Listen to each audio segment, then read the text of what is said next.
Chapter 1. The Divine Level Cultivation System. Ding. Congratulations on binding the Divine Level Cultivation System. Ding. You have received a beginner's gift pack. Ding. You have acquired the Kusanagi sword, basic swordsmanship, 3-segment slash, and draw slash LV1. Observation Haki LV1. Armament Haki LV1. Conqueror's Haki LV1. In a storage room of roughly 20 square meters, Yueguang suddenly sat up.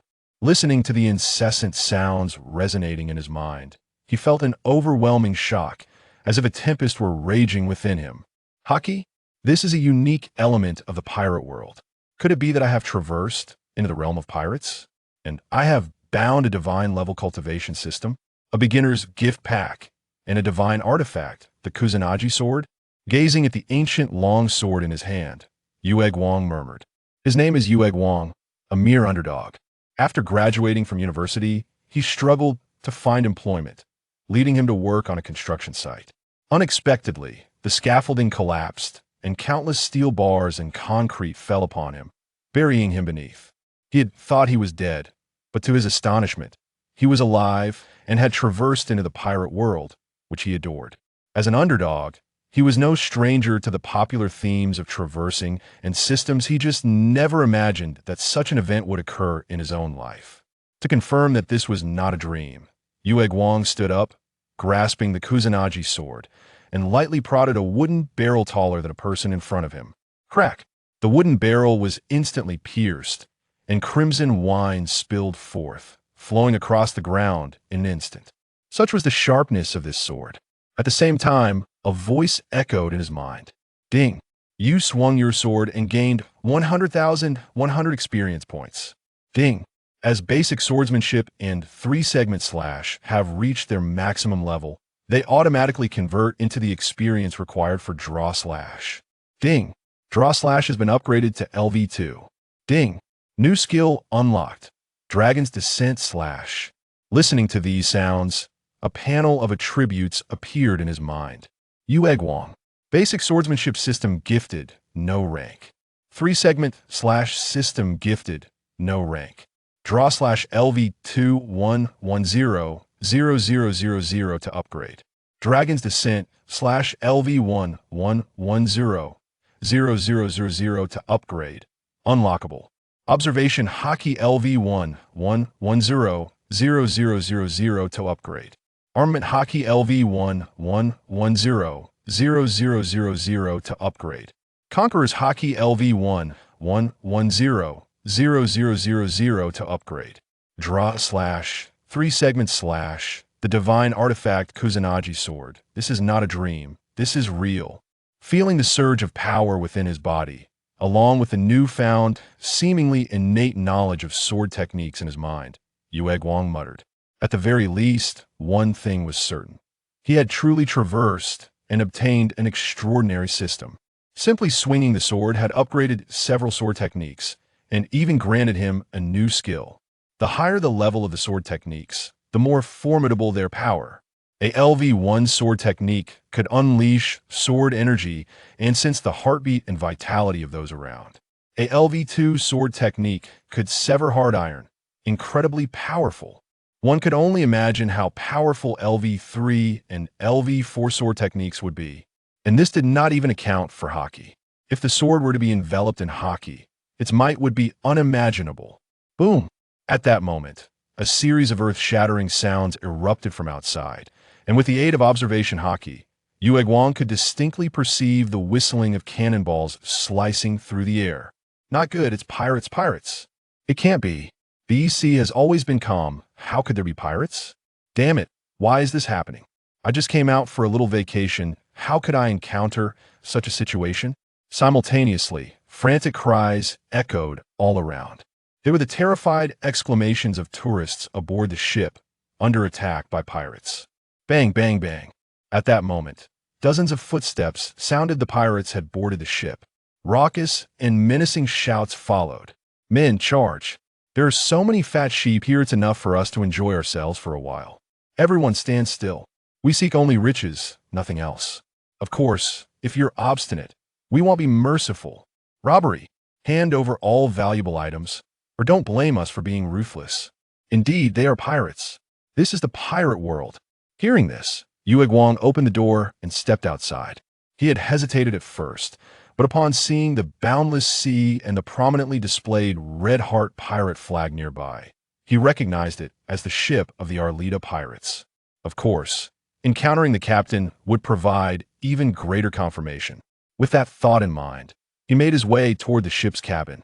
Inside, chaos reigned as dozens of burly men wielding large knives and adorned with tattoos barked ferociously. All the tourists were paralyzed with fear, huddling together, too terrified to move. Upon seeing the approaching pirates, they dared not resist, obediently surrendering their gold and treasures. Though they would suffer significant losses, it was better than losing their lives. In the pirate world, strength dictates respect. The lives of the weak are trampled upon, worth less than grass. Fortunately, these pirates seemed to understand the principle of moderation. If they killed everyone, fewer tourists would come to the East Sea in the future. Thus they sought only riches. Yueguang patted himself down, finding himself utterly empty, clearly a pauper with not a single belly to his name. If the pirates sought to rob him, they had chosen the wrong target. However, at that moment, a few pirates approached him, brandishing their knives threateningly. "Money. I just arrived, and I have nothing," Yueguang replied, pulling out his empty pockets in resignation. "Damn, a pauper. Unlucky to encounter such a person. Get lost." Seeing this, the pirates disdainfully shouted and were about to leave. They were indeed only in search of wealth. "Wait, that sword is quite nice. Since you have no money, hand over the sword instead." At that moment, one pirate noticed the Kusanagi sword in Yueguang's hand, his eyes gleaming with greed as he reached out. "You want my sword? That's out of the question for a swordsman. The sword is his lifeblood." Yueguang smiled faintly, his body flickering, causing the pirate to grasp at nothing. Daring to resist, hand it over, or be prepared to lose your life. Daring to evade Carla's grasp. "You have some skills since you want the sword. You must be a swordsman." "Ha. A penniless swordsman is still an insignificant swordsman. To resist us is courting death." "Just right, my brothers haven't tasted blood, yet since you dare to resist, we'll make an example of you." Seeing Yueguang evade their grasp, the pirates all sneered. They surrounded him, preparing to strike. "Little brother, judging by your appearance, though you are a swordsman, you are not much. You should just hand over the sword to save your life." "Indeed, little brother, wise men do not suffer immediate losses. They are pirates, ruthless killers, merciless pirates. Little brother, do not resist, otherwise your life may be forfeit." Nearby, several onlookers urged him to comply. A nearby uncle, seeing this scene, stood up out of goodwill, offering all his bellies. "Gentlemen, this is all my savings. He is still young. Please spare his life." "Ha. Uncle, you're truly kind-hearted, but there's no need. These little ruffians are no match for me." Chapter 2. You Inconsequential Swordsman. Seeing this, Yueguang chuckled. He never expected that after dodging a few times, he would be seen as an easy target. Though LV1 sword techniques might not dominate the East Sea, handling a few petty thieves was certainly within his capabilities. Moreover, his draw slash had already reached LV2, sufficient to sever hard iron. Such power could be considered formidable throughout the East Sea. Not to mention, under armament Haki, its might would be even more terrifying, were it not for his conqueror's Haki being too low in level. Fearing it would affect innocent bystanders, he would have already attempted this ability reserved for the chosen ones. Thus, Yueguang declined the uncle's good intentions. However, to those watching, this was seen as foolishly courting death. Truly, the young are fearless. They do not know the heights of heaven or the depths of the earth, and without experiencing setbacks, they remain oblivious.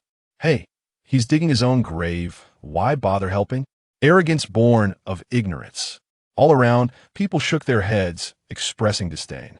Meanwhile, the pirates sneered even more. "What a bold claim, swordsman! You say we little thieves cannot handle you? Very well, let us witness the prowess of this penniless swordsman of yours. Arrogant brat, you will pay for your words and actions. Fool, you're seeking death. Kill him. Let all know the consequences of resisting us." They laughed coldly, advancing toward Yueguang with murderous intent, their large knives raised, ready to strike. Evidently, they had murder in their hearts. Alas, the uncle, who had prepared to assist Yueguang, shook his head and sighed before departing after placing down his bellies. Is that so? The consequences of resisting you? Yueguang scoffed disdainfully, raising the Kusanagi sword, unleashing a crescent-shaped sword energy that sliced forward. 3-segment slash.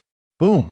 The sword energy swept forth, swift as lightning, forming 3 segments, striking toward the oncoming pirates. The sword energy, capable of severing hard iron, struck the pirates with devastating force.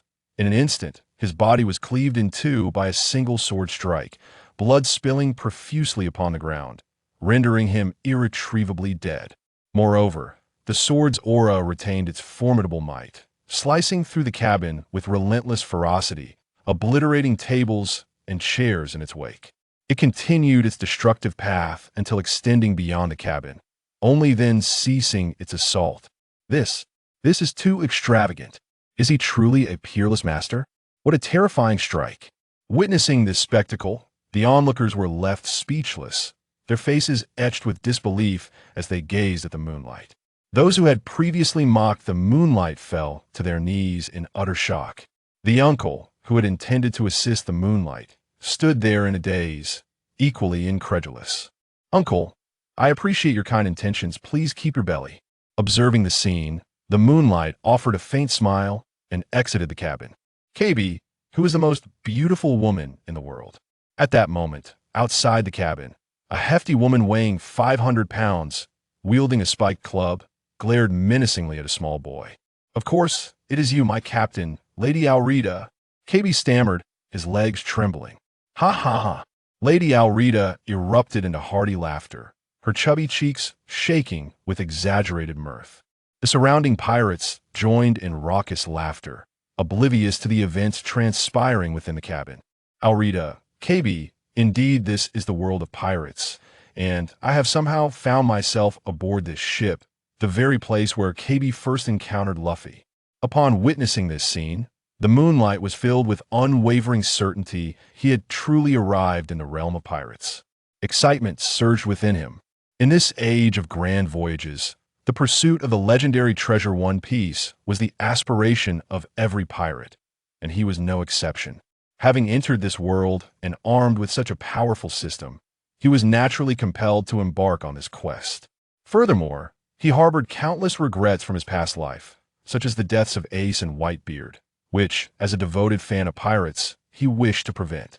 Additionally, he yearned to uncover the mysteries surrounding the blank century of history.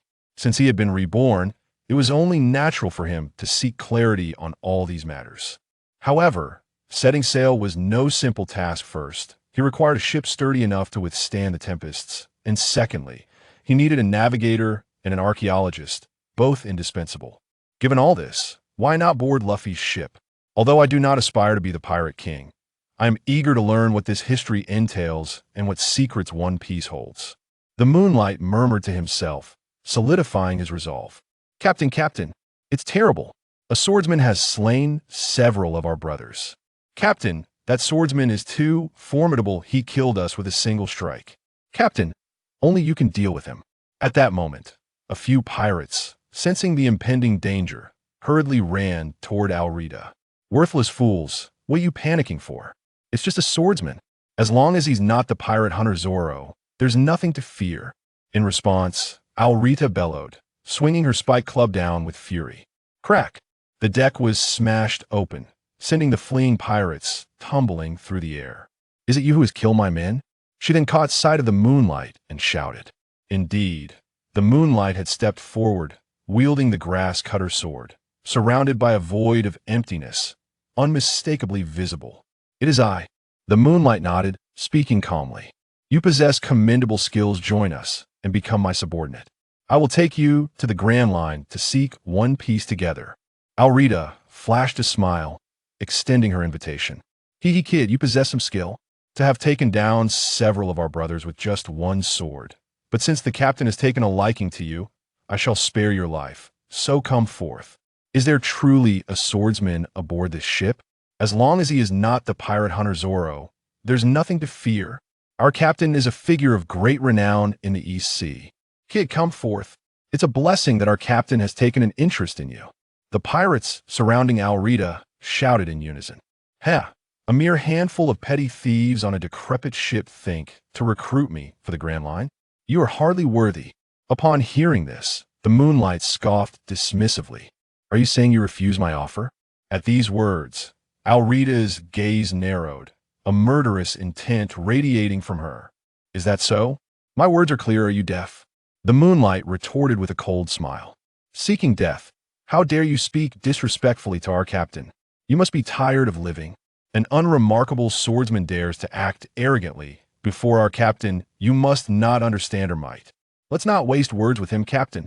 Allow us to deal with him. Such a minor character does not require your involvement. The pirates were instantly enraged. They were ruthless and merciless, never having known fear. They cracked their knuckles, their voices rising in anger. With a single command from Alrita, they would not hesitate to strike. Ha ha ha! Alrita laughed heartily. Chapter 3. Luffy invites me aboard. With a swing of her spiked iron club, she commanded, onward. Instantly, several pirates charged forward, exuding a murderous aura, fiercely determined. KB, who is the most beautiful woman at sea? Alrita then turned to KB and inquired. It is you, Lady Alrita. Faced with Alrita's imposing presence, KB stammered nervously.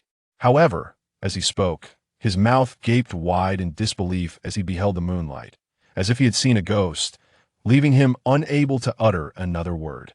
As the words of KB reached her ears, Yalata's gaze sharpened, ready to unleash her wrath. However, upon witnessing KB's astonished expression, she followed his line of sight, and her demeanor instantly shifted to one of grave concern. My heavens, what is that? Truly remarkable, simply astonishing. Is this the true might of that swordsman? How incredibly formidable! Meanwhile, an astonishing scene unfolded on the deck, capturing the attention of the tourists within the cabin, who emerged to witness a spectacle that left them utterly flabbergasted. Before them, as a throng of pirates charged recklessly forward, the swordsman, with a flourish of his longsword, unleashed a crescent-shaped blade of energy, spanning nearly 10 meters in width, resembling a beam of moonlight slicing through the air. The sword energy traversed the expanse with breathtaking speed, and several of the onrushing pirates, unable to react in time, were swiftly and decisively dispatched, their lives extinguished in an instant. The sword energy continued its relentless sweep, its terrifying power wreaking havoc on the surrounding ships, akin to the tumultuous waves of the sea. The might of the swordsman's strike was nothing short of horrifying. How could it be possible that Yalata and her crew of over a dozen were so easily vanquished by a single blow? What manner of swordsmanship is this, reminiscent of moonlight, so incredibly potent? This strength, surely even the renowned pirate hunter Zoro would stand no chance against it. The remaining pirates stood in stunned silence, their bravado shattered in the face of such overwhelming force. With some even retreating in terror, infuriated, Yalata steeled herself. Such swordsmanship was truly fearsome. Even she might not be a match for it. Yet as captain, she could not simply cower in the face of a formidable adversary. What use was there in setting sail if one were to retreat at the first sign of danger, especially when aiming for the Grand Line in pursuit of the ultimate treasure? Pirates were, by nature, reckless and fiercely daring outlaws. Without hesitation, Yalata charged forward, her 500-pound frame akin to a human tank, causing the deck to tremble beneath her weight, with a wolf-tooth iron club weighing over 100 pounds in her grip. Her strike would carry a force of 400 to 500 pounds. As she swung the club, the air around her seemed to howl in response, a testament to her strength. Truly, she was a captain to be reckoned with. A blow from her could fell a tiger. Captain, go forth, defeat this penniless swordsman. The pirates around her erupted in cheers, rallying behind their leader. Yet, the onlookers could not help but express their alarm, despite her slightly portly stature. This female pirate possessed immense strength. The swordsman might not withstand her onslaught. How naive, how incredibly naive to think he could oppose the captain. This was dire. Amidst the chaos, KB couldn't help but exclaim his concern. As a captive, he was acutely aware of Yalata's formidable prowess. It's all right. That person is incredibly strong. Just then, a clear voice broke through the tension. A 17-year-old boy approached KB, wearing a straw hat and an indifferent expression as he surveyed the unfolding drama. Who are you? KB asked, momentarily taken aback by the boy's sudden appearance. My name is Monkey D. Luffy, and I aspire to be the Pirate King. The Pirate King. KB was stunned, staring blankly at the boy before him, seemingly unable to process the reality of his presence. Suddenly, as if jolted from a trance, he exclaimed in shock, "Are you referring to the man who ruled the world, the strongest of them all? The legacy of the late Pirate King Roger's great treasure, One Piece?" "Indeed," Luffy nodded, a radiant smile spreading across his face. "Currently, I am seeking companions, and I wish for him to join me." He gestured toward the swordsman. At that moment, a thunderous sound erupted, akin to a balloon bursting. KB gasped, quickly turning his gaze to witness a scene of utter astonishment. Alrita, charging at the unnamed swordsman with her iron club raised high, was mere moments away from striking him when, astonishingly, he did not flinch or evade. Instead, he braced himself with one hand, effortlessly catching the weighty club. He then retaliated with a powerful punch that landed squarely on Alrita's body. With a cry of anguish, the 500-pound captain was sent hurtling through the air, disappearing from view. Alrita has been sent flying. KB was left in shock, utterly unable to believe the spectacle before him. "This is bad. The captain has been defeated by that swordsman. We must flee. Captain, Captain!" The pirates, witnessing this unprecedented turn of events, were left in a state of utter disbelief and quickly scattered in all directions. Eager to escape. How astonishing! He actually sent Alrita flying. "You are our savior. Had it not been for you, we would surely have met a grim fate. Thank you. You have saved us all." The tourists erupted into cheers, showering the swordsman with expressions of gratitude. The swordsman smiled faintly, seemingly indifferent to the commotion that to him. Alrita was merely a trivial matter. By the way, I'm feeling a bit hungry at that moment. His stomach growled, a reminder of his earlier hunger.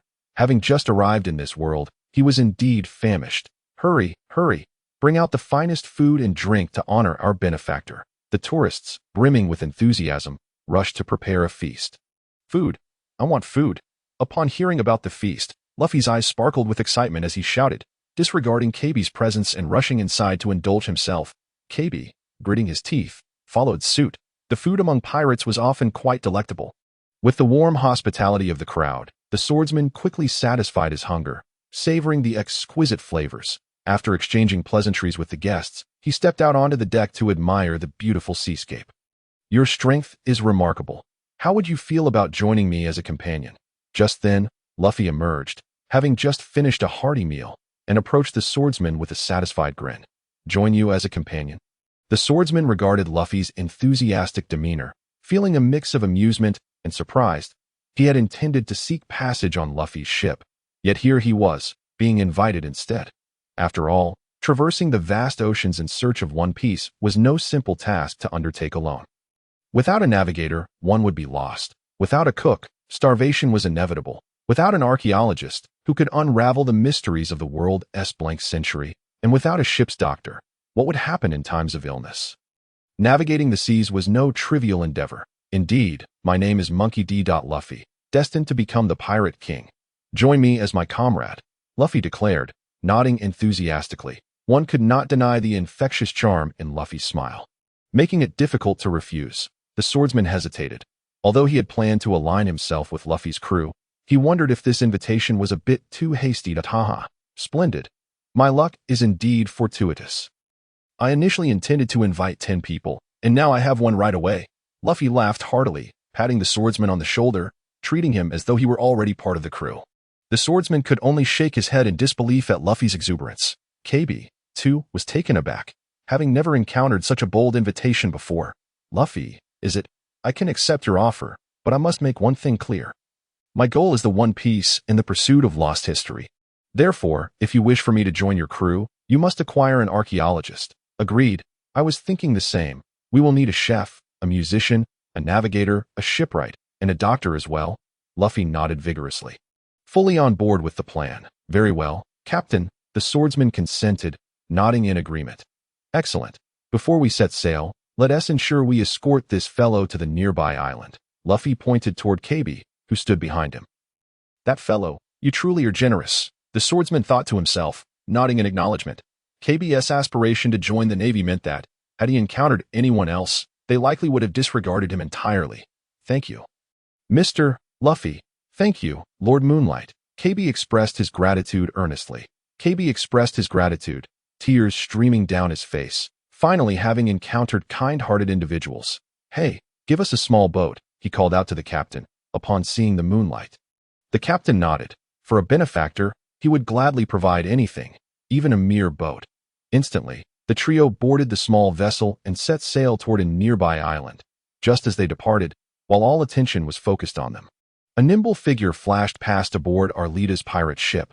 Although swift, the Moonlight caught a glimpse. Nami, the Moonlight chuckled softly. The three adventurers drifted along the winds and soon discovered an island. Upon setting foot on the island, they realized it was a small land known as Shell's Town, which was garrisoned by the Navy's 153 RD Division, commanded by Colonel Monka, to thwart pirate incursions. Let's find a place to eat. I'm starving. Upon reaching the island, Luffy exclaimed, dashing toward a tavern without a second thought. What kind of appetite do you have? Didn't you just finish a meal? KB stared in astonishment at Luffy, who had quickly vanished from sight. Let us go. The Moonlight waved his hand. He was well aware of Luffy's notorious reputation as a glutton in the pirate world. They proceeded toward the town. Eventually, they found Luffy in a restaurant, where he had already piled 4 or 5 dozen plates before him, devouring them with fervor. This voracious display left everyone utterly astounded. KB, already shocked, was now even more flabbergasted. You guys are here. Come eat. Luffy welcomed them while shoving more food into his mouth. The Moonlight, speechless, opted for a different table, placing his own order. Tea was no joke. Dining with Luffy meant your meal would vanish in the blink of an eye. All consumed by him. Soon, exquisite dishes arrived, brought over by a young girl who curiously studied Luffy. Oh, you know him? She inquired. Indeed, he is our captain. We are pirates. The Moonlight responded with a smile, scanning the girl. It's Zelia, the one who delivers meals to Zoro. Luffy certainly had a knack for choosing locations. Pirates. Upon hearing this, Zelia's eyes widened, not in fear but curiosity. Clearly, in this era, pirates were not an unusual sight. Many dreamed of sailing the seas in pursuit of the One Piece. Indeed, we are pirates, but I am not, KB interjected. Yet, before he could finish, a loud bang echoed as a young man entered, flanked by several Navy officers. This is bad. It's Barumabur. We must flee. Panic ensued as the patrons recognized the trouble he brought, aware of his arrogance stemming from his father's power. Is he here to cause trouble for this establishment again? The sight of the young man, especially their leader, sent the diners scrambling in fear. Young Master Baru, please have a seat. The food will be served shortly. The tavern owner rushed to accommodate him, fully aware that he was the son of a naval colonel and the one who held sway over the island. Mom, why do we have to serve this kind of person? He has been freeloading for days. Zelia protested loudly. Silence, Zelia. Hush, do you want to attract trouble? You cannot provoke him, the tavern owner quickly admonished her. While several staff members pulled Zelia aside. Oh, it's you. I remember you, the one who secretly delivered rice balls to Zoro. I let you off the hook before, but it seems you didn't learn your lesson. Barumabur's eyes gleamed with malice upon spotting Zelia, followed by a mocking smile. Half a month prior, his dog had dined here, only to be confronted by Zelia, who defended the establishment, resulting in Zoro intervening. To protect the tavern, Zoro had wagered a month of fasting and imprisonment, and now nearly 20 days had passed. In gratitude, Zelia had surreptitiously delivered her homemade rice balls, but unfortunately, Barumabur caught her in the act and threw her out. You villain, relying on your father's influence to bully others, but Zoro has made a wager with you, and during this time, you are forbidden from entering this tavern. You are breaking the agreement. The mention of Zoro intensified Zelia's fury. Who is Zoro? Luffy, who had been devouring his meal, interjected curiously. He is a renowned pirate hunter in these waters, someone explained, recounting the events that had transpired. I see. A flicker of anger ignited in Luffy's eyes upon hearing this. Is he preparing to intervene again? The Moonlight chuckled. Roronoa Zoro, I am eager to witness him. Chapter 5. Roronoa Zoro breaking an agreement. Ha! Little brat, do you think this is a game? Breaking an agreement? Only fools adhere to such things. Not just you. Zoro is doomed as well. I have already planned his execution for tomorrow. Ha ha ha ha. Foolish individuals who believe in agreements, idiots. At this declaration, Barumabur erupted into laughter, as if he had heard the funniest joke. Pointing at Zelia mockingly. What? You? Despicable. Zelia's anger flared instantly, but as a mere girl, what could she do? How contemptible. As the colonel's son, How can you act in such a manner? It is truly unfortunate that the pirate hunter Zoro may perish at the hands of such a person. The surrounding crowd simmered with indignation, silently cursing the young man. Yet, before the might of the strong, they felt no courage to resist. Ha ha ha, bring the finest food and drink for the master, perhaps if I am pleased. I will spare your little establishment. Otherwise, I will demolish it before dawn. Barumabur laughed heartily, bellowing at the tavern owner. Boom! Just then, a pair of fists flew through the air, striking Barumabur squarely in the face, sending him crashing against the wall.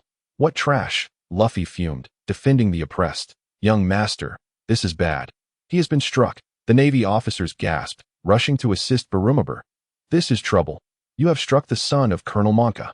You have incurred the wrath of the Navy. Boy, you have landed yourself in a mess. You should flee. Indeed, Colonel Monka is known as the Axe Hand.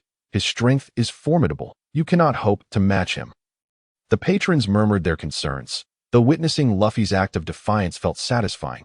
They were acutely aware of the powerful figures backing Barumabur. You dare strike me? Do you know who my father is? He is the ruler of this place, a naval colonel. Barumabur glared at Luffy, his voice laced with fury. And what of it? Luffy replied coldly, his gaze sharpening. You better not run. Wait for me. I will summon my father to kill you. You are courting death by crossing me. Barumabur was taken aback, having never encountered someone unafraid of his father's wrath. Suddenly, he became blusterous. Is that so? You needn't wait for him. I will send you flying with one punch. Luffy retorted coldly, I will go now and knock him out. With that, he stormed out, heading straight for the naval base. Barumabur stood dumbfounded, never anticipating Luffy's fearlessness and his intent to confront his father. You will regret this, he spat, rushing out to report to Monka. Mr. Luffy. Mr. Luffy, KB called out, chasing after him. Haha, you really do have a penchant for standing up for others. Such things are not uncommon in a pirate's world where the weak are devoured by the strong. The Moonlight chuckled, settling the bill and following suit. Wait. Are you truly planning to confront Colonel Monka? He is part of the Navy. The crowd expressed their disbelief. Indeed, the Navy is inherently powerful, and Colonel Monka is known as the Axe Hand. His strength is unparalleled. Are you truly willing to proceed? As the Moonlight departed, the patrons exchanged incredulous glances. The Axe Hand, while I may not know his true strength, a mere colonel is not someone I fear. As for the Navy, it matters not. We are pirates, after all, sworn enemies. The Moonlight shrugged, as if to respond, before swiftly exiting the tavern. Pirates. They are indeed pirates. No wonder they are unafraid of the Navy. They are natural adversaries. It is quite astonishing that pirates would dare to venture into an island occupied by the Navy. They truly possess remarkable audacity. However, they are not like the other pirates. They actually stand up for a trivial matter. They are not your ordinary pirates. Upon hearing this, the onlookers were left dumbfounded, unable to comprehend that the three individuals were indeed pirates. Traditionally, pirates and the Navy are sworn enemies. Yet here were pirates willing to come to the aid of others. How ironic it is that while the Navy oppresses us, the pirates seek to rescue us. Many sighed in resignation, for the Navy, once a symbol of justice, now seemed to embody the very essence of evil. Turn on its head. Even if they are pirates, they are extraordinary ones. Unlike those who engage in pillage and slaughter, they are good people.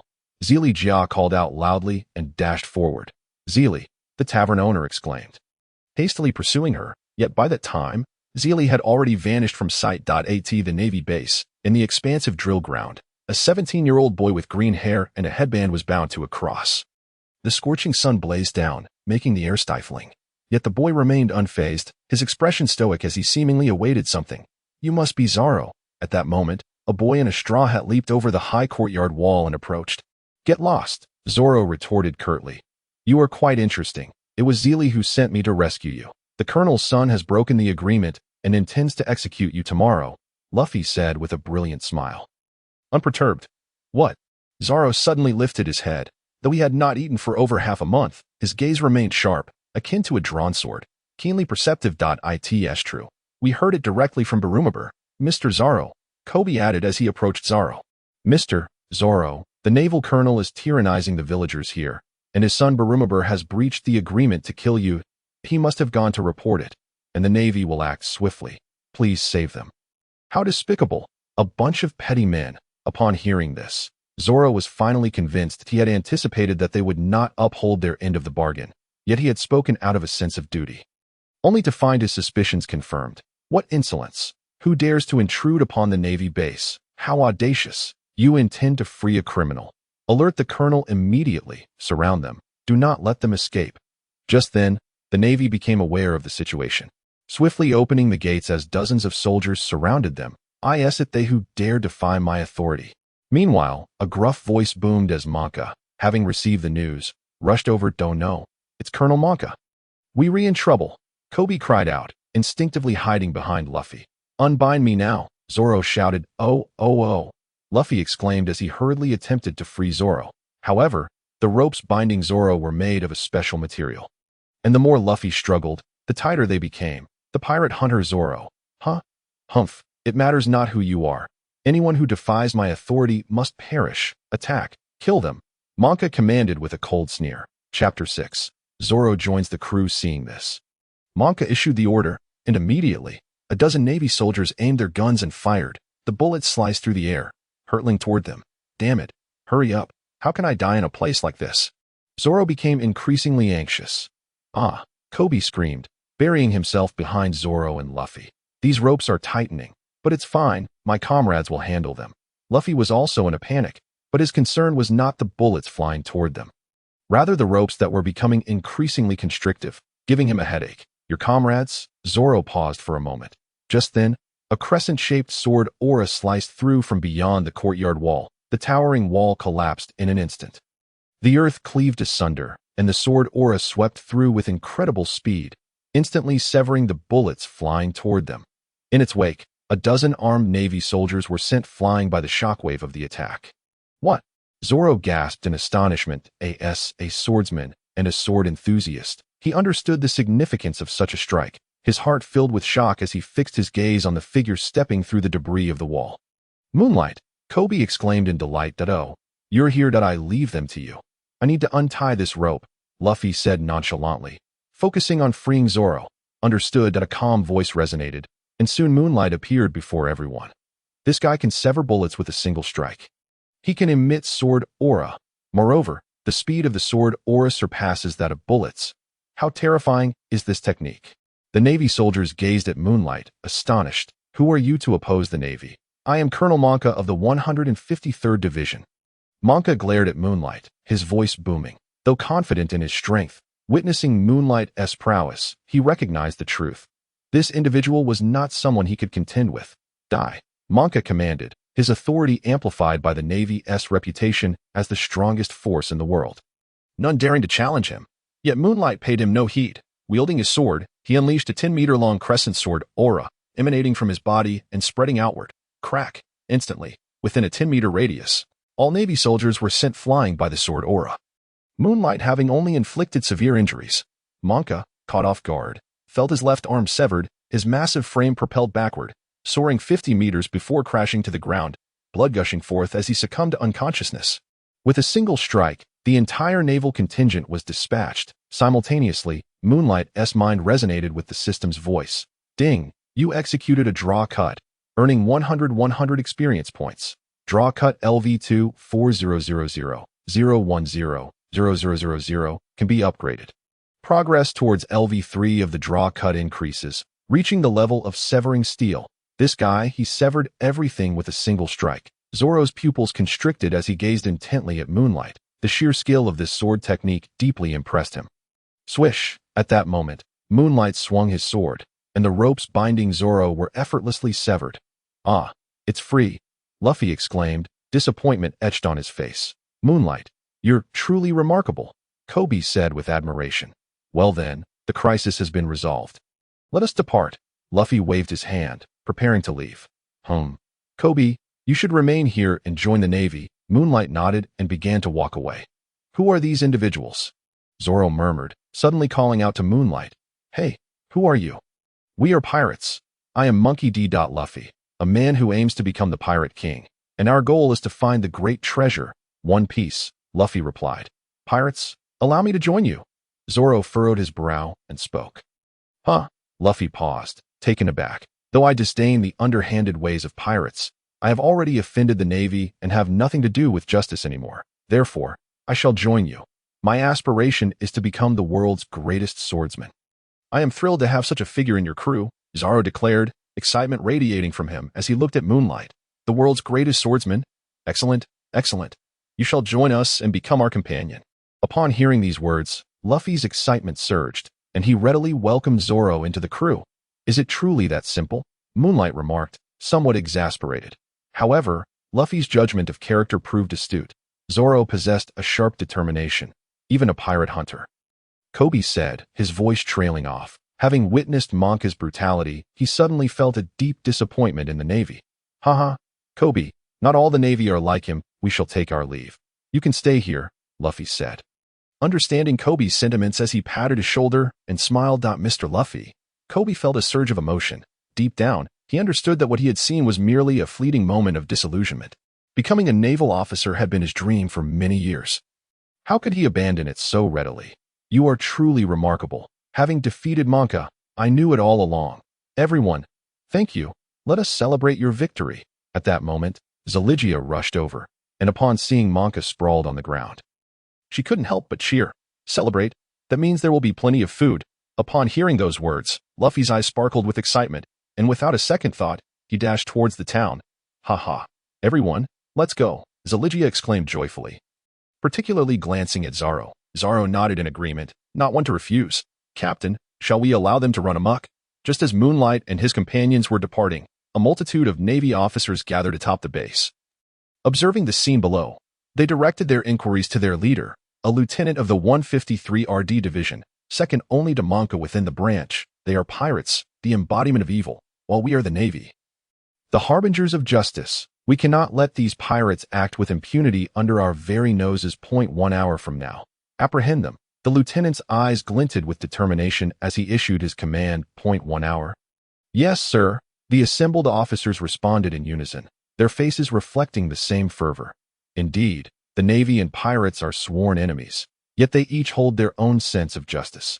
Monka was ruthless and brutal, even towards his own men, terrorizing the villagers and exploiting them mercilessly, which had long since ignited their ire. The Navy's justice could not possibly align with such tyranny. Chapter 7. Do not reason with Luffy. Why do we join the Navy? Is it not because the Navy represents justice, punishing the wicked and upholding the good? Each individual possesses their own moral compass to measure good and evil, and thus, at this moment, no one opposed the lieutenant's decision. Instead, they gazed at the fallen Monka and his son Barumabur, who lay trembling in fear, their eyes glimmering with satisfaction. Wonderful! Monka and his son have been defeated. Thank you for saving us. You are heroes.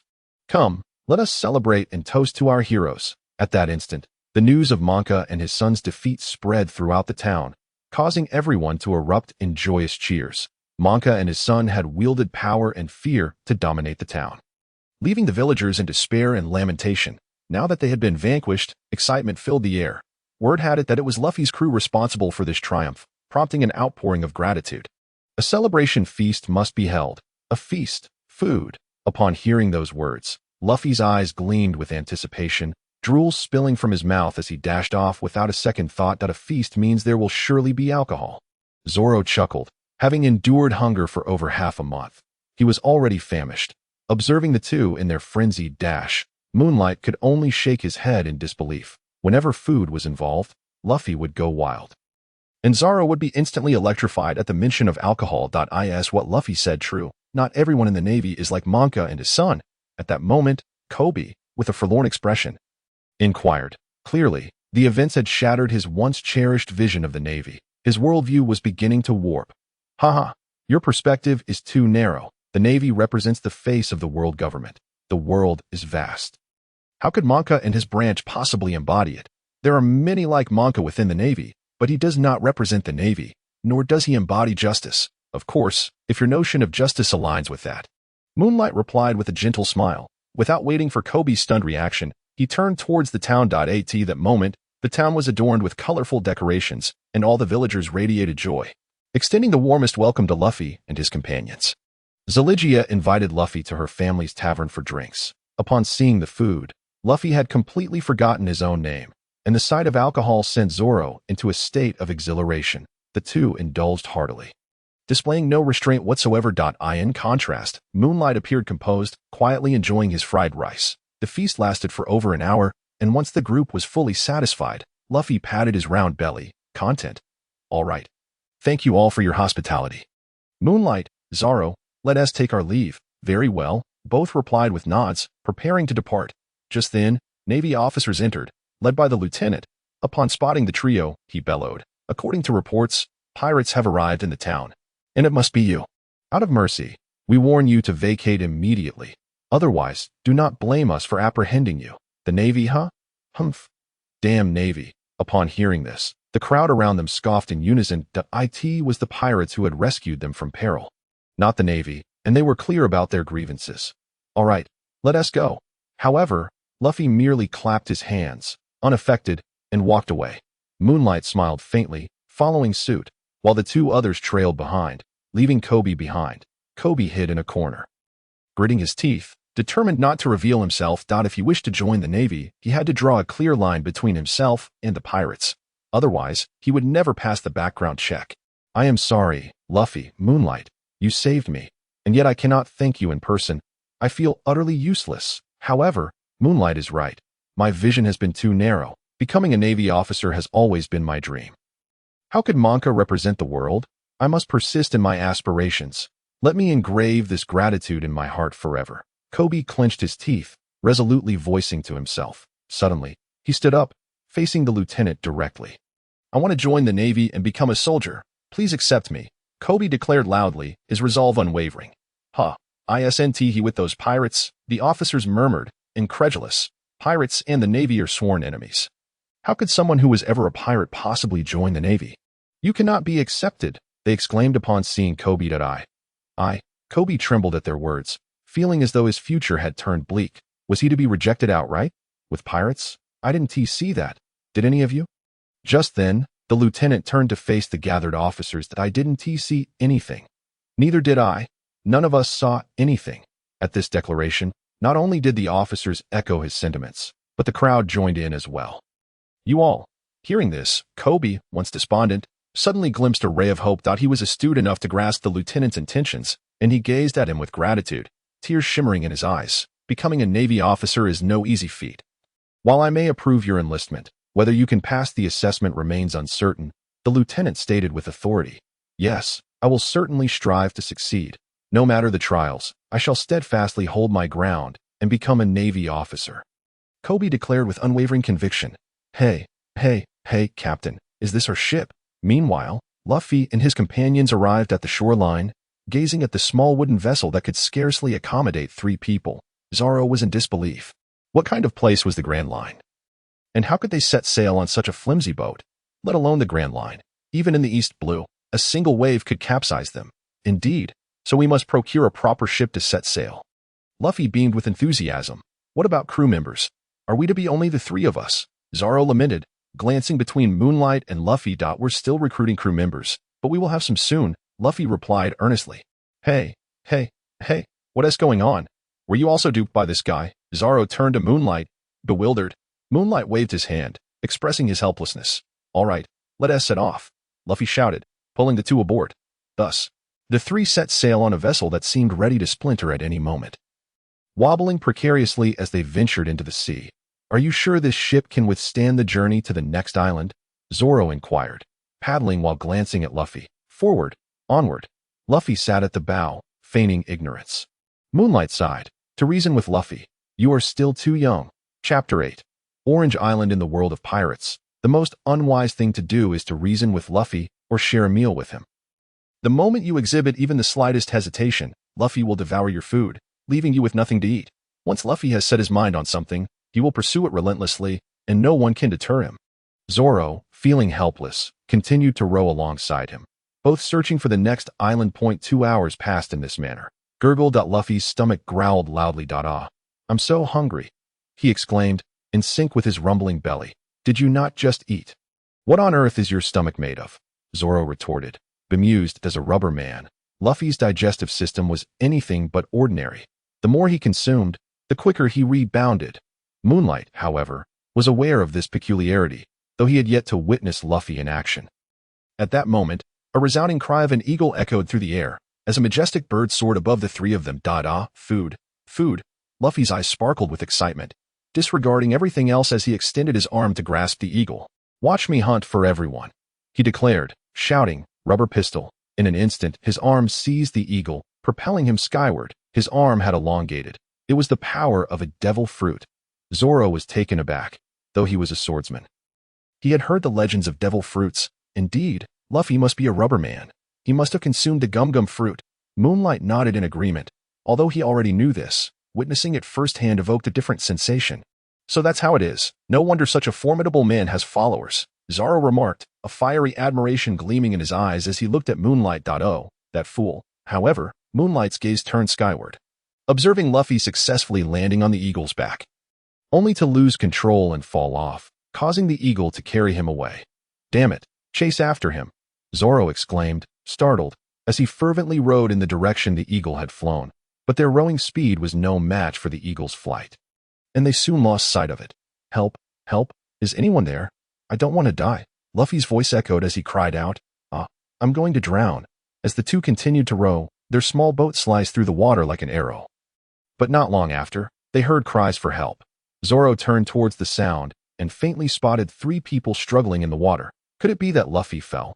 Zoro's heart stirred as he swam over, only to find three fierce strangers. Please save us. We're going to drown, they pleaded. That if you rescue us, all the berry on us is yours. Help. We'll give you anything you want. Seeing the boat, the three began to shout desperately. However, once aboard, their true nature was revealed. Robbery. Hand over everything valuable, or you'll die. This knife is nice. Give it to me. Hurry, or the Buggy pirates will kill you. The three snarled menacingly. Bang, bang, bang, after a swift lesson from Zoro. The three immediately knelt, begging for mercy. I was wrong. Please spare me, they cried. You must be the bounty hunter Zoro. We never expected to cross paths with you.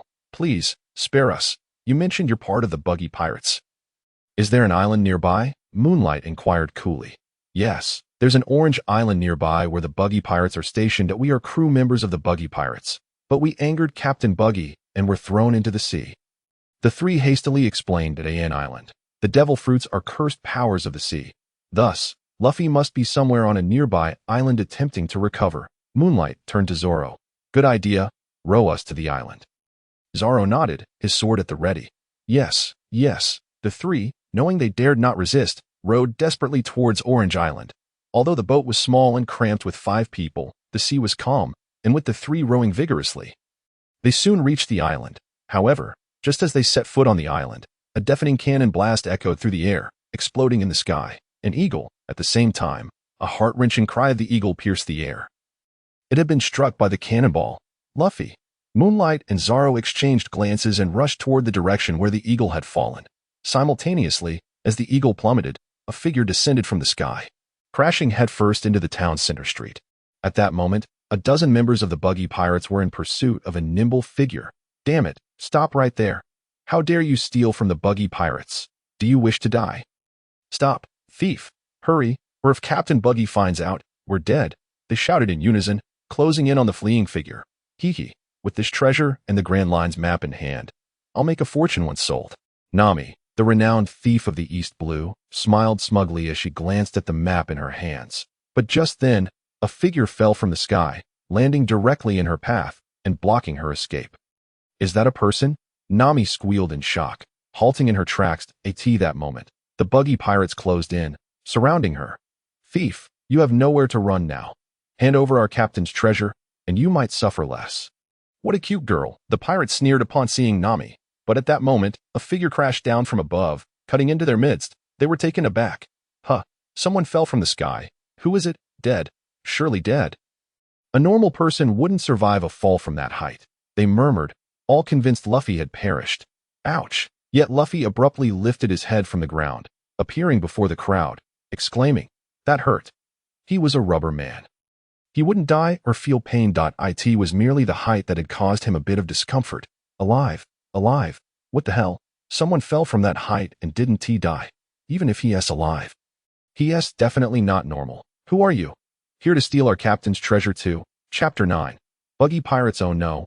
This could be trouble. He might be in cahoots with that girl. one of the pirates declared.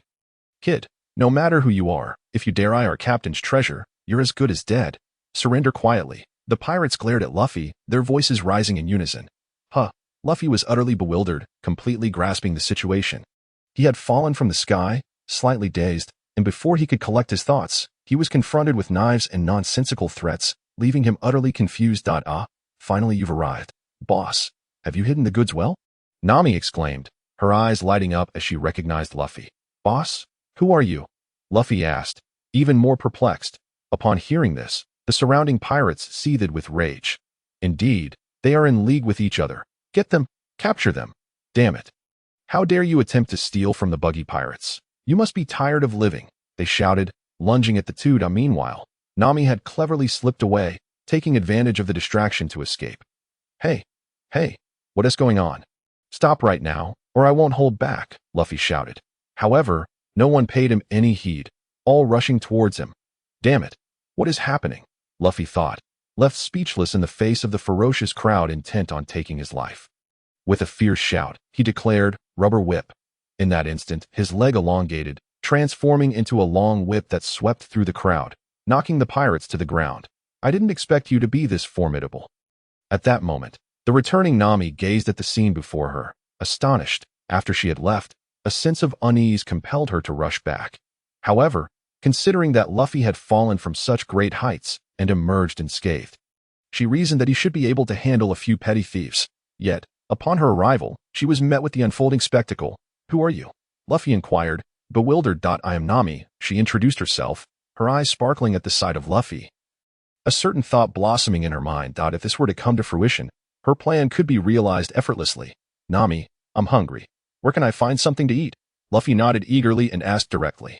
Food? Certainly. I know a place brimming with delicious offerings. But you must cooperate with me. If we succeed, you shall never have to worry about food again. Upon hearing this, Nami smirked slyly, resembling a cunning little fox.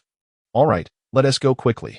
Luffy's eyes sparkled with excitement, casting aside all other thoughts. First, I must bind you, and then we shall proceed as planned, Nami said with a beaming smile. Luffy nodded enthusiastically, willing to do anything for food. Is this really a town? Why is it so desolate? And where is everyone? What on earth has transpired? Moonlight and Zoro disembarked and made their way toward the town. Yet, the streets were eerily empty, with not a soul in sight, only dilapidated houses and scattered ruins. Zoro couldn't help but ask, before Captain Buggy arrived. This was a bustling town, but now it lies in tatters. We cannot be blamed. Our Captain Buggy is a good man, but the townsfolk foolishly chose to oppose us, leading to this calamity. 3 members of the Buggy pirates quickly explained, having followed along. Oh, if I recall correctly, it was you who instigated them first.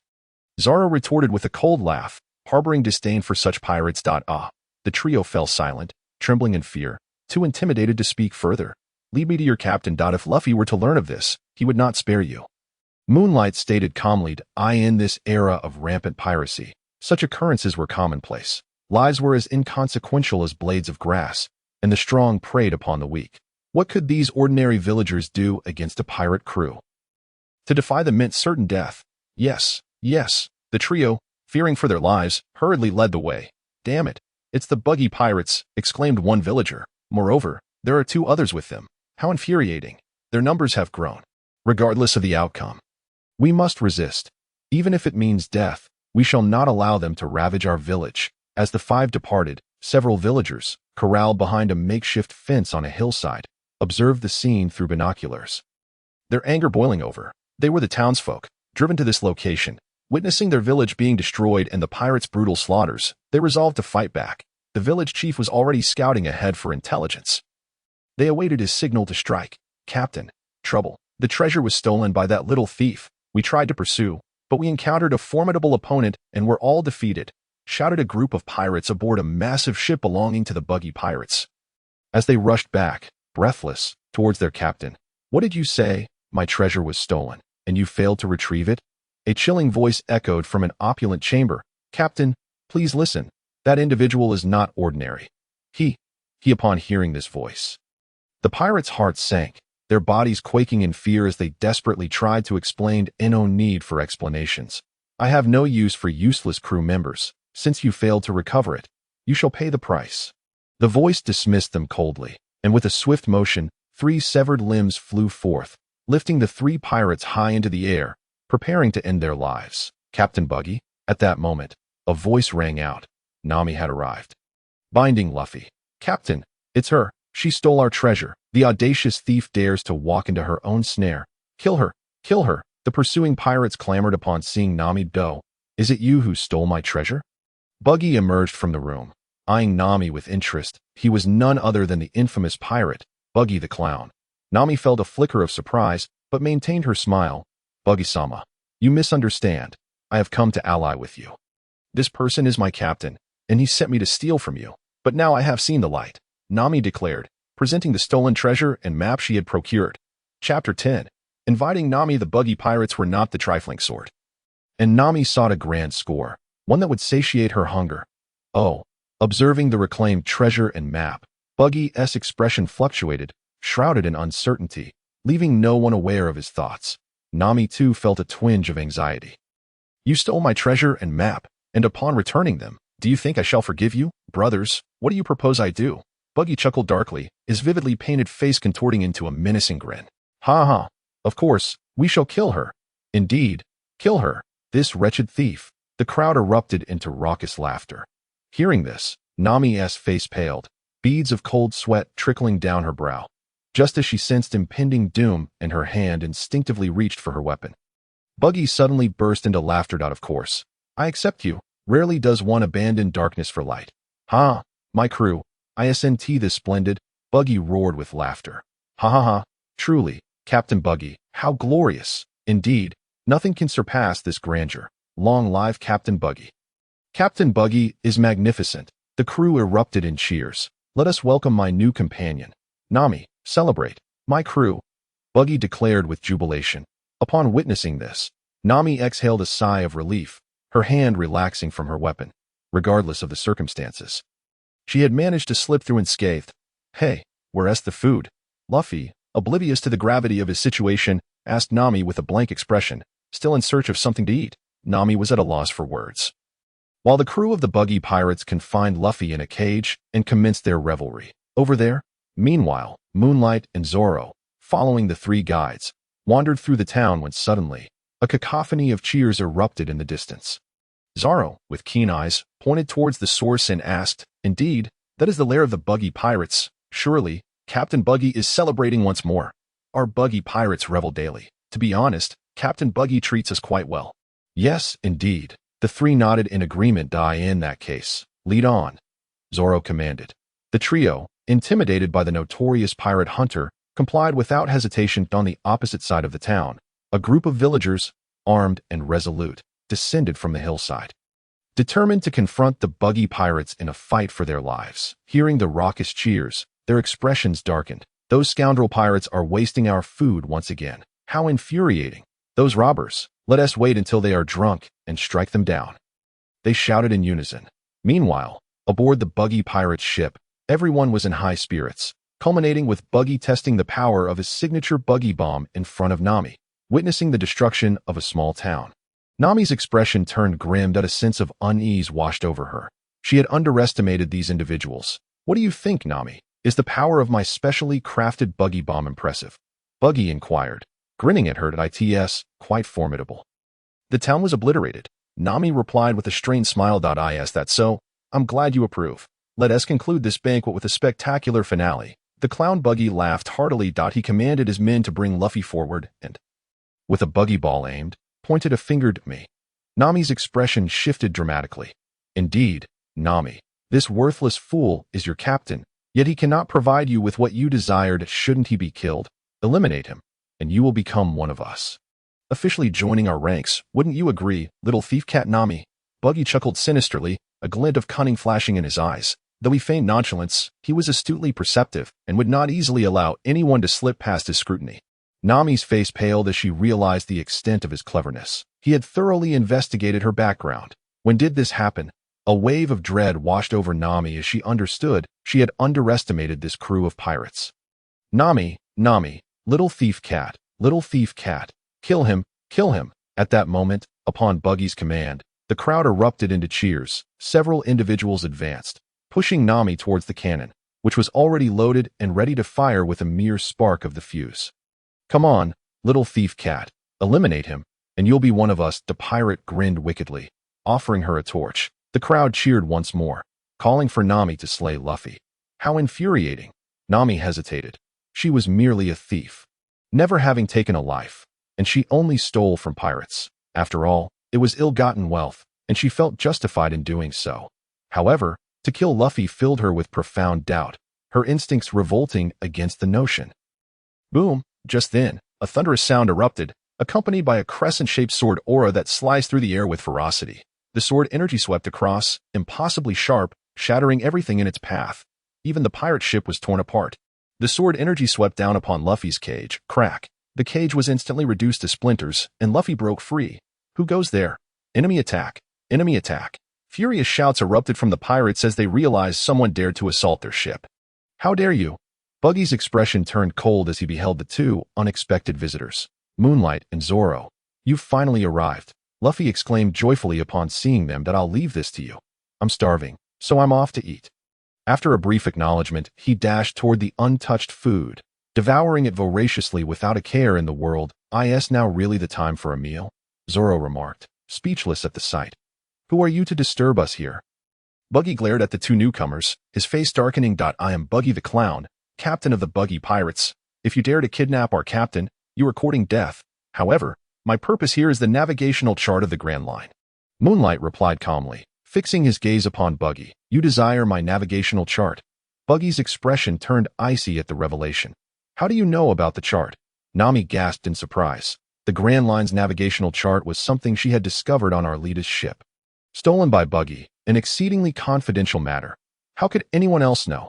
"You need not concern yourself with how I know that you're a navigator, aren't you? I sensed you aboard Arlita's pirate ship, and I never expected to meet you here again. So, what do you say? Join us as our navigator." Moonlight smiled at Nami, extending an invitation. "Join you as your navigator?" Nami was taken aback, clearly not anticipating such a direct proposition. Chapter 11. The Emergence of Conquerors. Haki indeed. "We are heading to the Grand Line and require a navigator." Moonlight nodded, engaging in conversation with Nami as if no one else were present. Hey, kid, while your strength is formidable, this is rather disrespectful. Isn't it? We, the Buggy Pirates, are not to be trifled with. Bastard, are you ignoring us? Infuriating. Kid, you are far too arrogant. Witnessing this scene, the surrounding pirates erupted in anger. They felt utterly disregarded. "If you seek my navigational chart." Let's see if you possess the capability." Buggy sneered, producing a chart and gazing at Moonlight. "Captain, why should you bother with this insignificant character? Let us handle them." While the swordsman indeed had some skill, even possessing the legendary bounty hunter Zoro, they were still far from a match for them. After all, they had 500 men, with 500 of us attacking you. Even one strike from each would be enough to take you down. The pirates roared, brandishing their blades menacingly as they surrounded Moonlight and his companions. Meanwhile, Luffy, who was engrossed in his meal, seemed forgotten. "You think to win by sheer numbers?" Zoro scoffed, drawing 3 swords from his waist. Adopting a stance of the 3-sword style, "No need to intervene, Zoro." Moonlight waved his hand, halting Zoro. It was the perfect opportunity to test a particular ability he had long desired to try, though he could not yet control it fully.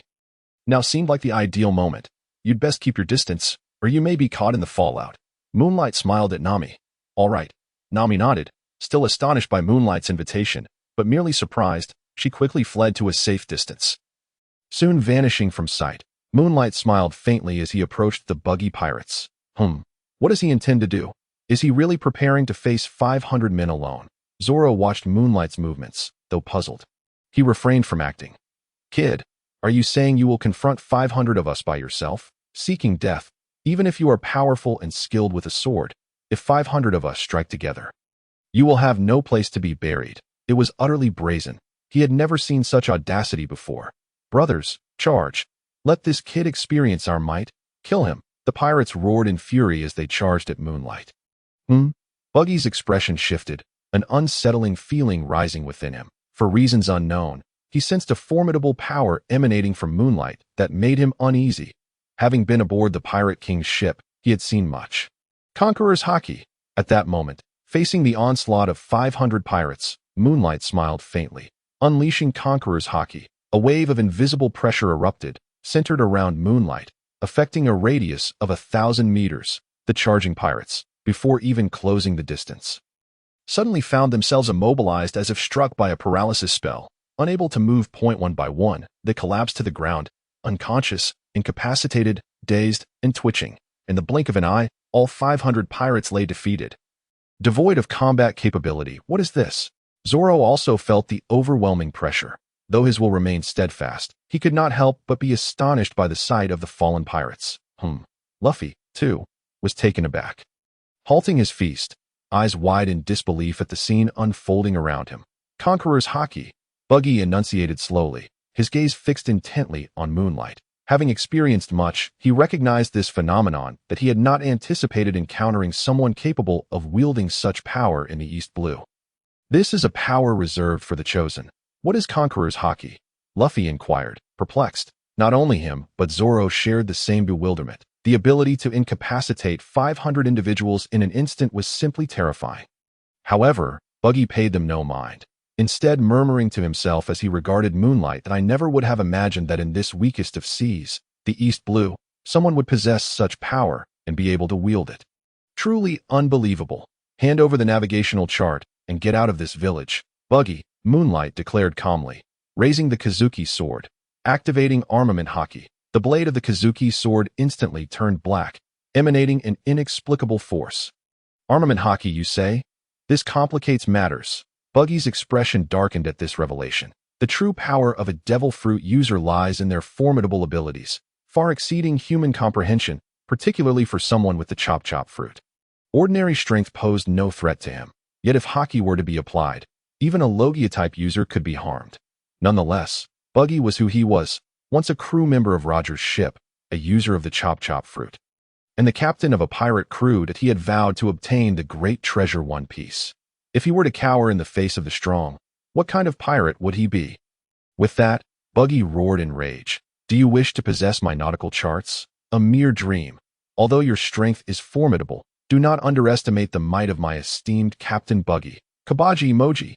Now, as Buggy's words fell, two figures descended from the heavens. One, a man cloaked in white fur riding a lion, and the other, a burly figure wielding a massive blade atop a motorcycle. These two were none other than the elite officers of the Buggy Pirates. Distinguished from the other crew members by their exceptional prowess, capable of fending off 100 foes, it appeared we had encountered formidable adversaries. However, with our presence, nothing would pose a challenge. Have you declared war against the Buggy Pirates? If so, prepare for the consequences. The duo surveyed their surroundings, then glanced at the Moonlight, sneering coldly. Youngster, behold the true strength of the Buggy Pirates. Prepare to experience it firsthand. Buggy commanded, directing the two attack together. Understood, without hesitation. One urged the lion forward while the other, riding the motorcycle, brandished his sword, charging at the Moonlight. Buggy, too, was not idle. His body fragmented into countless pieces, each wielding a dagger, as they surged toward the Moonlight. The three of them launched a coordinated assault against the Moonlight. How audacious to gang up on us, taking advantage of our apparent isolation. At that moment, Zoro unsheathed his sword, intercepting the oncoming swordsman. Your opponent is me. Luffy also appeared before Buggy, cracking his knuckles. He was well-fed and brimming with energy, ready to engage in battle. Hey. I was just about to take them down together. You're stealing my kills. Moonlight expressed his dissatisfaction that he regarded Kabaji and Moji with disdain, not even considering them worthy of his attention. Chapter 12. Versus Buggy Pirates. The only significant challenge is Buggy's disintegration ability, given his current Haki. He is not yet capable of dispatching me in one blow. You underestimate us, youngster. We are the officers of the Buggy Pirates, not mere insects. Moji exclaimed angrily upon noticing Moonlight's disregard. He lashed out with his whip, striking Ricky painfully, causing him to snarl and lunge at Moonlight. Enough! Moonlight sighed, swiftly drawing his sword and returning it to its sheath. Crack, crack, crack. Instantly, a crescent blade of aura erupted, cleaving through the air in 3 segments. After sheathing his sword, Moonlight sent Ricky and Moji flying with a single strike. Blood sprayed as they fell unconscious. One blow was all it took. They were utterly powerless before Moonlight. Moji Ricky, how infuriating, seeing this scene. Kabaji and Buggy shouted in anger. However, facing Zoro and Luffy, they could not afford to be careless, divided as they were. One strike to eliminate them. Impressive. Leave this one to me. It's the perfect opportunity to hone my swordsmanship. Observing Moonlight's prowess, Zoro felt a mix of trepidation and determination, then turned to confront Kabaji, his expression grave. This was no ordinary foe. This man possessed abilities. Allow me to handle it. Luffy charged at Buggy. While Buggy's disintegration power was troublesome, Luffy had his own methods. Only those with abilities could contend with other ability users, while others were rendered helpless against him. He had his strategies. All right, you handle that. I'll take care of the rest. Upon hearing this, Moonlight shrugged, leaping off the ship to face the throng of villagers rushing toward them. They were converging with the village chief, and upon sensing the commotion, they hurried over. The infamous Buggy pirates were being dealt with so easily. Meanwhile, Nami, having seized all the treasures of the Buggy pirates in a large sack, emerged with delight, only to be astonished by the astonishing scene before her. The Buggy pirates were not mere underlings. They were quite renowned in the East Blue. Who would have imagined they would be defeated so effortlessly? Who are they? What are they doing? As she pondered, her attention was drawn to the approaching villagers. Halt. Just as the group reached the ship, the village chief abruptly stopped, blocking their path, his expression one of shock as he observed the unfolding spectacle. What on earth has transpired? Are they fighting amongst themselves? No, it's not infighting. Those three, surely they are not members of the Buggy pirates. My word, look, the beast tamer Moji has been defeated, and his beast lies dead. The officer Kabaji is subdued. And who is that boy battling the captain? Is he also an ability user? He can extend his arm. How impressive. What has happened? Not only the village chief, but all the villagers were equally astonished. They had come with a resolve to die, only to witness such a scene. All stood frozen in place, unwilling to take a step that might disturb the conflict. Facing the oncoming villagers, Moonlight unleashed a single sword strike. In an instant, a chasm several feet deep was cleaved into the ground. Lying between Moonlight and the villagers, Moonlight spoke plainly, succinctly. He had no desire to explain. Once the battle was over, he would leave. He had to venture to the Grand Line. He could not squander time in such a place. Is this a trick? One sword strike to split the earth? How powerful! The villagers stood in awe. Having never before witnessed such strength, compared to this man before them, the Buggy pirates seemed weak and pitiful. Who are you? What is your purpose? What are they doing? The village chief gasped in shock. Though frightened, he still regarded Moonlight with a serious expression. Our objective concerns the Buggy pirates and has no bearing on you. Therefore, if you wish to avoid trouble, remain here quietly. Moonlight replied coolly. Chief, it seems he speaks the truth. Look, the Buggy pirates have already been dealt with. Indeed, the other two appear to be his companions, engaged in combat with the pirates. He is so powerful, there is no need for deception, at least for now. We should avoid conflict with him. Upon hearing this, the village chief hesitated, contemplating the veracity of Moonlight's words, while the surrounding villagers murmured in agreement. Is that so? We shall remain here, but should you wish to destroy this town, we will defend it with our lives. The chief nodded, glaring at Moonlight. Moonlight acknowledged him with a nod, turning his gaze back to the fray. The battle was nearing its conclusion. Zoro, initially caught off guard by Kabaji's dazzling antics, bore numerous wounds but ultimately unleashed a devastating strike, cleaving Kabaji in two. Luffy's battle also reached its climax. Despite enduring injuries, he was at a disadvantage one-on-one, unable to withstand Buggy's onslaught with his rubbery physique. Finally, Nami discovered Buggy's weakness. His feet could not leave the ground, prompting her to assist Luffy, who then sent Buggy flying with a powerful blow. In the end, they achieved a resounding victory. The Buggy pirates were annihilated. Luffy sighed in relief, gazing at his hat, now marred by cuts, feeling a pang of sorrow. This hat held profound significance for him, and he had made a promise. He never expected it to be damaged so. Thank you for saving me. I can repair your hat, Nami offered. Really? I cannot thank you enough. However, Moonlight invited you earlier. Let me extend the invitation once more. Join us as our navigator, Luffy urged Nami once again. Joining you is not feasible. My ambitions do not lie with the Grand Line. I am more fond of treasure. However, we could collaborate. I imagine you will need guidance to various locations while I gather treasures. Nami smiled. Having faced life and death situations together, they had forged a bond. Collaboration? Sounds good. Luffy nodded in agreement, then pointed to the sleeping Zoro on the ground. Moonlight, We're off to the Grand Line, Captain, to reach the Grand Line. We must have our own ship.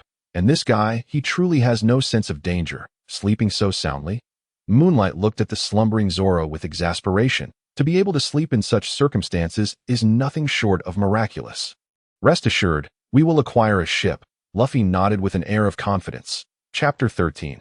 Observation Haki. Moonlight found himself at a loss for words. Not only him, but Nami also wore a bewildered expression. He then gestured toward the ship of the Buggy pirates, stating, "Until we procure our vessel, we shall make use of this 1.0. What a splendid idea."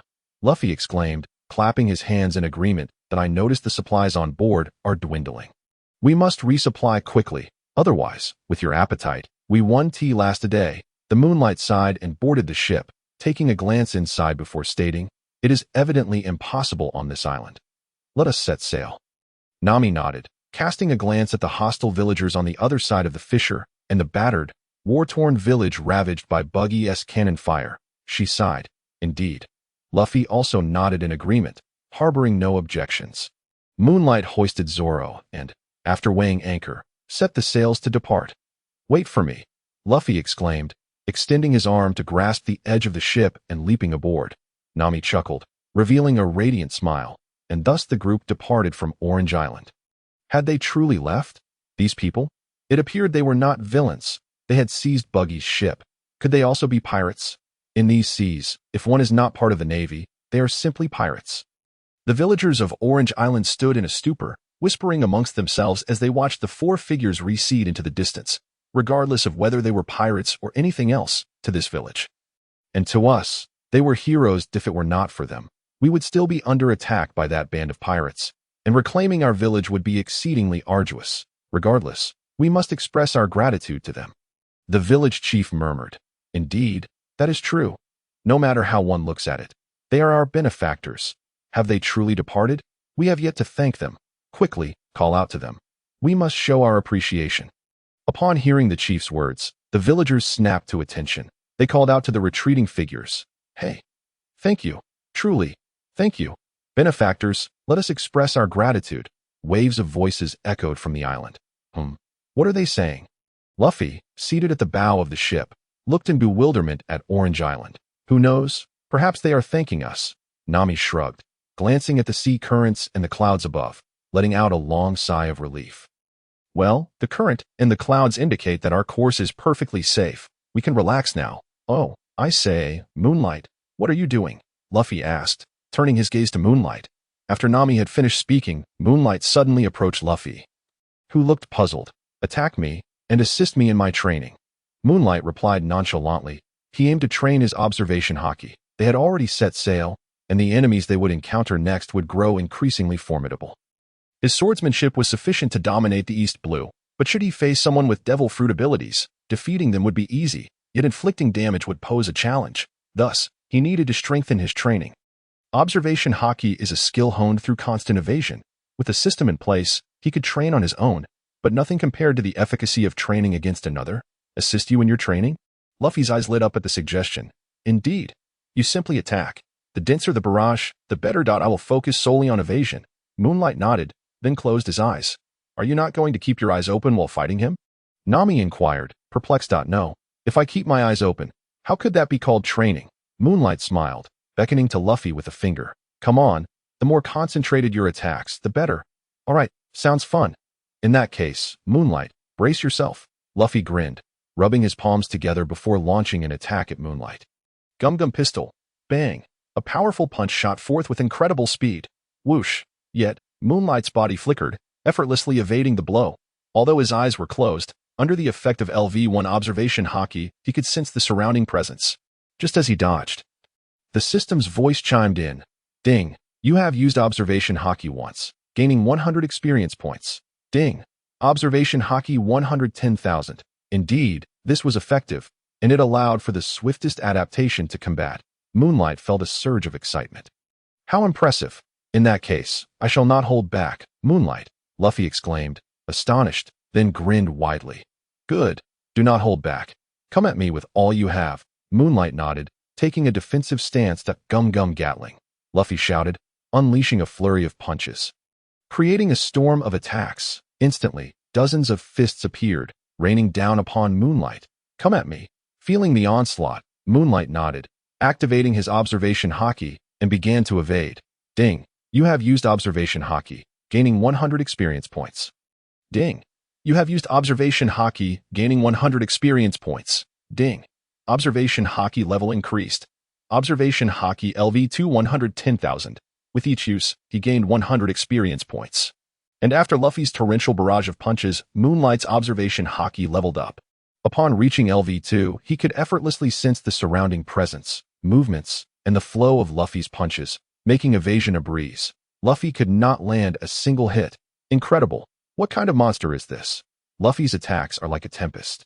Incredibly dense, yet he evades with his eyes closed. Now, not a single punch lands. He is entirely in control. Nami watched, astonished. What is happening? At that moment, Zoro awakened. Sitting up from the ground, he had not woken naturally. Rather, Luffy's Gum Gatling had accidentally struck him, rousing him instantly. What is this? Zoro's gaze fell upon the scene of Luffy and Moonlight engaged in their bout, initially taken aback, thinking they were in combat. He soon realized it was not as he had imagined. Rather, Luffy was attacking, while Moonlight was evading, and astonishingly, he was doing so with his eyes shut. What shocked him further was that, despite this, Luffy could not land a single blow. Moonlight was evading effortlessly, while Luffy was already panting, running out of stamina. In the end, he came to a halt, exhausted and famished. Luffy stuck out his tongue, looking utterly starved. Chapter 14. Ussop Pirates Don't Stop. Upon hearing this, Moonlight reluctantly opened his eyes, exclaiming in exasperation. Under Luffy's fierce onslaught, his observation Haki was rapidly accumulating experience. It would soon level up again, yet Luffy had paused at this moment, prompting him to shout. How impressive. Allow me to take my turn. At this, Zoro's fighting spirit ignited. He was a swordsman, and Moonlight was also a swordsman, albeit stronger than he was. His ambition was to become the world's greatest swordsman. Seeing someone stronger than him stirred a fierce desire to compete within him. All right, Moonlight nodded, closing his eyes once more. That you'd best be prepared. I won't hold back if I happen to cut you down. Do not blame me, Zoro sneered. Bring it on. If you can even land a hit, Moonlight replied calmly. Very well, Zoro bellowed, drawing his sword and launching an attack. With tremendous force, he slashed toward Moonlight. Swish, swish, swish. Instantly, Zoro unleashed a flurry of sword strikes rivaling Luffy's punches. Under the storm of blades, Moonlight effortlessly evaded, moving with grace and ease. Zoro, speed it up, Moonlight urged nonchalantly. Damn it, two-sword style. Zoro roared. Point two swords, one strike. Ding. Observation Haki level increased. Ding. Observation Haki LV3 110,000. Having reached LV3, suddenly, Moonlight perceived a shift in his awareness. Though his eyes remained closed, he could clearly sense the presence, attacks, and even Zoro's movements. He could even foresee Zoro's next strike. Is this the power of LV3 Haki? Zoro, utilize your three-sword style, as he felt the transformation within himself. Moonlight spoke with a calm demeanor. Understood. Zoro nodded, sensing the pressure without needing Moonlight's prompting. In that instant, he unleashed all three swords, executing a fierce assault. It was as though a tempest of blades had descended upon the ship. Fierce and rapid, Moonlight navigated the storm of swords with ease, remaining entirely unscathed. Ultimately, Zoro collapsed, panting heavily on the ground. If even his beastly physique could be brought to such exhaustion, it was evident just how formidable Moonlight truly was. How is this possible? I couldn't land a single strike on you. The gap between us is staggering.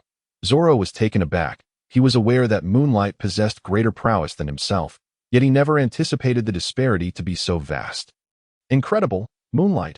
How did you manage to evade Zoro's strikes? Luffy gazed at Moonlight with unabashed admiration.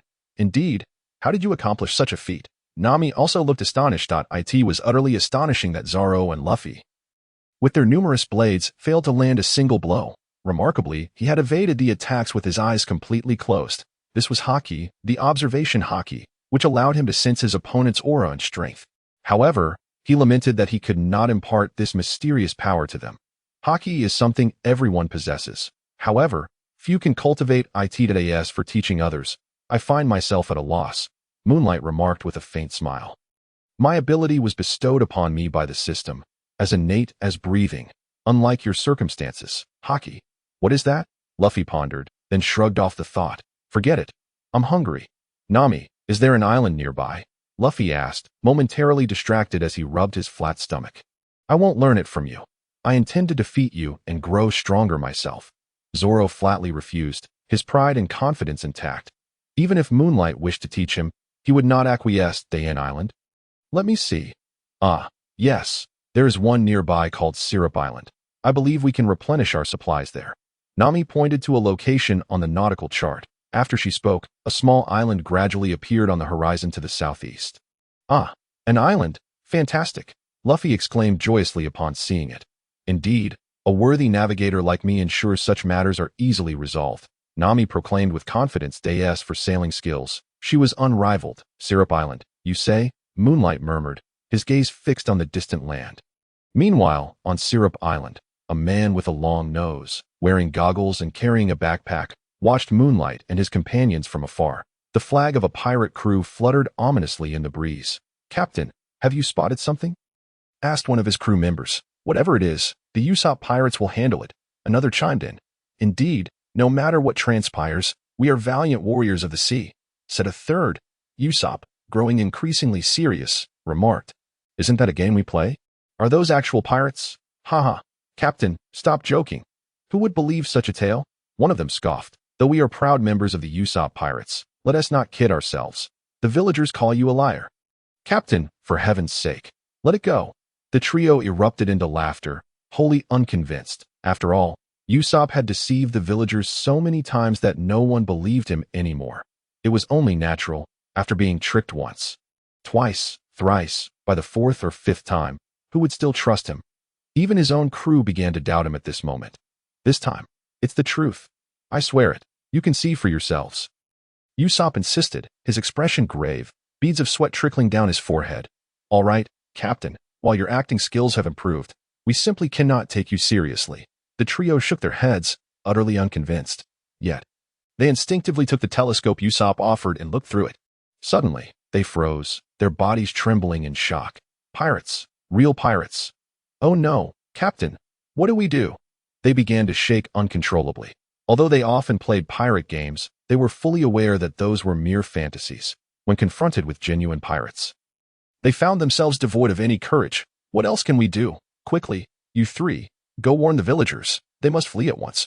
Real pirates are here. Ussop urged frantically. And what about you?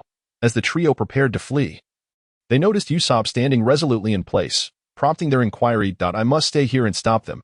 I will not allow pirates to harm the villagers. Absolutely not. Ussop declared, his resolve unwavering, despite trembling. Chapter 15. Me and my 8,000 subordinates then. Captain, you shall remain here while we alert the villagers, they replied. Farewell, Captain, good luck. Without hesitation, the three bolted away, for while playing pirate games was one thing, facing actual pirates was quite another. To go warn the villagers.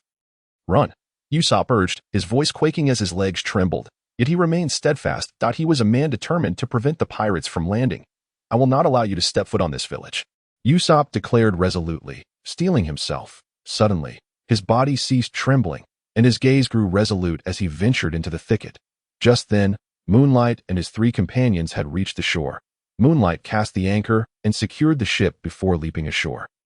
Zoro, Luffy, and Nami had already disembarked. The trio briefly assessed their surroundings before making their way toward the village. Suddenly, from atop a small hill, shadows began to emerge, and the foliage rustled as if an army were approaching.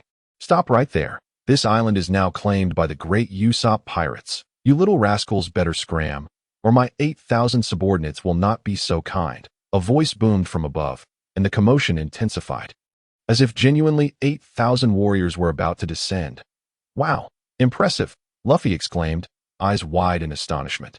Fool, this is clearly a ruse, Zoro scoffed, while Nami quickly discerned the charade as well, prompting Zoro to shout, do not be so arrogant. If that's the case, I shall unleash our 8,000 subordinates. However, the voice from the hill boomed once more, and the commotion grew increasingly ominous. Enough. Moonlight, losing patience, drew his sword. In an instant, a crescent-shaped blade of energy sliced through the air. Cleaving toward the hill, boom, the massive hill split in two, and Ussop, along with a myriad of props, tumbled down. Ah, Ussop screamed as he plummeted headfirst, landing with a thud before everyone. Someone just fell down, Luffy shouted in excitement.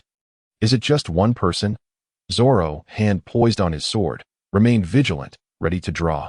Yet upon seeing only one figure rolling down the hill, he was momentarily taken aback. Indeed, it's just one. Nami laughed, having recognized the truth long before. And now exhaling with relief. Captain Ussop. We are the Ussop pirates. Release our captain, or we shall fight you.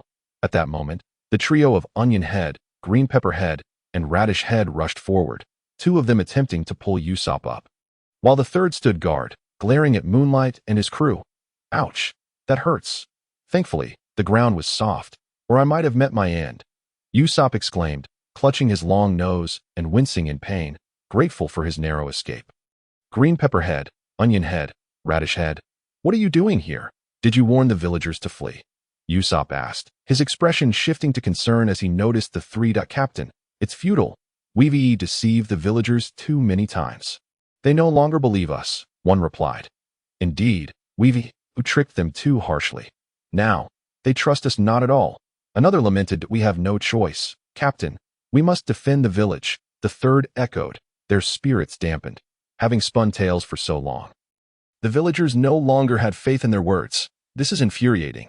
If that's the case, I, Ussop, shall protect this island. Hear me, I am. Despite his disappointment, Ussop gazed at Moonlight and his companions, declaring coldly, you're lying. You have no 8,000 subordinates. However, before he could finish his sentence, Nami directly exposed him. Ussop was momentarily taken aback and still wanted to argue. In fact, your so-called Ussop pirates consist of just you and those three. Right? Zoro pointed at the three of them and remarked casually. Ussop was once again at a loss for words, unsure of what to say next. Yet, Luffy pointed at his long nose and burst into laughter. I know you. Your name is Ussop, isn't it? Huh. You know me. Ussop was momentarily stunned. How could he be recognized by them when they had never met before? Haha, indeed. I met your father, Ussop, when I was aboard Shank's ship. He often spoke of you, to the point that my ears are nearly calloused from hearing about you, Luffy exclaimed, revealing a name. Ussop. You know my father? How is he?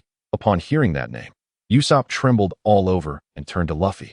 His guard completely lowered and asked, this name is not known by just anyone. Since Luffy could utter it, he must be someone extraordinary. The Jolly Roger. It was the call of the Jolly Roger that led me to set sail. He frequently said that he had a newborn son who could not withstand the call of the Jolly Roger. Thus he went to sea.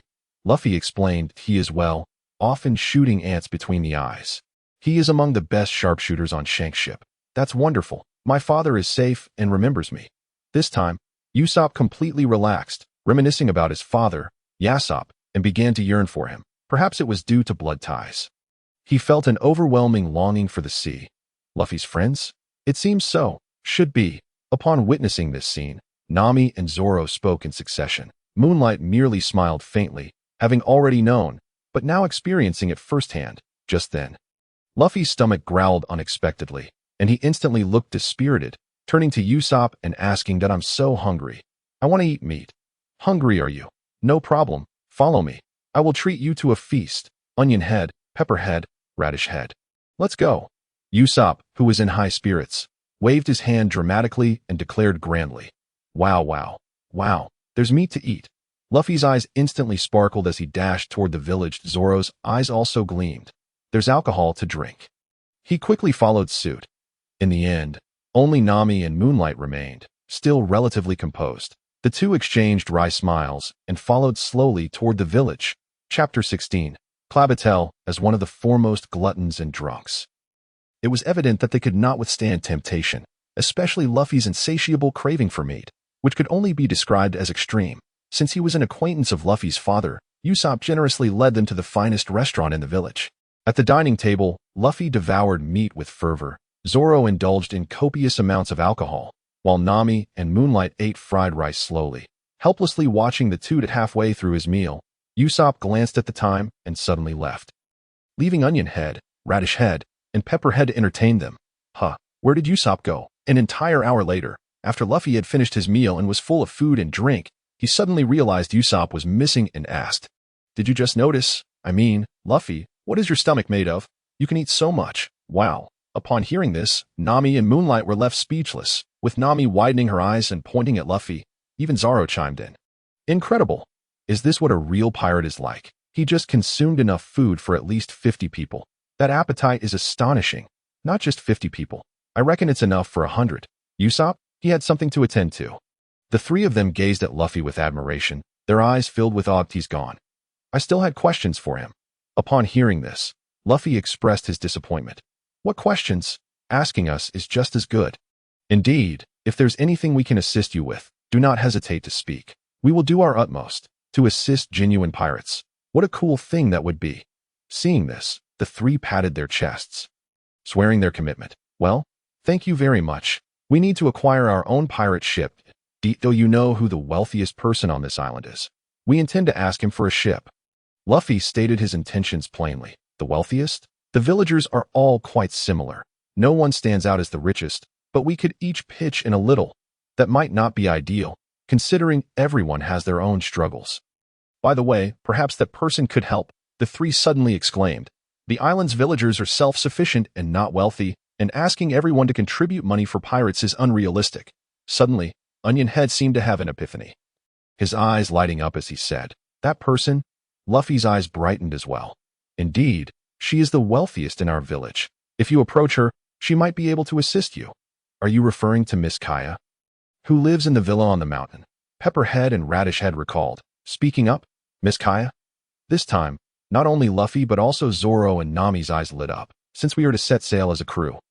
Naturally, we must have our own ship. This is the most fundamental requirement. However, acquiring a ship is no easy task. Nami clearly could not use her own funds, and Zoro and Luffy were both broke.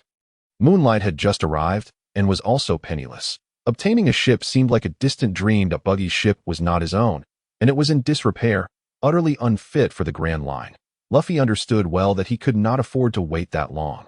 Seeking someone to sponsor a ship was the most convenient and quickest solution. Indeed, she is the wealthiest in our village, living on the mountain. The three nodded in agreement, pointing to the window, where a large villa was faintly visible on the mountain. Excellent. In that case, let us take action, Luffy exclaimed with excitement. Without a moment's hesitation, he set off. Let us go. Zoro and the others followed suit at that moment. In the mountain villa, Ussop climbed over a gap in the backyard and ascended a tree, softly calling into a room. Kaya? Instantly, the window flew open, and a frail young girl, not yet 20, saw Ussop and cheered. Ussop, you've come. Yes, Kaya, I have come to tell you of my heroic deeds at sea this time. Upon seeing the girl, Usopp's eyes sparkled. She was the owner of this villa, Miss Kaya. He nodded earnestly and said he often tells lies, which is why the villagers do not hold him in high regard.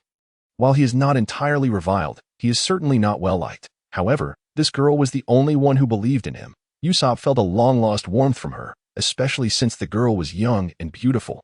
Ussop found himself infatuated, wishing to see her every day, which is why he often sneaked in to weave some of his fabricated tales of the sea, probably due to his habitual lying. Ussop began his story without hesitation. Instantly, Kaya listened with great astonishment, exclaiming in wonder. Due to her frail health, she had been bedridden for years and had not interacted with anyone except for a butler. Usopp's tales opened her eyes, especially the stories of the sea, which filled her with longing. Thus, one loved to spin tales, and the other loved to listen, and the two enjoyed a harmonious companionship. The captain is lying again. At that moment, Pepperhead and the others arrived with Luffy and his party, taking an unconventional route through the backyard. Upon witnessing this scene, they could not help but feel helpless. Ussop, who are they? Kaya asked, her eyes widening at the sight of Luffy and the others. Kaya, these are my friends and also pirates. This is Captain Luffy, and these are, his three subordinates. Upon seeing Luffy, Ussop slid down from the tree and introduced them. They came here too. Subsequently, Ussop stated their purpose. Miss, do not listen to this man's nonsense. He is nothing but a liar. Just then, a cold voice rang out. A man dressed in butler attire, around 30, wearing gold-rimmed glasses and black gloves approached, looking at Ussop with unreserved disdain. Bartle, seeing the man, Kaya exclaimed. Butler Clabatel. Upon seeing the man, Usopp's expression changed. Miss Kaya, he must be saying that he is a great pirate and often goes on sea adventures. These are all lies he has concocted, and the villagers are well aware of it. Moreover, his father is a notorious pirate, and as the son of such a wretched lineage, he too is not to be trusted. Miss Kaya, one must never believe the words of such a person, Clabatel scoffed disdainfully. However, Ussop, upon hearing this, Kaya couldn't help but interject. What did you say? What do you mean by people like me? Ussop interrupted her. His eyes instantly filled with rage as he glared furiously at Bartle. Especially when Bartle mentioned his idolized father with such contempt, it ignited a fury within him. Insulting him was one thing, but disrespecting his revered father was absolutely intolerable. Chapter 17. Begone, I shall not comply with your demands. What? Am I mistaken? Are you not the son of a pirate? Does the filthy blood of a pirate not course through your veins? This is common knowledge, and surely you are aware of your own actions, are you not? Shall I enumerate them one by one? Every word you utter is tainted, and as for your father, well, he produced a son of such a character. Yet Clabatel remained indifferent to the fury blazing in Ussop's eyes, coldly continuing his tirade. Bartle, cease your words, Kaya exclaimed, unable to contain herself. Despite being bedridden, she had heard her subordinates discuss Ussop and had an inkling of the truth. Yet she bore no ill will towards him. Bartel's words, however, were utterly excessive. How dare he label them as filthy? Such remarks are truly displeasing. Humph! Luffy and his companions felt a surge of indignation upon hearing Bartel's words. Nevertheless, they felt powerless. They could not strike out against an ordinary person. Moreover, Bartle was not entirely incorrect. In this era dominated by pirates, where they run rampant and wreak havoc, he spoke a harsh truth. If one fears the words of others, then what right do they have to be a pirate? Thus, they chose to ignore him. Captain Ussop, how infuriating! This scoundrel dares to belittle us. Captain, yet their indifference did not quell the outrage of the trio, Onion Head, Radish Head, and Green Pepper Head, who were ready to confront Bartle. However, someone took the initiative first. You scoundrel, do not dare to belittle my father. Ussop's face turned ashen, and with a thunderous roar, he threw a punch at Bartle. Bang! Bartle did not flinch. He took the blow head-on, staggering back 5 steps, his glasses flying off his face. Bartle, Kaya gasped in alarm, her concern palpable. Miss, do not worry. I am unharmed, Bartle replied with a faint smile.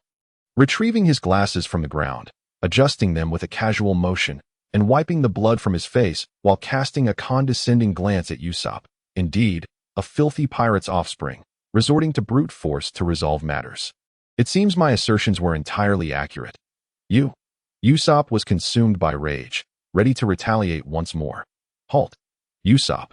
Kaya shouted loudly, but her exertion led to a violent fit of coughing. Kaya? Hearing this, Ussop's heart tightened, and he quickly turned to her. Miss, it is time for your medication. I shall fetch it immediately. You all must leave at once and refrain from climbing over the wall into the backyard in the future. Furthermore, I shall not acquiesce to your requests. Bartle sneered coldly, his gaze sweeping over Luffy and his companions before settling with disdain on Ussop. After delivering his final words, he retreated to his room to fetch the medicine. How infuriating! Ussop seethed with frustration. Yet seeing Kaya's evident illness left him helpless, and he departed in dejection. Captain! The trio hastily pursued him. Hey! What did that last remark mean? Did he refuse us? It must mean that. What else could it signify? Our plans for the ship are dashed. Luffy and his friends felt dejected upon hearing Clabatel's final words. He had outright rejected their request. Pirate Kuro, Moonlight observed the direction Bartle had departed, a flicker of intrigue in his eyes. Particularly recalling the striking manner in which Bartle adjusted his glasses, it was a behavior that seemed far from ordinary. Since our plans have fallen through, we shall seek alternatives, Luffy lamented as they exited the villa. He couldn't resort to theft. Having been rejected and offending the steward, he had to devise another strategy. Ussop! Suddenly, he remembered Ussop and dashed out in pursuit. Hey, Captain, where are you headed? Luffy, seeing Luffy abandon them to run ahead. Zoro and Nami called out. However, Luffy moved with such speed that he quickly vanished from sight. How irresponsible can a captain be? Nami and Zoro grumbled in exasperation. Do not fret. Perhaps he will uncover something different. And I have noticed some intriguing matters, Moonlight remarked, observing their speechless expressions with a smile. Intriguing matters? What have you discovered? They both inquired, Curiosity piqued. That steward. Do you not find him a bit peculiar? Moonlight chuckled. Peculiar? Indeed, he is somewhat odd. The way he adjusted his glasses is certainly strange. What kind of person does that? Indeed, upon reflection, it is quite abnormal. The two concurred, recalling the incident that it is a glaringly obvious conclusion. He is not a normal individual. While one might dismiss it as a peculiar habit or some ailment, such behavior is too unusual. Abandoning the notion of illness, these habits must have been cultivated over time. Consider this. In these seas, odd actions or habits, with a household bereft of its master, leaving only a young lady and a steward. What does that suggest? Moonlight mused with a faint smile. It is a straightforward line of reasoning. Yet none have noticed. Now, upon closer examination, it becomes chillingly clear, and the answer looms large. Hearing you say that, it does seem abnormal. Could you suspect the steward is not an ordinary person? Might he be a pirate or a bandit?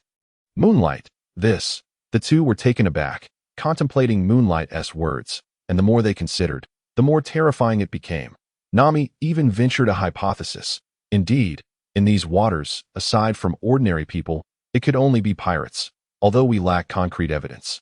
Instinctively, it feels suspicious. Luffy need not concern himself with him. I find that steward exceedingly distasteful. As a servant, he dares to overshadow the master and make decisions. Such arrogance I cannot abide. Moreover, without a ship, we cannot venture to the Grand Line. I refuse to waste time here, Moonlight stated matter-of-factly. What do you intend to do? Nami nodded, initially agreeing with Moonlight's assessment. I find myself increasingly curious. Zoro also nodded. His interest piqued. It is simple. We shall split up and scour the hills behind the village or other directions to see if any pirate ships are docked if they are indeed pirates. There must be a ship. Should we locate a pirate vessel, all will become clear. Moonlight declared. Very well. We arrived from the west, and there appeared to be nothing amiss. I shall investigate the east, Zoro the south. And Moonlight, you will head north. Nami quickly organized their actions. Hey, could you refrain from dictating my movements? Did I not say I would go south? Zoro grumbled, displeased with Nami's unilateral decision. Chapter 18. Kuro Pirate Crew, yet Nami had already moved far ahead. Leaving no room for debate, Moonlight smiled, proceeding towards the northern path. Zoro found himself at a loss, gazing around aimlessly. Hey, which way is south? Is it this way? Zoro hesitated briefly, randomly selecting a direction to depart. Meanwhile, in the eastern woods, Onion Head, Radish Head, and Green Pepper Head were in pursuit when they suddenly spotted a man walking backwards, adorned with a silver ring and a gentleman's hat, catching their attention. Look there, someone is walking backwards. How strange. What is wrong with this person? Why would he walk backwards? Does he have an issue with his feet? Should we go help him? The trio pondered aloud as they approached the man. Hey, do you have a problem with your feet? Why are you walking backwards? Who are you? And why have we never seen you before? Three individuals inquired. No, my name is Zhang, known as the most formidable hypnotist in history. Don't you think it looks quite impressive to walk backwards? Upon seeing the trio, the man chuckled. Impressive? A hypnotist? What on earth is that? The three looked at Zhang in confusion and disbelief. What? You don't believe me? Just look over here. When I say 1, 2, Zhang, you shall fall into a deep slumber, Zhang exclaimed, shaking the silver ring in his hand. The trio involuntarily directed their gaze towards him. 1, 2, Zhang began his countdown. Indeed, as soon as he uttered the word Zhang, the three of them collapsed to the ground, sound asleep. Hypnotized, just 3 little rascals. Never mind, I won't hold it against you. I shall rendezvous with Captain Kuro, for he is exceedingly displeased with tardiness. Zhang cast a glance at the trio before continuing to walk backwards, swiftly exiting the forest. Hey, Ussop, is that you? At that moment, on the eastern edge of a cliff, Luffy spotted Ussop and called out. Luffy, is that you? Is it true what they say about my father being a notorious pirate? Does that mean there's the blood of filthy pirates coursing through my veins? Upon seeing Luffy, Ussop couldn't help but ask. Normally, he wouldn't care less, but instinctively, he trusted Luffy due to the news regarding his father. What's wrong with you? Why fret over such matters, even if he is notorious? So what?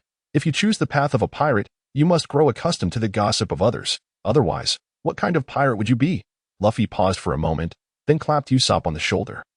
Speaking nonchalantly, that you're right, Luffy. Choosing the pirate life is fraught with challenges, but since I've made this choice, I must be prepared, for that is what it means to be a true pirate and a real man. Usopp's eyes brightened instantly. Luffy's words acted as a beacon, illuminating his path.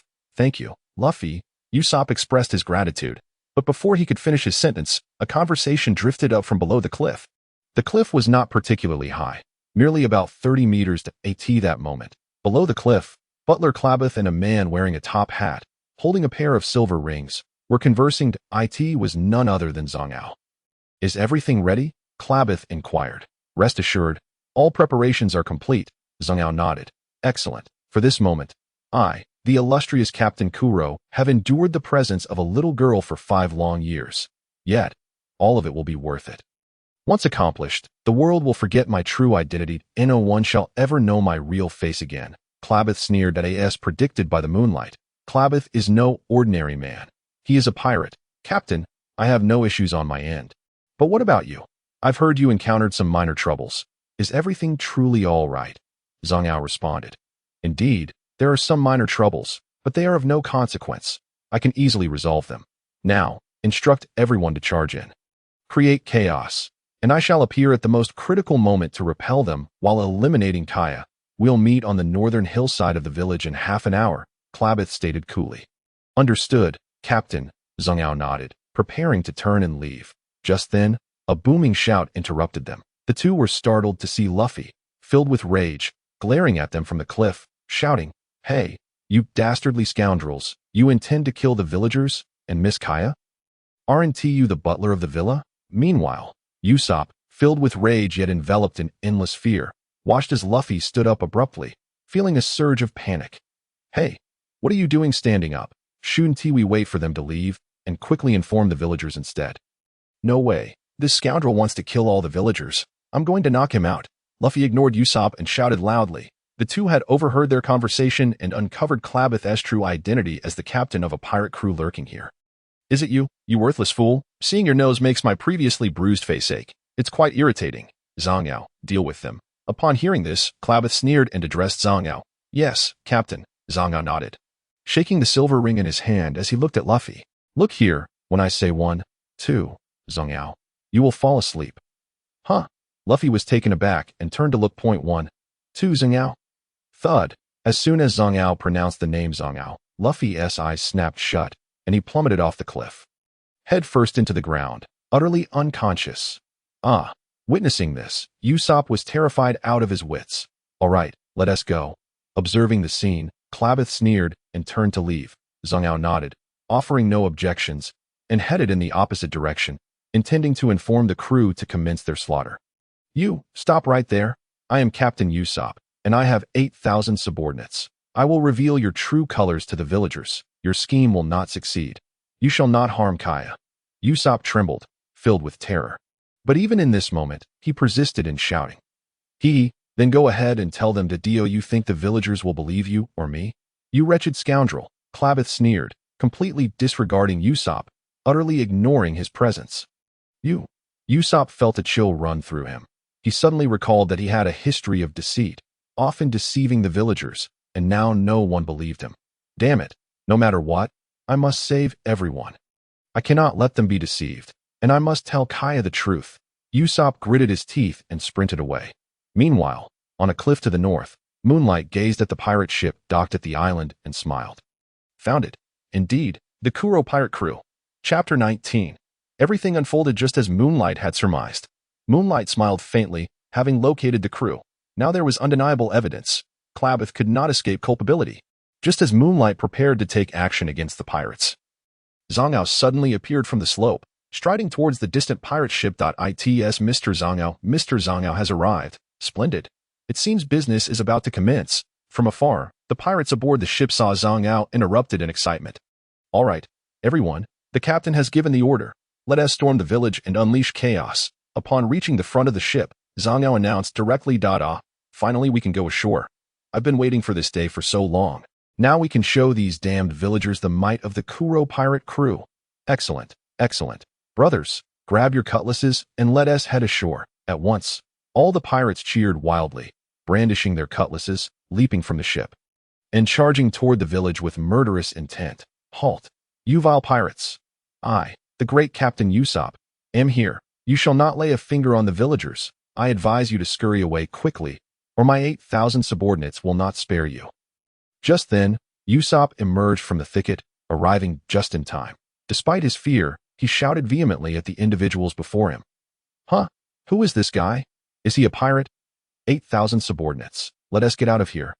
"Huh? This kid is making grandiose claims. Perhaps he should at least draft a script if he wants to deceive us.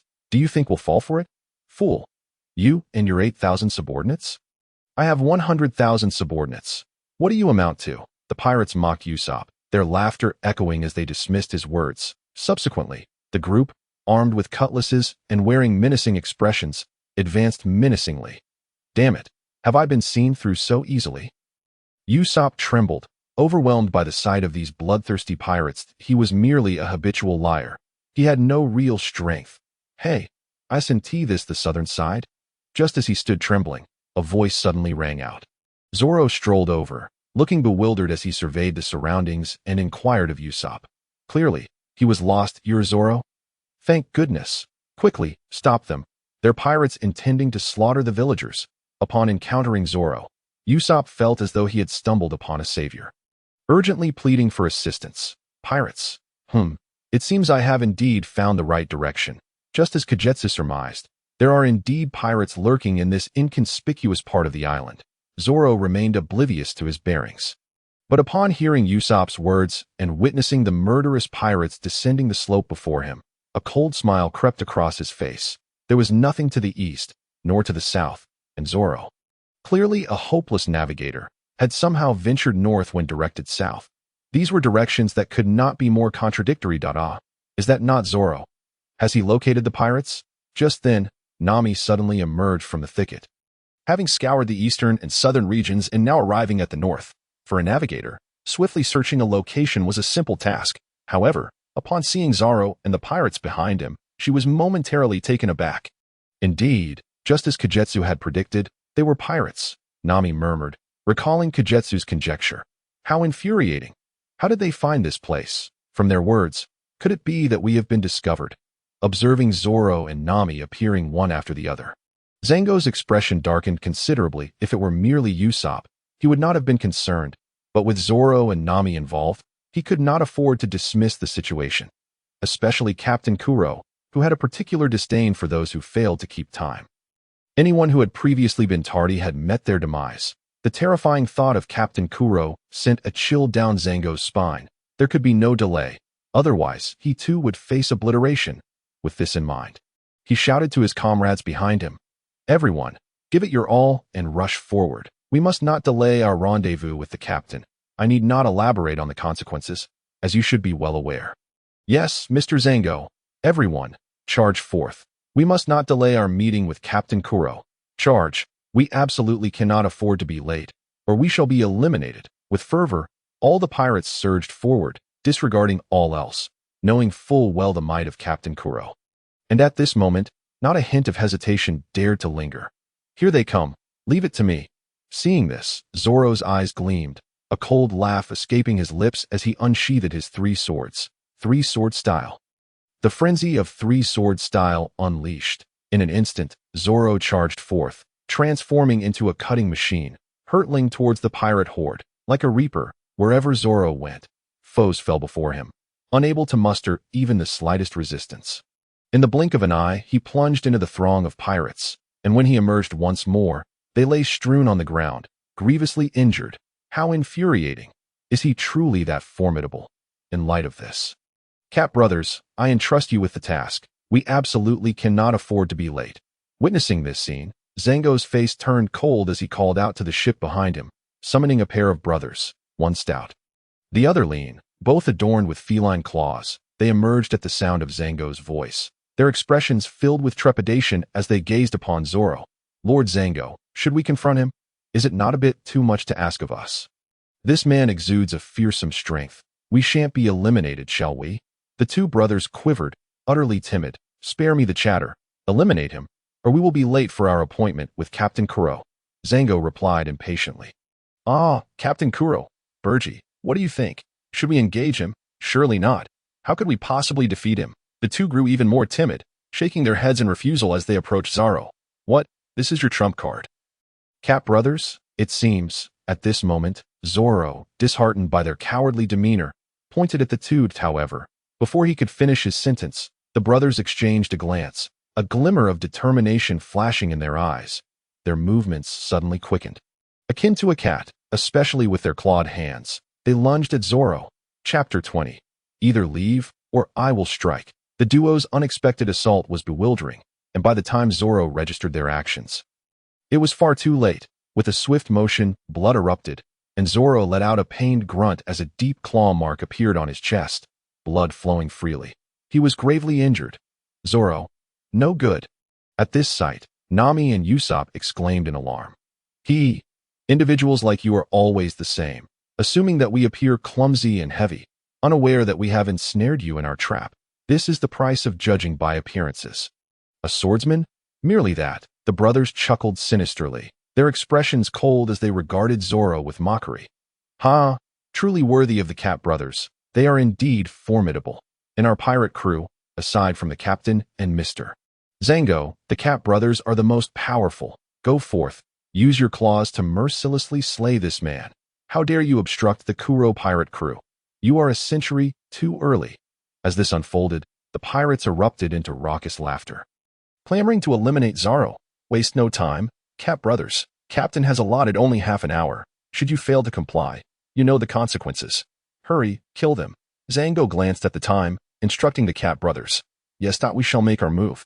At this, both brothers trembled, as if the thought of being late would lead to unimaginable horrors. With malicious grins, they extended their claws, lunging fiercely at Zoro. Meet your cruel demise, the two shouted. How infuriating!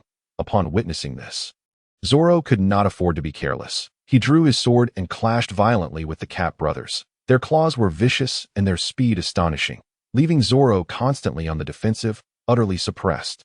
The three engaged in a fierce contest, completely reliant on speed. This is dire. Zoro is entirely overwhelmed.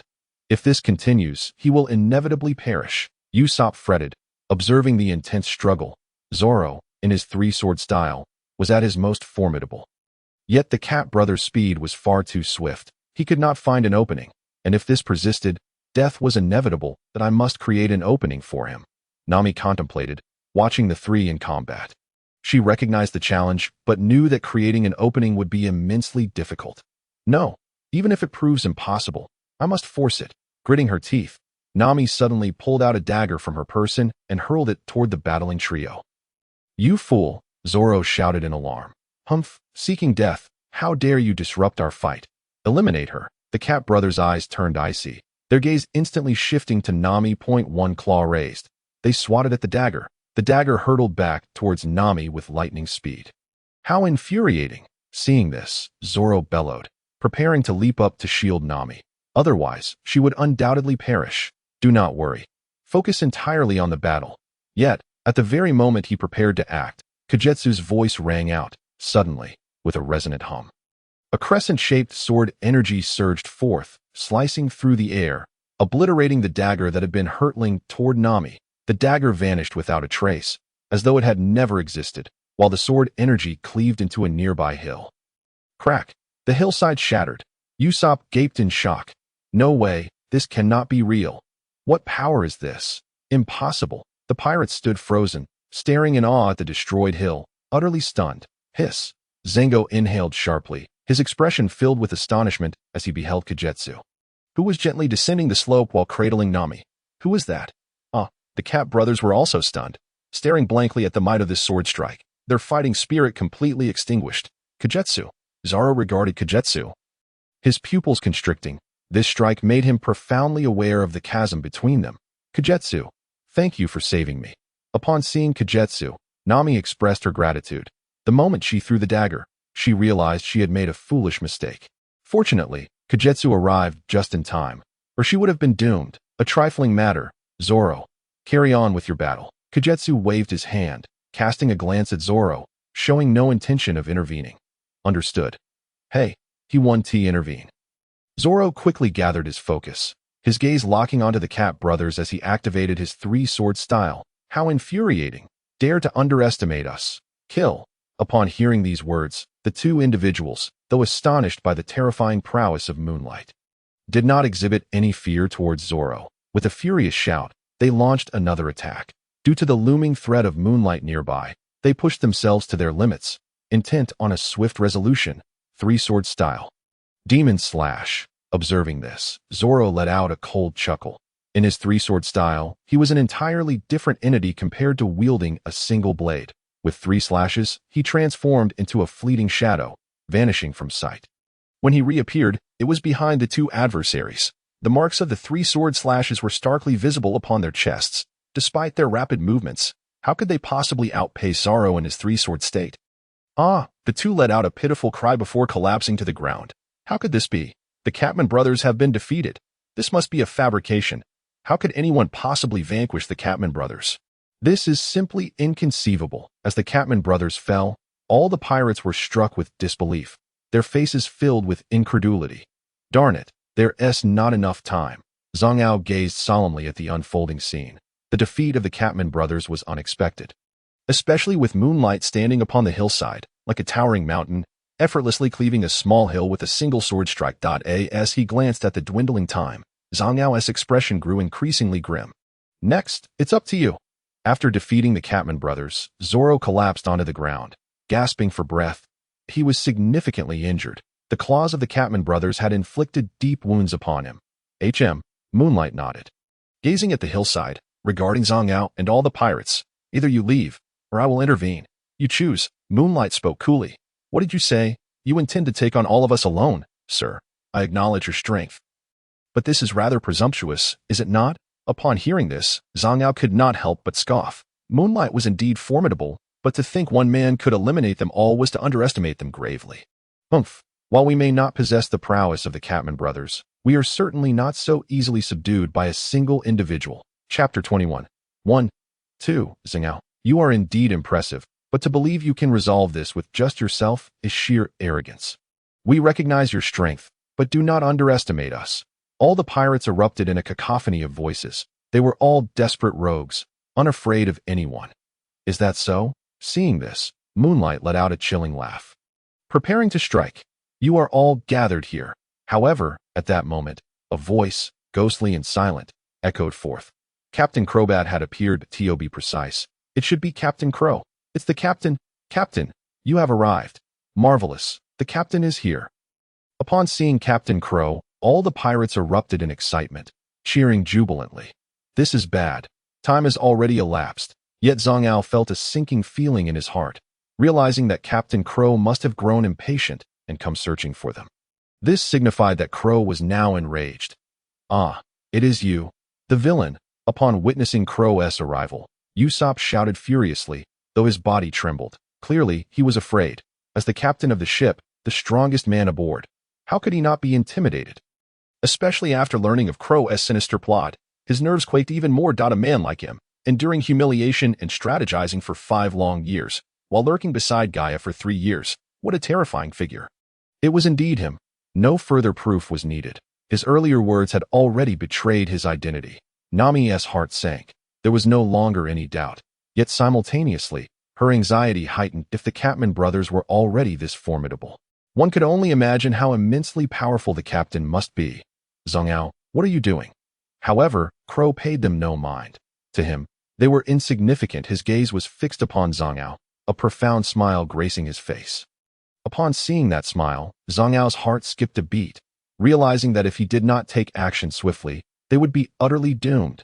The Catman brothers, along with everyone else, turned their attention towards this confrontation.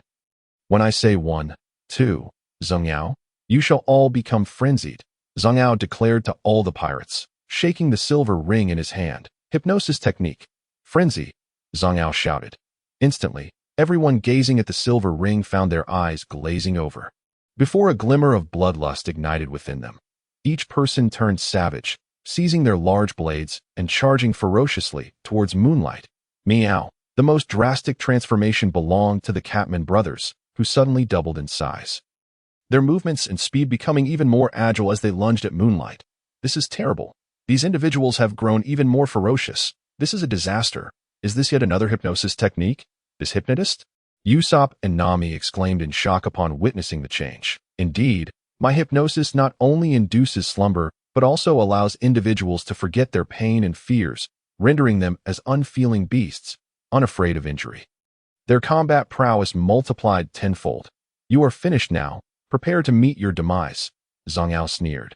Humph. In response, Moonlight let out a cold laugh and drew his blade to counter. Rubber machine gun. Just then, an exuberant voice burst forth. Luffy leaped out from the thicket, observing the oncoming horde and bellowing, "Rubber machine gun." Countless arms surged forth, striking at everyone. It was Luffy, arriving just in time. Bang, bang, bang. The sound of consecutive explosions rang out. Luffy surged through them like a tempest, utterly overpowering both the Catman brothers and the ordinary pirates, sending them all flying. As he swept through, none could stand in his way. "Luffy, you finally arrived. Where on earth have you been? I knew you wouldn't perish so easily." Upon seeing Luffy, Ussop and Nami rejoiced. Ussop sighed in relief, while Nami shouted angrily, "Darn it, that brat is still alive." Seeing Luffy emerge, Zhang Yao was taken aback. Even Prowess' eyes glimmered with intrigue, for they had witnessed Luffy fall under the hypnosis, plummeting from the cliff, headfirst into the ground. A normal person would have perished. Boom! At that moment, Luffy had finished his assault. Everyone, including the Catman brothers, lay sprawled on the ground, having been directly knocked away by Luffy. Then, Luffy turned his gaze towards Zhang Yao, furiously declaring, "It's you. What strange trick did you use to put me to sleep? I'm going to knock you away. Rubber pistol." With that, his arm elongated and launched a punch at Zhang Yao. "His arm is stretching. What a monster." He is not a normal person. The pirates who had been sent flying scrambled back to their feet. Still under the influence of the hypnosis, they felt no pain and were preparing to charge once more. Suddenly witnessing this scene, they were all startled awake, their eyes wide with shock that it's a devil fruit user. That explains it. He fell from such a height and still survived. Zhang Yao, seeing this, began to comprehend. There were always legends of demons at sea, akin to dragons. Everyone had heard of various tales about dragons, yet no one had ever seen a true dragon when one finally laid eyes upon it. The astonishment was overwhelming. Zhang Yao felt this way, yet he quickly regained his composure, being a seasoned warrior with vast experience. Dodging Luffy's rubber pistol, he began to shake the silver ring in his hand. "Look at me. Hypnosis technique. Forced hypnosis. 1, 2. Zhang Yao, commanded as the last word left his lips. Luffy's eyes closed, slipping back into slumber. However, just before succumbing to sleep, he shouted towards Moonlight, "Damn it, again with this trick?" "Moonlight, but his words were cut short as he fell asleep. Luffy, quickly, close your eyes," Ussop and Nami shouted, but it was already too late. "He is asleep.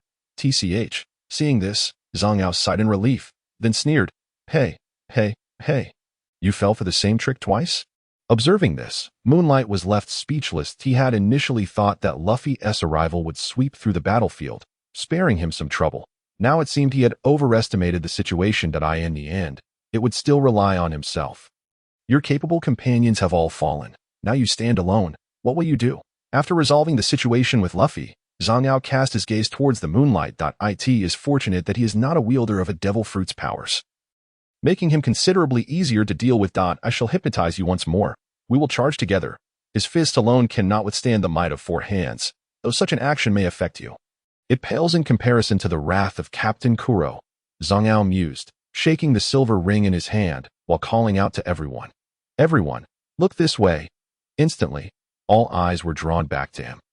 1, 2, Zhang Yao, he chanted, and as the final syllable escaped his lips, the eyes of all became blood-red, tenfold more fearsome than before. They charged recklessly towards the Moonlight. Chapter 22. Just like that. "Moonlight, be careful. Oh no." Nami and Ussop shouted in haste. First Zoro, then Luffy. The enemy's strength had surpassed all expectations. If even a devil fruit user like Luffy fell, could Moonlight truly be a match? "Kid, you're quite the fighter, but do you think you can take on all of us alone?" Zhang Yao sneered. "Moonlight may indeed be formidable, but he is still but one man. I'll give you 10 seconds. Kuro began counting down impatiently. "If you don't wish to incur the captain's wrath, then dispose of him quickly." Hearing this, Zhang Yao's heart tightened, and he hastily shouted around him. The hypnotized crowd trembled, as if Kuro's words had stirred their very souls. They grew even more frenzied. Kill. Complete the captain's task swiftly. Otherwise, the captain will be displeased. They could not allow the captain to be unhappy, or their fate would be sealed. Indeed, we must fulfill the captain's orders. We have only 10 minutes. The urgency spread amongst them. Moonlight, run, Nami and Ussop urged. Fear not. They are of no concern to me. Yet, you should keep your distance. Otherwise, it could become problematic for you. Moonlight smiled, unconcerned as he approached the throng. Keep your distance? Affected by us? Nami and Ussop were puzzled. He actually charged forward alone. Zhang Ao snorted coldly. Moonlight was indeed underestimating them. Damn it, I am a member of the Kuro pirates. When have I ever been looked down upon like this? Seeking death. Die. The pirates were instantly seething with rage. They were seasoned fighters, accustomed to bloodshed. Moonlight was grossly underestimating them. Underestimate. That is merely your perception. Moonlight replied with a grin that conquers Haki. In an instant, a blue aura erupted from him, radiating outward explosively, within a 100-meter radius. All were affected. Thud, thud, the charging pirates froze in place, then collapsed, unconscious and frothing at the mouth. Ultimately, all within the 100 meters fell to the ground, stripped of their combat abilities. Some were even drenched in sweat. Even Zhang Ao's pupils widened as he dropped to his knees. Though he fared slightly better than the others, he felt as though he had just awakened from a nightmare, drenched in perspiration, utterly devoid of strength. Beyond the 100 meters, the pirates preparing to charge stood frozen, as if ensnared by a spell. Zhang Ao weakly realized that the hypnosis had been broken. What has happened? What is going on? Is this real? They were all in shock, yet no one understood what had transpired. They stood rooted to the spot, hesitant to advance. What has occurred? Usopp's face displayed sheer astonishment. Did Moonlight do this? Nami queried, equally stunned as she gazed at him. Huh? Kuro's pupils narrowed, adjusting his glasses. His feet flickered, the silent killing step. Suddenly, he appeared behind Moonlight, claws extended. Heh. Moonlight smiled faintly, brandishing the Kazakiri sword. 3-slice cut. Bang. A crescent-shaped blade of energy erupted from the sword. The energy unleashed a rapid succession of 3 slashes. Crack. Kuro's left iron claw was instantly severed, along with a portion of his body, sent flying by the blade's force. Captain Kuro. They were astounded that he had managed to fend off Kuro's silent killing step. Such an event was unfathomable. Seeing Kuro not only return empty-handed but also grievously injured, all the pirates were left in shock. This was the renowned Captain Kuro, known for his cunning. Incredible. Moonlight is truly formidable. Usopp gaped, astonished by Moonlight's prowess. Not just formidable, it is a complete annihilation, Nami echoed, equally amazed. Though well-versed in various matters, encountering a powerhouse like Moonlight was unprecedented. So weak. With such meager strength, how can he even claim to be captain? With a single strike, Moonlight had sent Kuro flying, scoffing. Heh. However, Kuro remained unfazed, merely grinning cruelly. With one hand drooping, his body swayed as if intoxicated. Witnessing this posture, the pirates screamed in terror. Their expressions resembled those who had encountered something truly horrifying. No, Captain Kuro, please don't unleash the spoon. Ah, the spoon, Captain Kuro, I beg you, do not use that move. We will obey your every command. Just please, do not resort to that technique. Ah, Captain Kuro. All the pirates displayed expressions of utter despair. As if doomsday had arrived. Clearly, this technique was no trivial matter. What is the spoon? Usopp and Nami questioned, perplexed on it as Captain Kuro's ultimate technique, a lethal secret art centered around the silent killing step. It is executed at such speed that even Captain Kuro himself struggles to control it, rendering it an indiscriminate killing technique. Zhang Ao trembled as he explained. Witnessing Kuro in this stance sent shivers down his spine. What? An indiscriminate killing technique? Are you saying he does not even know who he is killing? Usopp and Nami shivered. Indeed, Zhang Ao nodded, his face a mask of despair. N01 could now prevent Kuro, the silent killing technique. Merely a trick to inflict pain on the body through rapid movement. Huh. Upon hearing this, Moonlight chuckled dismissively that I acknowledge your strength, but you greatly underestimate Captain Kuro. This silent killing technique is far more terrifying than you can imagine. Zhang Ao laughed coldly, dismissing Moonlight's confidence. Is that so? Moonlight replied with a faint smile. Swish. At that moment, Kuro's body vanished. The silent killing technique had commenced. Ah, Captain Kuro, please. I do not wish to die. I do not wish to die. The pirates, in utter disarray, begged desperately. Humph! Moonlight sneered. The Kazakiri's sword was drawn. Buzz! A crescent-shaped blade of energy radiated outward, slicing through the air. With a single stroke, an explosion resounded. The vanished Kuro was instantaneously cleaved, his right iron claw disappearing in an instant. He was hurled backward, crashing violently against the foam mountain behind him. Bang! Blood gushed forth as he sustained grave injuries, losing consciousness. The arena fell silent. Everyone stood transfixed, unable to utter a word. Chapter 23. Ussop boards the ship. Was Captain Kuro truly defeated, and in the midst of employing the spoon technique? My goodness, is this real? Am I dreaming? This swordsman is far too powerful. After a lengthy pause, the pirates regained their senses. Overwhelmed by disbelief, Zhang Yao could utter not a word, trembling uncontrollably. Before losing consciousness, he had withstood Moonlight's direct conqueror's Haki. The fact that he had not fainted on the spot was remarkable in itself. But now he could no longer hold on and succumbed. Incredible! This swordsman named Moonlight is truly formidable. With just one strike, he has defeated Kuro. Ussop trembled, gazing at Moonlight, as if beholding some powerful entity. So strong, truly strong. This person might even surpass Arlong. Nami's heart raced with trepidation. This guy, he is indeed a man I struggle to match, but I shall prevail. Zoro steadied himself with his sword, standing tall as he regarded Moonlight, his expression brimming with battle intent. Subsequently, he patted Luffy on the shoulder. Hey, Captain, it's all over now. It's time to wake up. Luffy, momentarily bewildered, stirred from his slumber and cast a glance around, his gaze ultimately settling on the Moonlight. Moonlight, is there any meat? I'm starving. The Moonlight. Zoro. Ussop. All were left speechless. The first thing you say upon waking is that you're hungry and asking if there's meat? Aren't you at all concerned that we might be killed? Nami erupted in frustration, delivering a punch to Luffy's head. What are you doing? What's there to worry about? With the Moonlight here, it's a trivial matter for it to handle them. Rubbing the bump on his head, Luffy protested. All right. Thank you all so much. Let me treat you to a meal. Luffy, meat galore. Ussop quickly chimed in, visibly relieved that the formidable foe had been vanquished. Everyone here. Just then, a graceful figure rushed over. Breathless, it was Kaya. She looked at the group, ready to speak, but was suddenly taken aback by the scene before her. Captain Ussop, it's terrible. That butler, Prowess, is actually a ruthless pirate captain. He intends to slaughter everyone in the village and kill Lady Kaya. Simultaneously, the trio of Radish Head, Onion Head, and Bell Pepper Head came running, panting as they addressed Ussop. However, upon seeing the disheveled pirates below the slope, lacking any fighting spirit, along with the defeated Kuro, Zhang Yao, and the Cat brothers, they were left in shock. Haha, you all arrived late. They've already been dealt with by my companions. Ussop laughed heartily, ready to boast, but upon noticing Nami and Zoro's indifferent expressions, he quickly changed his tune. Wow, Captain Ussop, you're so impressive, truly deserving of the title of our captain. The trio believed him, gazing at Ussop with tears of gratitude. Thank you, Ussop. Thank you all. Kaya seemed to understand something, offering Ussop a radiant smile before extending her gratitude to Luffy and the others. She had already grasped the entire truth. What?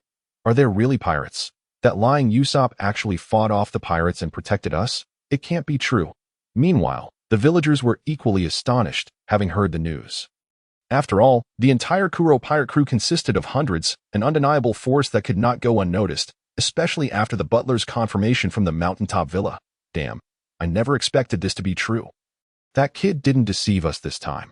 Incredible, he actually protected us.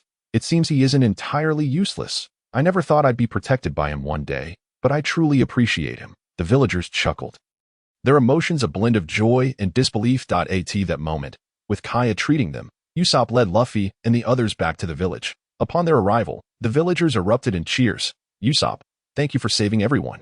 Although we may have wronged you in the past, we truly appreciate your help this time. Well done, lad. I have high hopes for you. Ussop trembled, tears streaming down his face.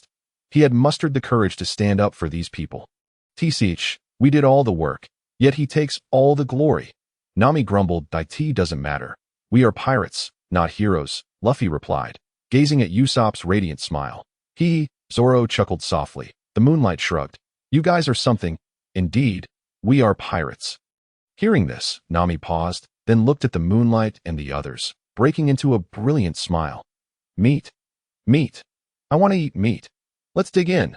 Hey, Moonlight, don't steal my curry. Before long, amid the villagers' enthusiastic hospitality, Luffy and the others cheered joyously.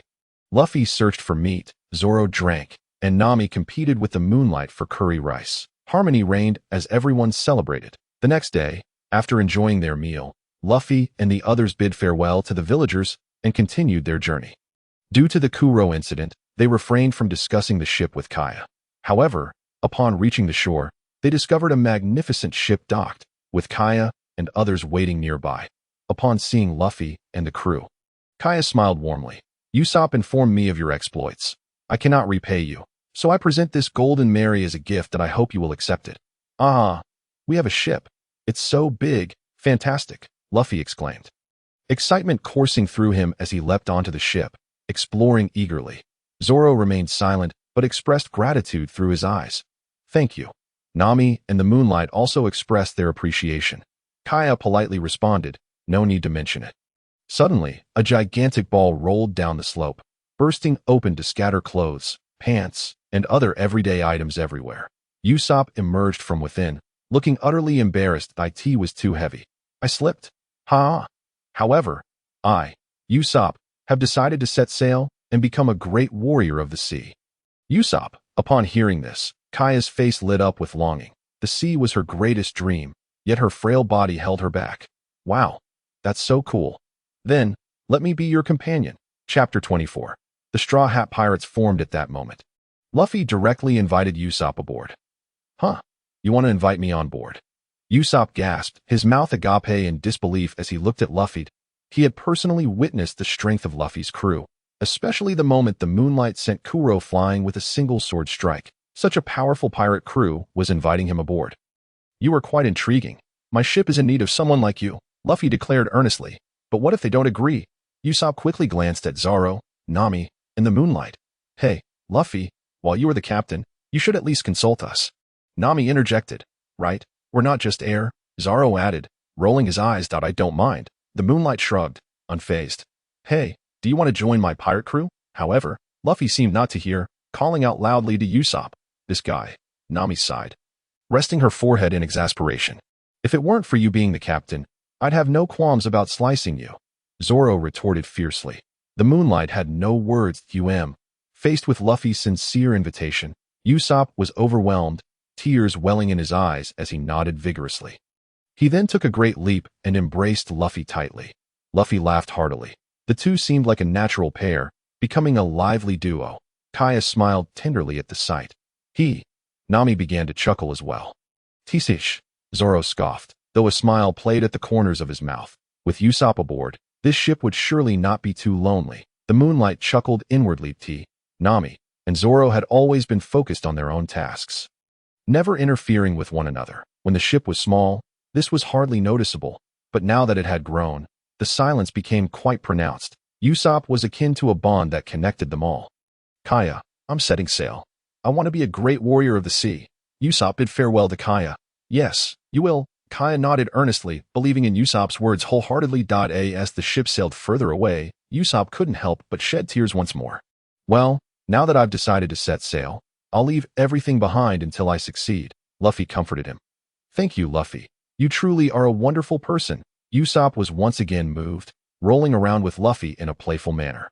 The two of them resumed their antics, tumbling about on the deck, creating quite the lively scene.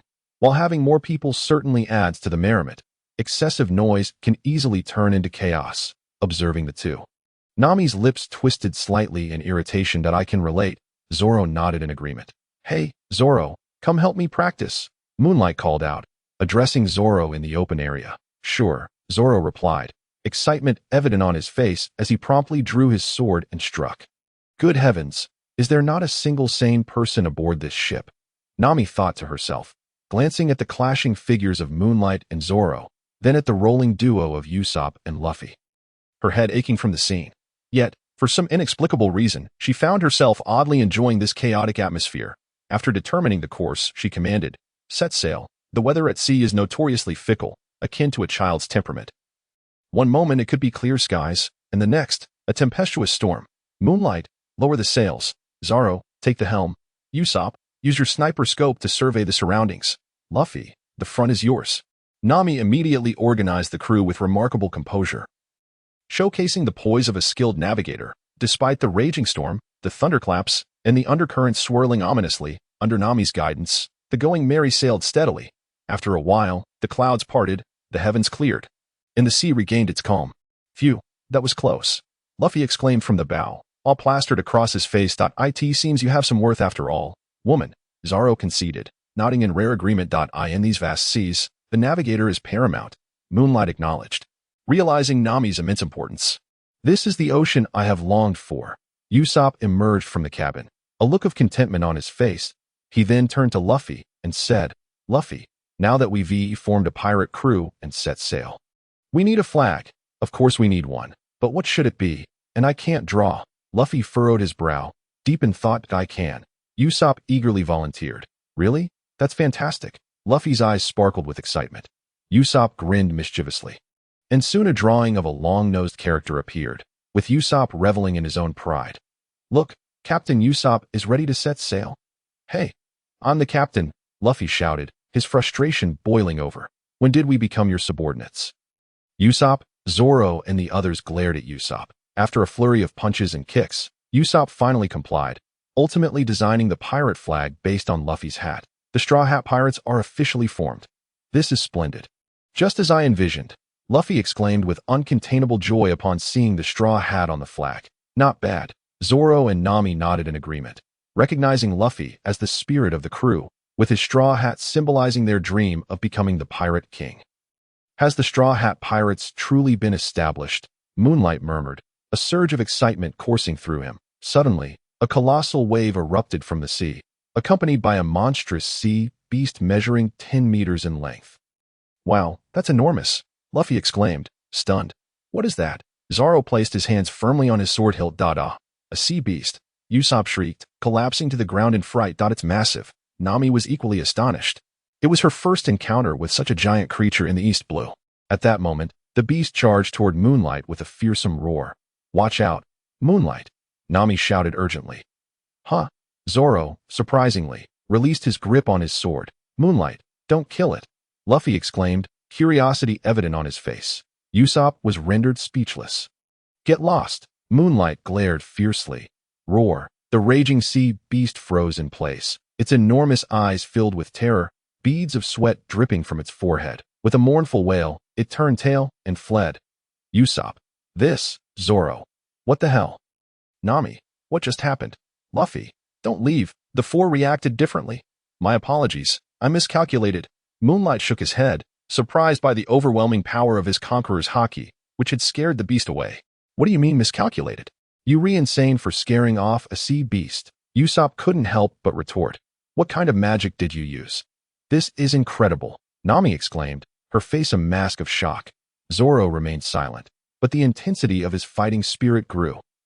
The more Moonlight showcased his abilities, the more Zoro felt the vast chasm between them, yet he was determined to surpass it. Chapter 25. The Dragons / Ding. You drew your sword, gaining 100 experience points. Ding. You used your armament Haki, gaining 100 experience points. Ding. Draw / upgraded to LV3. Ding. Armament Haki upgraded to LV3. After the earlier shock, Luffy and the others became serious, no longer daring to be careless. Ussop took the helm. Luffy sat at the bow to keep watch. Nami monitored the clouds, recording the navigation log.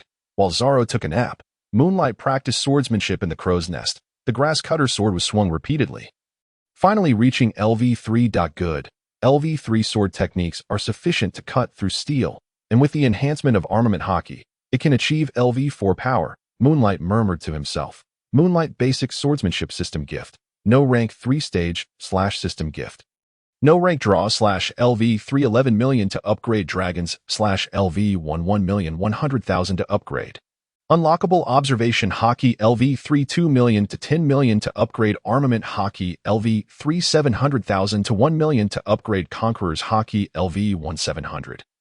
000-1 000 to upgrade Conqueror's Haki is difficult to cultivate, especially with their presence, as it can easily affect the innocent. Thus, I shall focus on enhancing my sword techniques. Observing my progress, having reached LV3 in just a few days is remarkable.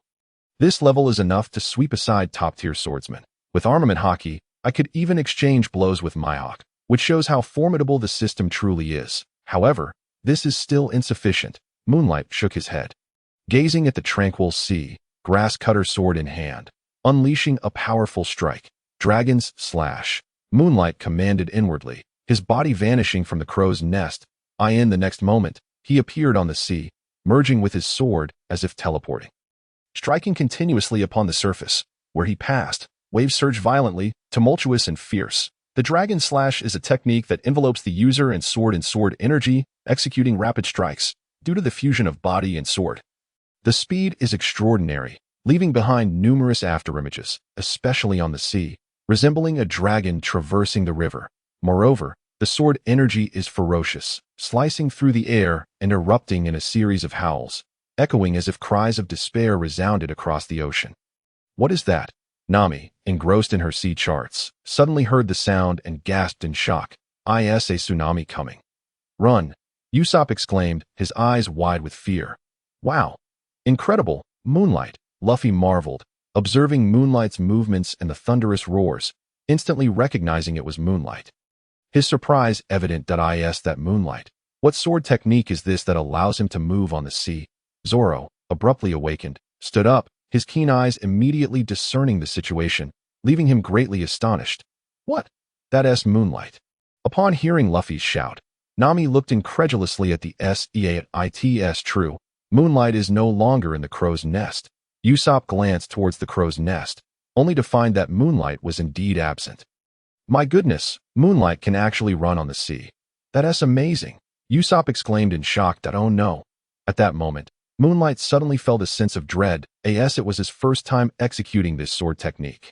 The fusion of body and sword resulted in such incredible speed that he struggled to adapt. His body kept moving on the sea, unable to halt. He quickly drifted further away, soon disappearing from the other side.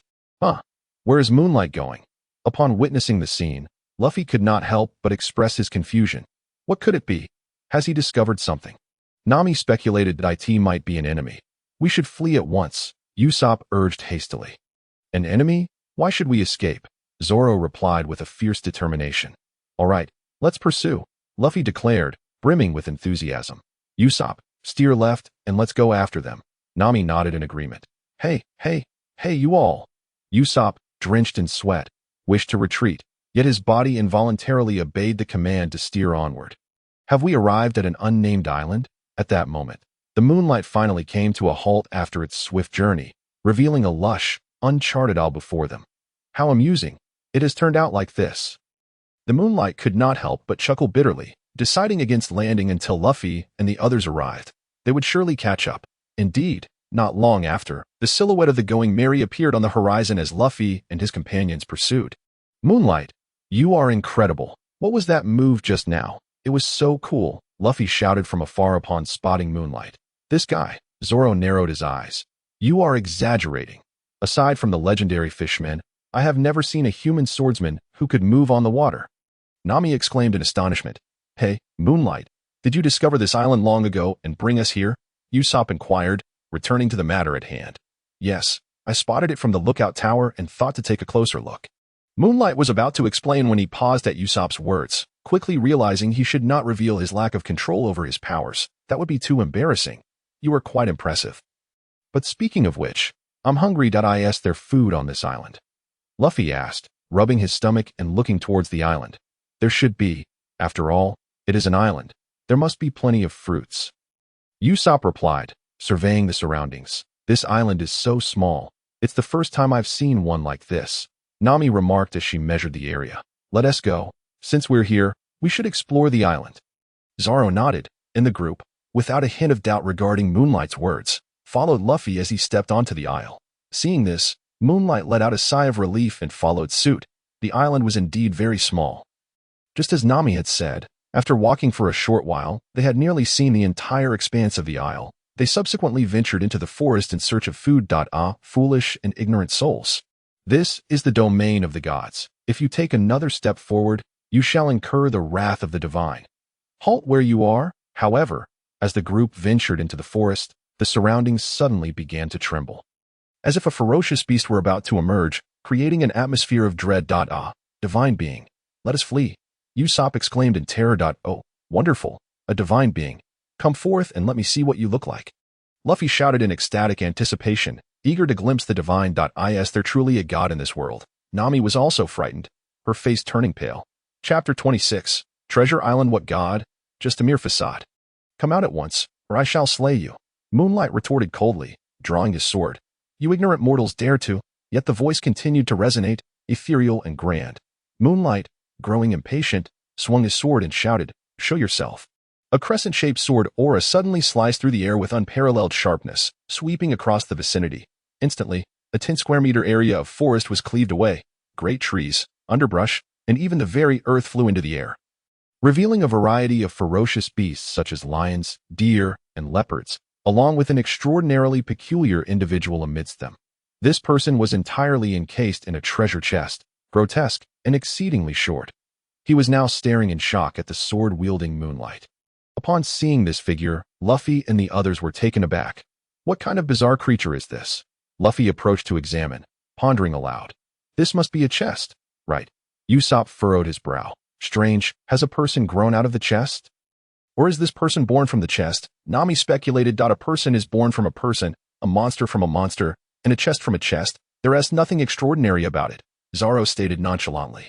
Well said. Moonlight could not help but give a thumbs up. Is that so? Oddly enough, Luffy and the others seemed to believe it, with even Nami looking at the person inside the chest in confusion. What nonsense. I am Cayman, a human.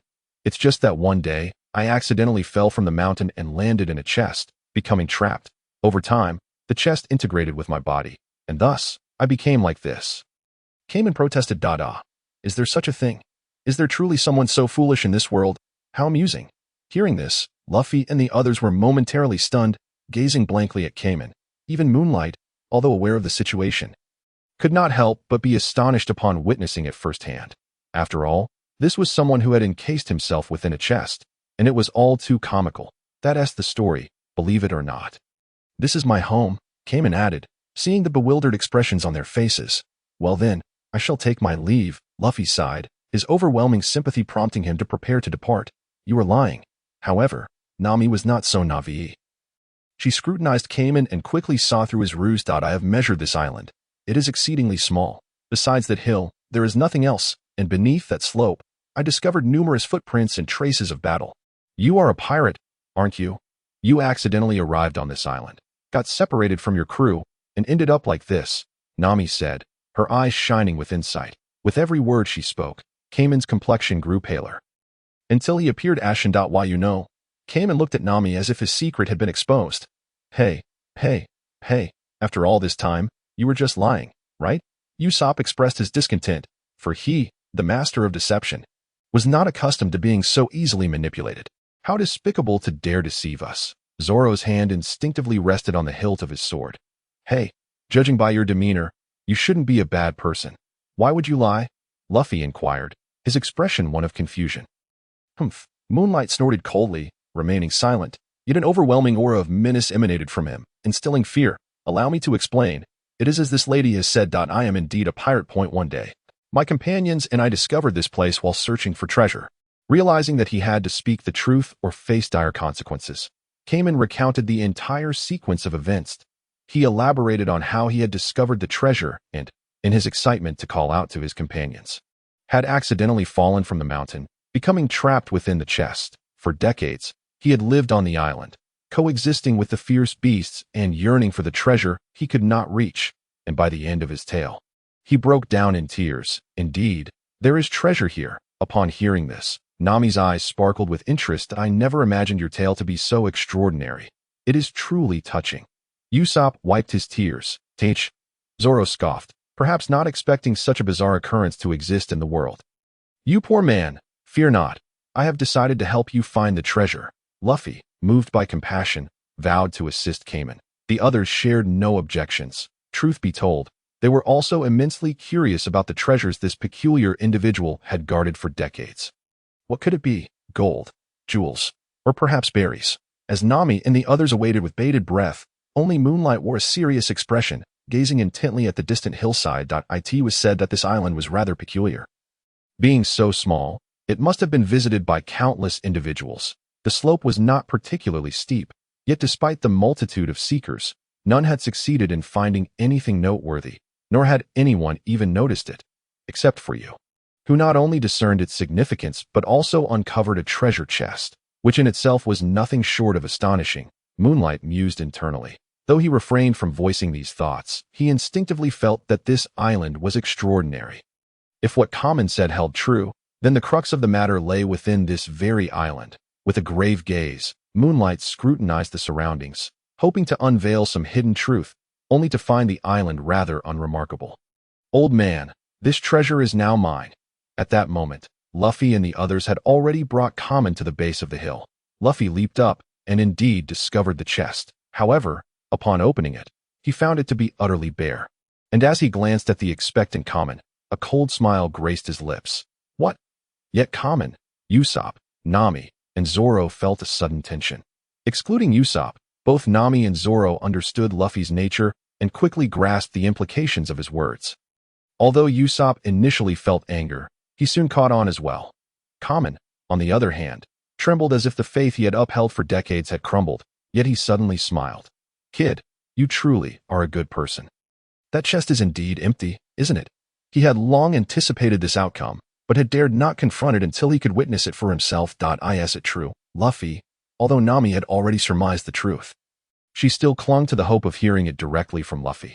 Luffy chuckled, dropping 6 chests to the ground, and indeed, they were all devoid of contents.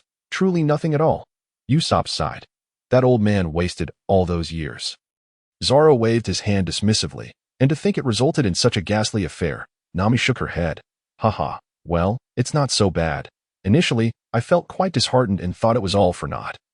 But having them around has made me realize that this isn't so terrible after all. Had I not lost other things, I wouldn't have gained this. In a way, I feel lighter now. Thank you, Straw Hat Kid. I am not sad, for I have found my true treasure. Common sighed, then shook his head, his gaze unwavering. He looked at the peculiar creatures gathering around, a warmth radiating from his expression. It was their companionship over the years that had enabled him to persevere step by step. Huh? Moonlight, what are you doing? At that moment, Luffy's eyes caught sight of Moonlight suddenly raising his sword, unleashing a wave of sword energy. Moonlight, what is happening? Is there an enemy? Are you going to strike that mountain? Upon hearing this, Nami and Usopp were taken aback, while Zoro instantly recognized the target of Moonlight's gaze, the very hillside. With a thunderous roar, a colossal crescent-shaped sword energy surged forth. Boom!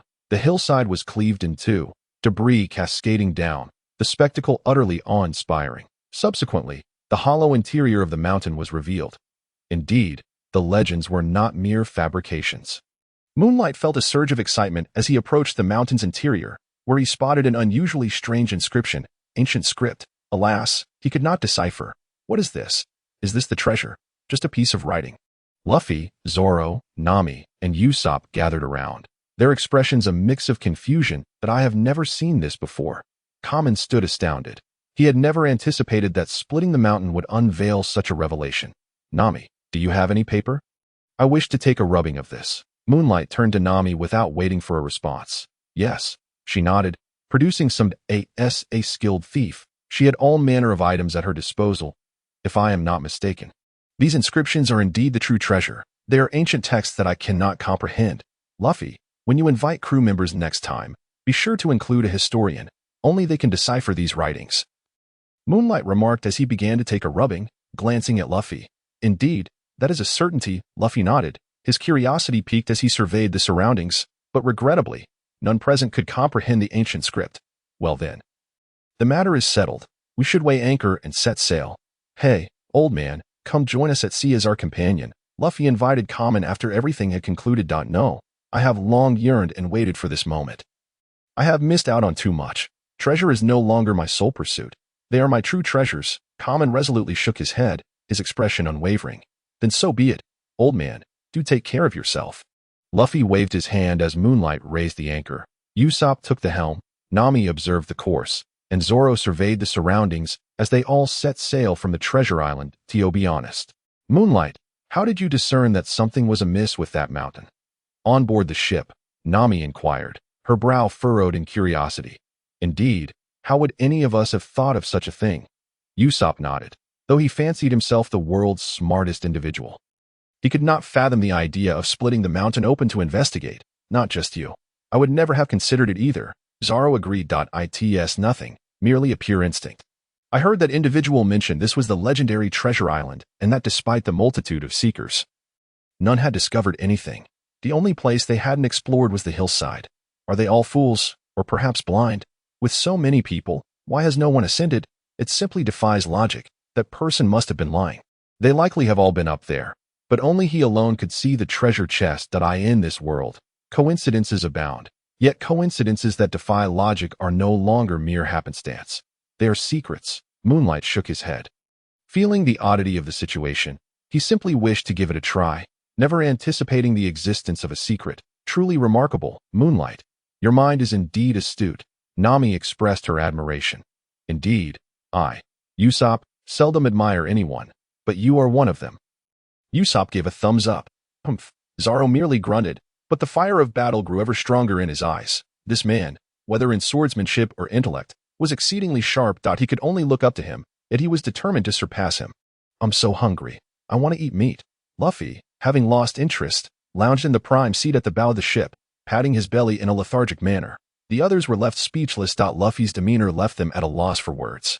Moonlight, hurry and think of something. I'm on the verge of starving to death. Luffy turned to him with a pitiful expression. Food, at sea, we should have more than enough provisions. Moonlight chuckled, channeling his formidable aura. With a swift swing of his sword, whoosh, a crescent-shaped sword energy sliced through the ocean.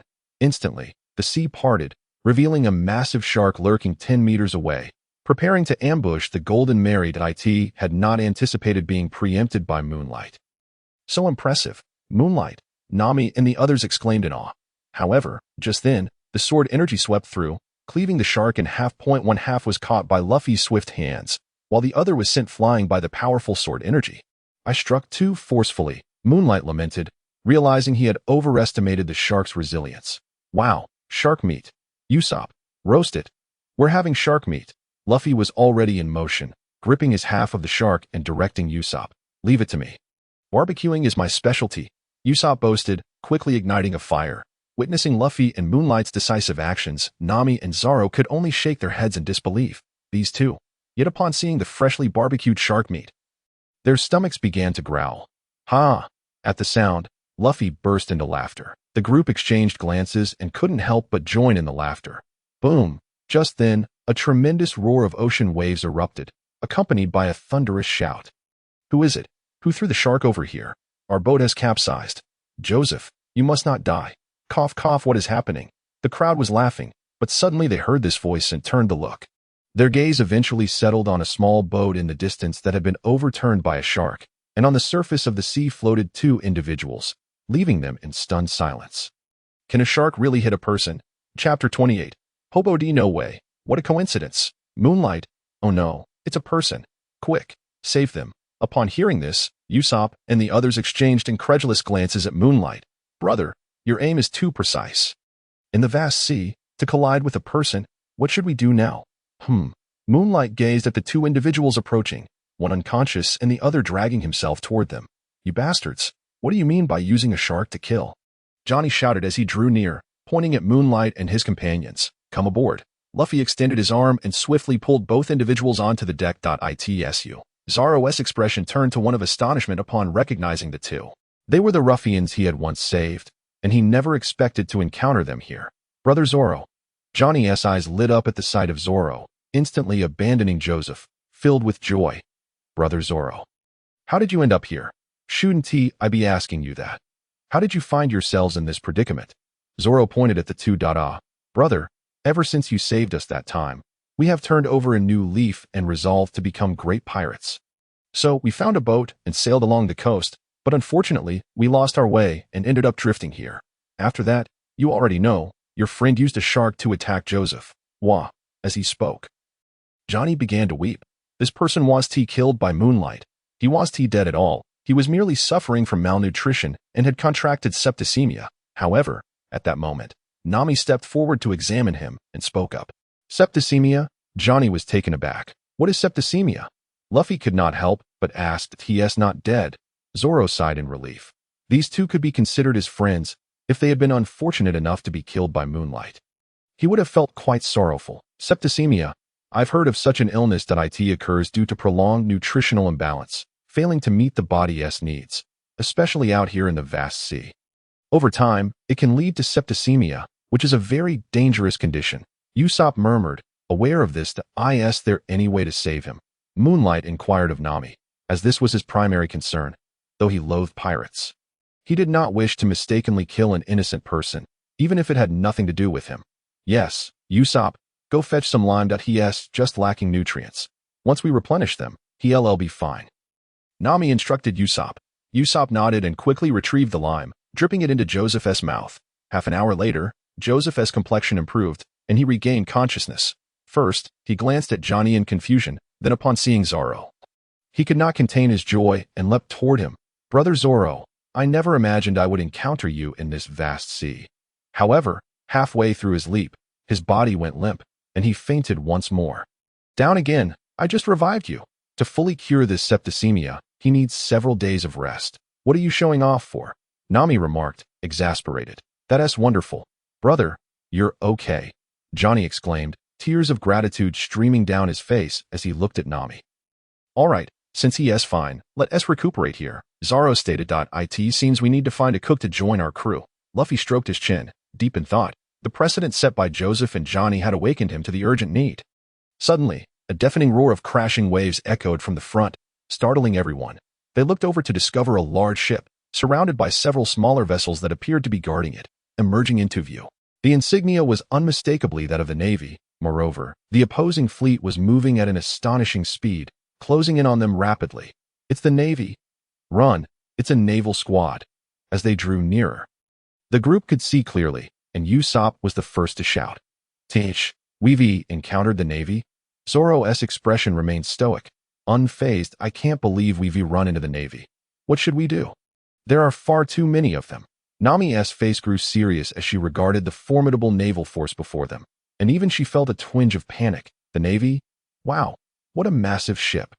Luffy exclaimed excitedly, gazing at the enemy vessel with enthusiasm. Captain Sabaody, we've spotted pirates ahead. Simultaneously, aboard the Navy's flagship, a sailor reported to a strikingly handsome man in a white suit adorned with iron fists. They have already discovered Luffy's ship. This man was Sabaody, and beside him stood an elegant lady. The two engaged in pleasant conversation. The atmosphere warm and congenial. Sabaody felt immensely satisfied, barring any unforeseen circumstances.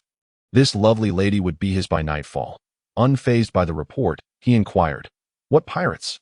How many are there?" "They bear a pirate flag unlike any we have seen before, depicting a straw hat, and there are 7 of them." The Navy reported faithfully. "Only 7 pirates, that's merely a small fry. Since fate has led Sabaody to encounter them, let us teach them a lesson." Sabaody chuckled lightly, glancing at the lady beside him, who appeared somewhat concerned upon hearing about the pirates. "No need to worry about them. A handful of petty pirates is no match for our Navy.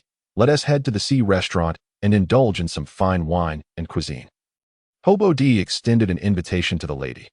"Haha, Captain Sabaody, you are truly remarkable. It's their misfortune to cross paths with you. I've heard of the sea restaurant. It's quite renowned, and the food there is exceptionally delectable." The lady's eyes sparkled with excitement as she looked at Sabaody. "Please." Sabaody felt elated, as if he had reached the pinnacle of life. Fire. Following Sabaady's departure, the Navy immediately issued the command to open fire on Luffy's ship. A cannonball hurtled toward them. To the Navy, a vessel like Luffy's could be shattered with a single shot, and out of benevolence, they would fire a warning shot first. Oh no, they've attacked. A cannon? We must not get hit. Otherwise, our ship will be blown away. I'll take care of it. As the cannonball flew toward them, Ussop and Nami cried out, while Zoro unsheathed his sword, ready to slice the projectile. Moonlight merely smiled, having already observed Luffy springing into action. Rubber, rubber. Luffy inhaled deeply, his body swelling to an enormous size, filled with incredible elasticity. The cannonball struck him as though it had collided with cotton, having no effect. Then, Luffy's body rebounded, sending the cannonball flying away. Phew, that startled me. Ussop sighed in relief upon witnessing the spectacle. Chapter 29. The sea restaurant bar tie. Hey, Luffy, where are you shooting that? Oh no. Just as Ussop relaxed, Zoro and Nami stared in shock as the cannonball, propelled by Luffy, sailed toward another ship belonging to the Navy. Boom! A large hole was blasted into it. Oh no. This is terrible. Luffy, you're finished. Seeing this scene, Zoro and the others could only face-bomb in exasperation. If it were any ordinary pirate, this would simply be the end of the matter, but they were not ordinary. And Luffy was far from it. Oops, I misfired. No worries. I'll handle it myself. Just wait for me. I'll be back soon, Luffy said, feeling sheepish as he stretched his arm toward the ship. Is this the famed sea restaurant bar tie? At that moment, Johnny and Joseph regained consciousness, gazing in awe at the colossal ship resembling a building. The sea restaurant? Have you heard of it? Ussop asked curiously. Yes, it's a very famous restaurant in the East Sea. It caters to everyone, pirates, navy, or mountain bandits. As long as you have money, you will be served, for the food is exquisite and the chefs are exceptionally brave, which earns the respect of both pirates and bandits alike. We have long yearned to dine at this restaurant, and who would have thought we would encounter it here? Johnny remarked. Indeed, Joseph nodded in agreement. However, it is not the time for dining. Ussop, Moonlight, you two stay behind with Nami, Johnny, and Joseph to guard the ship. Luffy alone might inadvertently escalate the situation. Zoro called out to Moonlight and Ussop. Oh, a restaurant. Just as I am feeling hungry. I am eager to witness this combative chef. Ussop mused, nodding in affirmation. Moonlight concurred, recognizing that with Luffy's temperament, things could indeed spiral out of control. Just as the three were about to board the ship, a blood-curdling scream erupted, accompanied by a figure hurtling out from within. Moonlight instinctively reached out and caught a handsome man who bore iron fists. Is that Lieutenant Sabaody of the Navy? Moonlight's heart stirred upon seeing him. Thank you. Thank you. How despicable. This restaurant is utterly ruthless. And that chef is excessively brutal, resorting to violence against customers. This is outrageous. I shall mobilize the Navy and obliterate you. I will ensure your utter destruction. Sabaody fervently expressed his gratitude, yet his gaze remained fixed on the restaurant as he departed with a cold retort. Not sparing Moonlight a glance, this how a Navy lieutenant behaves, so lacking in courtesy. Indeed, he is saved yet acts as though he has seen nothing. Could this be the handiwork of Luffy? The three exchanged knowing glances, smirking at Sabaody's silent exit. Zoro boldly speculated. Upon hearing this, the trio ventured inside, only to find the establishment bustling with patrons savoring their meals, seemingly unfazed by the earlier commotion. The three were taken aback. Make way. At that moment, a man clad in green, adorned with a patterned headscarf and embroidered with a red serpent design, strode in. With an expression of indifference, he entered the restaurant, commandeered a seat, and propped his legs upon the table, demanding, "Bring me food." Who is this individual? A pirate. The surrounding diners gasped in astonishment, their eyes drawn to him, yet his fierce demeanor sent shivers down their spines. Only a pirate could possess such an aura upon the seas. Esteemed guest, I am Patty, the host of this ship, and I welcome you to the floating restaurant bar tie. Please, feel free to order anything, as long as you can afford it. Our establishment has it all. Just then, the chef attendant, Patty, rushed over with a beaming smile. I have no money, but I demand a meal. The man replied coldly, no money?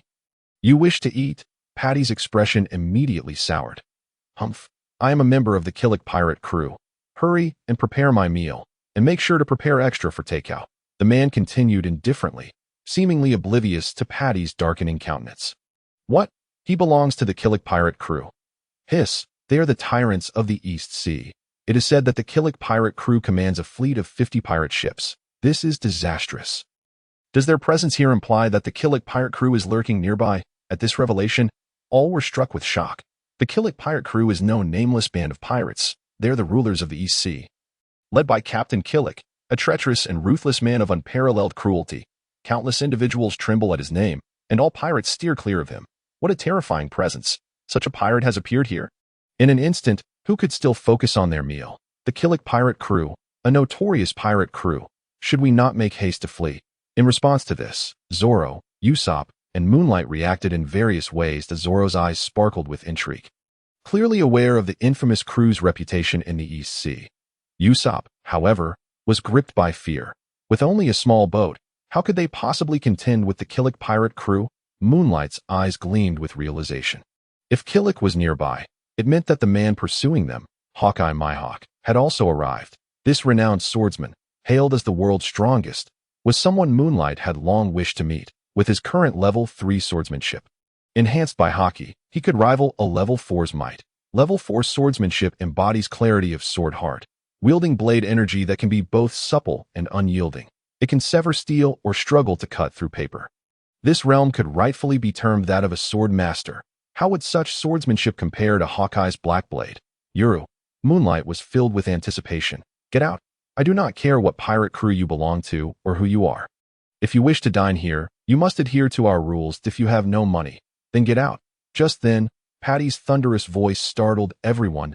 He interrupted the man's speech, seized him, and threw him out with great force. Thud. The man landed painfully on the deck, unable to rise for a time. Damn it. If it weren't for my prolonged starvation, I would not. His eyes flashed with anger, yet he lacked the strength to retaliate. After a while, he managed to struggle to his feet, contemplating his next move. Wow, incredible. Truly, the chefs of Baratai are formidable. A mere pirate is no match for them. Chef, you are so brave, driving away the pirate.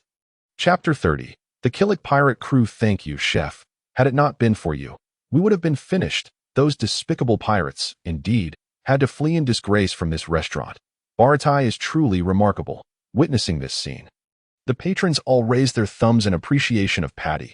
Hee, it is my duty. Patty chuckled, rubbing his nose with a grin. Then he boldly stepped outside. I am Patty, the host chef of the floating restaurant Baratai. Whoever arrives here is my guest, and I shall ensure you feel at home. Of course, should you wish to dine and dash, I will not let you off easily, Patty declared with fervor, exuding confidence. What a fiery chef. He holds no regard for the Killick pirate crew. Indeed, the chef of this restaurant is truly fierce. Ussop and Nami remarked in astonishment. Are chefs not merely culinary artists? How could they be so combative? Moonlight smiled, finding a spot to sit and order. Since they had come here, they ought to savor the culinary delights. Approximately 2 hours later, a heavy thud resonated, startling the crowd. Suddenly, someone rushed in, panicked and breathless. Trouble! The Killick pirate crew is here. What? The Killick pirate crew, the tyrants of the East Sea. Flee, quick. This is bad. Run. Upon hearing this, all diners were struck with terror, abandoning their meals in a frantic rush to escape.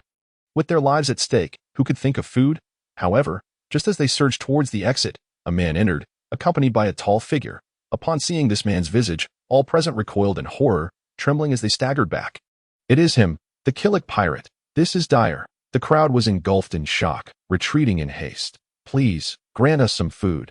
Our captain has not eaten in quite some time. To everyone's astonishment, the previously thrown-out man knelt before Killick, beseeching the crowd with a bow. What is happening?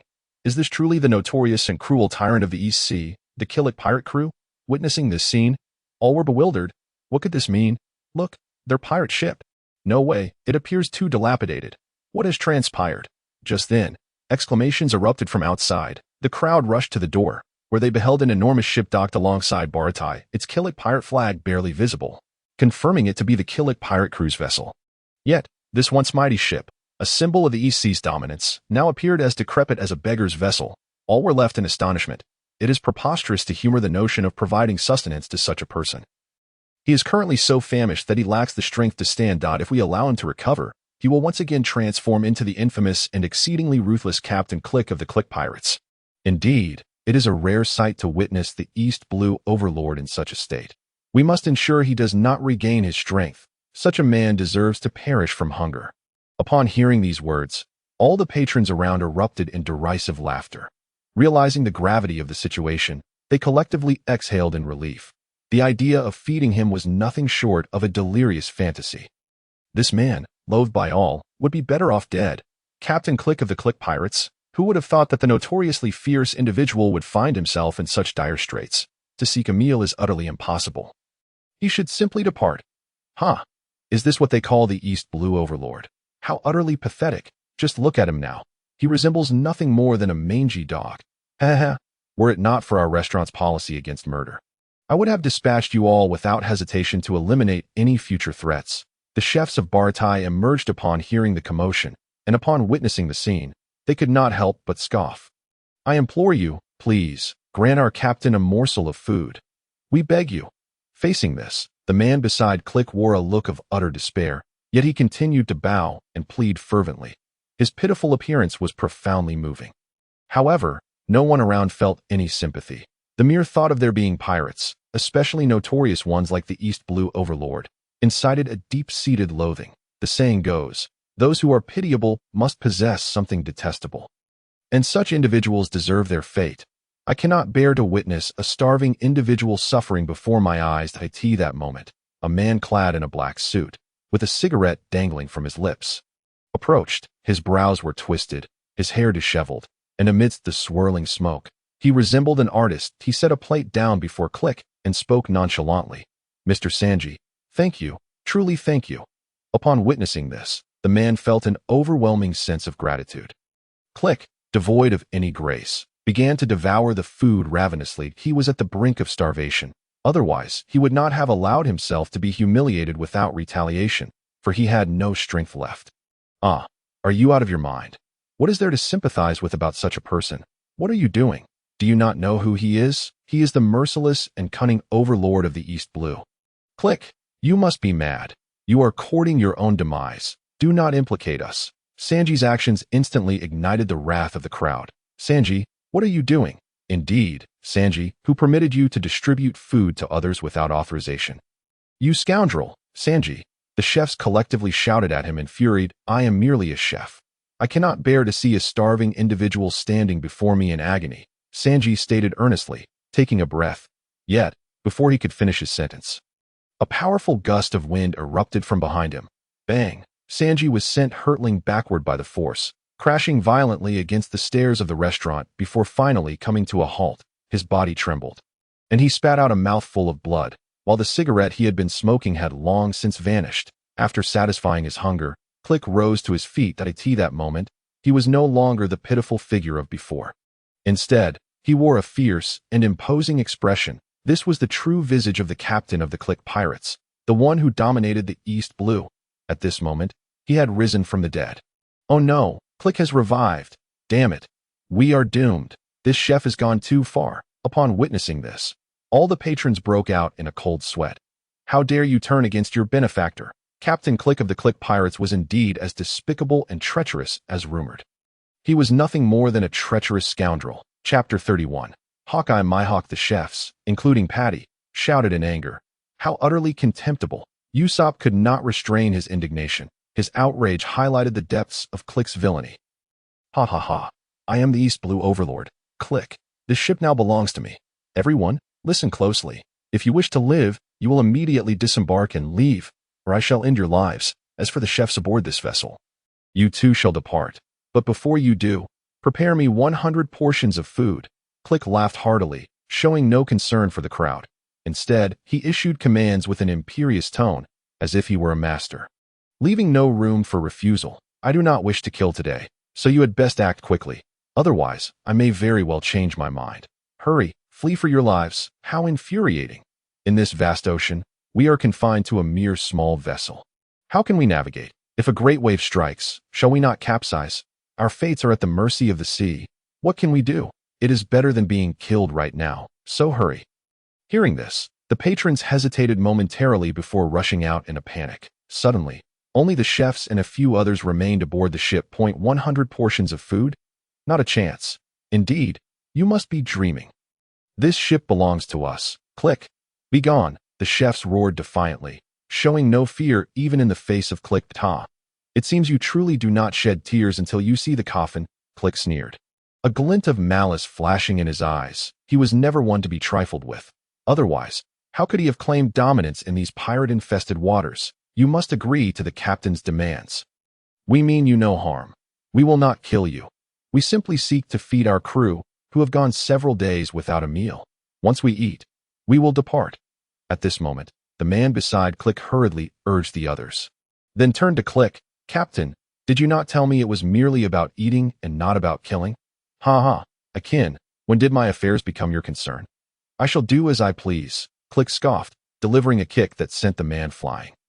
Truly, he was an ungrateful and treacherous villain. Click. At this point, Sanji had regained some composure and stood up, Lighting a cigarette. He took a drag and looked at Click. It seems you cooks are not inclined to cooperate. Witnessing this, Click's expression turned icy. Humph. The chefs remained silent, yet their readiness for a fight was palpable. The Baratai restaurant had managed to thrive for so long, even catering to pirates, precisely because its chefs were not to be trifled with.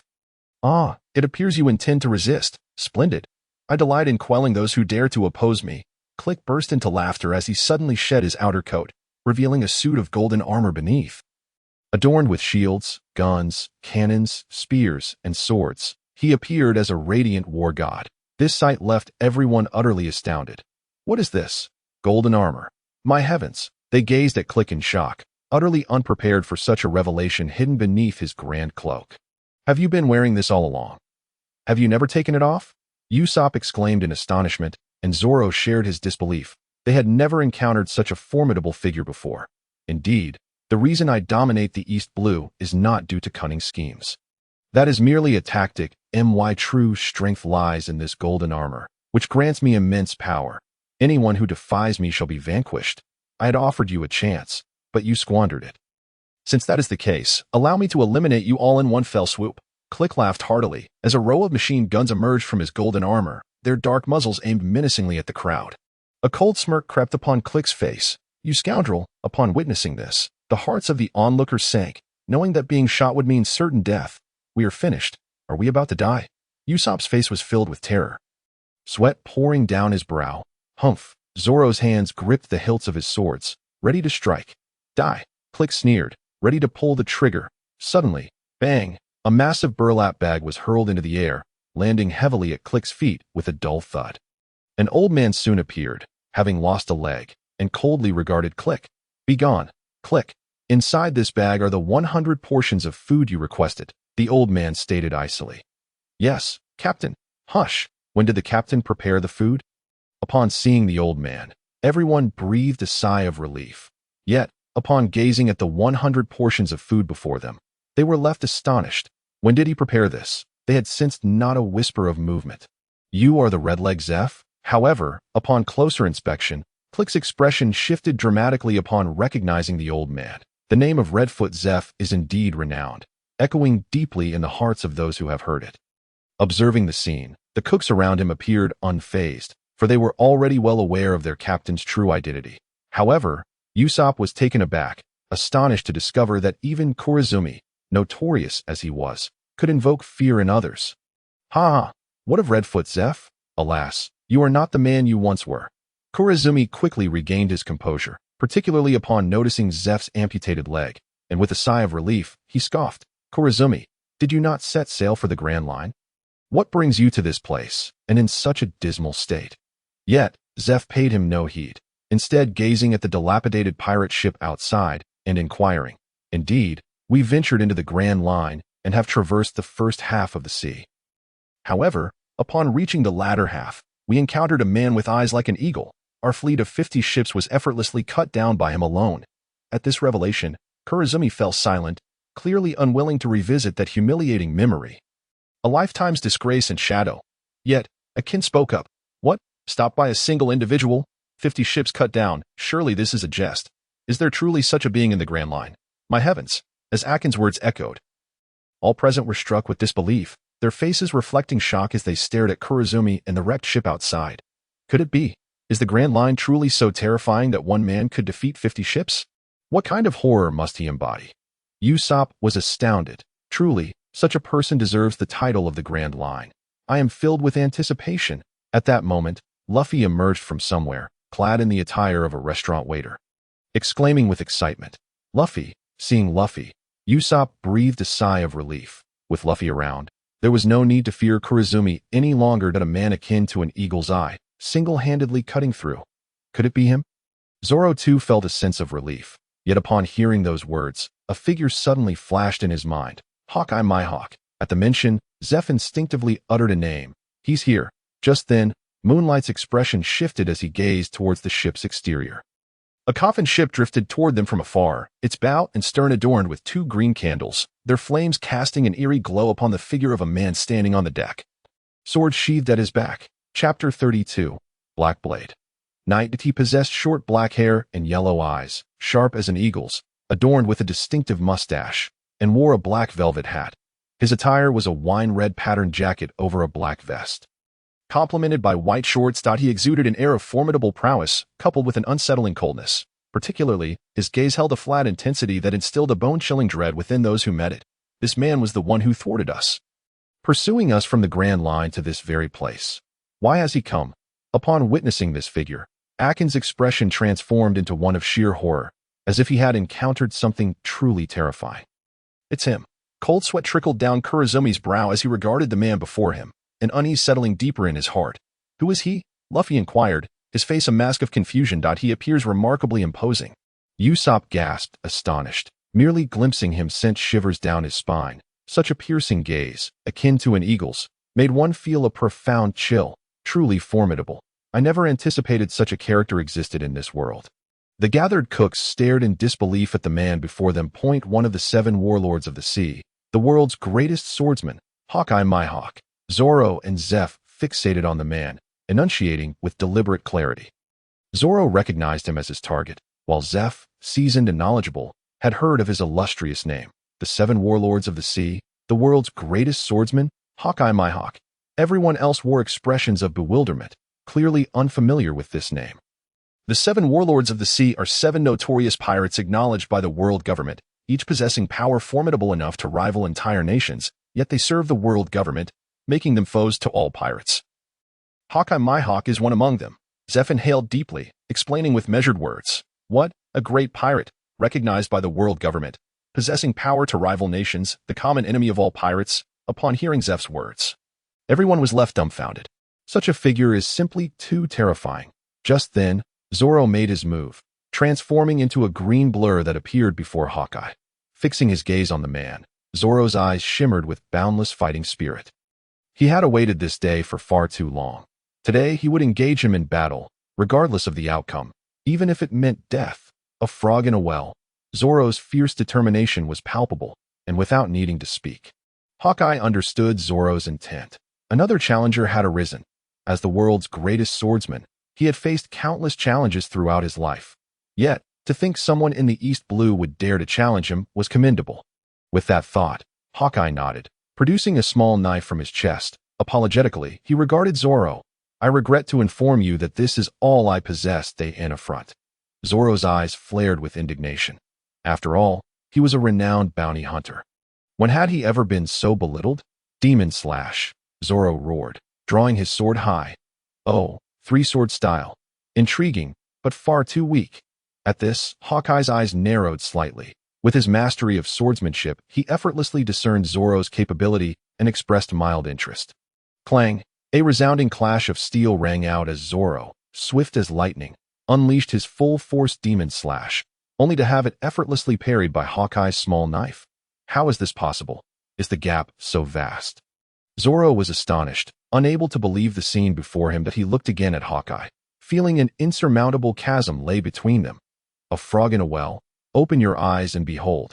The world is vast. Hawkeye stated calmly, his small knife dancing in the air. That I refuse to believe the world is so distant from me. With that strike, Zoro felt his entire worldview shatter. All his previous understandings and agreements dissolved into countless slashes. And he descended into a frenzy. Suddenly, Hawkeye extended his hand, and in an instant, the small knife plunged into Zoro's chest. All of Zoro's movements halted abruptly as he stared blankly at Hawkeye. Is this the world? Zoro murmured, as if gaining a new understanding of reality, a glimmer of brilliance flashing in his eyes. Why do I still possess fighting spirit? Hawkeye was equally astonished, watching the indomitable fighting spirit rising within Zoro's gaze. He was the world's greatest swordsman, yet before him stood an unknown swordsman from the East Blue, who dared to act against him. Even after having his confidence shattered, he still radiated fighting spirit. Putting everything else aside, this unwavering passion for the sword path intrigued him. This is the most fundamental and precious quality required to become a strong warrior, as long as one possesses this. Their future achievements are boundless. Because of a promise, Zoro roared, channeling all his essence, energy, spirit, blood, and power into a singular focus, his eyes suddenly becoming razor-sharp. With 3 swords in hand, he wielded them like a ferocious beast. The three blades merged into one, spinning violently, 3,000 worlds. In that instant, man and sword became one, transforming into a whirlwind that surged forth. Interesting. Observing this, Hawkeye's eyes narrowed. With his keen perception, he could discern the intricacies and power of Zoro's technique. Though the gap was immense, it was still quite impressive. He then grasped the black blade. Night. Swish. As the two swords met, blood gushed from Zoro, who was struck from behind. Is the gap truly this vast? Zoro murmured, suddenly opening his arms, facing Hawkeye. Hawkeye regarded him with surprise. Being injured from behind was a disgrace for a swordsman. Remarkable. I shall remember you. Roronoa Zoro. Grow swiftly. You will undoubtedly become a powerful swordsman. I shall await the day you surpass me. At those words, even Hawkeye could not help but feel moved. What defines a sword's spirit? This is it. Before him stood a man whose swordsmanship was lacking, yet whose spirit was terrifyingly strong. Without hesitation, he unleashed a strike, leaving a wound before Zoro, who was then sent flying into the sea. Brother! Brother! Seeing this, Johnny and Joseph shouted, hastily jumping into the water to rescue him. Zoro! Luffy cried out, his arms stretching toward the sea, racing to his comrade's side. He was not dead yet. Hawkeye effortlessly evaded Luffy's attack, casually remarking, At these words, Luffy couldn't help but exhale in relief. This truly the might of the warlord of the sea. Hawkeye, it's utterly terrifying. Even the renowned pirate hunter, Zoro, was so easily overwhelmed. They are clearly not on the same level. The disparity is as vast as heaven and earth. Meanwhile, the onlookers gasped in astonishment as they beheld the legendary pirate hunter being dispatched with such ease. Their shock palpable. That scoundrel. Akin and Cliquey regarded Hawkeye with wary expressions, fully aware of the formidable power he wielded. Buzz. Just then, a crescent-shaped blade of energy surged forth from the void, striking towards Hawkeye. The sword energy cascaded like falling rain, pouring down. How intriguing. Are there swordsmen of this caliber in the East Blue? Upon witnessing this surge of sword energy, Hawkeye's eyes gleamed with interest, and he swung his black blade. Night. Chapter 33. Luffy vs. Cliquey Swish. A green blade of energy clashed head-on with the crescent-like sword energy. Boom! At the moment of impact, the sound was deafening. The terrifying sword energy rampaged forth, causing the surrounding waters to boil violently. While Cliquey's small pirate ships were sliced cleanly in two, the sharpness of the sword energy was such that, in that instant, it was impossible to discern who held the upper hand. Who dares to block Hawkeye's strike? That is the world's foremost blade. Witnessing this scene, Zepp's eyes widened in shock that it was him, the swordsman from that crew that had shattered our ship. Sanji's gaze sharpened as he recognized the figure of Moonlight. Astonished beyond measured, it truly him. He dares to strike at Hawkeye, and has even managed to counter his attack. Remarkable. This fellow is truly formidable. He is even stronger than the pirate hunter Zoro. Following Sanji's gaze, the chefs of Baratai, led by Baratai himself, were equally astounded. Incredible. Is this the prowess of Moonlight? Usopp's eyes widened, utterly dumbfounded. Moonlight! Luffy exclaimed with delight. The sheer strength of Hawkeye left him in awe. Especially considering that even Zoro had been instantly crushed. Think that Moonlight could stand against such a powerhouse, appearing almost evenly matched. This is astonishing. Is this lad also part of their crew? Cliquey's expression darkened. Witnessing the clash of these two had given him a newfound understanding of power. How formidable.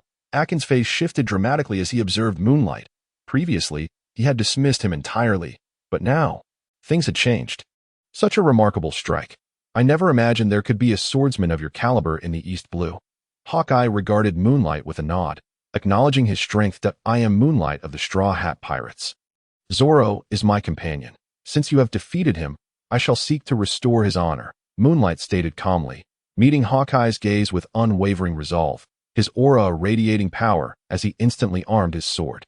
Kusanagi, faced with such a formidable opponent, he could not afford to hold back. What had seemed like an even match was, in reality, a clear defeat. He had exerted himself fully, executing a three-part slash, only to find that Hawkeye had effortlessly countered, shattering his three-part attack in an instant. The difference in skill was unmistakable, and no longer holding back. He enveloped his sword in armament Haki, transforming Kusanagi into a pitch-black blade.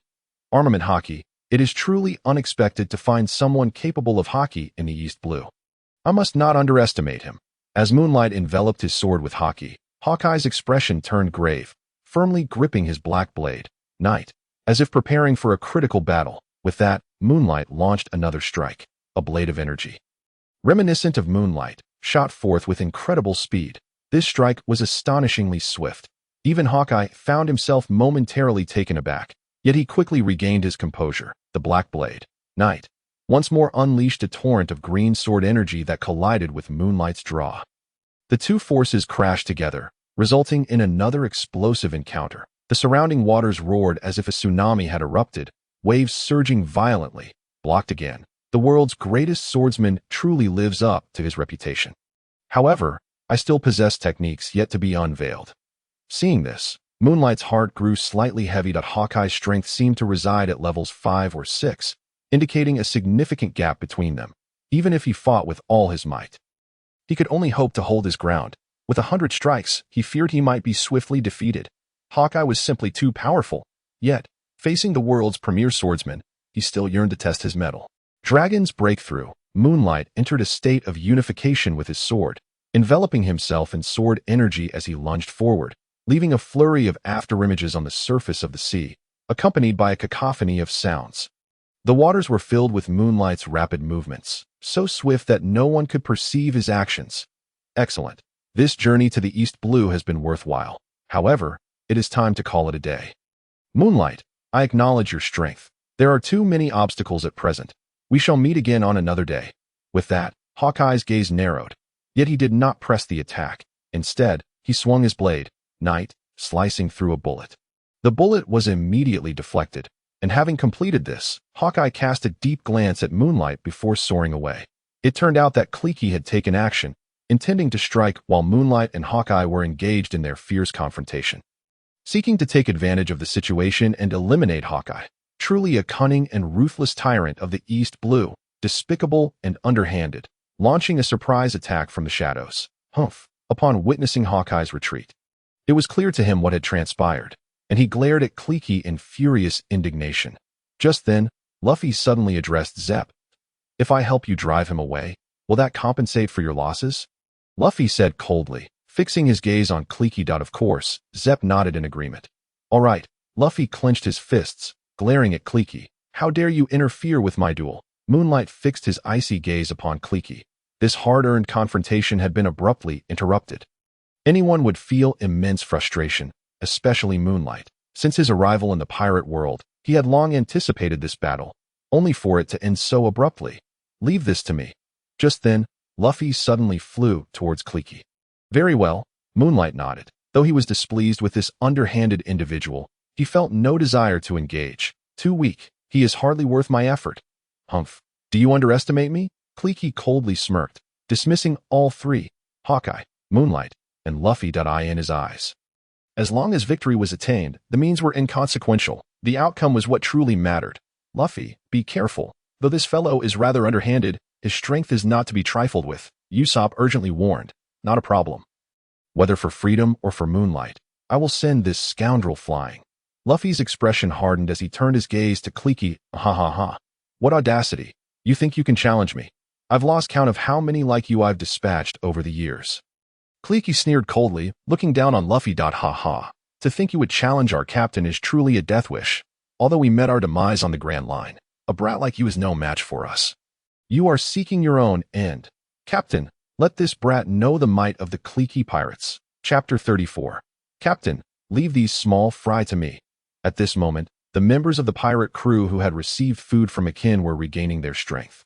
And upon seeing Luffy challenge their captain, they couldn't help but smirk in amusement. You wish to challenge me? You aren't worthy, lads. Go on, show them the strength of the Cliquey pirates. Seeing this, Cliquey sneered, though Luffy had issued a challenge. He was not someone who could simply be challenged at will. This was the dignity of the East Blue's tyrant. Go on, let this brat learn our might. You think you can challenge our captain? You are gravely mistaken. The pirates laughed, ready to charge forward. Not necessary. I can handle this insignificant character. Just then, a man resembling a sea turtle, towering over 2 meters in height, emerged. He rolled over from the pirate ship, blocking Luffy's path, and coldly addressed Luffy and the others. It's Captain Barrow. Let's take these people down. Captain Barrow possesses immense strength, second only to our fleet commander. Eliminate them. Forward, Captain Barrow. Upon seeing this man, all the pirates nodded in agreement, halting their movements, and erupted into excited cheers as if he were endowed with unparalleled power. Haha, Barrow chuckled, gazing at Luffy. Luffy furrowed his brow. If he wished to defeat Cliquey, he must first contend with the individual before him. Buzz. Yet, as this thought crossed his mind, a crescent-shaped sword aura suddenly slashed forth from his side. Barrow's entire body was cleaved in two in an instant. With a splashing thud, he fell into the sea. Lifeless, just like that, he was slain by a single sword strike. Why should our captain intervene with such insignificant pests? Step aside, Captain. I shall deal with these minor thugs. Moonlight approached, casting a cold gaze upon the gathered pirates. Following Barrow's demise, they transitioned from a state of exhilaration to one of stupefaction, utterly shocked. Once Moonlight finished speaking, a chorus of gasps resounded. Hiss! Is it possible that Captain Barrow was so easily dispatched? Is this swordsman truly so formidable? He took down our captain with a single stroke. How powerful he must be. They looked at Moonlight, utterly awestruck. How dare he slay my subordinate before my very eyes? Everyone, charge forth and eliminate him. Cliquey's expression turned icy upon witnessing Barrow's gruesome end. He have his subordinate killed in his presence was a profound humiliation. At once, the pirates surged forward. Cliquey commanded 8,000 subordinates, all rushing in a dense swarm, creating a shocking spectacle. This is bad. There are simply too many of them. 2 fists cannot contend with 4 hands. Moonlight, I shall assist you. Moonlight, Luffy and Ussop gasped in astonishment, quickly turning their eyes to Moonlight. There are too many. No matter how strong he is, he will be overwhelmed. We must help. These pirates are insufferably vile. Agreed. Their aim is our restaurant. We cannot let them have it. Since a confrontation is inevitable, let us engage. The chefs at the restaurant, witnessing this scene, were instantly filled with righteous indignation, roaring in unison. They braced themselves, ready to charge forth and challenge Cliquey's pirate crew. Heh. The conqueror's Haki. Observing this scene, Moonlight merely smiled faintly, looking at the overwhelming number of pirates, and exclaimed coldly. Instantly, a blue aura emanated from him, radiating outward. Buzz. In an instant. Within a 1,000-meter radius, all the pirates rushing forward froze as if struck by a paralysis spell. And then, one after another, they collapsed, unconscious. In the blink of an eye, every pirate had lost their fighting spirit, lying on the ground. Not only them, but the chefs from the restaurant who had charged and also fell victim to this aura. Those who rushed too quickly suddenly froze and collapsed, some even frothing at the mouth. What is happening? Cliquey's pupils constricted in disbelief. This was a scenario he could never have anticipated. This what Moonlight referred to as the conqueror's Haki.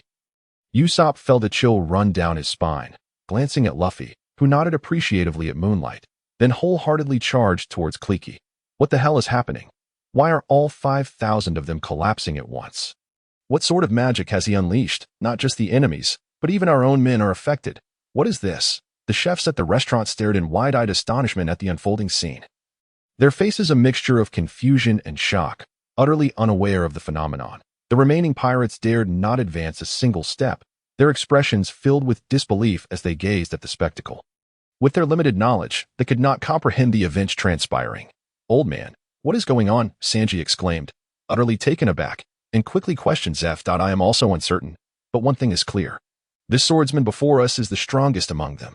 No wonder he can hold his own against Hawkeye.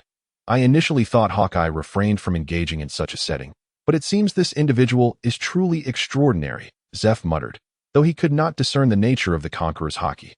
He sensed Moonlight's overwhelming strength, a power that transcended the imagination of ordinary individuals. Is there truly someone this powerful in the world? Sanji gazed at Moonlight, utterly astounded. He felt as if he were a frog in a well. Until our captain's battle with his adversary reaches a conclusion, no one is permitted to intervene. Having completed this declaration, Moonlight clapped his hands and casually seated himself, speaking as if it were of no consequence. Yet at that moment, no one dared question his words. Gum pistol. At that instant, Luffy sprang into action, his arm elongated suddenly, fists coalescing as he charged towards Cliquey. He aimed to gather enough strength to send him flying with a single blow. Haha, boy, you've chosen to court death. Sword Mountain Cloak. Cliquey observed Luffy's rapid approach. His body moved in a flash. Boom. Instantly, his armored body erupted with a multitude of sharp steel spikes, reminiscent of a porcupine. Luffy, caught off guard, struck his fist against the steel spikes. Ah! Luffy cried out in agony, his body suffering injuries. But that's not all. How dare a mere little pirate challenge me? I shall show you true power. Great War Spear. With a cold smirk, Clicky produced a spear, towering as tall as 3 men. With a single thrust. Boom! Before Luffy could close the distance, an explosion erupted all around him. He was sent hurtling backward. Battered and bruised.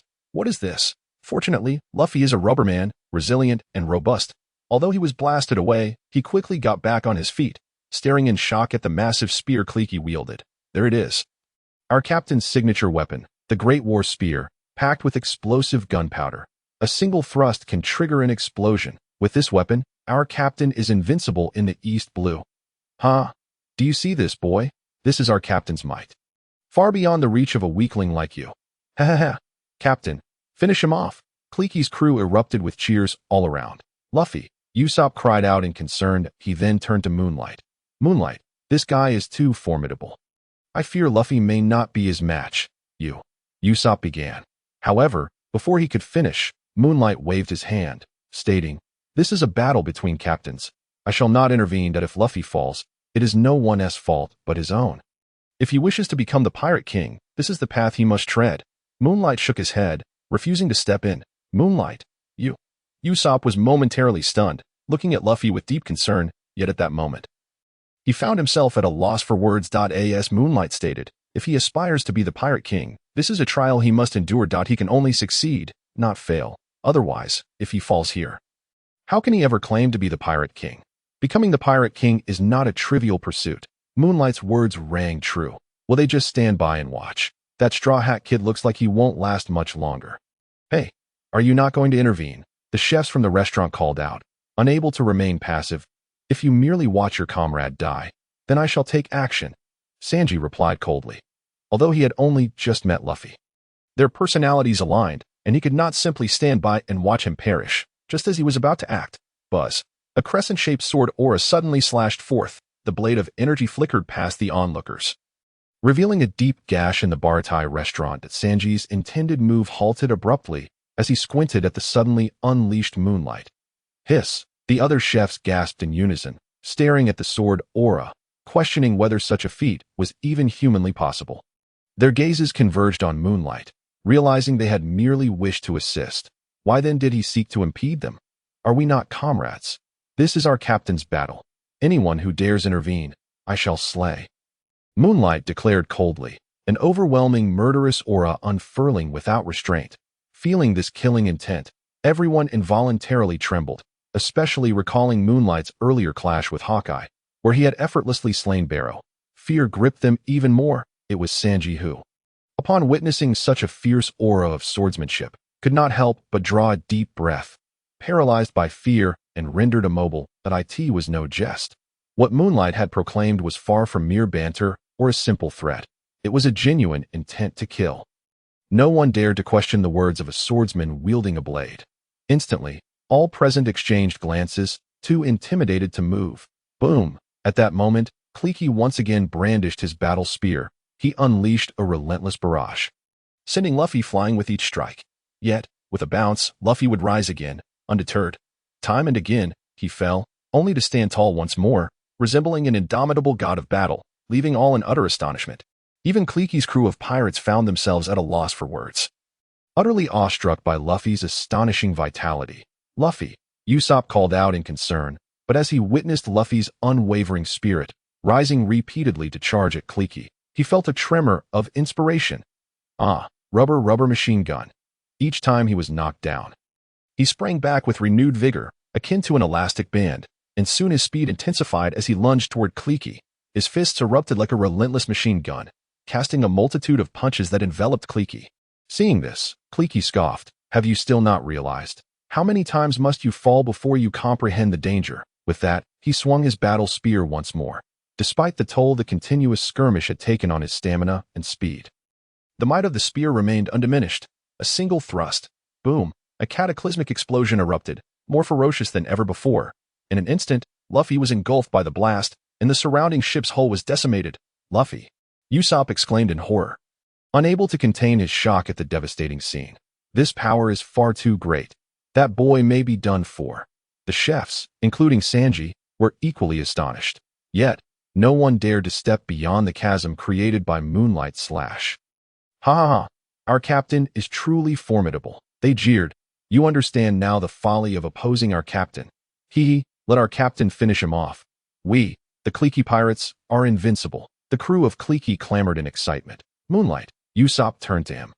Anxiety etched across his face. Fear not. Luffy will not fall so easily. Keep your eyes wide open. Moonlight merely smiled, unconcerned, pointing ahead with a calm demeanor. Suddenly, a figure surged forth from the flames of battle. Who else could it be but Luffy? His gaze was fierce, and his aura surged with newfound strength, standing resolute against Cliquey, especially with the spear's tip firmly grasped in his hands. Without this, what other tricks do you possess? Luffy remarked coldly, grinning at Kalaquit at that moment. Both foes and allies alike were struck with fear by Luffy's presence. Zeph sighed, contemplating. On this vast ocean, two types of individuals exist.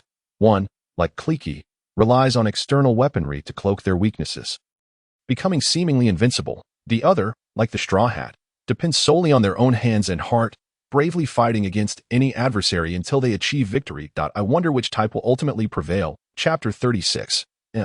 H.5 Poison Gas Bomb. One relies on formidable equipment, while the other draws strength from an indomitable spirit. Sanji stood frozen, Zeph's words resonating deeply within him. Though those who appear powerful can instill fear, it is those with inner strength who are truly formidable, capable of venturing further. In an instant, Sanji found his answer, his gaze fixed on Luffy. This is the true essence of strength. Before long, a cracking sound echoed, signaling something had shattered. All eyes turned to see Cliquey's battle spear completely broken by Luffy's relentless assault.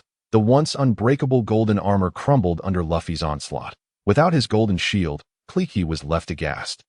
And before he could react, Luffy's fist connected with his face. Boom! Cliquey was sent flying, crashing against the already battered ship's hull, rendering it even more dilapidated. Captain Cliquey has been struck down. How is this possible? The pirates on board stared in disbelief, witnessing their captain defeated by this boy, Cliquey. The crew stood in stunned silence, their faith seemingly shattered alongside their captain. Captain Cliquey cannot lose. We have not lost. Suddenly, Akin's eyes hardened, his resolve strengthening as he brandished two iron crutches, shouting, Captain, stand up. You are the strongest man in East Blue. You cannot be defeated. If anyone dares to doubt you, I shall end them. With that, Akin charged at Luffy, wielding his crutches with ferocity. How despicable to interfere mid-battle. The chefs cried out in alarm, urging Luffy to watch out. You wretched scoundrel, I never imagined you to be such a person. Sanji's expression darkened. After having fed Akin, he had hoped for gratitude, but it seemed he had misjudged him. How naive he had been. You shall not intervene, Sanji declared, launching an attack. Get lost, Akin roared, striking out with a crutch. Bam! Sanji was sent flying, unable to withstand Akin's assault. Sanji, the chefs gasped, astonished by Akin's strength, realizing he was no mere foe. Could this man really be so powerful? Even Sanji is at a loss. The chefs were flabbergasted, unable to fathom Akin's hidden prowess. Indeed, Akin is the captain of the elite team. How impressive! They cheered, rallying around Akin. Ussop stood speechless, unable to reconcile Akin's unassuming appearance with his newfound identity. I warned you. No one is to interfere in our captain's battle, or they will face dire consequences. Yet just then, Moonlight struck with swiftness. A crescent-shaped blade of energy sliced through the air towards Akin. Had he not heeded Moonlight's warning? Buzz! The blade of energy surged forth, and Akin, shaken to his core, raised his crutches in a desperate defense. Yet, experiencing the true terror of Moonlight's strike firsthand was a revelation beyond comprehension. The blade, rivaling even the world's greatest swordsman. Zoro transcended human capability. Crack! Akin's crutches shattered, and he was sent spiraling into the sea. Akin, the pirates gasped in shock as their captain was cleaved by the swordsman. This is absurd. How can one be this powerful? The jubilant crew turned into a cacophony of gasps as Moonlight's prowess left them awestruck. Moonlight, you are truly incredible. Ussop breathed a sigh of relief, his eyes wide with astonishment. This swordsman, Sanji clutched his wound, staring at Moonlight in disbelief. A man capable of matching Zoro is undoubtedly formidable. He was on an entirely different level from everyone else present. Zeph chuckled, entirely unfazed by the unfolding events. The chef stood in stunned silence, unable to articulate their awe. How could you bring me to such a state?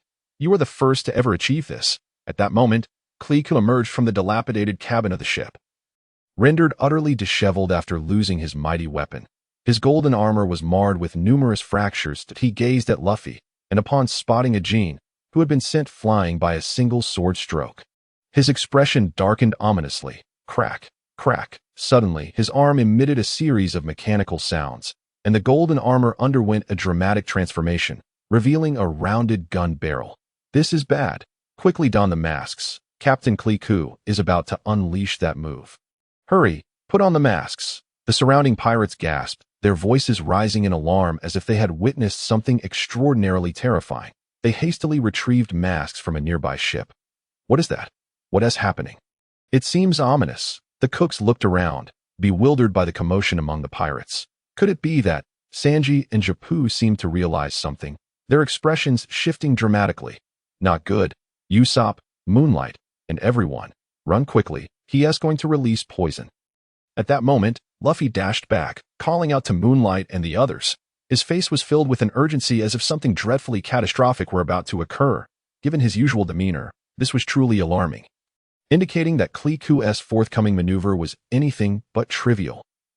Splendid. Allow me to introduce you to my ultimate move, M.H.5. This is my special concoction, designed to conquer the Grand Line with a gas bomb that can transform a 10,000-meter expanse into a realm of toxins. Anyone without a gas mask shall perish. How does that sound? Scared? Unfortunately, there are no remedies for regret in this world. You have forced me into this predicament, so now you shall all meet your demise. Chapter 37. All Blue. Kliku's face twisted in a savage grin as he bellowed. Subsequently, a purple cannonball shot forth from his arm, hurtling towards the patrons of the Bartai restaurant. Damn it. Quickly retreat to the kitchen and fetch the gas masks for everyone. Upon witnessing this, Japu's expression shifted dramatically.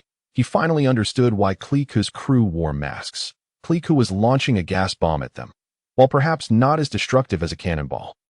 Its lethality was nothing short of horrifying. A single gas bomb could devastate a village of 100 people, an atrocity that defies the natural order.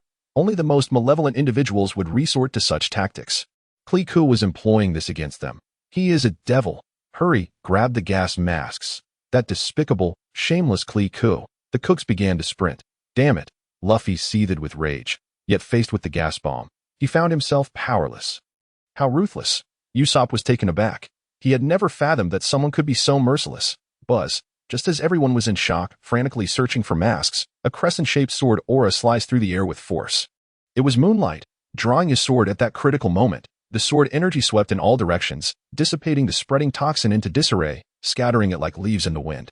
Dragon-S breath slash, Moonlight shouted, merging with his blade, the sword aura enveloping his form as he swiftly glided across the sea in an instant. The surface of the ocean was peppered with his phantoms, accompanied by a fierce gale that blew the scattered poison away, ultimately dispersing it entirely. At that moment, a wild cry echoed across the sea, abruptly ceasing before Kliku. Moonlight calmly sheathed the sword. Kliku stood frozen in place, his golden armor shattered into fragments by Moonlight's strike. His entire body was cleaved in two by that single blow. You shattered my golden armor? Kliku's eyes widened in disbelief as he stared at Moonlight, shock etched across his face. This cannot be. He could hardly believe that anyone could cleave through his golden armor forged from the finest materials. How could this be possible? Incredible. He managed to slice through Captain Kliku's golden armor with a single stroke. Is he even human? He is not human. He is a demon. How could an ordinary person possess such prowess? That rubber boy had struggled for ages without breaching the captain's golden armor. Yet this swordsman managed it in one fell swoop. Who is this formidable being? Not only Kliku, but also the pirates who had witnessed Kliku's might were left in utter astonishment. They had followed Kliku through countless battles, having witnessed firsthand the strength of this self-proclaimed ruler of the East Blue. Yet now, he had been slain by another. Everyone felt as if their faith was crumbling. Remarkable. The cooks of the restaurant were equally wide-eyed, filled with incredulity. They were about to rush to the kitchen for gas masks to evade the gas bomb. Yet in the next moment, Moonlight resolved everything.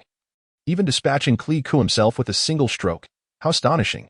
He isn't even the captain, yet he is this powerful. Sanji was stunned, his cigarette dropping from his mouth, oblivious to its fall, gazing at Moonlight. He felt that this person's strength was on an entirely different plane. Moonlight. Luffy leapt with joy. Marvelous, truly worthy of his name. Hey, join my crew, become my chef. However, this exhilaration lasted but a mere 10 seconds. As Luffy swiftly turned to Sanji, extending an invitation. Having spent time together, he had grown fond of Sanji. Everyone fell silent. Was this truly the appropriate moment to speak of such things? Especially in front of the patrons of the Bartai restaurant. Was this not akin to undermining their camaraderie? Sanji instinctively prepared to decline, but upon glancing at Moonlight and recalling past moments, the words stuck in his throat, rendering him speechless. Shall we set sail together to the Grand Line? Luffy earnestly invited. The Grand Line? Sanji swallowed hard. To be honest, Luffy's invitation stirred something deep within him. Moreover, with someone like Moonlight aboard, what a remarkable crew that would be. He had certainly heard tales of the Grand Line. A place of dreams and aspirations. Most importantly, Luffy's words struck a chord with his long-held desire. All blue. As a chef, no one could resist yearning for this place. Sanji, have you finally been swayed? Observing Sanji's expression, the cooks of Bartai fell into a contemplative silence. They had spent the most time with Sanji. Though they often bickered, they understood one another well. How could they not be aware of Sanji's dream? Sanji, if you wish to go, then go. We are getting old. We have no desire to leave this restaurant, nor do we wish to venture outside. You are still young and should not remain here. You must explore the vast ocean and fulfill the dreams of all chefs, the all blue. Seeing this, Japu chuckled, eyeing Sanji. Everyone, old man, gazing at the crowd, especially at Japu, Sanji suddenly knelt down, overcome with emotion. Tears streamed down his face. Thank you all for your care during this time. Old man, your immense kindness I can never repay. Sanji spoke slowly, yet as he reached the end, he found himself unable to continue. He was a man of resolve. Otherwise, he would not have defied the odds to cook for a Jean. All blue. That was the place he had dreamed of visiting. That as a man, he ought to set sail and seek adventure on the Grand Line. Yet, familial ties were the greatest shackles that bound him. In this moment, encountering Luffy was his greatest opportunity. This crew, he had witnessed their prowess, perfectly matching his aspirations. They were the partners he had long sought. Worthy of his culinary skills, but Sanji's heart trembled violently. Not good. Sister Nami has taken the ship and departed on her own. Her destination is Arlong Park. At that moment, Joseph and Johnny, who had fished Zoro from the sea, shouted urgently to Luffy and the others. What? Nami has escaped. Usopp's eyes widened in disbelief. What is happening? Arlong Park. A glint of cold light flashed in Moonlight's eyes. That navigator has fled, and without a word. This cannot stand. Pursue her. Luffy was momentarily stunned, then shouted, Let us go. We must find Nami. This rogue dares to run away. She must give me an explanation. Zoro panted, affirming Luffy's resolve. Chapter 38, Tumultuous Waves. Let us move, Luffy shouted, unceremoniously grabbing Moonlight, Usopp, Zoro, Joseph, Johnny, and Sanji, stretching out his arm towards the small boat. Hey, Joseph exclaimed, utterly astonished as if he had just grasped some profound truth. Captain, Johnny cried out in a frenzy. Zoro is injured. Usopp gasped in shock. No need. I'll handle it myself. Just as the moonlight flickered gently, before Luffy could react, a swift figure darted aboard the ship like lightning. Finally, Sanji was left, staring blankly at the scene before him.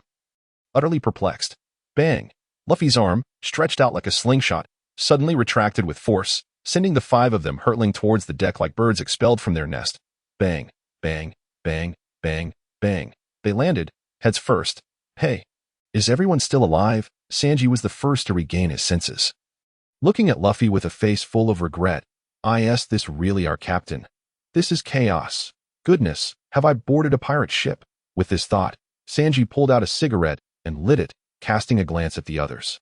I'm fine, but I must remember one thing. Cherish life and steer clear of Luffy. Usopp's nose twitched as he covered it. A look of understanding dawning on his face. This what an older brother's captain is like. So violent. Big brother, how are you? I'm all right, not dead. Joseph and Johnny quickly turned to Zoro, who was still sound asleep, oblivious to everything. They couldn't help but admire him. All right, everyone, let's set sail and bring Nami back. Luffy laughed heartily, completely unfazed, as he sat at the bow, shouting loudly. Hey, hey, hey, Captain, don't you think you should give everyone an explanation? Your actions are utterly chaotic. Indeed, this is far too chaotic. We cannot afford to behave like this again.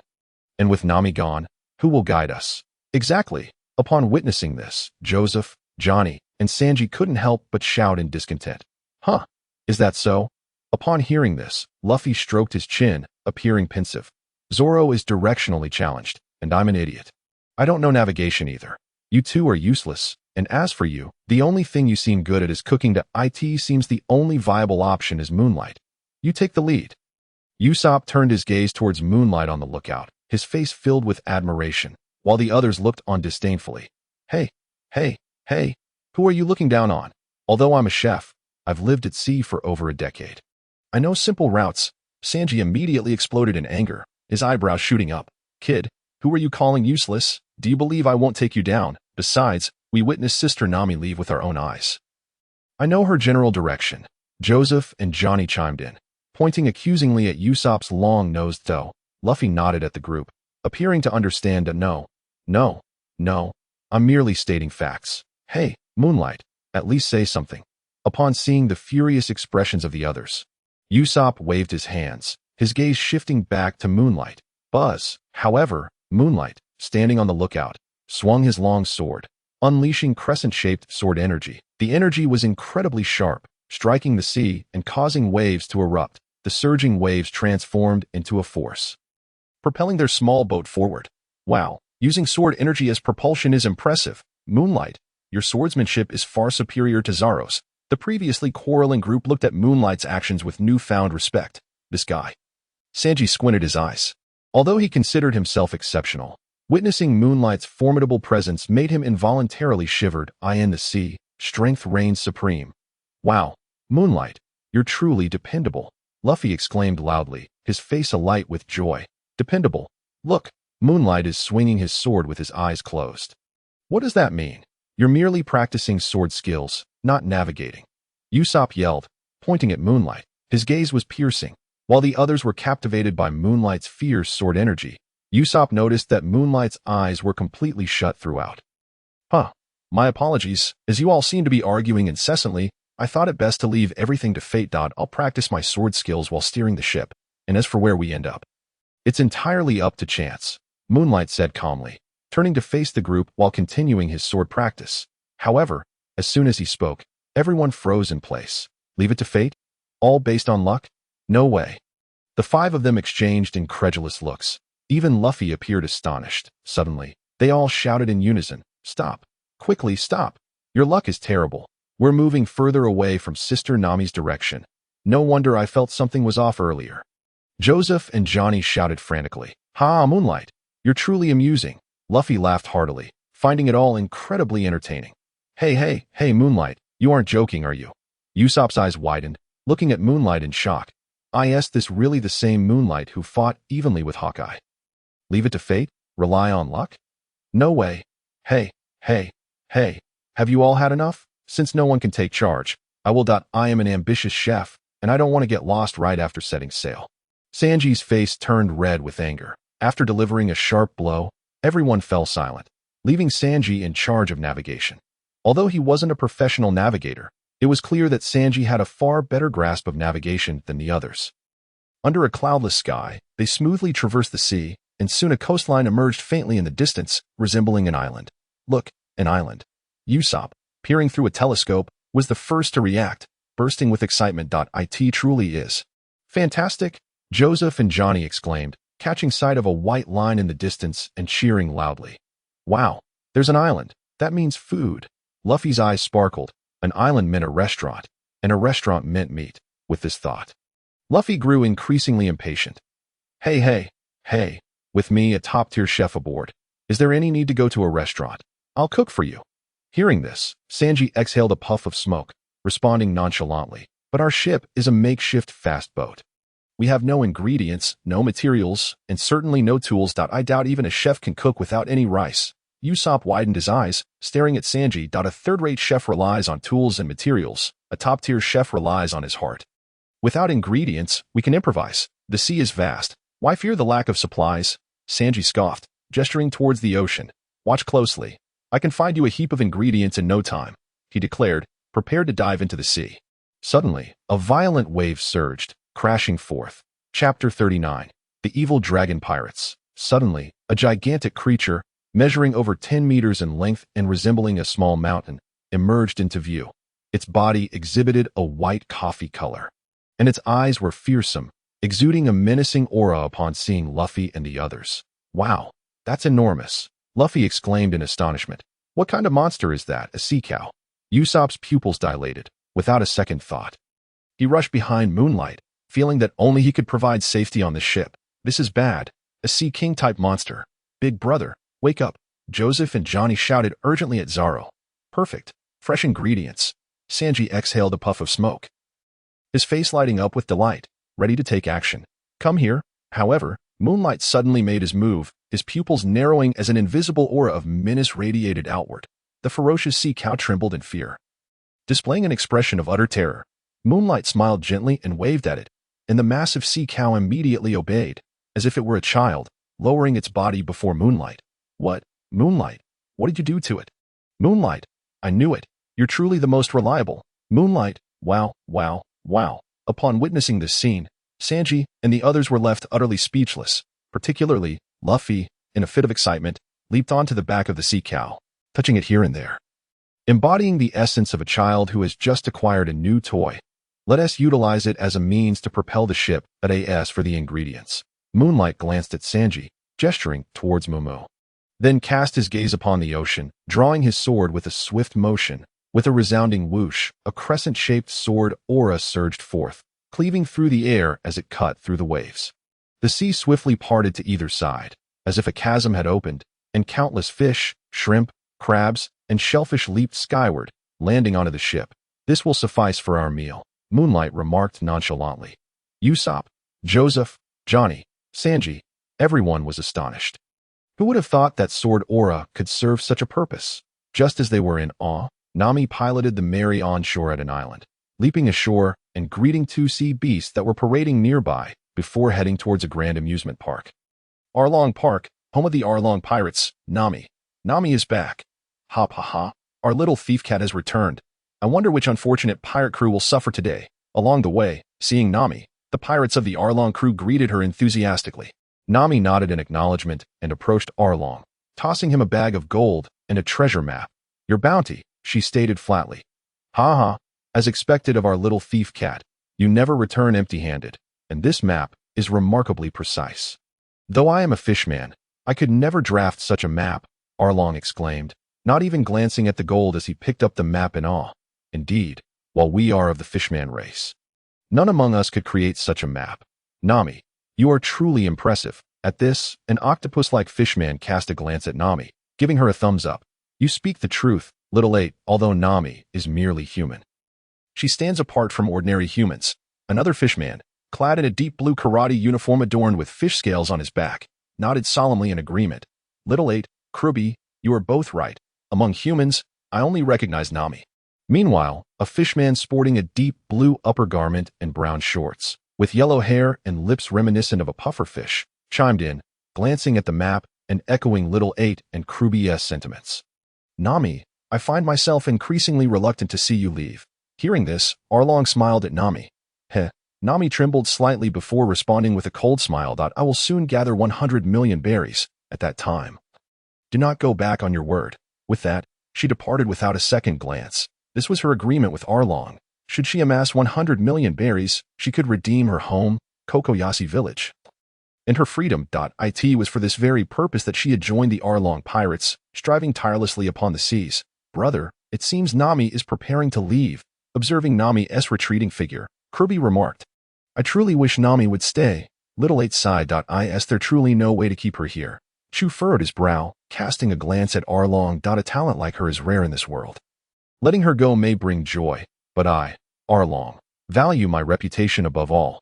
However, I have a plan. Arlong smirked coldly, revealing a scheme to the three, who immediately shared knowing, sinister smiles. This is where the Arlong pirates reside. Arlong Park, it seems exceedingly vast. How on earth do we locate the place? At this moment, Luffy and his companions, propelled by the sea cow Momo, finally reached the shore, upon spotting the Merry dock nearby. They were filled with exhilaration and promptly disembarked, ready to find Nami. Once aboard Luffy's pirate ship, disembarking would not be a simple task. After reaching land, the group gazed in awe at the sprawling island before them. "Let us split up and explore," Sanji proposed directly. "Agreed. Should anyone discover something, signal immediately. Our opponents are the Arlong pirates. We mustn't act alone," Ussop nodded. Then impulsively grabbed Moonlight Sarm.I in that case. "I'll stick with Moonlight." He held her tightly, as if fearing she might abandon him. "All right, I will venture alone in this direction," Sanji said, pointing to a specific path. "I will keep watch over Zoro, staying nearby," Joseph and Johnny indicated. Directing their attention to Zoro, "I'll head this way. Ussop, you'll go solo and cover that area." Luffy pointed towards another direction before looking back at Ussop. "Actually, I seem to have caught a malady that prevents me from setting foot on land. I am heading back to the Merry." Ussop groaned, clutching his stomach in apparent agony. "Huh? You're ill. Are you all right?" Luffy asked with concern, genuinely believing him that "I'm fine. I just need to rest on the ship and cannot join you." Ussop staggered toward the Merry. Hey, if you're going to pretend, at least make it convincing. Hurry up, we don't have time to waste. Nami is in the hands of the Arlong pirates. She may be in danger." Sanji nearly kicked him in frustration. "Nami, even if I were terminally ill, I would risk everything to retrieve her." Ussop gritted his teeth. Though fear lingered, he still agreed. "Moonlight." Luffy then turned to Moonlight, who nodded in response. The four set off in the cardinal directions to explore, promising to signal immediately should they uncover any information or events. Meanwhile, in Kokoyashi village, the place where Nami had hidden her treasures, she gazed with satisfaction at the bounty she had accumulated over the years. 100 million berries, almost within her reach. And soon, she and her friends would be free. With this thought, Nami couldn't help but smile brightly. "Indeed, here it is, our little thief cat Nami. All the treasures you've pilfered are now claimed by our marine soldiers. How bountiful they are, huh?" Weavy struck gold. However, at that moment, a squad of marines suddenly surrounded her, their eyes gleaming with excitement as they beheld the treasures. The leader, a rodent-like figure, let out a gleeful cackle. Looking at Nami with a smug expression, "Marine, you." Nami was stunned, staring at the unexpected marines. This was something she had never anticipated. Why were they here? And how did they fortuitously discover her hidden treasure? This location was known only to her. "Take all these treasures back," the rodent squeaked, pointing at the excavated bounty with eyes alight, issuing orders. "Step away. These treasures belong to me. You have no right to touch them." Seeing this, Nami's eyes widened with fury, her gaze ablaze with indignation. "Little thief cat Nami, you're a member of the Arlong pirates. You're a pirate, and we're the marines if you don't want to be captured. Then step aside, or I'll take you along with these treasures. And those from Kokoyashi village, they are your accomplices, aren't they?" The rodent sneered, gesturing towards the villagers who had appeared behind Nami. Among them the village guard, a Jien. "Colonel, you are being excessive. These treasures were rightfully taken from pirates by this child, and you have no right to desecrate them. Moreover, Colonel, if you are aware of the Arlong pirates and their misdeeds, why not arrest them instead of targeting us?" The Jien exclaimed in anger upon witnessing the scene. "Indeed, you marines cannot bully our Nami." At that moment, a dark-skinned woman stepped in front of Nami. Pointing at the rodent and the other marines, her voice cold and fierce. "It was Nami's ally. No Jiko, get lost. Marines, protect Nami. She has sacrificed so much for us." The villagers rallied behind her, forming a protective barrier around Nami. "You all." Nami was once again astonished. Hadn't they despised her for joining the Arlong pirates and becoming one of them? Why were they acting this way? "Foolish girl, we've long understood your true intentions." Nokigo yin and beamed at Nami. Despite her affiliation with the Arlong pirates, her true intention lay solely in fulfilling the pact made with Arlong, tirelessly laboring in secrecy to gather 100 million berries to redeem her village. This scheme had been transparent to the villagers from the very beginning. Although Nami was meticulous in her thoughts, she could not conceal her plans from the seasoned Akainu and Nokigo. Nami's heart quivered. "Are you attempting to oppose the Navy? Seeking death?" Upon witnessing the villagers encircling them, the mouse smirked and issued orders. "Everyone prepare. Should they make any move, eliminate them without mercy." "Yes, instantly." The Navy exuded a menacing aura. Their weapons aimed at all the villagers. Any sign of resistance would warrant immediate execution. Without a shred of compassion, a profound silence enveloped the surroundings. faced with the oppressive guns of the Navy. Who would not fear for their life? Thus, under the gaze of all present, the mouse led the Navy to unearth all the treasures that Nami had concealed. Bundles of berries and heaps of gold sparkled enticingly, overwhelming the onlookers with their wealth. Ha ha ha, all of these treasures are now mine. The mouse grew increasingly arrogant. Is that so? Not necessarily. Just then, a cold voice suddenly resonated, and a figure clad in black emerged slowly from the thickets. Capturing everyone's attention, all gazes shifted towards him. Who are you? The mouse's countenance darkened immediately. Who is this person? The villagers, too, looked on in bewilderment at the young man who had appeared. Moonlight, it's you. Nami recognized him instantly. Who else could it be but Moonlight? After the four parted ways, Moonlight had followed the agreed-upon direction, which led him to the very spot where Nami had hidden her treasures, resulting in this scene. Nami, so you're here? What's the matter? Do you need assistance? Upon seeing Nami, Moonlight smiled lightly, casting a glance at the mouse and his cohorts. Moonlight, Nami found herself at a loss for words. Having betrayed her comrades by returning alone, she felt unworthy of being regarded as a member of the Straw Hat Pirates, and now faced with Moonlight, she was unsure how to respond. Nami, do you know him? Nokigo inquired, puzzled. Are you a friend of Nami's? Please help her. Her treasures are being plundered. The villagers urged forth. So it's an ally. Huh, well, I'm in a good mood today. You'd best behave, or I won't hesitate to drag you back to the Navy prison for 40 or 50 years. The mouse, initially pleased to see Moonlight, then spoke coldly. He's a Navy colonel. Who dares provoke him? Even if allies come, they still have to stand aside. These people are truly loud. Nami, I don't know your reasons for leaving, but if you wish to depart, you must provide Luffy with a justification. Otherwise, I shall not recognize it. Looking at Nami, Moonlight smiled faintly, then turned his gaze towards the mouse and his group. Get lost, Buzz. An invisible, menacing aura surged forth towards the mouse and his associates. Conqueror Haki. Thud, thud. Where the aura passed, all Navy personnel collapsed, limp and unconscious on the ground, including the mouse, who trembled and slumped down. In an instant, all Navy forces lost their combat effectiveness, lying motionless. Meanwhile, a voice echoed in Moonlight's mind. Ding! Conqueror Haki has leveled up to LV2 100,000. Finally reached LV2. Alright, now that there are no interruptions, Nami, come with me to meet Luffy. Upon hearing this voice, Moonlight felt a surge of joy, standing amidst the piles of berries and looking at Nami. Yes, what just happened? What is going on? Why are these Navy soldiers like this? Is that how it was resolved?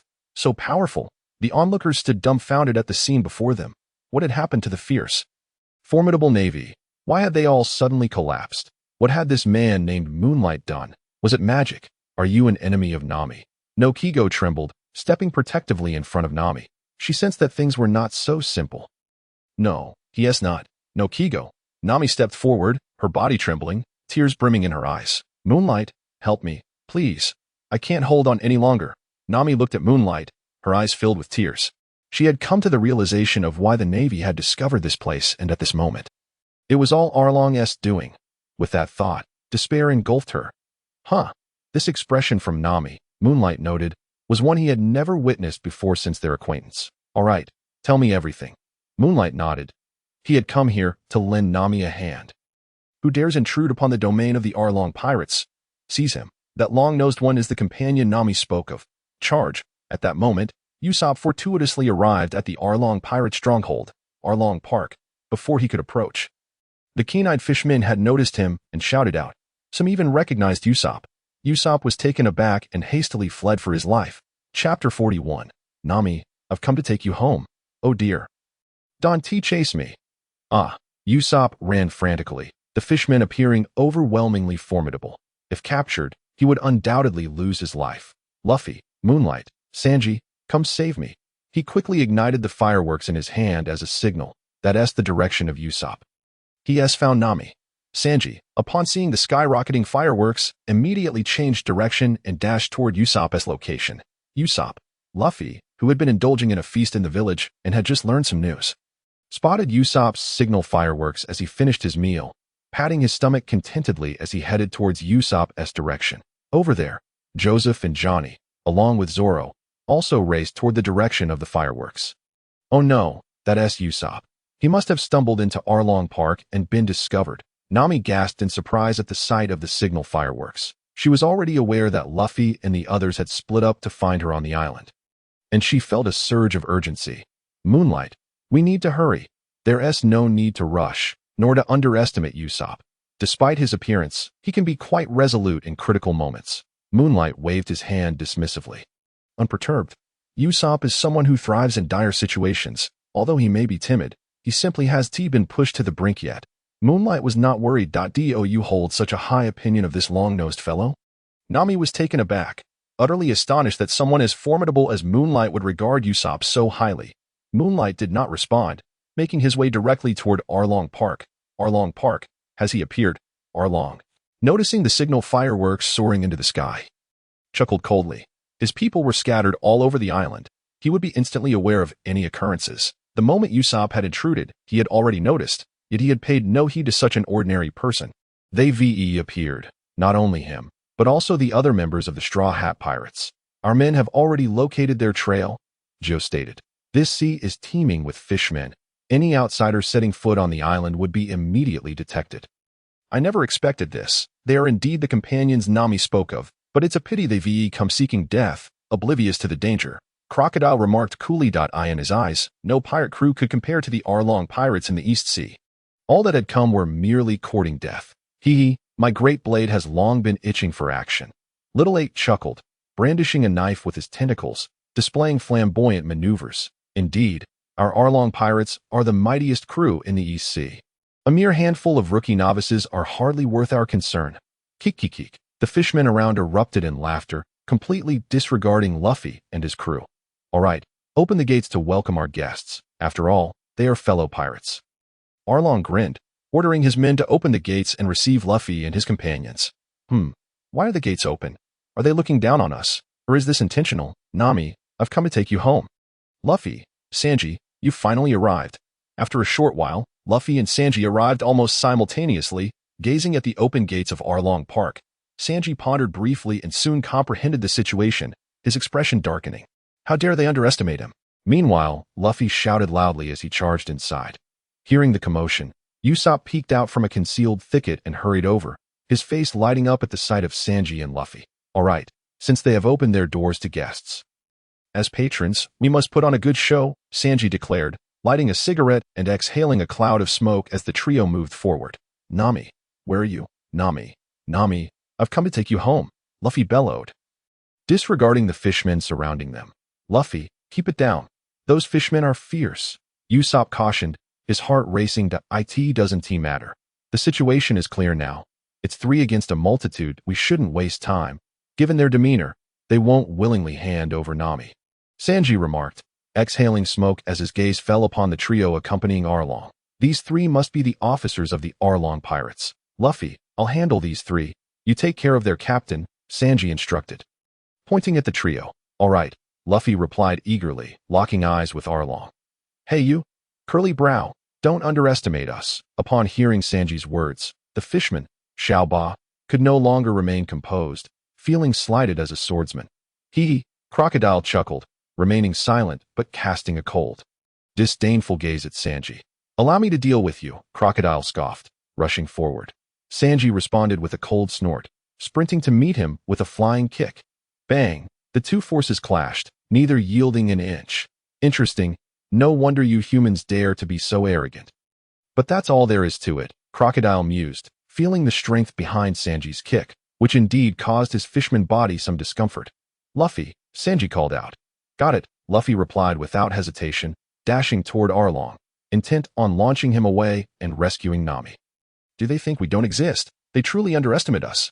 Xiaoba and Chu sneered at the unfolding scene. Xiaoba extended his tentacles, brandishing his weapons to slash at Luffy. Chu unleashed a torrent of water arrows aimed directly at Luffy. Bang!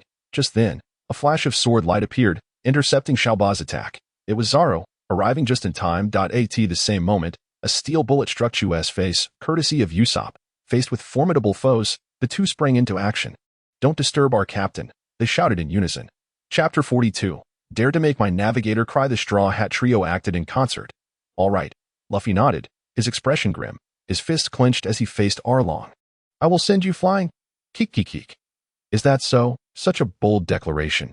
But can you deliver? Arlong laughed heartily, looking down on Luffy. These humans truly have no shame, daring to act so brazenly in front of Lord Arlong. They are utterly unaware of their own insignificance. Not only Arlong, but even Xiaoba, Crocodile, and Chu were beyond their capabilities. They were grossly underestimating their opponents. These humans always indulge in foolish endeavors. To dare invade Arlong Park with just 4 individuals is nothing short of absurdity. The surrounding fishmen erupted into laughter at the sight of Luffy and his companions charging in alone, perceiving them as no different from fools. Bang, bang, bang. At that moment, Zoro, Ussop, and Sanji were swiftly knocked away in brief skirmishes. Ussop, in particular, found himself at a loss when Chu bit down on one of his steel bullets, returning it with even greater speed. Sanji was similarly sent flying by Crocodile's formidable physique, although his kicking skills were impressive. They were insufficient against such a powerful fishman. Zoro, already injured, struggled as Xiao Ba unleashed his six-sword style, an onslaught of strikes that exacerbated Zoro's wounds, causing him to retreat, breathless and on the verge of collapse. Meanwhile, Luffy, having just utilized his rubber pistol, was recognized by Arlong as a devil fruit user. In an instant, Arlong bit down, shattering the ground beneath Luffy's feet, sending him tumbling into the shallow waters at the heart of the park. His fate uncertain, while the powers of a devil fruit user are indeed formidable, they become a liability in the water. Fishmen thrive in aquatic environments, their strength magnified tenfold. Arlong shook his head, hardly needing to lift a finger to dispatch Luffy. He was simply too weak. The other 3 were similarly overwhelmed, quickly finding themselves in dire straits. Ha ha ha. Humans are utterly fragile, and this is just the beginning. Look at that long-nosed fool, how pathetic he is against Chu. He has no means to retaliate, truly worthless. Chu, why not bite off his nose for some amusement? They mocked, their laughter echoing around them. And that curly-browed idiot, merely amusing to behold. Running like a jester, what use is his smoking? Such a ridiculous sight. The one with the green hair, the swordsman, was already battered and dared to clash swords with Xiao Ba. His defense crumbled under the onslaught, stumbling as if intoxicated. What a laughable scenario. Are these people a joke? They are killing me with laughter. The battle concluded swiftly, with fishmen roaring with laughter at the pitiful display of the straw hats. So weak. Is this what humans are? Chu shook his head, having once hoped for Ussop to showcase some skill. However, it was now evident that he was utterly lacking in worth beyond his penchant for boasting and lying. Swish, in an instant. Chu dashed forward, appearing before Ussop, seizing him with ease. Ussop, taken aback, was left flailing helplessly, his legs thrashing in futility against the overwhelming strength of the fishman. I shall bite off your nose, then your neck, allowing you to perish in such a pathetic manner, Chu declared coldly. Ussop, filled with dread, struggled in vain, the disparity in their strengths rendering his efforts futile, despair washing over him. Ussop, Sanji cried in alarm, rushing to assist, only to be abruptly confronted by Crocodile, whose massive palm propelled forward. Fishman karate. Boom. A terrifying shockwave erupted from his hand. Sanji was struck, blood spewing forth as his cigarette flew from his mouth, his form hurtling backward. Plunging into the shallow waters of the park, his fate also uncertain. Swish, swish, swish. Meanwhile, Xiao Ba's attacks intensified, a relentless barrage akin to a tempest. Zoro, exhausted from the onslaught, collapsed to his knees, his energy depleted, wounds gaping and bleeding profusely. Resembling a bloodied specter. Die. Xiao Ba showed no mercy, his six-sword style swinging violently toward Zoro. Zoro, barely aware, was overwhelmed by pain, his body succumbing to weakness. Keek. It's over. Arlong chuckled sinisterly, turning away, too apathetic to witness the conclusion. However, at that moment, a crescent-shaped sword aura descended like a divine weapon, expanding violently in a fan shape toward everyone, cleaving through the air. Draw the sword and slash. A clear, cold voice rang out. Bang, bang, bang. Xiao Ba was sent flying. Crocodile was sent flying, and Chio was sent flying. All around, the fishmen were instantly knocked away. The 3 main officers of the evil dragon pirates were also sent flying.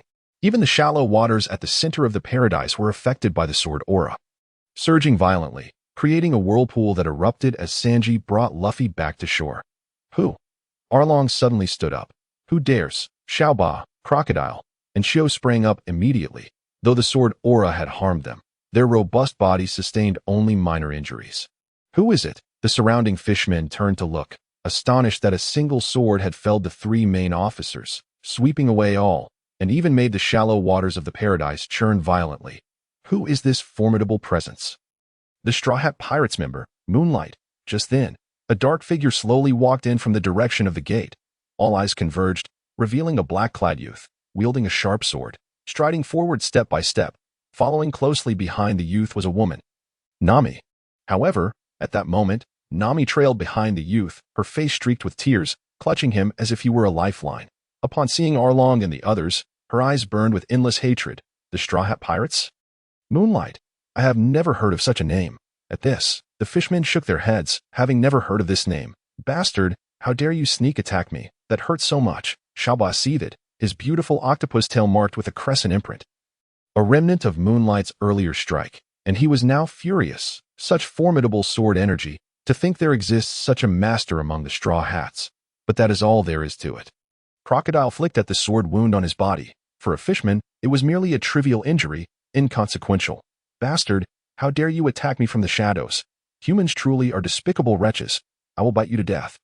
Shio bellowed, charging directly at Moonlight. Nami, it seems you found yourself an ally, but it appears he is not much of a threat. Are you preparing to resist me? Arlong chuckled as he regarded Nami behind Moonlight. At that gaze, Nami trembled involuntarily. It was the gaze of her nightmares, tormenting her soul for over a decade. Moonlight, Nami cried out. Rest assured. Moonlight tightened his grip on Nami's hand, glancing coldly at Arlong and the others. How dare you make my navigator shed tears? You shall pay the price for this. Conqueror's Haki. Moonlight declared coldly, an invisible aura of malice surging forth. Chapter 43. A single sword that struck down the three main officers. Swish. Instantly, centered around Moonlight and Nami, it expanded violently outward. The fishmen around trembled violently, collapsing to the ground, unconscious, frothing at the mouth, one after another. Only a few with strong physical constitutions could barely stand, yet their bodies shook uncontrollably. At this moment, aside from Zoro, Luffy, Sanji, and Ussop, who remained unaffected, only Arlong and his 3 officers, along with no more than 10 scattered fishmen, were still standing. The level 2 Conqueror's Haki had already acquired the ability to control. Moonlight's Haki circled around Zoro and the others. Otherwise, aside from Luffy, given their current injuries, they would undoubtedly have been affected as well. However, even so, due to imperfect control, they were slightly impacted. But it was negligible. What is happening? Was it done by that human swordsman? How infuriating. The fishmen struggling to stand exchanged bewildered glances, staring at their fallen comrades on the ground, confused and astonished. Moonlight has come. Ussop took a deep breath. Looking at Moonlight, then humorlessly plopped down onto the ground. Who cares about decorum now? Being alive is the best, it's up to you. Moonlight. Zoro also exhaled in relief. He was already gravely injured and had barely managed up until now. But finally, he had a moment to breathe. Moonlight, his strength has surpassed what it was when last seen. Sanji was secretly astonished. Although he had witnessed Moonlight's power before, seeing it again, especially as a comrade, still left him in shock. Moonlight. Nami's grip on Moonlight's clothing tightened further. Bastard, what have you done to my comrades? Xiaoba shouted, brandishing his sword. Despicable human. What is this? Crocodile gazed at Moonlight in astonishment, his eyes filled with trepidation. Such a formidable human swordsman, truly impressive. Chio's face was filled with battle intent. Though Moonlight was powerful, fishmen warriors thrived on combat, growing stronger in the face of a formidable foe. Do not underestimate him. This human is abnormally strong. Arlong's expression turned grave. Even he, proud as he was, could not help but take Moonlight seriously at this moment. Buzz. Just then, Moonlight swung his sword once more. A crescent-shaped sword aura surged forth in a sweeping arc toward the 3. The crescent sword aura rippled, a torrent of sword energy, swift and unstoppable. Bang! The sword aura was both quick and precise. The 3 barely had time to react before the sword energy struck fiercely. Even with the fishmen's quick reflexes, their reaction was still delayed. Thud, thud, thud. 3 successive sounds of blades piercing flesh echoed as the 3 were instantly struck down. Deep sword wounds carved into their bodies as they collapsed to the ground. Rendered incapable of battle, a single sword struck down the 3 main officers. Moreover, the momentum of the sword energy did not diminish, sweeping toward Arlong with immense ferocity. This is bad. Arlong dared not take the blow head-on and hurriedly dodged aside. Boom! The sword energy struck violently against the tower behind Arlong. The entire tower crumbled as if its foundation had been removed, leaving only an aerial shell. Suddenly, it all collapsed, reduced to a pile of ruins. How astonishing! Ussop gaped in shock, utterly stunned. This guy has become even stronger after fighting Mihawk. Zoro, too, was inwardly alarmed. His battle spirit ignited. The stronger Moonlight became, the more battle-hungry he felt. Previously, he had only seen Mihawk as a grand swordsman. Now, there was Moonlight added to that list. Indeed, having left the East Blue, one realizes the vastness of the world. He had merely been a frog at the bottom of a well. Snap. The cigarette Sanji had just lit fell to the ground as he stared in disbelief at the scene. Glancing at Moonlight, he was already astonished by Moonlight's prowess, but now he was even more shaken. Truly impressive. Nami clung tightly to the hem of Moonlight's clothing, her beautiful eyes transforming from anxiety to confidence. Standing behind such a man, she felt the most secure in the world. A profound sense of reliability washed over her heart. Xiaoba, Crocodile, Chio. This is bad. They were all taken down by a single sword. How could this human be so strong to defeat our three main officers with just one strike? Not to mention, our Arlong Park's tower was utterly destroyed. This human is terrifying. The fishmen around looked on in shock at the unfolding scene. Utterly astonished, I apologize, Arlong. I never expected there to be such a master among humans. Xiaoba gasped for breath, still holding on to life. Captain, I have embarrassed you. We often boast about our prowess. Yet we were taken down by a single sword. Crocodile panted, gazing skyward, his face a mask of confusion. Why is there such a fearsome swordsman among humans? This power is more than 10 times greater than my own. How infuriating. I couldn't even withstand a single blow. Chio's face was filled with unwillingness, yet now lying on the ground, he was utterly powerless. How dare you, human, treat my subordinates like this, and destroy my tower, where I kept all my treasures, including my precious sea charts. Human, you shall pay dearly for this. Witnessing all of this, hearing the sighs of Xiao Ba and the others, along with the shock of the surrounding fishmen, a surge of anger welled up within Arlong. Arlong's eyes turned crimson. Like a bloodthirsty shark in a rage, a fierce, malevolent aura erupted forth. This is bad. Arlong is furious. What do we do? The last time Arlong got angry was half a month ago. The Arlong Park we painstakingly built was destroyed by him. This time is dire. Is the enemy too strong? Arlong, please do not lose your temper. Yes, these humans are insignificant. Surrounded by the fishmen, upon witnessing Arlong in such a state, it was as if they had encountered something truly horrifying, prompting one to exclaim urgently, "This is bad. Is he about to go berserk?" No, we must prevent the captain from losing control. Otherwise, our painstakingly constructed paradise will be utterly obliterated. Indeed, should the captain succumb to rage, the entire paradise would be irrevocably destroyed. Quickly, we must stop him. Such an event cannot be allowed to transpire.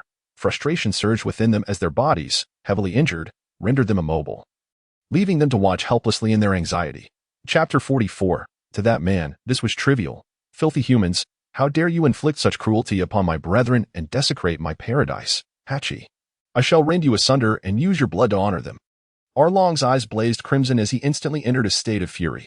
Locking onto Moonlight, he moved with the swiftness of lightning, exuding an overwhelming ferocity, trampling everything in his path as if he were a bulldozer. Boom! The ground beneath him shattered under his might as he seized a colossal stone pillar and hurled it towards Moonlight with tremendous force. In an instant, the pillar, bearing the weight of 1,000 tons, collided violently. Buzz! Moonlight responded with a crescent-shaped blade of energy that cleaved through the air. The pillar shattered upon impact, while the blade of energy tore through, striking Arlong's body. Crack! Arlong staggered back 10 steps. Yet with a swift clap to his body, he charged forward once more. Seemingly unscathed, he had managed to withstand Moonlight's blade with his very flesh. What manner of beast is this? Ussop gasped in astonishment. Fully aware of the destructive power of Moonlight's blade, which could cleave through steel, how could Arlong, this monster, absorb its force with his body? Is his flesh tougher than steel? Incredible! Sanji inhaled sharply, realizing he had gravely underestimated Arlong's strength. Naturally, Arlong's physique is among the strongest of our kind, for the power, speed, and strength of the fishmen surpass those of humans by tenfold. As a combat specialist among fishmen, Arlong's speed and strength are even more formidable. The swordsman, though skilled, stands no chance against him. Indeed, I have unwavering faith in Arlong. Xiaoba chuckled. True, that human swordsman may be the most formidable I have ever encountered, but when compared to Arlong, he pales in comparison. Thus, your fate is sealed.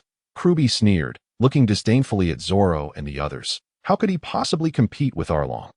Pouting, she observed Arlong rampaging like a bulldozer, letting out a cold laugh. What?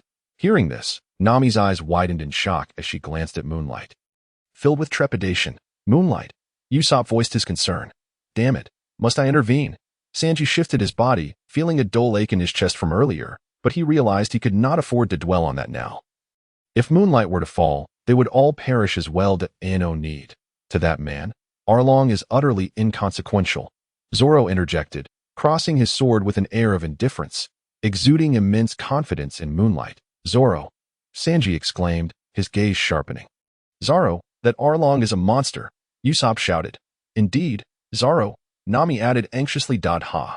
Zoro merely smiled faintly, disregarding their concerns, his intent clear. Arlong was of no consequence. Just then, a sudden, violent explosion reverberated through the air as Arlong opened his maw filled with razor-sharp teeth. Lunging at Moonlight's sword, attempting to sever it and strip him of his weapon. For a swordsman, having his blade bitten in two is the ultimate humiliation. Arlong, all eyes converged on this scene. "You wish to sever my sword?" Moonlight chuckled. His Kusazuri sword, a supreme artifact bestowed by the system, was incomparable to any earthly blade, not even Mihawk's black blade. Even without employing Haki, he could withstand a clash with Mihawk's sword without sustaining damage. If he were to unleash Haki, his might would intensify further. Did Arlong truly believe he could bite through it? Crack. Arlong exerted all his might in a ferocious bite, conveying his intent to Moonlight.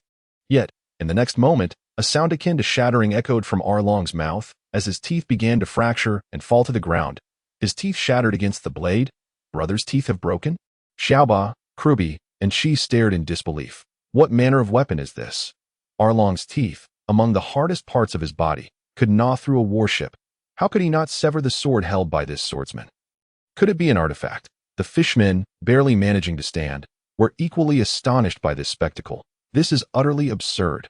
Moonlight, Ussop, Xiaoba, and Kruby rejoiced. Arlong truly was not a match. His most formidable weapon had faltered against Moonlight's blade. "Damn it, what kind of weapon is that sword? It is even tougher than my teeth." Arlong retreated, clutching his mouth in shock, gazing incredulously at Moonlight. Thought he had never anticipated that his once invincible teeth would become so feeble. "Curious to know. Perhaps in your next life you shall." Moonlight replied with a serene smile. Armament Haki, crack. Instantly, dark patterns entwined around the Kusazuri sword. Moonlight swung it forth. Arlong's body was indeed robust, surpassing steel. This was the strongest physique Moonlight had ever witnessed. Befitting a creature dwelling in the depths of the ocean, to pierce through his fleshly defenses would require time, yet Moonlight was not inclined to waste it. He aimed to conclude this battle. Three-cut slash, a crescent-shaped, three-part slash surged forth, aimed directly at Arlong. The attack was swift and fierce, particularly at such close proximity, rendering it terrifying. With no means to evade, Arlong was struck head-on by the blade's energy.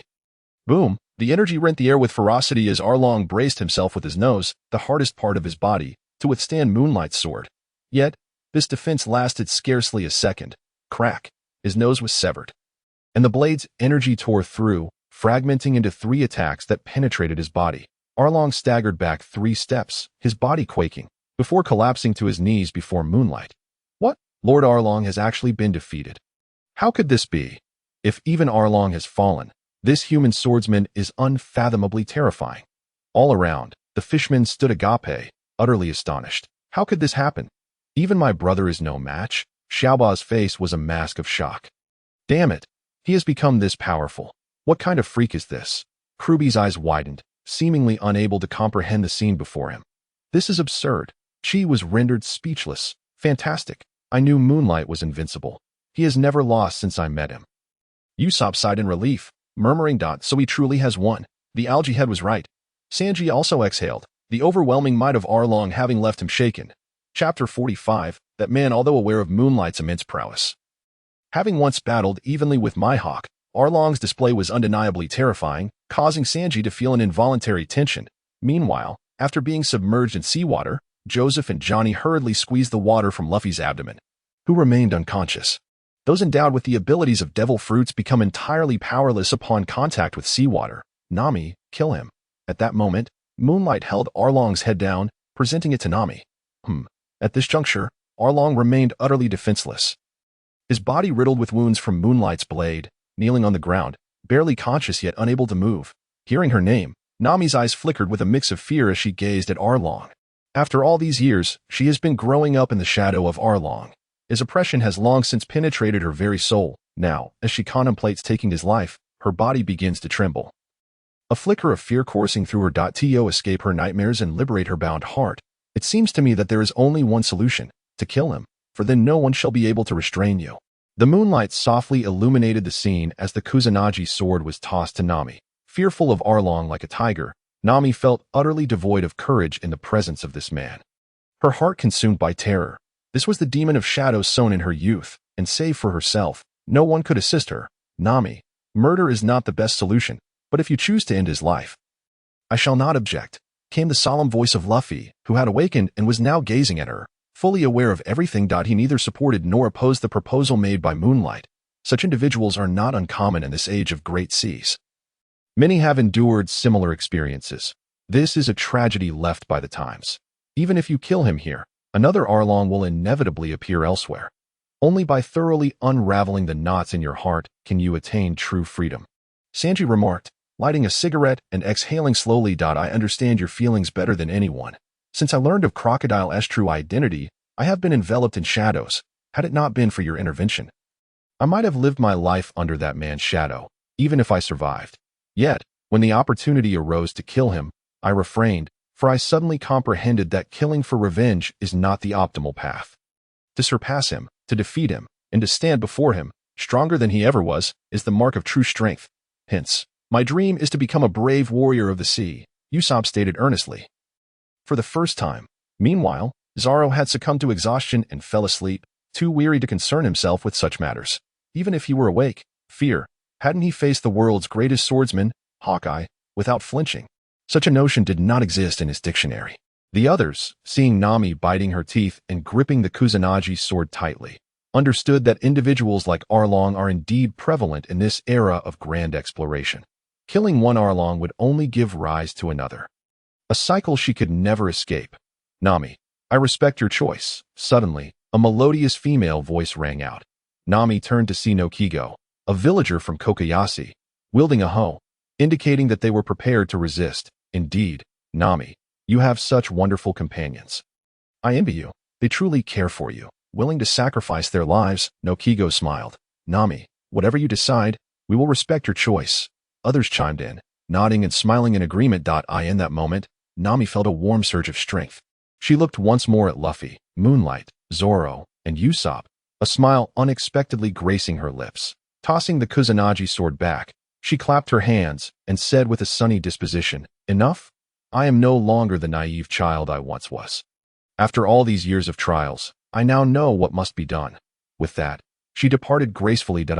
Miss Nami, you look so beautiful when you're so poised, Sanji exclaimed, his eyes sparkling as he rushed forward, eager to please her. Observing this, Luffy and the others sighed in relief. Thank you all. You are our great benefactors. Please allow us to treat you. At that moment, Aiken and the villagers approached Moonlight and his companions. Their faces filled with gratitude. Is there meat? Luffy's eyes sparkled with excitement. Yes? Aiken nodded with a smile. Great. I want to eat meat, Luffy shouted, dashing toward the village, his demeanor akin to a thief encountering treasure. However, just as he sprinted away, a loud thud echoed, as if he had collided with something, followed by a barrage of curses. What the hell? Who dares to bump into me? It was Captain Mouse, surrounded by the Marines. Encircling the area. In his haste, Luffy had crashed into him. Who are you? Luffy inquired, perplexed. The Marines, they're the Marines. The realization dawned upon him. Why had the Marines appeared at such a moment, especially this Captain Mouse, who was no ally? Indeed, when Arlong was around, I often witnessed their clandestine dealings. They colluded with pirates, the crowd exclaimed indignantly. Over the years, they had attempted to resist, sending distress signals to the Marines, only to be intercepted by this very Mouse, leading to their continued suffering and subjugation. Now, as enemies met, the tension was palpable. The wicked Marines, Captain Mouse, Ussop, Sanji, and Moonlight's expressions turned icy at the mention of his name. They were pirates and had no fear of the Marines, particularly not of such an evil faction. Listen, if you don't want to be captured, each of you must pay 10 million berries, Captain Mouse cackled, pointing at Luffy and the others with a sneer. You, the ones who conspired with those criminals, making Nami unhappy, right? Upon hearing this, Luffy's expression darkened. enough with the nonsense. If you don't want to face the Marines, then hurry up, Captain Mouse continued, oblivious to the tension. Rubber battle axe. Luffy unleashed a sudden strike, his leg extending as he delivered a powerful kick. Bang! Before Captain Mouse could finish his sentence, he was sent sprawling to the ground. You dare to attack me? Get them. Dazed from the impact, Captain Mouse finally regained his senses and shouted furiously, boldly attacking a Marine captain. It seems you wish to oppose the Marines. Save the captain. Charge. Instantly, the Marines surged forward. Moonlight stood resolutely before them. It's him. Captain Mouse trembled at the sight of Moonlight, thought he could never forget that moment when he encountered Moonlight during Nami's bounty of 100 million berries. It was terrifying. Ah, it's that man. Run. Panic seized him at the thought of encountering that man once more, alongside these people. Mama, I never want to feel that way again. Chapter 46. Bounty. 30 million berries. Upon Moonlight's arrival, the Marines began to tremble. As if the previous scene replayed vividly in their minds. What's happening? Why can't the Marines even stand firm before Moonlight? Sanji asked, taking a drag from his cigarette, perplexed. Hey, what's wrong with you? Weren't you just shouting loudly a moment ago? Why the sudden change? Luffy questioned, utterly baffled. He genuinely couldn't understand why the Marines had shifted from bravado to cowardice. Perhaps they were frightened by the renowned Captain Ussop. Ussop laughed heartily. No, it's Moonlight. He helped me out before. Nami revealed, her expression complex as she recounted her experiences with Moonlight. These Marines are mere cannon fodder. The true elites, even when facing this man, would be afraid, yet they would never retreat. They are nothing like these fools. Aiken scoffed, observing the quivering Marines devoid of any fighting spirit. Indeed, it is this man who renders them incapable of maintaining composure. Nokigo nodded, her gaze filled with admiration for Moonlight, after experiencing such an encounter. It was her first time witnessing someone as formidable as him. Moonlight, are you saying they are like this because of him? Luffy's eyes widened in realization, as if discovering a new world, scrutinizing Moonlight from head to toe. Yet, after a lengthy examination, he could not comprehend what terrifying quality Moonlight possessed that instilled such fear in them. Oh, it wasn't because of me. Usopp sighed in disappointment, realizing he had overestimated his own significance. Is it this guy again? Just how strong is he that even the Marines lack any fighting spirit in his presence? No, they cannot even remain conscious. Sanji inhaled deeply, exhaling slowly, his shock at Moonlight intensifying. They overlooked the fact that Nami's bounty of 100 million berries was ignored, instead focusing on the terror that Moonlight inspired. The Marines were utterly terrified. We are the Marines. Don't come any closer. Captain Mouse trembled as he faced Moonlight. If I don't come closer, then you all should leave. The moonlight was chillingly cold. Very well, we shall take our leave. But you, sir, are ultimately a pirate, and we do not share the same stance. This matter shall not conclude here. The rat trembled, daring not to linger any longer. After delivering his harsh words, he fled with the trembling Navy officers in tow, vanishing in an instant without a trace. A heartfelt thanks to you all. Henceforth, this small island shall return to its former tranquility. A Jin expressed his gratitude to the moonlight and others, though it was nothing, merely a trifling matter. There is no need for concern. We merely lent a helping hand. Hey. It was clearly Moonlight who resolved everything single-handedly. You all hardly contributed. In the face of the villagers' enthusiasm, Sanji and the others felt a twinge of embarrassment. However, Luffy and the others strode confidently towards the village without a shred of modesty. Observing this, Nami could not help but rub her forehead, wearing an expression of helplessness. They then returned to the village together to commence the celebrations. The atmosphere was filled with joy and excitement. It had been a long time since such merriment had graced them, especially since Arlong's rule. Yet, amidst the revelry, the rat returned to the base with a contingent of Navy officers, swiftly making his way to the office to pick up the transponder snail. Dialing directly to headquarters. What is it? A cold and grim voice emanated from the other end of the line. Crucial intelligence, crucial intelligence. The rat exclaimed. A formidable group of pirates has emerged in the East Blue. Known as the Straw Hat Pirates, they have defeated the East Blue overlord, Kuro, and even Arlong has fallen. Now the East Blue is left unchecked. I request headquarters to issue a bounty. Kuro and Arlong have both been defeated. They must indeed be formidable. Provide me with the list of their members. Upon hearing this, the voice on the transponder snail fell silent for a moment, before the cold and grim tone resounded once more. Indeed, the captain is Monkey D. Luffy, the swordsman is the nameless Moonlight, the pirate hunter Roronoa Zoro, the deceitful Usopp, and the little thief Nami. The rat hurriedly reported, having forgotten to mention Sanji. Understood. The transponder snail was abruptly hung up. An hour later, a bounty notice was dispatched from headquarters, delivered by seagulls to various locations. Instantly, the world learned of the Straw Hat Pirates. However, the number of those paying attention was scant, as a mere bounty of 30 million berries for such a small pirate was inconsequential amidst the deluge of pirates in this era of great oceanic adventure.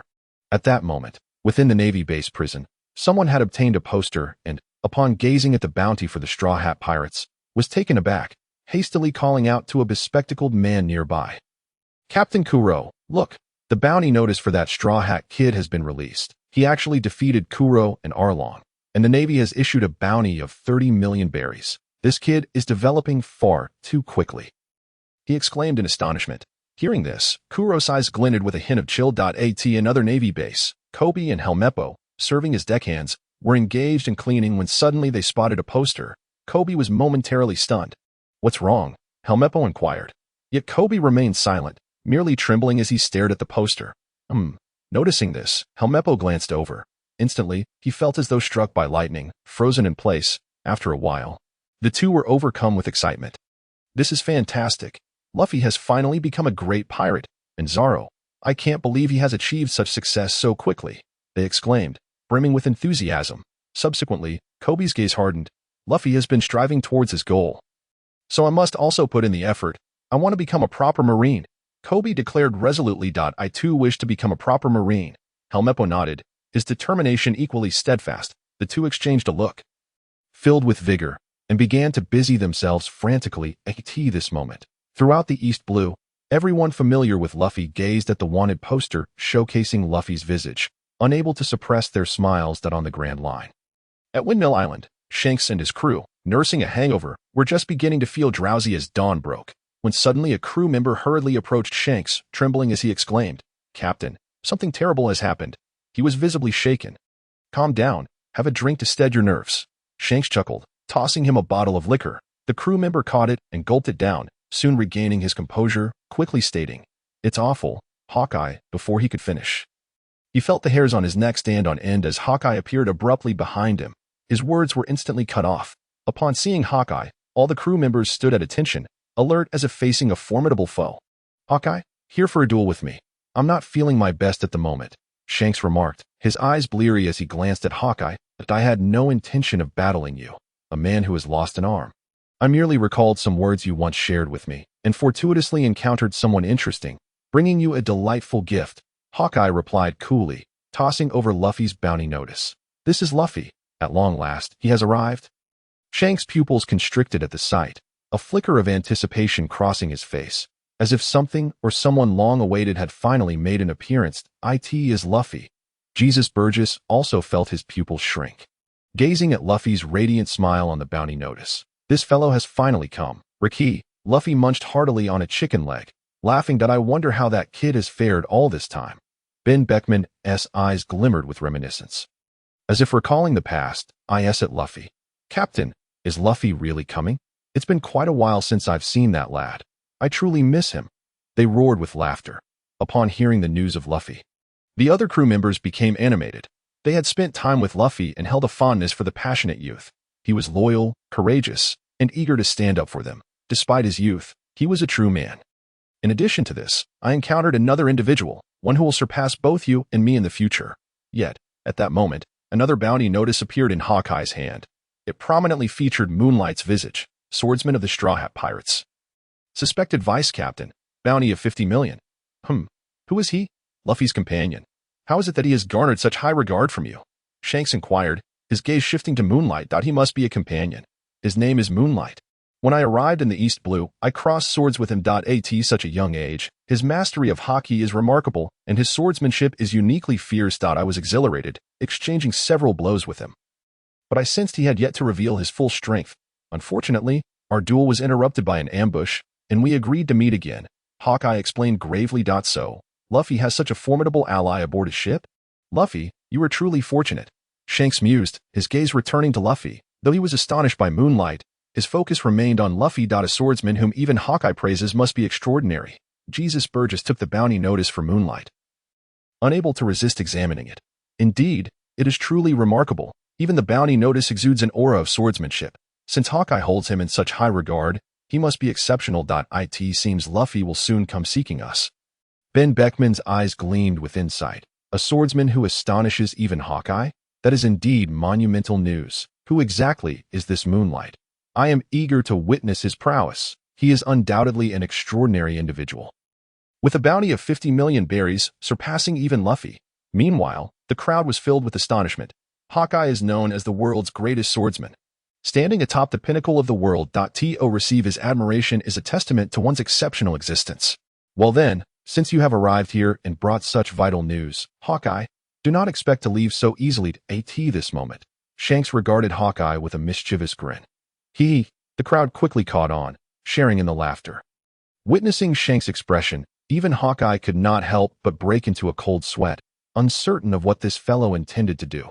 Come now, to celebrate Luffy, let us drink heartily once more. However, at that moment, a large box of fine wine was suddenly presented by the crowd. And red-haired Shanks filled a glass for Hawkeye. Hey, you're not nursing a hangover, are you? Observing the expression on red-haired's face, Hawkeye suddenly felt an ominous premonition. No worries, just having fun, red-haired chuckled. Hawkeye instantly felt as though he had boarded a pirate ship against his will. Luffy, something monumental has occurred. In Kokasia village, after a night of revelry, the crowd has fallen asleep, using the ground as their bed and the sky as their blanket, all sleeping soundly. Suddenly, Nojiko ran over, panting heavily, bearing several newspapers in her hands, looking extremely anxious. What's wrong, Nojiko? What has happened? Nami was the first to wake, glancing at Nojiko with concern. Soon, Ussop and Sanji also rose, while Moonlight merely opened his eyes for a moment before continuing to sleep. What could possibly be more important than sleep at this hour? You all have bounties now, and a new bounty has just been issued, Nojiko gasped, handing over the papers that it was indeed the Straw Hat Pirates. With bounties for each member. We have bounties. Nami was taken aback. Is this great? Have I finally become a bona fide pirate? Ussop looked at his own bounty with tears streaming down his face. What about me? Sanji pouted, noticing the absence of his bounty. 30 million, is it? Fantastic. Luffy exclaimed, his heart racing as he gazed at his own bounty. At last, he could be recognized as a world-renowned pirate. Is mine 15 million? Zoro awakened as well, glancing at his bounty and chuckling. This brought him one step closer to his goal. Hey, Moonlight, how come your bounty exceeds ours combined? Ussop suddenly noticed Moonlight's bounty. Astonished, it was a staggering 50 million berries. Higher than the sum of Luffy and Zoro's. It's only natural. The Navy isn't foolish enough not to recognize Moonlight's strength. This bounty reflects that prowess. But suspecting he has the first mate? I don't accept that, Zoro declared nonchalantly, not surprised but disputing Moonlight's title as first mate, which had nothing to do with strength. Indeed, Moonlight is frightfully strong, having even exchanged blows with that Hawkeye's. Worth every bit of this price, Luffy nodded in agreement, acknowledging Moonlight's abilities. If his fight with Hawkeye's were to be witnessed and publicized, the bounty might double. Nami's eyes sparkled as she looked at Moonlight, aware of the man's unimaginable strength. What I mean is, you've been issued bounties. The Navy knows you're here. If you don't leave soon, you might encounter them. Nojiko looked at the group, utterly speechless. Aren't you worried? Aren't you afraid? These are bounties. Being wanted means not only the Navy will pursue you, but also pirates and bounty hunters will be after your heads. What is there to be happy about? Normal people would cry and tremble in fear. Chapter 48. Truly reliable companions whatever. Zoro replied coolly. We are pirates. The Navy is our natural enemy. Why should we worry? If they come, we'll cut them down. Exactly, just a mere Navy. Sanji puffed a cloud of smoke, nodding in agreement. Hey, you two shouldn't speak so nonchalantly. That's the Navy we're talking about. There's no record of anyone who can confront them head-on at sea. Ussop was stunned by their conversation, staring at them in disbelief. Though the Navy isn't to be feared, they're still a nuisance. Since we intend to venture into the Grand Line, we cannot afford to waste time here. Moonlight stated calmly. Hearing this, Nojiko was moved to tears. What kind of people are you? Are you truly pirates? All right, let us go. Luffy waved his hand.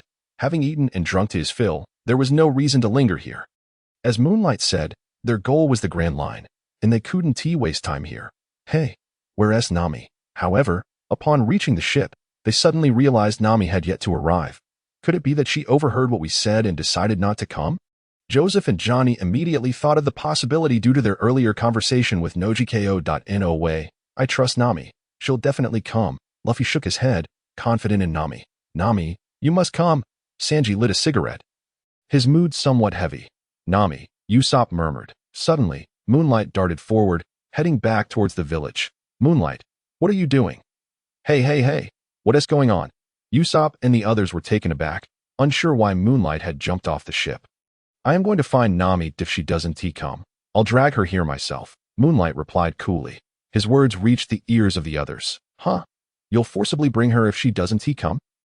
Ussop was stunned. A flicker of surprise crossed Zoro's eyes. Sanji dropped the cigarette he had just lit. Joseph and Johnny were frozen in place. Lord Moonlight is indeed so domineering.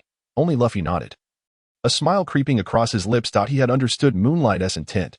They were pirates. Why bother with trivialities, Mom? And all my other companions, you can rest assured. The village has been reclaimed, thanks to my wonderful companions. Everyone is joyful, including Nojiko and Grandpa Aiken. You can all rest in peace. That moment. In Kokasia village, before a grave, Nami knelt down, speaking softly. Behind her, Aiken and the other villagers bowed their heads in silent mourning. These are all compatriots who perished at Arlong's hands. We have lived together for many years, familiar with one another inside and out. Their sudden deaths bring tears to my eyes as I think of the lives buried beneath this grave. Nami, do you really intend to become a pirate? After a long while, everyone calmed their emotions, and Aiken turned to Nami. Yes, my dream is to chart all the seas of the world and become the strongest navigator ever. I have long yearned for this day. Nami wiped her tears, nodding with a radiant smile. Those people are indeed trustworthy and reliable companions that I feel at ease with you going with them. Aiken nodded in approval, holding a high regard for Luffy and the crew. Indeed, Nami, those folks are extraordinary. They may still be relatively unknown, but one day they will shake the world with their names. I trust you will be safe with them. Nojiko also nodded. Despite their brief acquaintance, she had already seen through the characters of Luffy and his crew that if such individuals weren't worthy of trust, then who could be? Nami, go ahead. This time we support you. We also support you. There's nothing wrong with being a pirate. The sea is vast and free. How I wish I were younger. Otherwise, I too would love to wander this ocean. Go, Nami, fulfill your dream. And along with them, make your name resonate across the world. All the villagers looked at Nami with smiles, encouraging her wholeheartedly. Hearing this, Nami nodded heavily, her face alight with joy. Rest assured, since Nami has boarded our ship, I will ensure she faces no grievances. If anyone dares, they must first contend with my sword. Just then, a chilling voice suddenly rang out.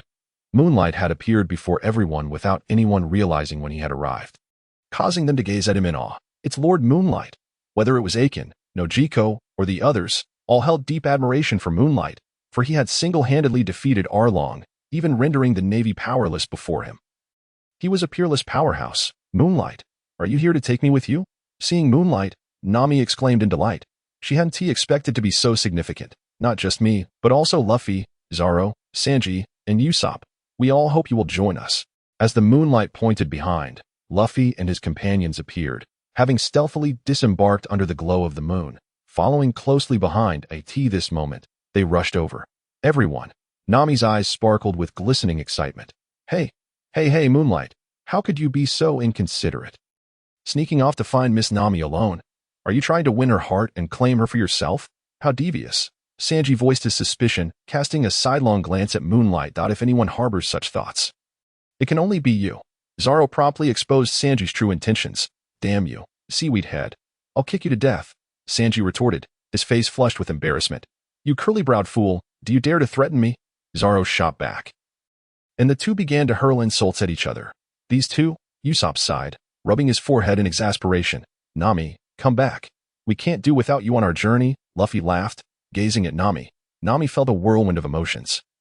She was astonished they had truly come for her. Just as she was about to speak, her words caught in her throat, rendering her speechless. Luffy, attack. Suddenly, Moonlight shouted towards Luffy. All right.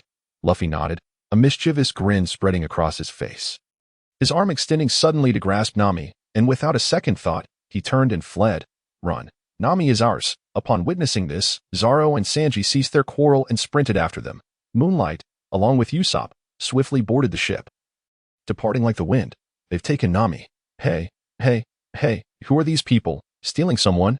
Wasn't Nami already determined to leave with them? Why go through all this trouble?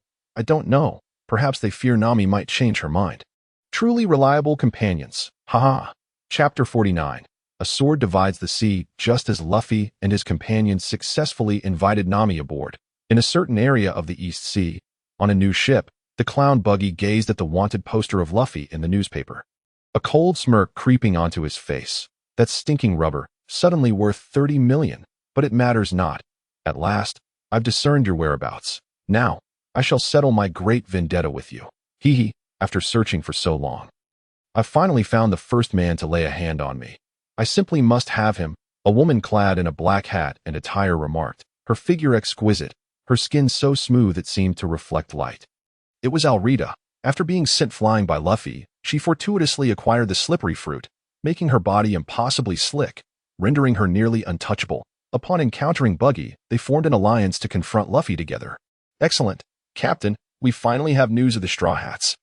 Based on their course, they too are heading to the Grand Line, and their next destination is Logtown, the site of the Pirate King Roger's execution. The beast tamer Machi chuckled, his lion Ricky nodding in agreement beneath him. Not only the Straw Hats, but also this fellow. Now, I can take revenge for that sword strike. Kabaji sneered as he observed Zoro's photo. Crew, change course for Logtown. Buggy declared. Wonderful. Our Buggy pirates will finally have the chance to redeem ourselves. Straw Hat Brat, await us. This time we shall make you kneel and call for your mother. The pirates erupted in a frenzy of cheers as they adjusted their course towards Logtown. Ding. You executed a sword draw and gained 100 experience points. Ding. You performed a dragon slash and gained 100 experience points. Ding. You activated armament Haki and gained 100 experience points. Ding.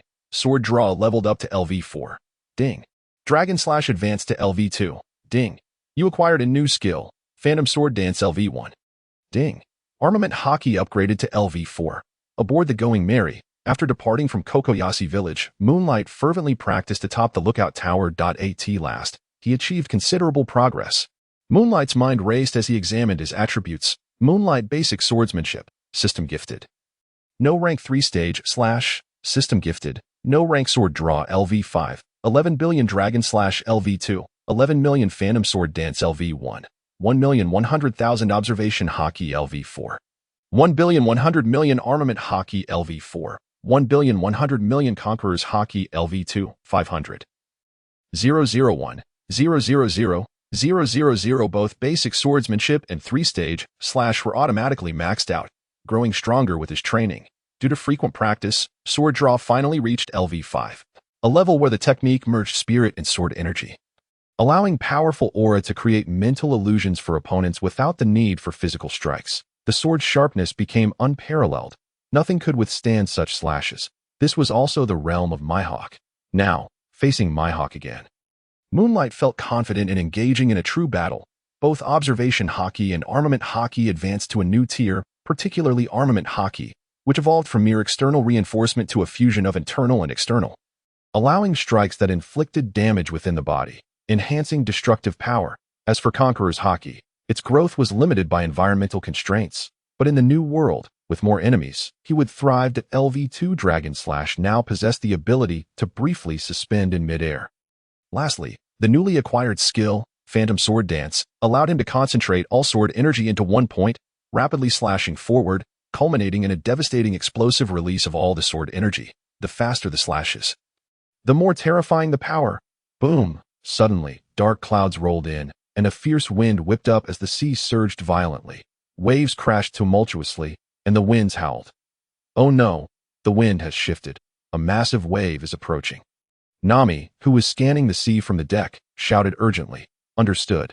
Ussop, not daring to delay, immediately adjusted their course. Luffy, patrol the sea surface. Zoro, keep an eye on the surroundings. Sanji, remain on standby. Moonlight, lower the sails. Nami commanded decisively. Yes, Miss Nami. Zoro nodded, while Sanji responded with a hard-eyed expression. Only Moonlight remained silent, standing up to gaze at the towering 10-meter waves rushing towards them, his body suddenly launching forward. Hey, Moonlight, what are you doing? Nami exclaimed in shock as she saw Moonlight dart towards the waves. What is happening? Zoro was taken aback. instinctively placing his hand on his sword's hilt, fearing an imminent threat. Is there an enemy? Sanji inquired, wary. Usopp glanced over. Moonlight, what are you up to? Luffy asked, puzzled by Moonlight's sudden leap. Moonlight offered no reply. Under the bewildered and astonished gazes of his companions, Dragon Slash erupted. The surface of the sea was instantly filled with the phantoms of his rapid movements executing Dragon Slash and the thunderous sounds of air friction. He stood firm before the towering wave, and then unleashed Phantom Sword Dance with a fierce slash. Swish, swish, swish, swish, swish. Moonlight stood on the water's surface, delivering powerful strikes, with phantoms appearing all around him. In succession, the sword energy phantoms emerged ahead. A result of his speed, and these sword energies did not scatter but coalesced into one point, continuously stacking. Boom. The ocean surged tumultuously, and the 10-meter wave charged forward. At that moment, Moonlight struck decisively. A collective blast of sword energy, shaped by dozens of strikes, surged towards the wave. Swish. The 10-meter wave was cleaved in two by this onslaught of sword energy. The sword energy rolled forth, parting the sea. Hiss. Luffy and the others gasped in awe. His swordsmanship has improved again. This guy can even split a wall of water. Moonlight, you incredible fellow. Wow, Moonlight, you were truly impressive.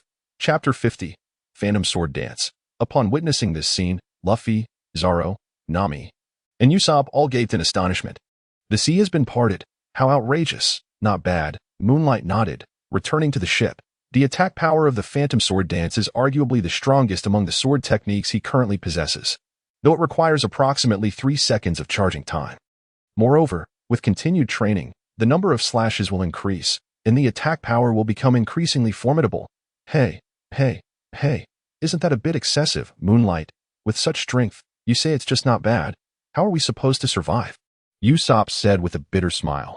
This guy had long been aware of his prowess, having even witnessed him take down Arlong, which was indeed impressive. Yet, there was a feeling that he resembled an insatiable abyss. One day, you would realize he had long surpassed the level you once thought he possessed. What a freak! Sanji exclaimed, glancing at Zoro. Zoro, being a monster himself, akin to a beast, had sustained severe injuries but quickly recovered after a few days of rest. Now back to his original state.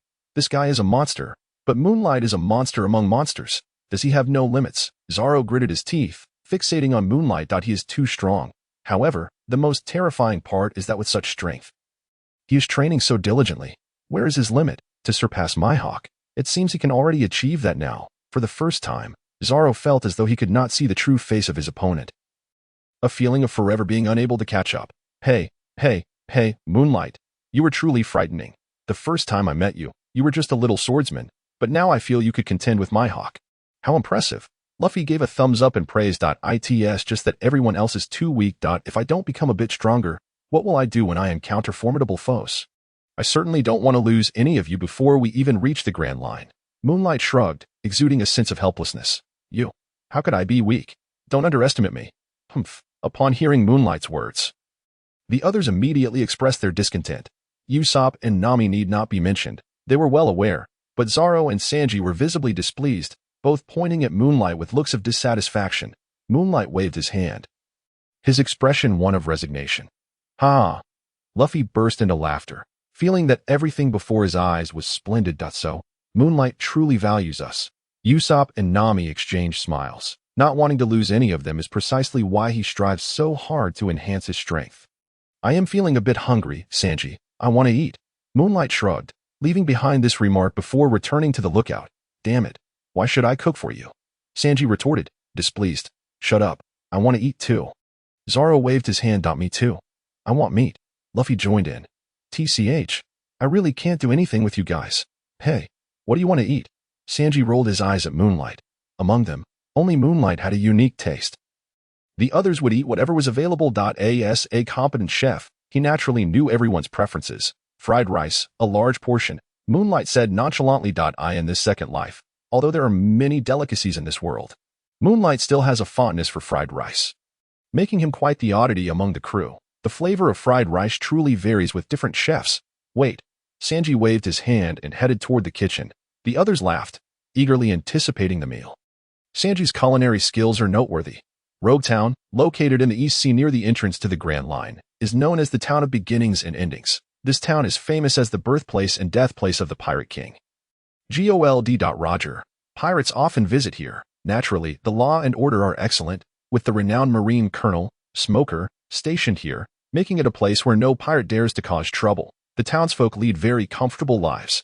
After finishing their meal and sailing for half a day, Luffy and his companions finally arrived at Rogue Town.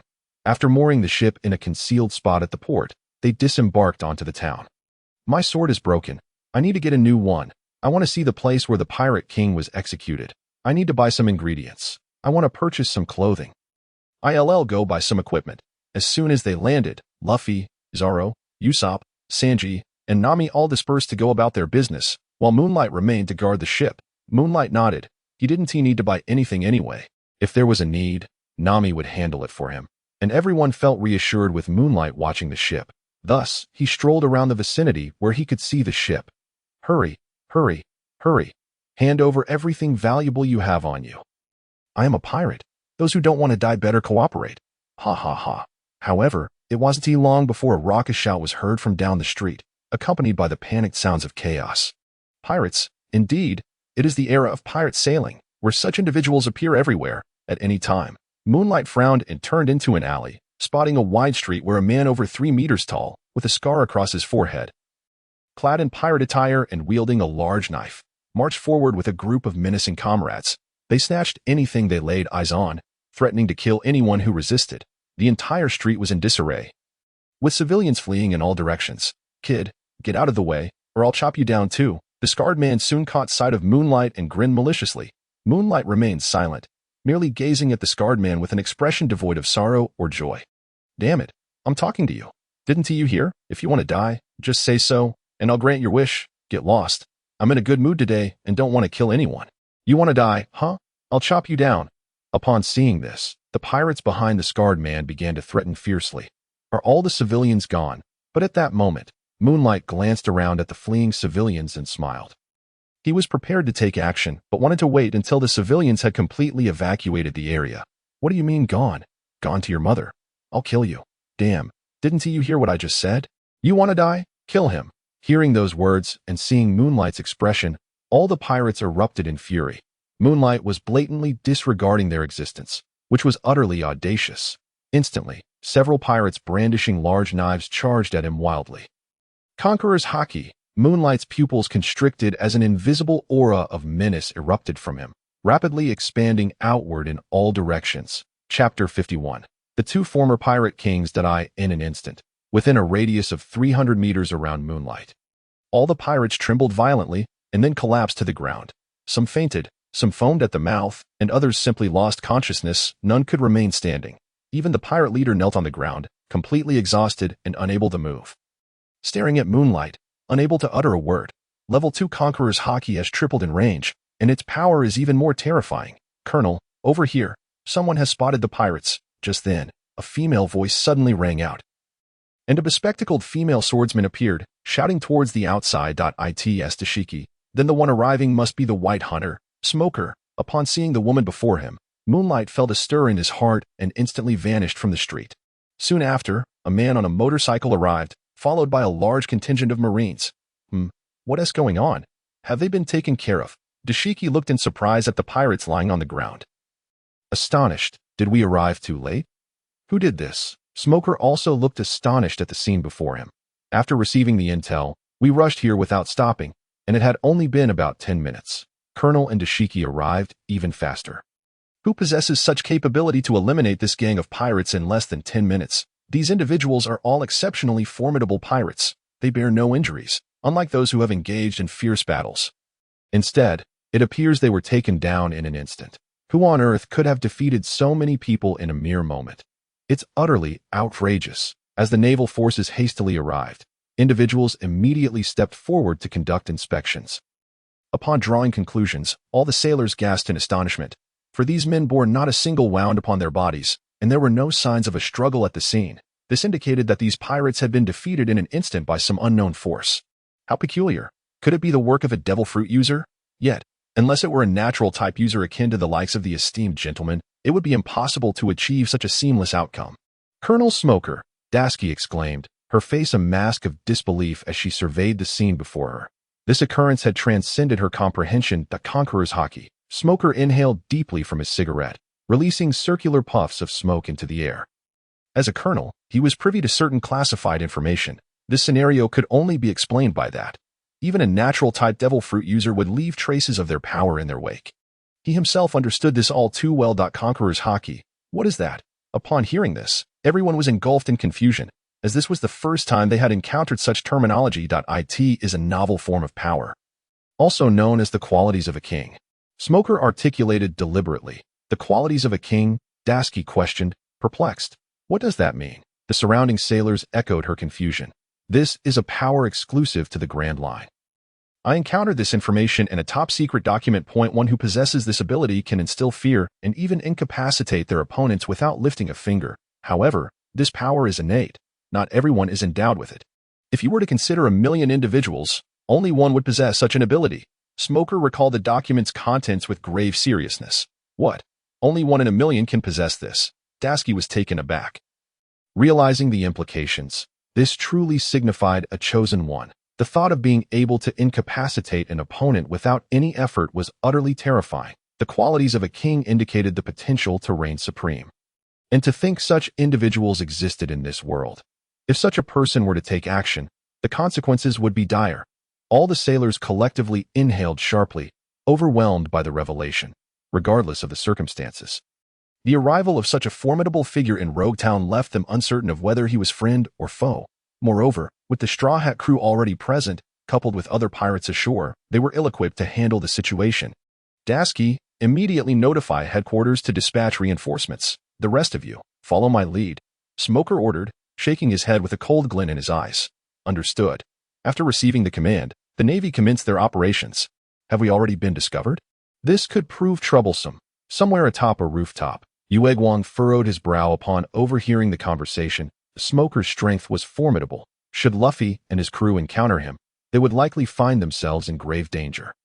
He pondered whether they had completed their respective tasks, for if the Navy's reinforcements arrived and encircled them, the situation would become perilous. Observation Haki. With this thought, Yueguang activated his observation Haki to sense the movements of Luffy and his companions.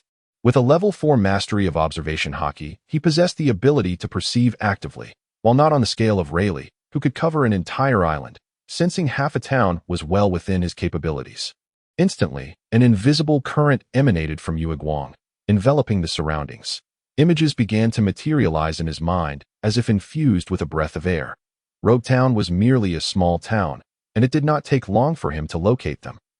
In a certain part of East Street, Ussop was locked in a duel with a pirate hunter named Daddy. Zoro had entered a weapons shop, meticulously selecting a new weapon. Meanwhile, Sanji had encountered a beautiful female chef, captivated by her allure, and was engaged in a culinary battle over a rare ingredient. As for Luffy, he had climbed atop the execution platform in the town center, while nearby, Buggy, Kabeji, and Arlita of the Buggy pirates were advancing toward the platform with vengeance in their hearts. Seeking to eliminate Luffy, Luffy is in danger. Yueguang's heart raced, and without a moment's hesitation, he dashed toward the town center. At that moment, atop the execution platform, where the former pirate king Roger had met his fate, a man donned in a straw hat had ascended. It was Luffy, gazing dreamily from the highest point, surveying the crowd below, standing in the position once occupied by Roger. A sensation unlike any he had ever experienced washed over him. The two pirate kings now stood together. Luffy couldn't help but smile at that instant. Luffy's actions attracted the attention of those around him, drawing them closer. Look, someone's climbed the execution platform. That's where the former pirate king Roger was executed. Who is that man wearing the straw hat? What is he planning to do? Is he also a pirate? This place is under the strict surveillance of the Navy. The execution platform had not seen a visitor in ages. Who could this person be? The crowd murmured in astonishment. Hello everyone. My name is Luffy, and my dream is to become the Pirate King, Luffy announced with a grin. However, no sooner had he spoken than a chilling voice accompanied by a cold blade pressed against his neck. Hee, Straw Hat Brat. I've finally found you. Upon hearing this voice, Luffy turned in surprise. It's you, Buggy the Clown. Before him stood Buggy the Clown, flanked by Kabeji, Arlita, and the rest of the Buggy pirates. They had been preparing for this moment and had finally tracked down Luffy. As Luffy reveled in the sensation of being the Pirate King, Buggy had stealthily approached using his Chop fruit powers and now held Luffy captive. Luffy, made of rubber, was vulnerable to blades, and Buggy sneered as he pressed the sharp edge against Luffy. Indeed, it is I, you foul rubber. I have come to settle the score for that arrow you shot at me last time. Buggy seethed with anger, once a crew member of the Pirate King. After acquiring the powers of the Chop Chop fruit, he had been invincible in the East Blue and was on the verge of venturing into the Grand Line when he met his disgrace at Luffy's hands. This humiliation must be avenged, and I too, you wretched rubber. I shall take my revenge today, Kabeji sneered, for as a senior officer of the Buggy Pirates, he had been vanquished by Zoro and was now seeking to reclaim his honor. Me as well. How dare you lay such harm upon my beloved steed? I shall not forgive you. Moji added coldly. Who are you? Luffy stared blankly at Arlita, bewildered. Buggy seeking revenge was understandable, but who was this stunning woman? Did he have enmity with her? You are the only man who has ever touched my body in these years, and you dare to forget. That is unforgivable. Arlita's fury ignited upon hearing Luffy's words. She was a notorious pirate captain in the East Blue, feared wherever she went, and had never been so belittled. Moreover, Luffy had struck her and forgotten her. This was a humiliation beyond compare. Huh? Luffy remained bewildered. Unable to recall. Kill him. Arlita erupted in rage. Since you cannot remember, then perish. Foul rubber. Have you not dreamt of becoming the Pirate King? Well, now, with so many witnesses, this scene mirrors that of Roger's execution. You shall die alongside him. Though your rubber may be invincible, the blade in my hand is capable of cutting through iron. Watch as I sever your head from your shoulders. I dare say this demise shall be quite splendid. Buggy cackled menacingly, raising his blade to strike down upon Luffy, intent on ending his life. At that moment, Smoker, having transformed into smoke, arrived at the central square and ascended to a high vantage point.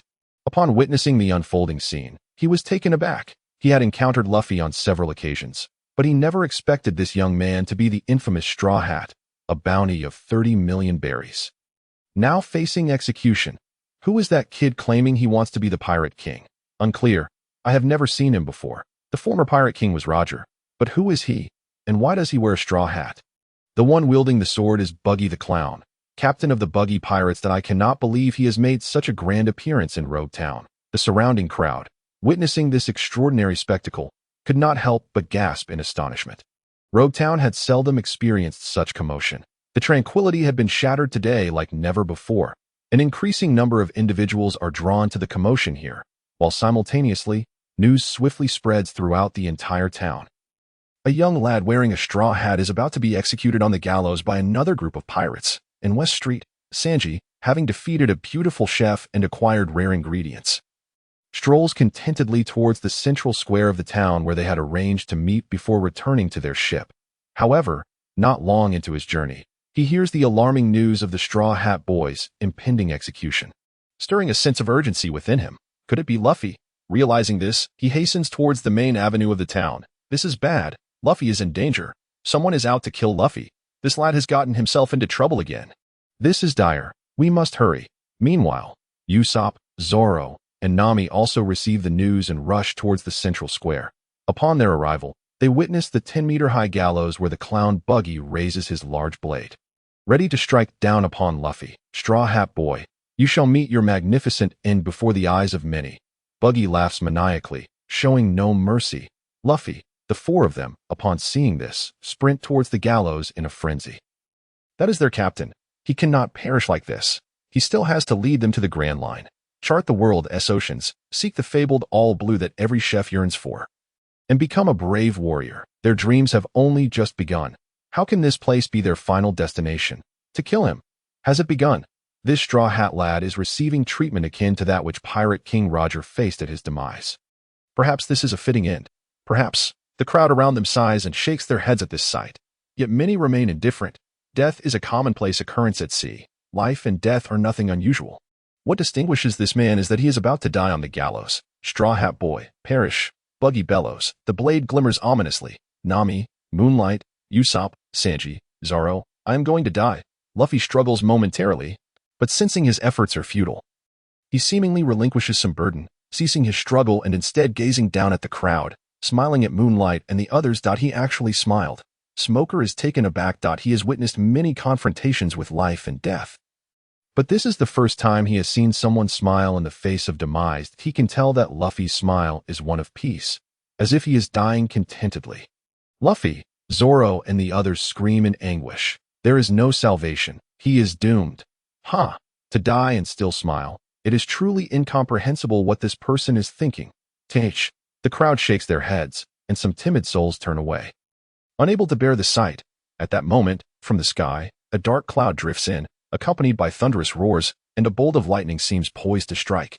Suddenly, a crescent-shaped sword energy slices through the air. Cleaving through the crowd, the sword energy surges, terrifying and unstoppable, striking the gallows. Crack. The gallows are immediately shattered into pieces, sending everyone tumbling down. Chapter 53. White Hunter Smoker, what is happening? What is going on? Everyone stares wide-eyed in disbelief at the scene unfolding before them. The gallows have collapsed? Moonlight, you've arrived. Luffy leaps from the air, catching his falling straw hat, and looks towards the slowly emerging figure of Moonlight from the crowd. Exclaiming in delight, this guy, truly timely. Zoro breathes a sigh of relief, gazing at the arriving Moonlight. You scared me. I thought our captain was finished. Ussop also exhales in relief, for he truly believed Luffy was about to die. This fellow always appears at the most critical moment. Indeed, Sanji sets aside the ingredients, lights a cigarette, and takes a deep puff, nodding in approval. Moonlight. Nami beams with joy. Did he do this? Is he one of the Straw Hat crew?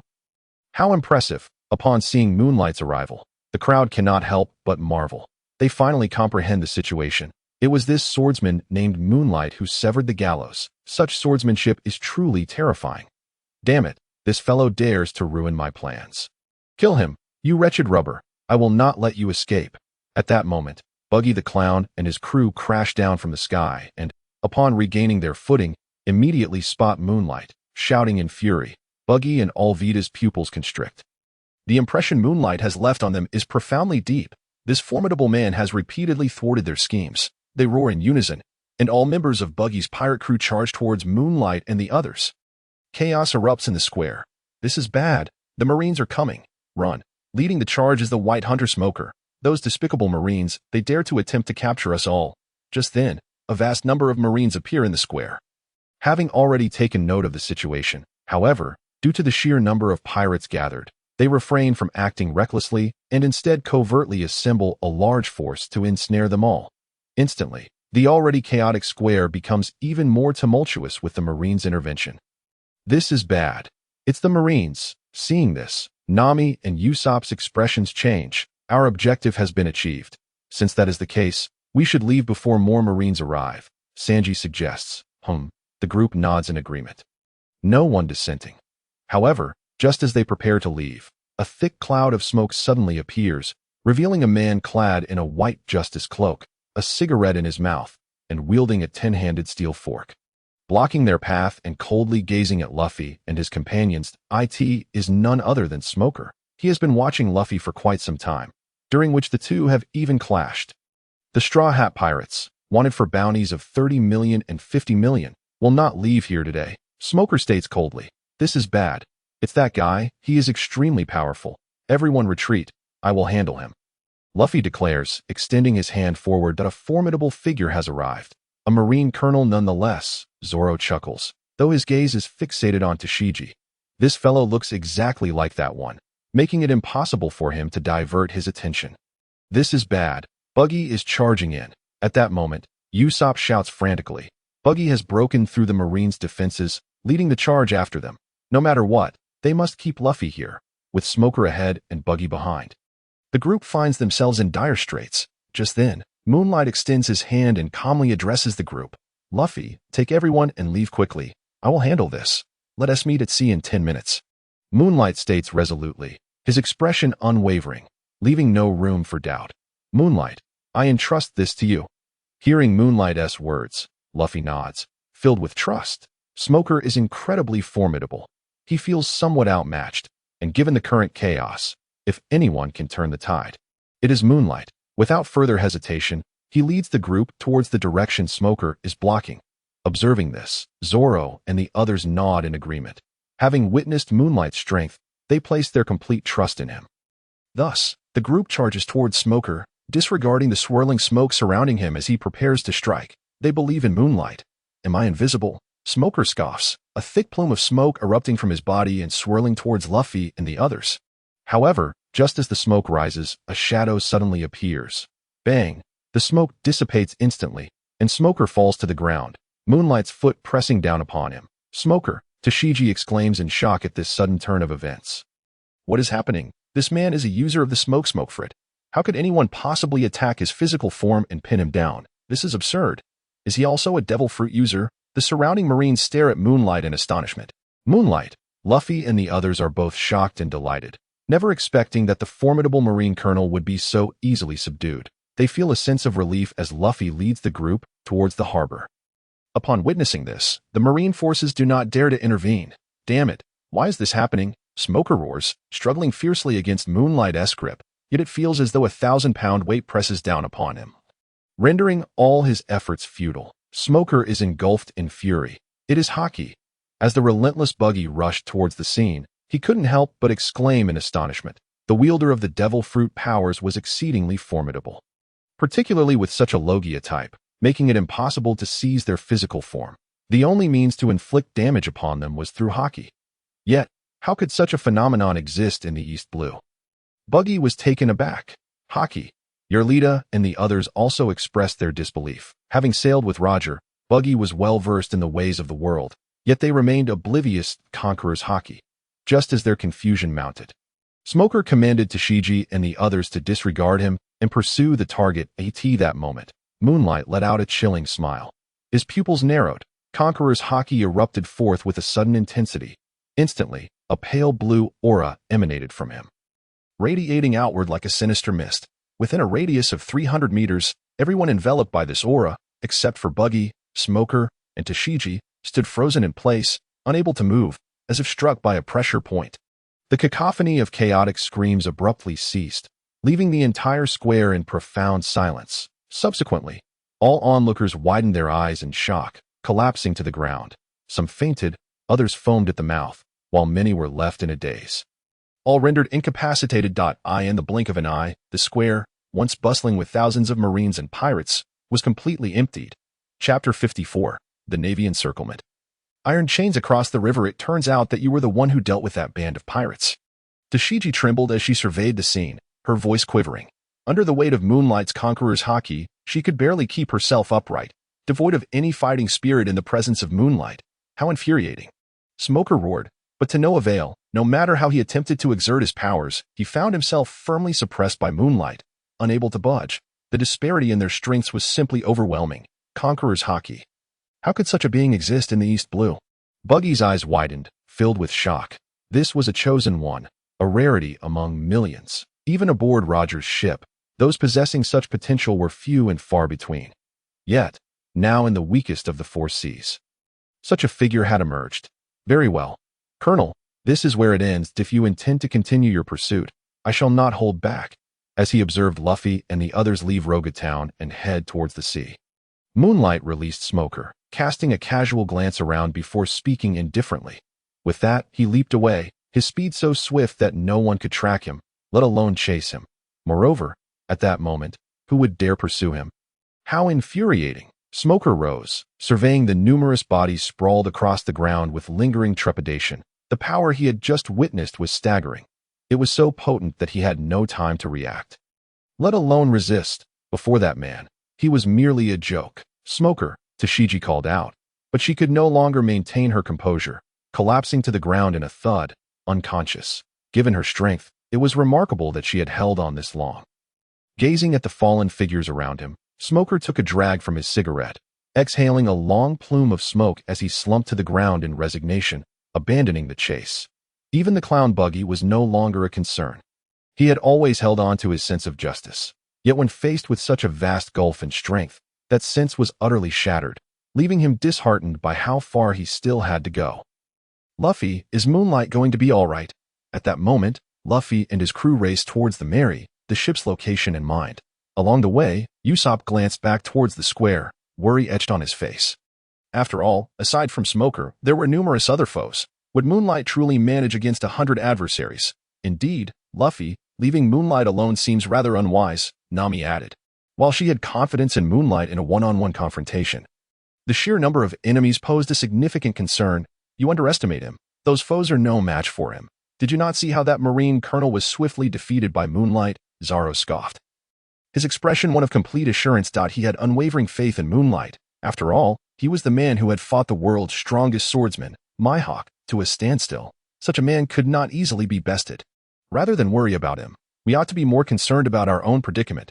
We have yet to escape danger, Sanji remarked, gazing out to sea with a furrowed brow. At that moment, at least 20 large ships appeared on the horizon, each armed with cannons ready for action.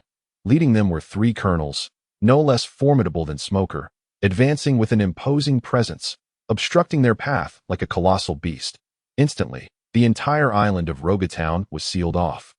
They had received word of Smoker's distress signal regarding the concentration of pirates in Rogatown, prompting the dispatch of numerous Marines to assist him in capturing all the pirates in one fell swoop. Oh no, so many Marines. We're surrounded. Ussop was the first to scream. They arrived so swiftly, Zoro remarked, unimpressed. Tisich, Sanji scoffed. The two hurried towards the Mary. Although the Marines before them were formidable, none appeared particularly noteworthy, rendering them less of a concern. Quickly, aboard the ship. Luffy, you take the lead against the enemies. Ussop, seize the helm. Sanji, raise the sails. Zoro, guard our surroundings. Even if we face an impenetrable wall, with our skilled navigator, we shall prevail. However, it was Nami who moved the quickest. She was the first to reach the Mary, gazing confidently at a particular cloud in the sky. Nami, do we still have a chance? Ussop asked, astonished at her confidence. In his view, they were already doomed. Yet, the crew acted swiftly, steering the ship as directed. Absolutely, our brilliant navigator, Nami, is simply perfect, Ussop exclaimed, filled with admiration. Sanji gazed at Nami with starry eyes, utterly captivated by her prowess. Meanwhile, Zoro and Luffy remained vigilant of their surroundings, ever wary of potential threats. In an instant, the Mary set sail, propelled by their coordinated efforts. We've spotted the Straw Hat crew. Simultaneously, the Marines noticed Luffy and his companions, shouting in unison, the bounty hunters with 30 million and 50 million bounties are aboard this ship. These individuals are merciless criminals, prepared to strike against the Straw Hats as a warning to others. Prepare to fire. Following protocol, they aimed to bombard the area surrounding the Mary, declaring that those who surrendered would be spared, while those who resisted would be executed without mercy. The 3 colonels conferred briefly before issuing their commands. Regardless of the pirates they faced, they would fire a warning shot to demonstrate the Navy's righteous benevolence. Surrender would lead to mercy. Otherwise, they would show no mercy. Boom, boom, boom. In an instant, at least 10 cannons roared in unison, their iron projectiles slicing through the air for dozens of meters, crashing down fiercely around the Mary. The waves surged violently, rocking the ship precariously and threatening to destabilize it. Such formidable firepower. The Navy truly lives up to its reputation, Sanji exclaimed, astonished. Luffy, protect the ship. Ussop, steer left at 30 degrees. Shake them off. Nami directed calmly. All right, Luffy nodded, his expression turning serious. Such a fierce bombardment would surely damage the Mary. Meanwhile, Ussop quickly adjusted the course, and the Mary surged forward along the coastline, utilizing the momentum from the cannon fire. The ship darted forward like an arrow, swiftly exiting the Navy's firing range. Nami, you truly are remarkable, Ussop praised, raising his thumb in admiration. Nami, you're incredible, Sanji added, his admiration evident. Yes. Let's maintain this momentum and escape, Luffy exclaimed, laughter spilling from his lips as he pointed ahead, shouting exuberantly. Leave it to me. I am the finest navigator. Nami beamed with pride. How infuriating. They've managed to escape using the currents created by our cannon fire. They must possess a remarkable navigator on board. A colonel in white among the Navy seethed upon witnessing the scene. Fear not. They cannot escape. We have prepared extensively for this assault, he reassured his comrades. Indeed, they are far too naive. Mere pirates believe they can utilize the currents to evade our encirclement. They vastly underestimate us. Chapter 55, The Man Running on the Sea Amidst the Navy. The 3 prominent captains beheld with astonishment the scene of Luffy and his crew deftly maneuvering the Going Mary to make their escape, harnessing the tumultuous waves generated by cannon fire as propulsion. The vessel sped away with remarkable swiftness, an endeavor not easily accomplished. Such a feat necessitated an intricate mastery of navigation, along with a meticulous understanding of timing and ocean currents. Could it be that the Straw Hat crew possessed such an exceptional navigator? Nevertheless, their escape was of little consequence. They were poised for an all-out assault, and such a task would not be so simple that a sense of foreboding crept into that moment aboard the Going Merry. Nami peered through her telescope, her brow furrowing as she suddenly spotted something in the distance. What's wrong? This is bad. We're doomed. After stabilizing their course, Ussop hastily turned to survey the sea with his purchased binoculars. His body jolting as if he had witnessed something utterly terrifying. Could it be that they calculated this from the start, surrounding us to catch us like fish in a barrel? What is it? Sanji inquired, but lacking binoculars, he could see nothing beyond the vast blue expanse of the ocean. It's the Navy. We are encircled, Luffy exclaimed, pointing towards the horizon where more than 20 large ships formed an unyielding blockade across the waters. Like the previous encounter with the Navy, they found themselves trapped in a vice, facing an onslaught of at least 40 cannons poised to unleash their fury. Damn it. The Navy? Was this all premeditated to sink us? Sanji's expression darkened. This truly was dire. It appeared that there would be no easy way out today. Zoro grinned, tightly binding his bandana, clutching his newly acquired snow walk and sand-eye katetsu, his demeanor shifting to one of fierce readiness.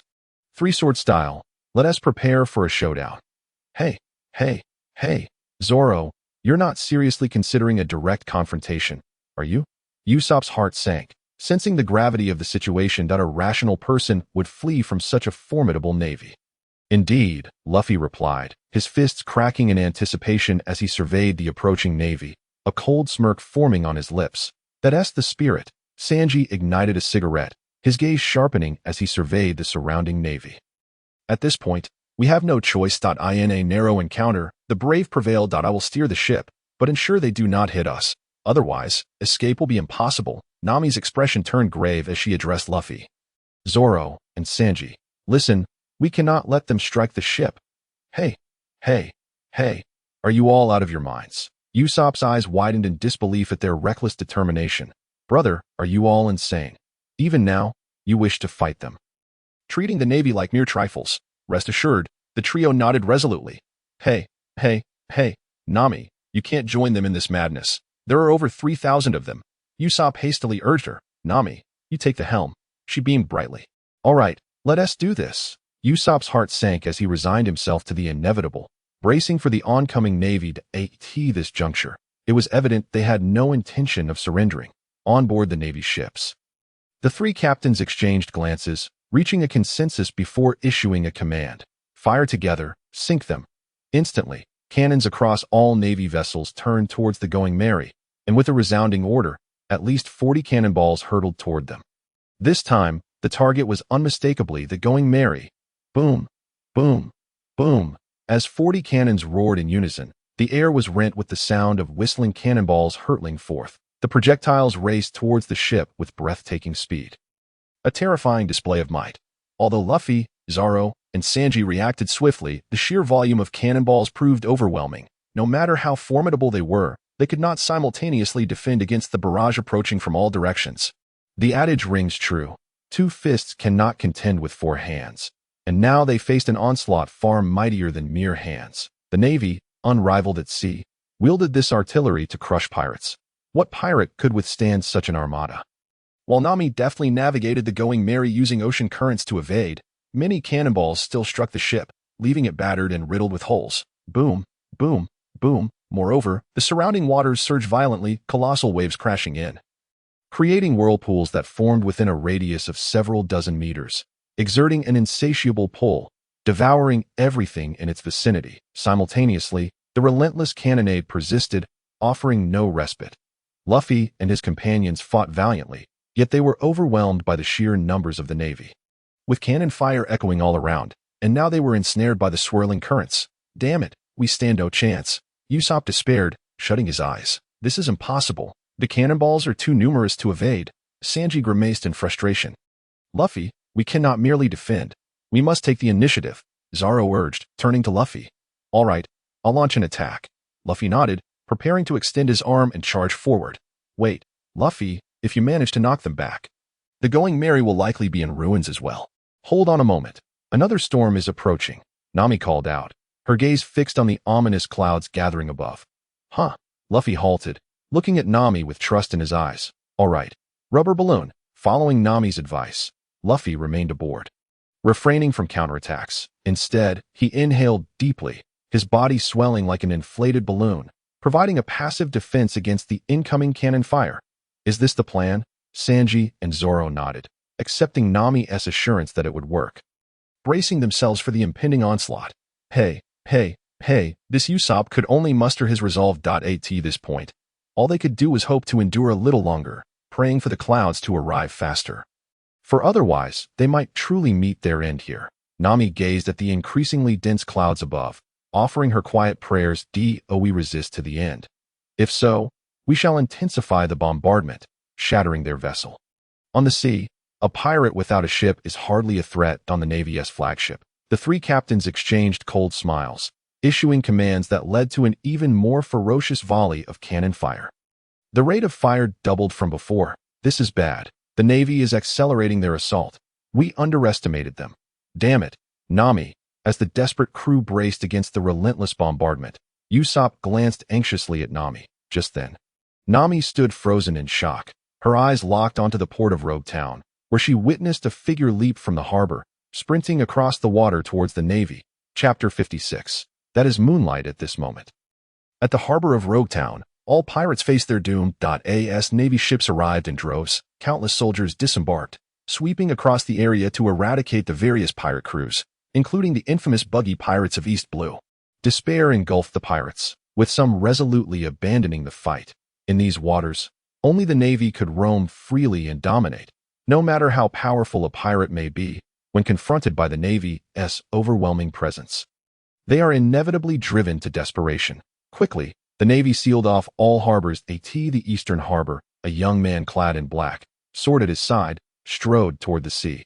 Initially unnoticed, he soon drew attention as he dispatched a Navy soldier with a single strike, prompting the surrounding forces to spring into action. Stop right there. You are surrounded. A pirate, truly, they cannot see the grave danger they are in. Even now, they dare to resist. In that case, let it be a death sentence. These were notorious scoundrels, their hands stained with blood. Kill. Instantly, dozens of Navy soldiers, rifles in hand, closed in on the young man, their weapons aimed at him, ready to fire. However, the black-clad youth narrowed his eyes, and suddenly, a faint blue aura erupted from his body, radiating outward in all directions. Within a radius of 300 meters, all the Navy personnel suddenly found themselves frozen in place, and then, one by one, they collapsed to the ground, some frothing at the mouth, some unable to rise, others fainting outright. In the blink of an eye, there was not a single person able to stand within 300 meters of the boy. He continued his stride toward the shore. What is happening? What on earth is going on? The commotion instantly drew the attention of those nearby, causing them to gaze over in stunned silence. It is he. The swordsman of the Straw Hat crew, the vice captain, Moonlight. At that moment, the captured Buggy also turned to look, his eyes sweeping over the black-clad youth as he exclaimed, "What? He is one of the Straw Hat crew. A swordsman? How formidable, to dispatch so many Navy personnel in an instant. How did he accomplish that? I've heard of the Straw Hat crew, a recently emerged pirate group that defeated Clique and the Arlong pirates. Exceedingly powerful. Straw Hat Luffy is even wanted, with a bounty reportedly soaring to 30 million berries. I've seen that wanted poster. I've seen it too, but Vice Captain Moonlight's bounty is even higher, at 50 million berries. Could it be him? Upon Buggy's shout, many began to realize the wanted posters of the Straw Hat crew have spread across the world. Many are aware of such a powerful pirate group hailing from the East Blue. Yet none expected to encounter them here. Colonel, this is bad. We have identified the Vice Captain Moonlight of the Straw Hat crew, with a bounty of 50 million berries. This individual is extremely dangerous. Our men are no match for him. Requesting reinforcements. Simultaneously, the Navy took action. Several sailors hurriedly reported to their superiors. From the Straw Hat crew, and the Vice Captain no less. A significant catch indeed. Today promises to be fruitful. We must immediately dispatch more hands to apprehend him. He has a bounty even higher than their captain, a notorious pirate worth 50 million. Upon hearing this, the station colonel's eyes gleamed with excitement as he promptly issued commands. Capturing such a notorious pirate here could ensure a promising future for him. However, just as he finished speaking, ready to bolster his forces and seize Moonlight, another sailor rushed in, looking utterly astonished and shaken. What is it, to be so alarmed? The colonel snapped, clearly displeased. Suddenly, the sailors outside the ship erupted in astonished cries. Look, what is that? Is someone about to jump into the sea? In the vast ocean, Who would be so despondent as to take such a leap? Even pirates cannot survive in the sea. Following the commotion, the colonel made his way to the deck, and what he beheld was a scene that would be etched into his memory forever. Hey, what is he doing? Has he lost his mind? Jumping into the sea. What is happening? Why is he jumping into the sea? Wait, what is he trying to accomplish? Meanwhile, Buggy and the other pirates were equally shocked, realizing that he was indeed the renowned Vice Captain Moonlight of the Straw Hat crew. A pirate whose bounty surpassed that of their captain. Everyone stared, dumbfounded, their gazes fixated upon him. At that moment, having dispatched the blocking Navy soldiers with his conqueror's Haki, Moonlight stepped steadily onto the shore. Amidst the exclamations and incredulous stares of the onlookers, he leapt into the sea. He jumped into the sea. Yet before the crowd could fully process this, Moonlight raised his sword, the grass cutter, his gaze locked onto the distant merry-go. 100 meters away, Dragon's Wrath. Whoosh! In an instant, he became one with his sword, transforming into a fleeting shadow, swiftly gliding across the ocean's surface. His speed was astonishing. As he melded with the sword, he moved across the sea, leaving behind a series of phantoms due to his incredible velocity. Furthermore, as he exerted himself to the fullest, the clash of sword energy against the air resonated with thunderous roars across the sea. Riding the winds and breaking the waves, he surged forward with unmatched speed. In a heartbeat, everyone witnessed a colossal blue streak cutting through the waves, racing toward the merry-go 100 meters away. Did he not only leap into the sea unharmed, but is he also moving across the surface? Buggy could not help but inhale sharply. Even with his experience, he was profoundly shaken. On Roger's ship, he had encountered many extraordinarily powerful individuals, but none like Moonlight. Is he even human? Others, including the Navy, exchanged bewildered glances, unable to believe the spectacle before them. Someone could traverse the ocean's surface with such speed. If they had not seen it with their own eyes, who would dare believe it? Colonel, do we pursue? At that moment, a sailor reporting to the Navy colonel swallowed hard, inquiring. The colonel stared intently at Moonlight, who was racing across the sea, lost in thought. Should they give chase? He repeatedly questioned himself. Is that Moonlight? Meanwhile, Luffy and the others noticed Nami's unusual demeanor and followed her gaze, only to see a figure leaping from the port of Rogue Town. Swiftly moving across the ocean, through the magnifying glass, Ussop instantly recognized the figure and gaped in disbelief. What? Luffy and the others trembled in astonishment, their faces contorted in disbelief as they looked toward the sea. Is that Moonlight? While they knew he was strong, they never imagined he could be this powerful. This is simply outrageous. Chapter 57. The Storm. Sanji took a deep drag on his cigarette, forcing himself to suppress the shock within. Zoro gripped his sword tighter, and the cannon fire continued unabated, prompting him to strike faster and with greater intensity. Ha, Moonlight, you truly are impressive, Luffy exclaimed joyfully, shouting toward the rapidly moving Moonlight on the sea. Moonlight, take care of them. Understood, Captain. Moonlight's calm voice echoed back from the sea. Then, he charged directly toward the Navy's warship. Is that even a human? At that moment, the three Navy colonels also took notice of the situation on the sea. Raising their binoculars to gaze at the rapidly approaching Moonlight, astonished, that is, at this juncture, all the sailors also beheld Moonlight racing across the ocean, their mouths agape, stunned beyond imagination. Some even dropped their weapons. Oblivious to their actions, to run so swiftly across the ocean using only one's body, could this be human? Buzz. Just then, Moonlight had already set foot upon the sea, his dragon's wrath pushed to its limits. Moving at incredible speed. As he approached the nearby Navy warship, he did not board but unleashed his conqueror's Haki. Now unbound, he could finally wield his power without restraint. Instantly, a wave of faint blue aura emanated from his body. And within a radius of 300 meters, all the Navy personnel collapsed, fainting, frothing at the mouth, and so forth, each one falling to the ground. Stripped of their combat capabilities, Moonlight continued to advance, and in a mere moment, all the Navy soldiers besieging the merry-go ceased their bombardment, collapsing to the ground, leaving only 3 Navy colonels struggling to remain upright. Yet they too had lost their fighting spirit. Ding! The Conqueror's Haki upgraded to level 3. As Moonlight came to a halt, the system's voice rang out. The Conqueror's Haki has reached level 3. Meanwhile, the combined forces of the Navy, numbering at least 3,000, fell silent, rendered incapable of fighting. Only 40 or so warships, lined up like iron chains across the river, remained still upon the sea. The surroundings were calm, with only the violent whirlpools stirred up by the cannon fire around the merry-go, constantly churning. The whirlpool expanded, growing larger, especially a dark cloud brewing above, as if a storm were imminent. Yet Luffy and the others stood in stunned silence, gazing at the scene before them, their expressions filled with disbelief. Just like that, it was resolved.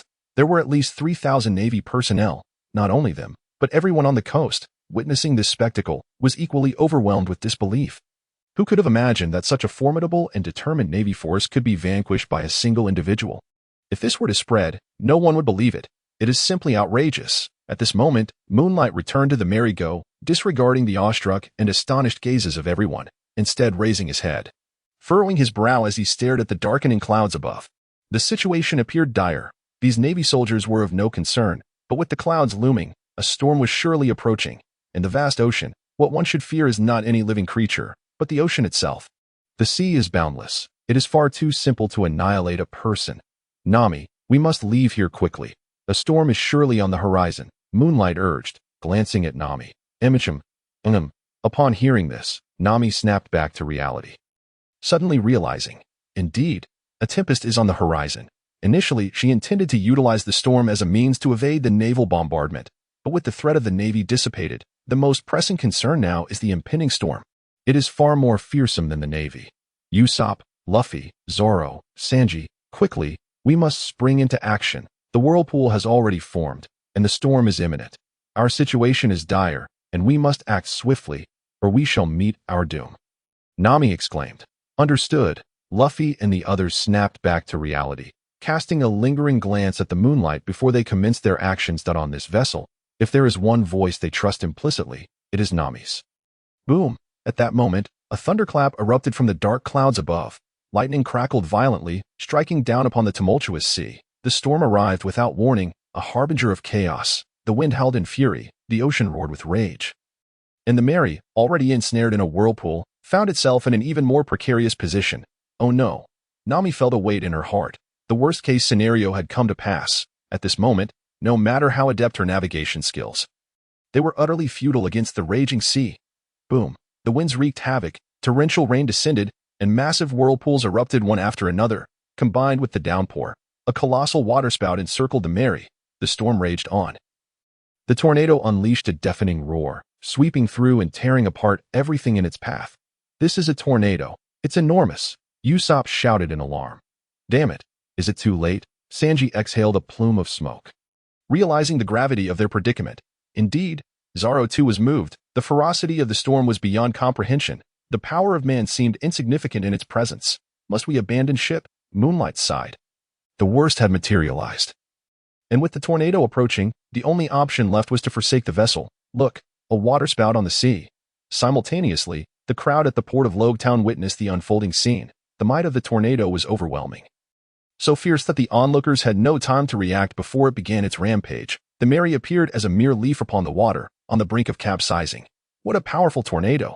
The Straw Hats are doomed, Buggy remarked with a hint of schadenfreude.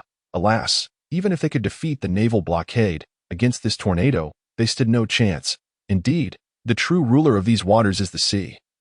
Not any individual, whether navy or pirate, no matter your strength, before the ocean, you are but an ant. The crowd shook their heads, sighing in resignation. The Straw Hats were bound for ruin. Is it truly time to abandon ship?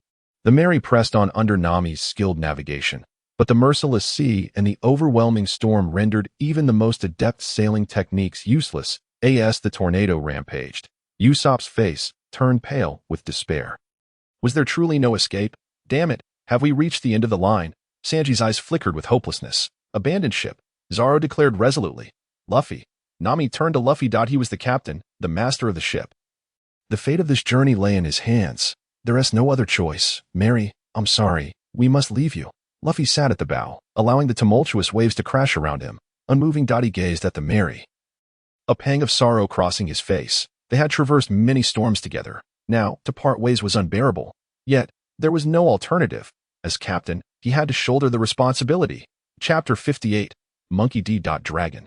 The Mary is an invaluable ally, Usopp cried, clinging tightly to the mast. The Mary held profound significance, worthy of risking his life to protect.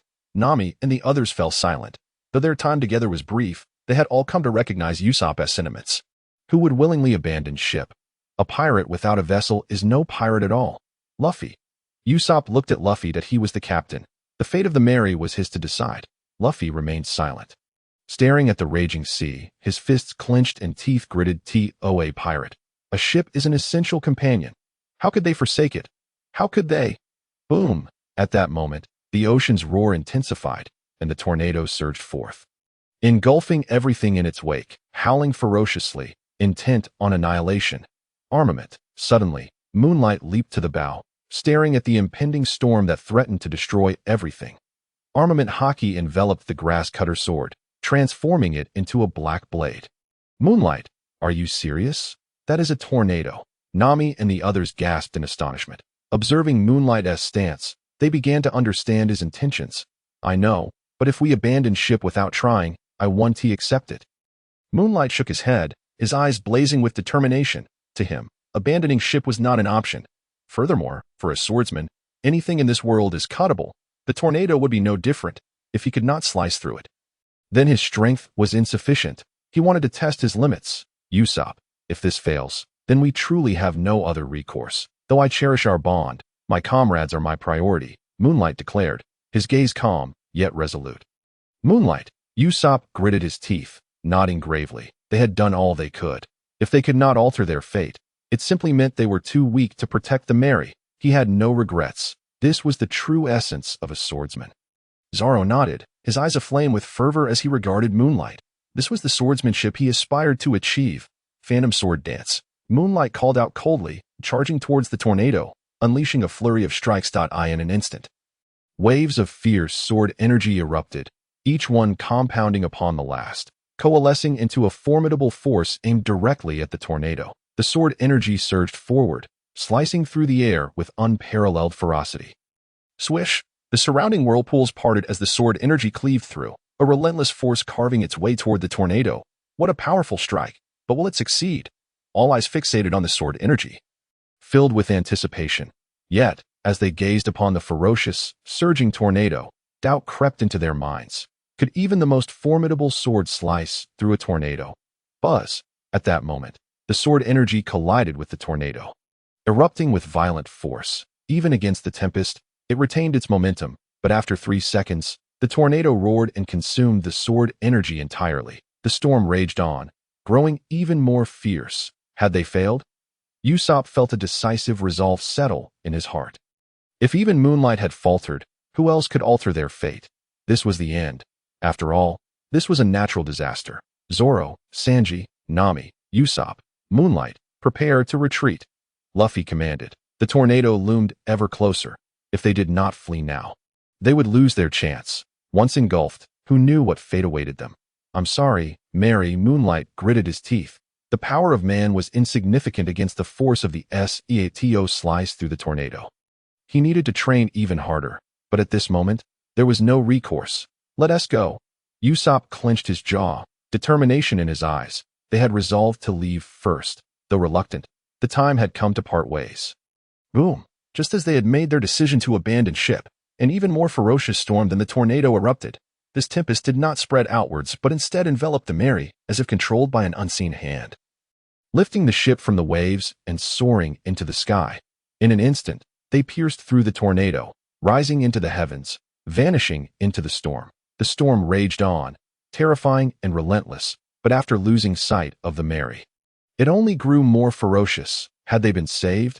What was happening? A strange wind suddenly swept through. Meanwhile, several miles away from the tornado, the sea was tranquil, the sun shining brightly in the sky, presenting a picture of calm serenity. Luffy and the others exchanged bewildered glances, astonishment etched on their faces. Had they truly escaped? If they had not lived through it, who would dare believe such a thing could occur? A dragon. However, the Moonlight quickly realized that, with such capabilities, there was likely no one else but Dragon, that revolutionary leader, Luffy's father, Monkey D. Dragon, a wielder of the Wind fruit, possessing the power to manipulate the winds, at such a moment. The only one capable of transporting them, along with their ship, to safety would undoubtedly be him. Dragon's strength is undoubtedly that of a pinnacle figure among pirates. Otherwise, he could not have remained the leader of the revolutionary army for such an extended period while maintaining such effortless composure. This power is truly terrifying. The Moonlight marveled quietly, fearing he might even surpass the admirals. he still has some distance to cover to reach that realm. Meanwhile, Luffy and his companions exchanged bewildered glances, completely unaware of what had transpired. Had they truly been rescued just like that? The sea is truly marvelous. Subsequently, Luffy shouted for meat, prompting Sanji to reluctantly head to the kitchen. Nami let out a long sigh of relief. No matter the circumstances, they had been saved. Mary, how wonderful! Ussop cheered, relieved that he wouldn't have to part with the Mary. He immediately began to devise ways to repair the damaged areas. Zoro, however, leaned against the cabin and fell directly asleep. After such a fierce battle, his physical stamina had been significantly drained, and now he needed to recuperate. At the high point of the port in Rogue Town, a man cloaked in a brown robe observed the direction in which Luffy and his crew had vanished. Murmuring to himself, "Pirates, are they? Quite commendable. If this is your choice, I shall support it. What reason could possibly deter a man from setting sail? Go forth, for the world needs our answers. Let us change the world." A fierce wind howled, and at that moment, a bolt of lightning struck down. The world was enveloped in silver light, and beneath the brown robe, a face filled with dreams emerged. Should anyone catch sight of this visage, they would undoubtedly recognize that this person is no ordinary individual. It is, in fact, the leader of the Revolutionary Army, Monkey D. Dragon, a figure with a bounty of 5 billion, an adversary of the world government. Almost everyone desires his head. Indeed, it is he. Meanwhile, aboard the Mary, the moonlight withdrew its gaze. Although somewhat indistinct, he caught a glimpse of a silhouette that undeniably belonged to Dragon. Chapter 59. ABI's concern for Luffy. Did he specifically come to take a look? Truly worthy of being the win-win fruits wielder. Such a storm is genuinely terrifying. It seems I must intensify my training, for otherwise encountering a powerhouse of this caliber would pose significant challenges. The moonlight murmured. Dragon's appearance instilled a sense of crisis within him. He needed to become stronger to navigate these seas and protect his companions. With this thought, he turned his gaze to his attributes. Moonlight Basic Swordsmanship. System Gifted. No Grade 3 Stage / System Gifted. No Grade Draw / LV 550,100,000,000,000 Mighty Dragon Break / LV 190,100,000,000 Phantom Sword Dance. LV 285,000,000,000 Observation Haki. LV 450,001,000,000 Armament Haki. LV 430,001,000,000 Conqueror's Haki. LV 320,001,000,000 His current training status appeared satisfactory. Conqueror's Haki had already reached LV 3, allowing for preliminary control. The rest of his skills still required further practice. This encounter with a tornado had made him acutely aware of his inadequacies. Only by elevating his swordsmanship could he withstand natural disasters like a tornado. And Dragon's intervention had made him feel the overwhelming might of a top-tier powerhouse. He was still some distance from that level and must train even harder. If his strength remained feeble, he could lose his life on these seas. Of course, the training of Haki also needed to be fortified. As they ventured deeper, formidable enemies would inevitably appear, including many powerful ability users to navigate freely and prevent his companions from encountering such perilous situations. Haki was of utmost importance. After reflecting carefully, the Moonlight resolved to strengthen his resolve. Leaving Rogue Town, they were now very close to the Grand Line. Among the 4 seas, the East Sea is the weakest, and entering the Grand Line would introduce them to unprecedented foes. He must grow stronger to protect his companions from harm and pursue his ambitions. Otherwise, everything would be futile. With this thought, he gripped his grass-cutting sword and gazed at the sea. After the storm, everyone had clearly become more cautious. Ussop was diligently repairing the ship. Nami meticulously studied navigation techniques, acutely aware of her shortcomings due to the changes in the sea climate, while Sanji devoted himself to preparing each meal perfectly. Zoro, spurred on by the powerful stimulus, trained even more fervently. Luffy remained seated at the bow, lost in thought, oblivious to everything. Thus, the Going Merry gently drifted upon the sea. Meanwhile, hundreds of miles away, aboard a massive warship, a little girl with golden hair seized an opportunity to leap off the ship and into the sea, drifting away with the current. Because no one noticed, and the commotion was minimal, it took quite some time before anyone realized, leading to widespread alarm as they reported, "Not good. ABI's is missing. Look, there's a figure moving over there. It must be ABI's." She jumped into the sea and ran away. Prepare for action. Stay on high alert. Hurry and report to Admiral Nelson. The soldiers scrambled to search. and upon spotting a little girl floating in the sea, they immediately grew vigilant and reported back IT that moment, within the opulent hall at the center of the warship.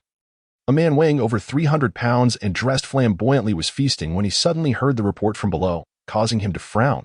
Did she manage to escape? This little girl is truly a handful. Come, pursue her.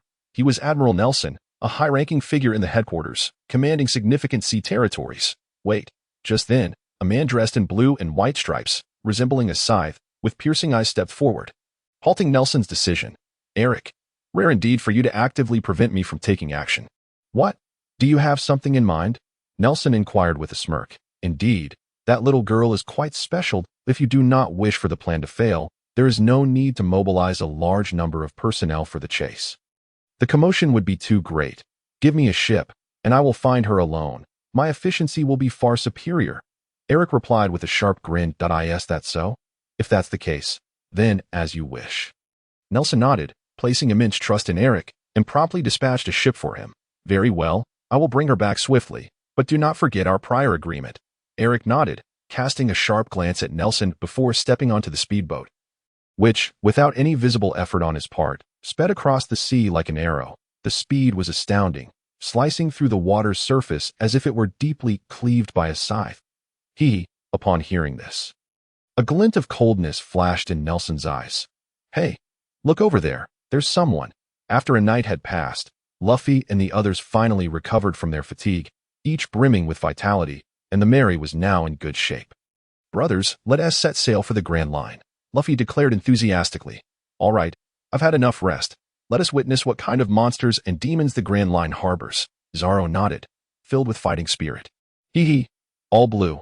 I will surely find you. Sanji also nodded, full of longing that I want to chart every sea in the world and become the best navigator. Nami declared with ambition, I will become a brave warrior of the sea. Ussop proclaimed, raising his hand confidently, I will become the pirate king. The five of them raised their hands, gazing at the moonlight. There's someone in the sea. At that, the moonlight pointed towards the ocean. Upon hearing this, everyone was taken aback, their eyes sweeping over. They spotted a little girl floating on the surface, drifting with the current. There really is someone, Luffy exclaimed, extending his arm and swiftly grasping the little girl. Pulling her aboard the ship, she's just exhausted. Nami, with a bit of medical knowledge, breathed a sigh of relief after examining her. Strange, where did she float in from? Did she encounter pirates? Ussop pondered. Let us wait until she wakes up to ask. Luffy suggested. Is this little girl ABI's? The moonlight's gaze flickered, recognizing the little girl as attire, and he had a rough idea in his mind. Where is this place? After a while, ABI slowly regained consciousness. She gazed at the unfamiliar faces of Luffy and his companions with a look of confusion. Her eyes then shifted upward, and upon seeing the pirate flag fluttering high on the mast, she leapt up, utterly aghast. This is a pirate ship. I've boarded a pirate ship. I've encountered pirates. I'm doomed. ABI's exclaimed, hastily seeking refuge. Chapter 60. Eric, hey, who are you? Why are you drifting at sea? At that moment, Luffy extended his arm towards her, inquiring that, your arm is stretching. A monster. ABI's gasped in shock, retreating hastily. How can a normal person's arm possibly stretch like that? Who on earth are you? Sanji exhaled a puff of smoke, observing ABI's, who was nearly cowering at his feet, and asked, curled eyebrows. ABI's was taken aback once more, stumbling backward repeatedly. Curled eyebrows? You can see that clearly? Zoro stood with his sword in hand, watching as ABI's pushed herself closer to him. Casting a glance at Sanji, and remarked nonchalantly, green algae head. Before Sanji could retaliate, ABI's, upon seeing Zoro, was once again struck with alarm, collapsing to the ground in tears. It's over. Not only have I encountered pirates, but I've also come across a group of monsters. Woe is me, green algae head, curled eyebrows. Upon hearing these nicknames, Ussop burst into laughter, finding it remarkably apt to describe Zoro and Sanji. It's simply too fitting. Shut up. Sanji and Zoro shouted in unison, their eyes locking with a fierce intensity, a palpable aura of menace emanating from them. Fear not. While we may be pirates, we are good pirates, not the kind you are imagining. At that moment, Nami, the sole member of the crew with a gentle visage, stepped forward to offer comfort. Indeed, little girl, we are not villains. Consider this. If we were truly bad, would we have rescued you? Moonlight chimed in. Will you truly not kill me? Perhaps reassured by Nami's sweet countenance, ABI's felt a wave of relief wash over her as she posed the question. Moonlight said, "If we intended to kill you, why would we have waited until now, allowing you to drift at sea?" Nami replied with a smile, radiating warmth. Gradually, Abi's heart began to calm, and she sighed that I encountered great evildoers. They slaughtered my family, leaving me all alone. I implore you, save me, and I shall repay you. She gazed at Nami with eager anticipation. Great evildoers, why are they after you? Luffy inquired, soaring over to her. With Nami nearby, Abi's anxiety began to dissipate, shaking her head. She responded, I don't know. I no longer wish for revenge, that I just want to go home. Please, take me back. Hey, Luffy, we've arrived here, and we are not far from the Grand Line. This little girl has an unclear background, refuses to reveal her name, and speaks nothing but lies. We have no obligation to involve ourselves in this matter. Otherwise, we may end up going in circles. Upon hearing this, Ussop frowned, surveying the surrounding waters. He, known as the Lean Cloth, could certainly see through Abi's fabrications, though he opted not to expose her. They were drawing closer to the Grand Line, and with just a little more distance, they could step into that legendary sea. If we assist her now, it will undoubtedly delay us for a considerable time. Usopp's words resonated with truth. Abi's casual nicknaming was rather irritating. That may not be the case. I find those nicknames quite fitting for you. Sanji retorted with a cold smirk. Green Algae Head Swordsman, what a perfect title. Say that again, and I swear I'll slice off those curled eyebrows. Zoro seethed, glaring at Sanji with a fierce intensity. I'll kick you away. Sanji shot back, and the two began to bicker heatedly. Luffy. Nami turned to Luffy, her silence conveying a clear message. There was no need to squander time here. They were merely passing acquaintances. Saving her life was sufficient. Why should they assist further? They were pirates, not the Navy. Is that so? Upon hearing this, Abi's face fell in disappointment. In the vast ocean, being saved by pirates was already a stroke of good fortune. Expecting further aid seemed implausible, especially from pirates. Hey, what's your name?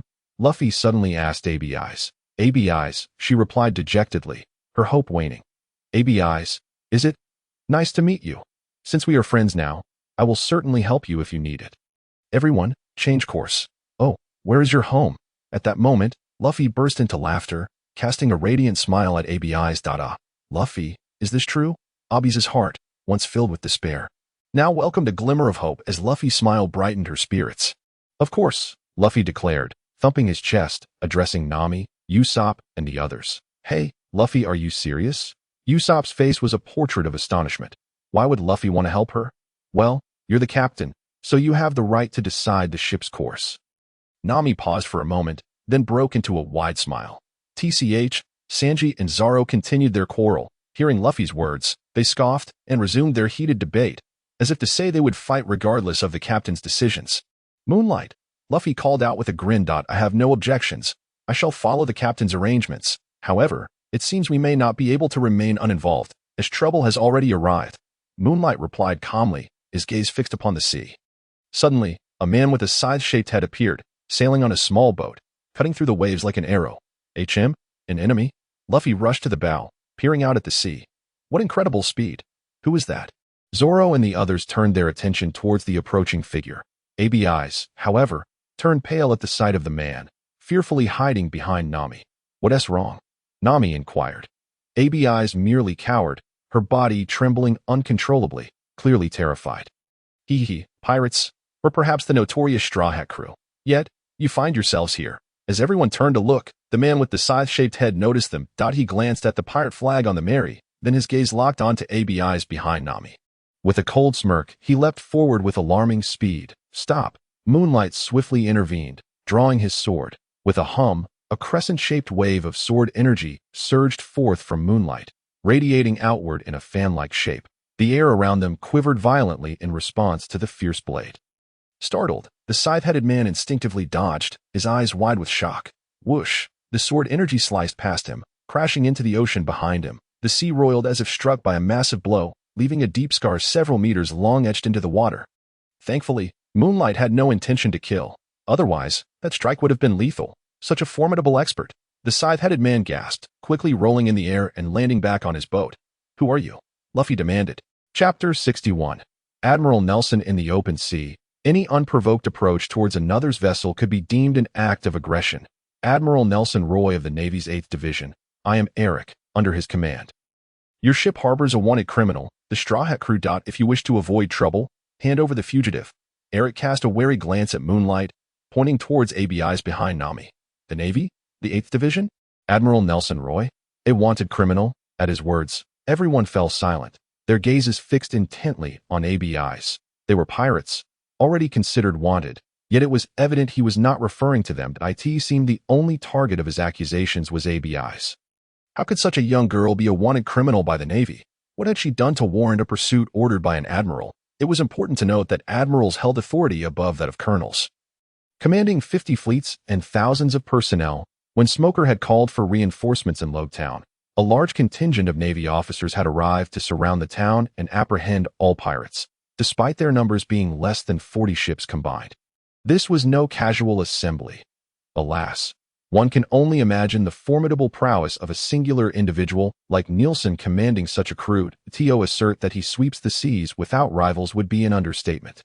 It is indeed remarkable that such a person is after a mere girl, which clearly indicates her extraordinary nature. Indeed, the Straw Hat crew may be strong, yet before the esteemed admiral, they are but a swarm of insignificant insects. Should they dare impede his endeavors, they would do well to tread carefully. Eric sneered. Luffy, do you recall the formidable naval blockade that surrounded us with iron chains? This individual surpasses them tenfold. Should we provoke him, we would surely meet our demise in the depths of the ocean. Ussop trembled. He could hardly fathom that such a small girl could incite the pursuit of such a powerful figure. It was utterly inconceivable. Faced with such an entity, what difference is there between them and a mantis attempting to stop a chariot? Luffy, this is a person of great consequence. Nami quivered as she gazed at ABI's. Utterly astonished, Zoro and Sanji remained silent, evidently finding this great figure exceedingly troublesome. Moonlight's eyes gleamed with a flicker of insight, yet he remained reticent, seemingly in tacit agreement. Indeed, such a personage is not to be trifled with. What say you, Straw Hat crew? I observe your course leads to the Grand Line. Should you wish to traverse it safely, you must surrender the fugitive. I can pretend I have not seen you. Otherwise, you shall bear the consequences. Eric stated coldly. Is that so? Luffy suddenly smiled, responding nonchalantly. A glint of surprise flickered in Eric's eyes. Could it be? I intend to journey to the Grand Line without needing anyone's consent. I shall proceed openly and honorably. Whether it be Admiral Nielsen or any pursuers, should they wish to obstruct my path, they are welcome to try. ABI's is my friend, and I shall escort her home. Those who dare stand in my way shall be sent flying. No one shall bully my friends, Luffy declared resolutely, providing his answer. Luffy, ABI's was deeply moved. She had anticipated that in the face of Nielsen's power, Luffy and his crew would surrender her. After all, who would dare provoke such a significant figure? Yet, she was taken aback by the words of this captain, who resembled a monster with his elongated arms. Friends, you say? A spark of hope ignited in Abi's eyes. That it seems the Straw Hat crew is genuinely prepared to stand against us. Eric's gaze sharpened as he reaffirmed the resolve of the Straw Hat crew. Are you deaf or merely foolish? Did you not hear our captain's words? Zoro scoffed dismissively. Oh, what if he is an admiral? Let him come. I cannot permit anyone to take such a lovely lady away. Sanji declared, lighting a cigarette and offering ABI's a gentlemanly gesture. You lot, he is an admiral. Yet, since you wish to harm our friend, we shall fight to the bitter end for her. Ussop also steeled his resolve. Initially, when Eric mentioned Admiral Nielsen, Usopp's scalp had tingled with fear, but now that Luffy had spoken, there was no room for doubt. If Luffy had decided to act thus, he would support him unwaveringly. Very well, very well, very well. Eric nodded thrice, casting a deep gaze at the group before turning on his heel and departing. He had miscalculated. He had thought capturing a small girl would be child's play. Yet he did not anticipate that ABI's would be rescued by the Straw Hat crew. Now, even the name of Admiral Nielsen held no sway. The Straw Hat crew was undeniably audacious. However, recalling the unparalleled might of Moonlight's sword, he felt little confidence in single-handedly extracting ABI's, especially when the rest of the crew had yet to reveal their abilities. Outnumbered, he had no choice but to retreat. Thank you all so very much. I am truly grateful. After Eric's departure, ABI's expressed her heartfelt thanks to everyone. There is no need. Are we not already friends? Since we are friends, there is no need for such formality, Luffy replied, his face radiant with a brilliant smile. I merely dislike being threatened. That Nielsen fellow, we are pirates. If we were to fear the Navy, what purpose would we serve? Zoro stated calmly. Indeed, since we intend to venture to the Grand Line, we shall do so boldly and honorably. To abandon our quest at the first sign of intimidation would be to underestimate our determination. Sanji nodded in agreement. Now then, please tell us where you reside, Nami inquired. Looking at ABIs. I live on a small island called Battleship Island. To get there, we must sail east, ABIs replied gratefully, pointing toward the eastern horizon. That direction, you say? Very well. Brothers, let us set sail. With that, Luffy nodded and shouted. Ussop immediately altered their course toward Battleship Island. As they made their way toward the island, Eric returned to the naval base and directly reported to Nielsen, the Straw Hat crew. They are the newly emerged pirate crew. To think there are pirates bold enough to oppose me in these waters. Eric, I shall provide you with 10 ships and 20 cannons. Bring me ABIs. If you fail, our arrangement is void. Upon hearing this, a cold glint flashed in Nielsen's eyes. These mere pirates dare to challenge him? They are courting death. He regarded Eric with a dispassionate gaze. Eric was a pirate he had hired, for this matter was one he wished to keep secret, thus he spared no expense. Rest assured. While they may be numerous, I am but one, thus outnumbered. However, with these ships, the Straw Hat crew will pose no threat. I shall surely return with ABIs. Eric nodded, a fleeting chill passing across his expression. The two had forged a certain agreement. It was this accord that compelled him to cooperate with Nielsen. Chapter 62. The Blade That Breaks the Void. This was a secret known only to the two of them. Here we are, my homeland, Battleship Island. At that moment, Luffy and his companions, having followed Abi's indicated course, arrived at an island that resembled a battleship. It was indeed a most fitting name. The crew surveyed the island before them. It truly resembled a ship of war. Everyone, I cannot thank you enough. Had it not been for you, I might have met my end in the SEA.AS. A token of my gratitude, I invite you all to a meal. ABIs said warmly. A meal. Is there meat? Upon hearing this, Luffy's eyes sparkled with excitement. Indeed, ABIs nodded earnestly. Wow, I want to eat meat, Luffy exclaimed, bursting with enthusiasm as he darted off toward a particular direction. Hey, Luffy, wait, she has yet to show us the way. Do you even know where you're going? Zoro called after him. However, Luffy had already vanished in a flash, leaving the others speechless. This guy, upon hearing the word meat, seemed bewitched, oblivious to everything else. Very well, let us rest and rejuvenate our spirits before we embark on the Grand Line. Nami agreed, for the Grand Line is no ordinary place. It is the dream of every pirate. In such a realm, one can never predict what challenges might arise, so it is essential to be well prepared. All right, we shall heed Miss Nami's counsel, Sanji said, his gaze fixed on Nami, his demeanor unusually serious. Moonlight, are you not joining us? Ussop looked toward Moonlight, who remained on the ship, not disembarking. No, I shall keep watch over the ship. Sanji, before you leave, could you prepare a meal for me? Moonlight waved his hand, his sword, the Kusanagi, slicing through the air. As they approached the Grand Line, his sense of impending danger intensified, prompting him to dedicate his time to relentless training. Understood. Sanji, for once, was serious, nodding in agreement as he headed to the ship to prepare Moonlight's meal. This fellow, already formidable like a monster, is so diligent. Given time, he will undoubtedly reach the pinnacle of swordsmanship. Akin to Mihawk, Nami mused, talent and effort. When both coalesce in an individual, the result is truly formidable. Ussop nodded, acknowledging Moonlight's prowess. Indeed, he is powerful. He has already reached the zenith of swordsmanship. Even Mihawk, I believe, would find it challenging to contend with him. Though it is impossible to determine who would prevail, Zoro scoffed, stating that everyone has their own method of training. While he possesses a beast-like physique, he cannot endure Moonlight's reckless training. However, he has his own approach and is confident he will surpass both Moonlight and Mihawk. That is his conviction. What an impressive individual! A flicker of unusual light glimmered in Abi's eyes. She had witnessed the prowess of Yueguang, and in her moment of panic, it was the sound of his voice that brought her solace. He was a man whose words carried weight, instilling confidence in those who heard him. Very well. Let us depart. At that moment, Sanji had completed his task, and, casting a glance at Yueguang, joined the others as they made their way to the island. Yueguang, however, remained behind, wielding the Kusanagi sword with fervor. Ding! You have executed the Phantom Sword dance. earning 10,000 experience points. Ding. The Phantom Sword Dance has ascended to level 2. Ding. You have met the criteria for advancement and have comprehended the Void Slash. Ding. Void Slash level 1 requires 1,100,000 experience points. Have I truly grasped a new skill? Yueguang pondered as he examined the newly acquired technique. The Void Slash allowed for the accumulation of several sword energies, which coalesced into a formidable strike. The longer the charge time, the greater the power and wider the range. This was indeed a synthesis of the Slash and the Phantom Sword Dance. Yueguang marveled at its potential. While the Slash was immensely powerful, it had a limited range, and the Phantom Sword Dance boasted tremendous strength but demanded an excessive charge time. The Void Slash elegantly combined the strengths of both. It was neither wholly good nor bad, but it certainly held promise that a skill bestowed by the system could not be trifling. Void Slash, Yueguang bellowed.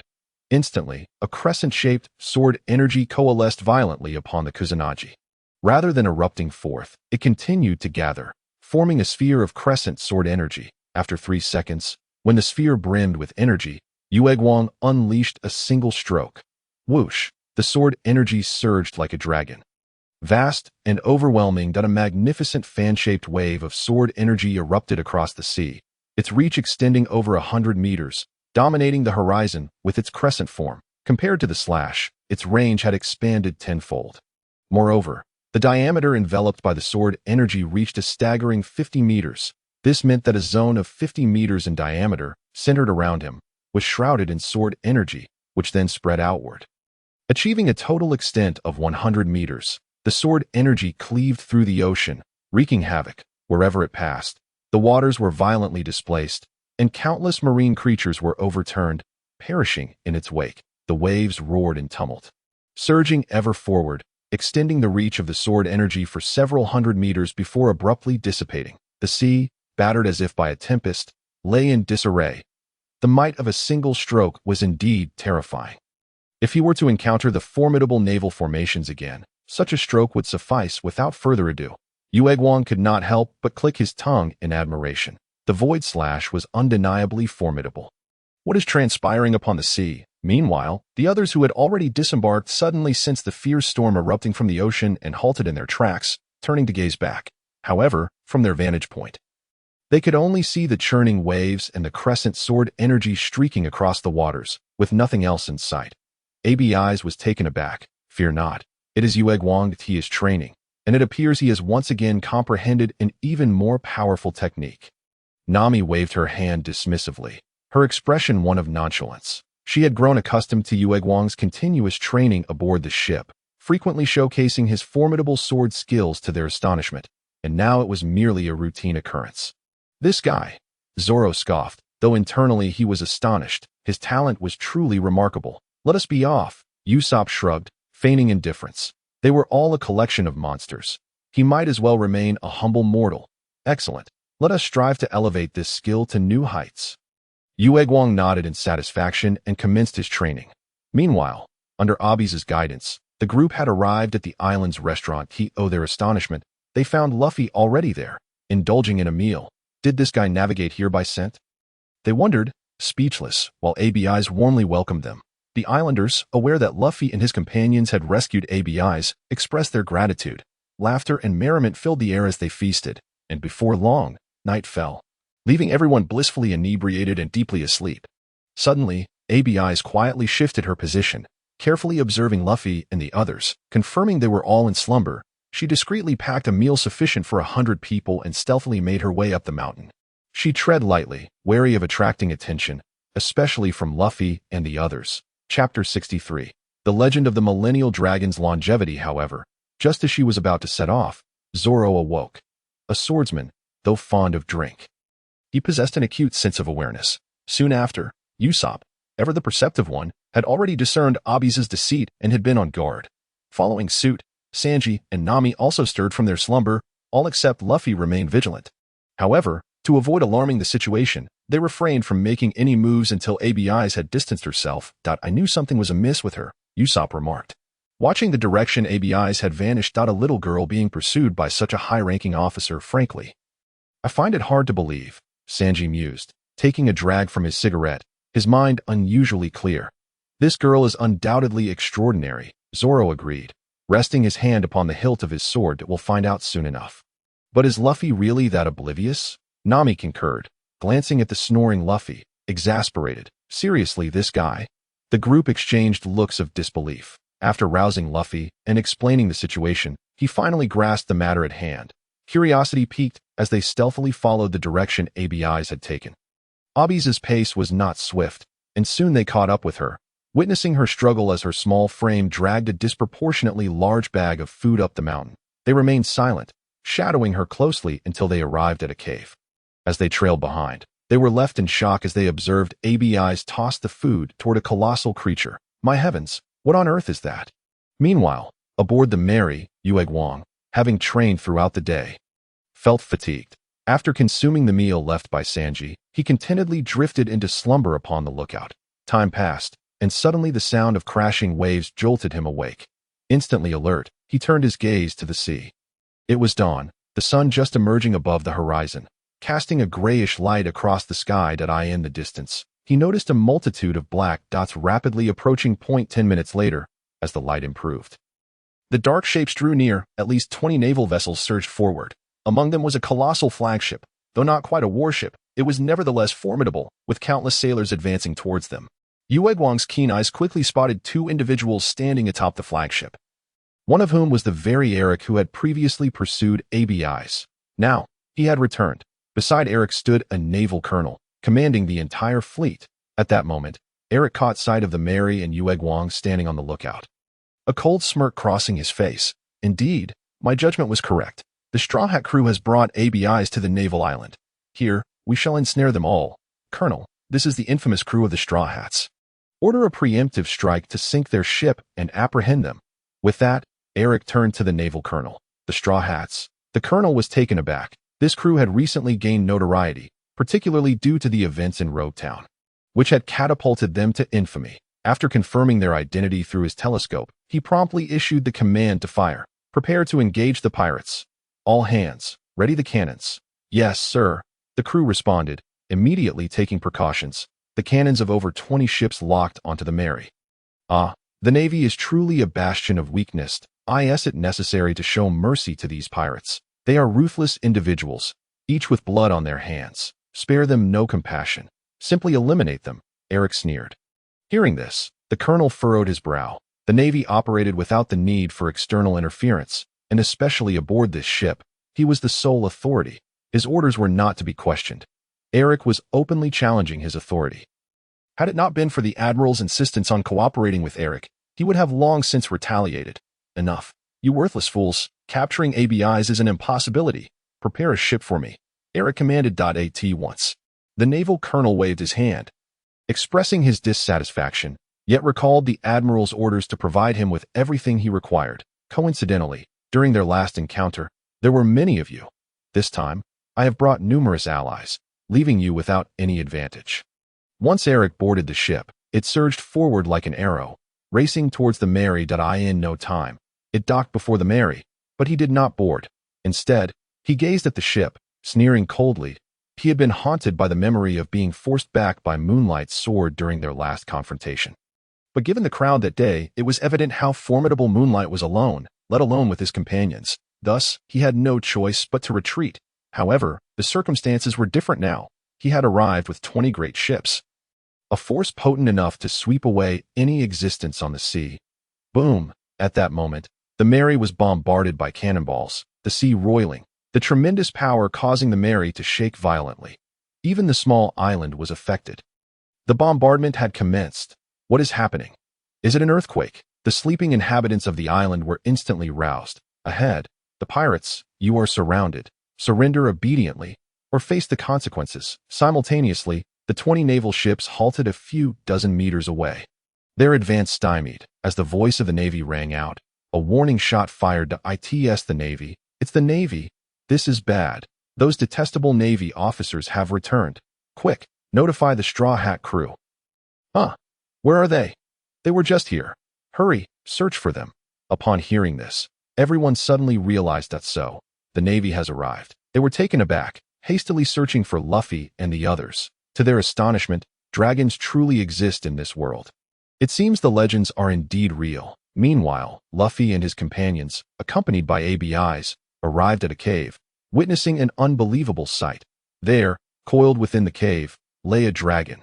However, this dragon appeared somewhat ancient, its majesty still intact. Yet it was undeniably frail. Hearing the commotion from Luffy and his friends, ABIs was taken aback. Weren't they asleep? How could this be? Realizing she could no longer conceal the truth, she had no choice but to reveal everything. Admiral Nelson of the Navy had believed the rumor that consuming the bones of a millennium-old dragon could grant immortality, and thus he searched far and wide, eventually discovering this place and seeking her out. Ah, I see. No wonder you were wanted by the Admiral. In an instant, everyone understood. Who wouldn't he desire immortality? Yet, is there truly someone capable of living forever? No one had believed it before. However, now, gazing at the legendary creature before them, a sense of bewilderment washed over them. Perhaps it truly is possible. Boom! Just then, the island suddenly trembled, causing a stir among the crowd, unaware of what was happening. ABIs, being a whisper fruit user, could communicate with the Millennium Dragon and immediately realized the Navy had arrived. She exclaimed in shock, "What? The Navy has surrounded this place." Chapter 64. For every one that comes, 100 shall fall. The Navy has arrived. Luffy and his companions were equally startled. They hadn't anticipated the Navy would pursue them so relentlessly and arrive so swiftly. "This is bad. Moonlight is still on the ship," Ussop shouted anxiously. "Indeed, if that is the case, Moonlight will fall into encirclement. We must return quickly to provide support," Nami added worriedly. No need for concern. That guy's strength is such that no matter how many Navy officers come, they are merely delivering food, Zoro remarked with a faint smile, entirely unperturbed. He understood Moonlight's capabilities. Unless Admiral Nelson mobilized his entire fleet, the more they sent, the more would perish. Moonlight's prowess is not something just anyone can confront. True, while I am unclear about the extent of his strength, based on the formidable aura we sensed earlier, there is no cause for alarm, Sanji nodded, lighting a cigarette and blowing a smoke ring. If anyone on board deserves his utmost trust, it is Moonlight. ABIs, does this mean that the dragon wishes to return to its homeland? If he can return to his homeland, he need not fear anyone desiring his dragon bones. And he could remember the past, correct? Luffy inquired, seemingly oblivious to the Navy's arrival. Everyone was left speechless. Their captain was remarkably oblivious. ABIs, too, was at a loss for words. Did he even hear what I just said? Your comrades and ship are likely surrounded by the Navy. Are you not the least bit worried? Nonetheless, in response to Luffy's question, ABIs nodded. Indeed, the dragon merely became separated from his companions. If he could return to his homeland and reunite with them, he would fear no one and could recall the past, returning to his previous life. The dragon's homeland? Wouldn't he that mean there are many Millennium Dragons? How exciting. I never thought dragons truly existed. I had assumed they were mere legend. I share your sentiments. Witnessing the dragon's homeland would be a sight to behold. Is it in the skies? At this, Nami, Ussop, and the others were all aflame with excitement. A dragon, a true dragon. Few in this world have ever seen a real dragon, let alone the dragon's homeland. Just thinking about it is exhilarating. All right, I've made up my mind.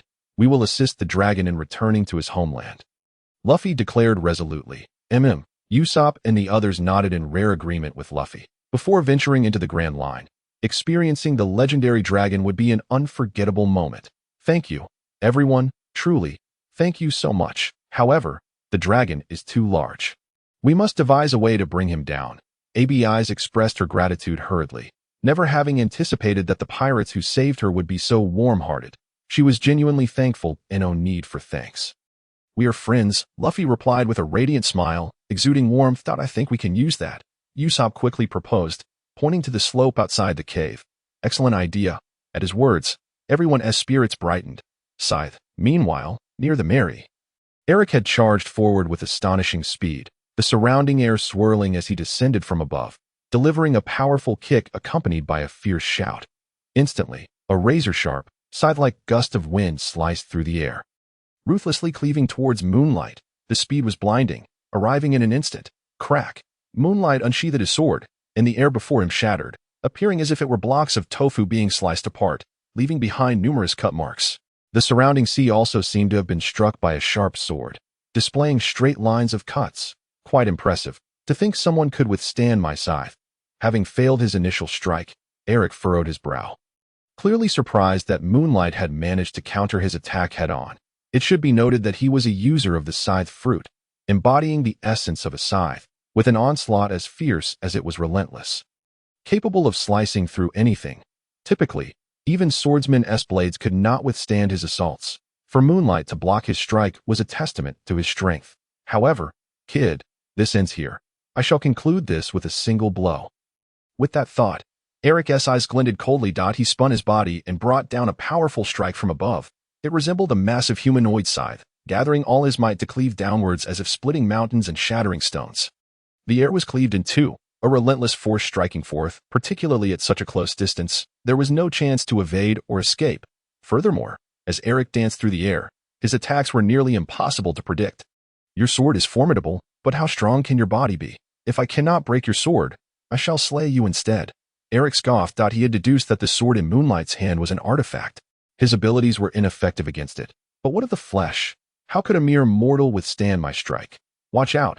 What kind of attack is that? To slice through the very air? My heavens, Mr. Moonlight. At that moment, the island's inhabitants had reached the shore, witnessing Eric's terrifying attack that even split the air, and shouted loudly to Moonlight. This man, though arrogant and dismissive of others, undeniably possessed formidable strength. The naval colonel paused the bombardment upon witnessing Eric's prowess, secretly astonished. In the Navy, strength reigned supreme. Although he held little regard for this man, he could not deny the power displayed before him. The Navy officers behind him nodded in agreement. They had long harbored disdain for this individual. Daring to speak to their esteemed colonel in such a manner, it was tantamount to courting death. Yet, seeing his strength now, all fell silent. He may be arrogant, but he possesses such power. Ha ha. Unable to move now, are we? I shall not hold back. Perish. Observing Moonlight seemingly frozen in shock, standing still, Eric sneered coldly, showing no mercy as he swung down with ferocity. In an instant, he struck down towards Moonlight. Clang. However, an astonishing scene unfolded before him, leaving him utterly speechless and profoundly shaken. A deep, resonant sound echoed, and he transformed into a scythe, striking the Moonlight, only to find that it felt as if he had struck a block of tempered steel. Not only did he fail to sever it, but he was also ensnared within. With a single hand, the Moonlight effortlessly seized his formidable blow with its palm. At that moment, a glimmer of pitch-black radiance flickered upon its arm. Armed, the level of its Haki had ascended to LV4, no longer merely reinforcing the exterior but now capable of condensing Haki to deliver internal strikes. Although Eric's attack was extraordinarily fierce, under the enhancement of the Moonlight's Haki, it couldn't even penetrate the surface, let alone sever a single hair. Instead, his body was firmly grasped by the Moonlight, rendering him immobile. How could this be? He gasped in disbelief. How could a mere hand block such a terrifying assault? Was he even human? This was overwhelmingly powerful. What level of strength did his physical form possess? Chapter 65. A sword that cuts through the Navy. Witnessing this spectacle, the island villagers, who had been filled with worry, were left wide-eyed in disbelief. It was astonishing. The scythe-wielding man's attack was incredibly potent, even carving marks into the sea. Yet, the Straw Hat crew's member, the Moonlight, proved even stronger, physically intercepting such a fierce assault. Were they still human? No wonder he was a bounty criminal with a reward of 50 million. His bounty exceeded that of their captain. What was happening? The naval colonel's eyes sparkled with intensity as he observed the scene unfolding before him. His heart in turmoil. Impossible. How could such a thing occur? Yet, at that moment, the most astonished of all was Eric. His all-out, determined strike had been effortlessly blocked, and he hadn't even used his sword. What a joke! How could this be real? He was the wielder of the scythe fruit. This was the end. Just then, the Moonlight's gaze turned icy. With a swift motion of his hand, he unleashed his Haki. Bang! Eric was instantly hurled away like a cannonball, soaring across dozens of meters and crashing into the Navy's flagship, creating a massive hole. As he came to a stop, he spat out a mouthful of blood. Severely injured, his insides had been gravely harmed by the Haki. Seeing this, the naval colonel's expression changed dramatically. He had never expected Eric to be so easily defeated. Without hesitation, he issued a command. On 20 ships. The cannons were readied, and in an instant, at least 50 cannonballs soared forth, especially from the flagship. A large, dark cannon barrel aimed directly at the Moonlight, a super cannon, the naval colonel ordered without delay. Instantly, a cannonball, 3 times the size of the others, was launched among the barrage, hurtling towards him. Drawing his sword, the Moonlight responded. A crescent-shaped sword aura emanated from his body, slicing outward in a fan-like arc. Buzz! All the cannonballs soaring through the air were severed in two, plummeting into the sea. Even the main cannonball was cleaved apart. The might of the Moonlight's strike was indeed sharp. He had sliced through the Navy's bombardment. Was this truly a human? My heavens! The already astonished villagers on the island found themselves even more astounded by the scene before them. This was too powerful. To withstand such a terrifying attack from the Navy with mere flesh and to slice through naval cannon fire, this was far beyond what any ordinary human could achieve. Was he truly capable of continuously slicing through their cannon fire? Everyone, keep firing until he is exhausted. The naval colonel was equally stunned. Such terrifying swordsmanship. No wonder the bounty exceeded their captain's. Initially, he thought the wanted poster was erroneous. But now it was clear he had been mistaken. But what of it? They had over 20 cannons and ample ammunition to maintain a relentless barrage, no matter how strong he was. Could he withstand such continuous cannon fire? The sound of cannon fire erupted chaotically, shaking the very sea. Countless cannonballs rained down upon him. In that moment, the Navy displayed its overwhelming firepower, dominating the seas. All cannon barrels focused their firepower, unleashing a barrage that sent monstrous waves crashing through the sea, transforming it into a tempest as if ravaged by a hurricane. Though the Moonlight continually unleashed his sword strikes, as the naval colonel stated, no matter how skilled his swordsmanship, how could he contend against dozens of cannons firing at once? Back in Logue Town, other members of the Straw Hat crew had aided him. Now he was alone. What could he do? This was dire. The Navy's bombardment was overwhelmingly fierce. The Moonlight could not handle it alone. Indeed, the Navy, with its ships and cannonballs, was unmatched by any pirate, but I do not wish for the Moonlight to perish, for he saved ABIs. How terrifying. The islanders wore grave expressions, filled with anxiety. Yet, as they witnessed the unfolding chaos, they felt utterly powerless. They were mere ordinary folk. Even a standard Marine could take on 10 of them. How could they possibly stand a chance? All they could do was fret, with no means to intervene. Was the plan merely to wear me down? The Moonlight continuously executed his sword strikes, dispatching every incoming cannonball. Though the waves roared tumultuously, the Mary remained unscathed. He was defending the ship from being struck, adopting a defensive stance. Were it not for this concern, despite the Navy's strength, they would not withstand a single blow from him. But for now, he could only endure until Luffy returned. Just then, a loud shout echoed from the hillside of the island. The Moonlight's heart stirred as he saw Luffy and the others sliding down from the mountain, with ABIs among them, and behind them trailed an enormous dragon. Had they truly found it? The Moonlight's pupils constricted. This was indeed a dragon, a Millennium Dragon, a legendary creature. What was that? My heavens, a dragon. The Navy was equally captivated, and upon seeing the Millennium Dragon behind Luffy, they were left in awe. Even the naval colonel trembled uncontrollably. This was a legendary creature. Everyone had heard tales of it, yet no one had ever seen one. My heavens. Indeed, the legends were true. Dragons existed in this world. If one could obtain a dragon's bones, immortality could be theirs. Eric, having propped himself up against the mast, though injured by the Moonlight, recovered remarkably due to his fruit abilities and regained some mobility. However, his gaze remained fixated on the Millennium Dragon behind Luffy, filled with intense longing. If he could obtain the dragon's bones, he would achieve eternal life. At that moment, he would become the strongest being upon these seas. What an opportunity! And as everyone's attention was drawn to the Millennium Dragon, the cannon fire abruptly ceased, and he could not help but smirk coldly. With his sword raised high, he unleashed a devastating sword strike. The Moonlight bellowed. Instantly, a crescent-shaped sword aura coalesced into a massive crescent sphere. Appearing upon his sword, after 3 seconds of charging, he struck forth. In an instant, a colossal crescent-shaped sword aura, 50 meters in diameter and spanning 100 meters, surged forth, crack, in the astonished and bewildered gazes of all. The 20 naval vessels, including the flagship, were cleaved in two by the sword aura. The hull shattered, masts splintered, and torrents of seawater surged in, causing numerous Marines to tumble into the sea. Even the naval colonel himself fell overboard. A single strike cleaved through the Navy. At this moment, the world above and below fell into a profound silence. Chapter 66. Admiral Nelson's Fury. All forces engage. Is this some sort of deception? After a long silence, a villager covered his face, his voice trembling with astonishment. No, this is real. The Moonlight truly defeated over 20 naval ships, including a flagship, all by himself. Another villager gasped in disbelief, although his face was filled with skepticism. The evidence lay before him, leaving no room for doubt. Hiss. Hearing their exchange, all the villagers regained their senses, collectively gasping in awe. This was sheer power. What it meant to be a dominant force at sea, this was it. With the strength of one, he shattered 20 naval vessels. Such a powerhouse stood before them. The Straw Hat Pirates, Moonlight. Wow, Moonlight is incredible. At this moment, Luffy and the others slid down from the mountain, and upon witnessing the scene, Luffy erupted with joy, laughing heartily as he leaped down. What is the name of that sword strike you just executed? Zoro tightened his grip on his sword and inquired. Mihawk single-handedly took down 50 of Creek's ships. And now the Moonlight has single-handedly dismantled over 20 naval vessels.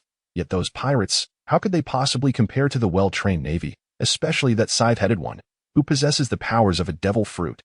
Such a statement implies that Moonlight's strength has reached a level on par with Mihawk. This means that Moonlight is now among the world's foremost swordsmen. I had initially thought he was already strong enough.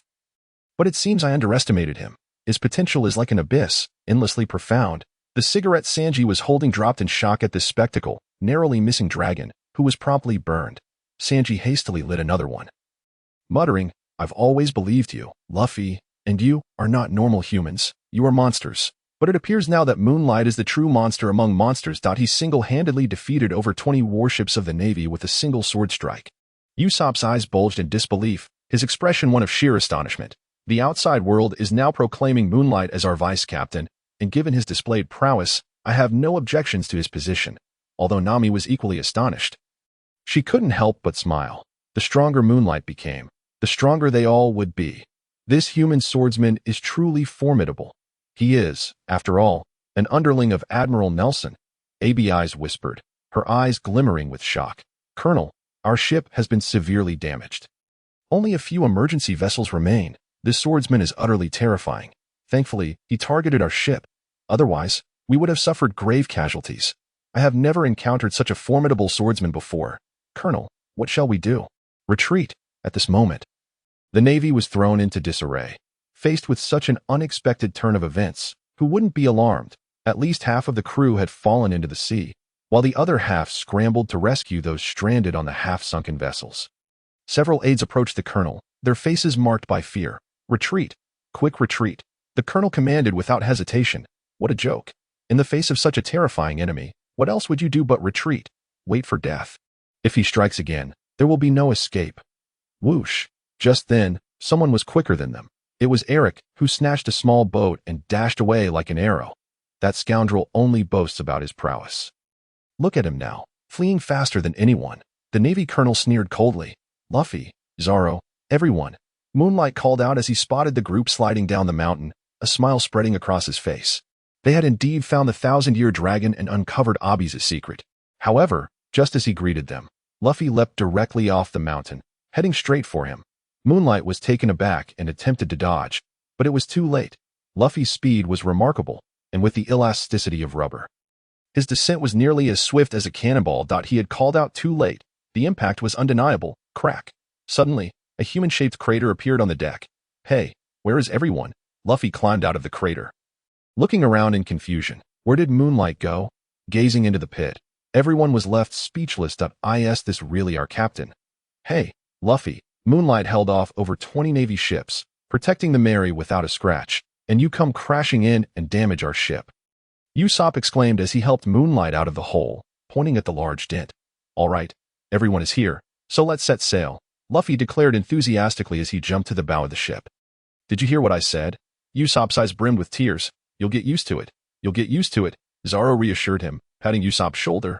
What can we do? We have to deal with such a captain. Sanji nodded in agreement. All right, the Mary isn't scathed.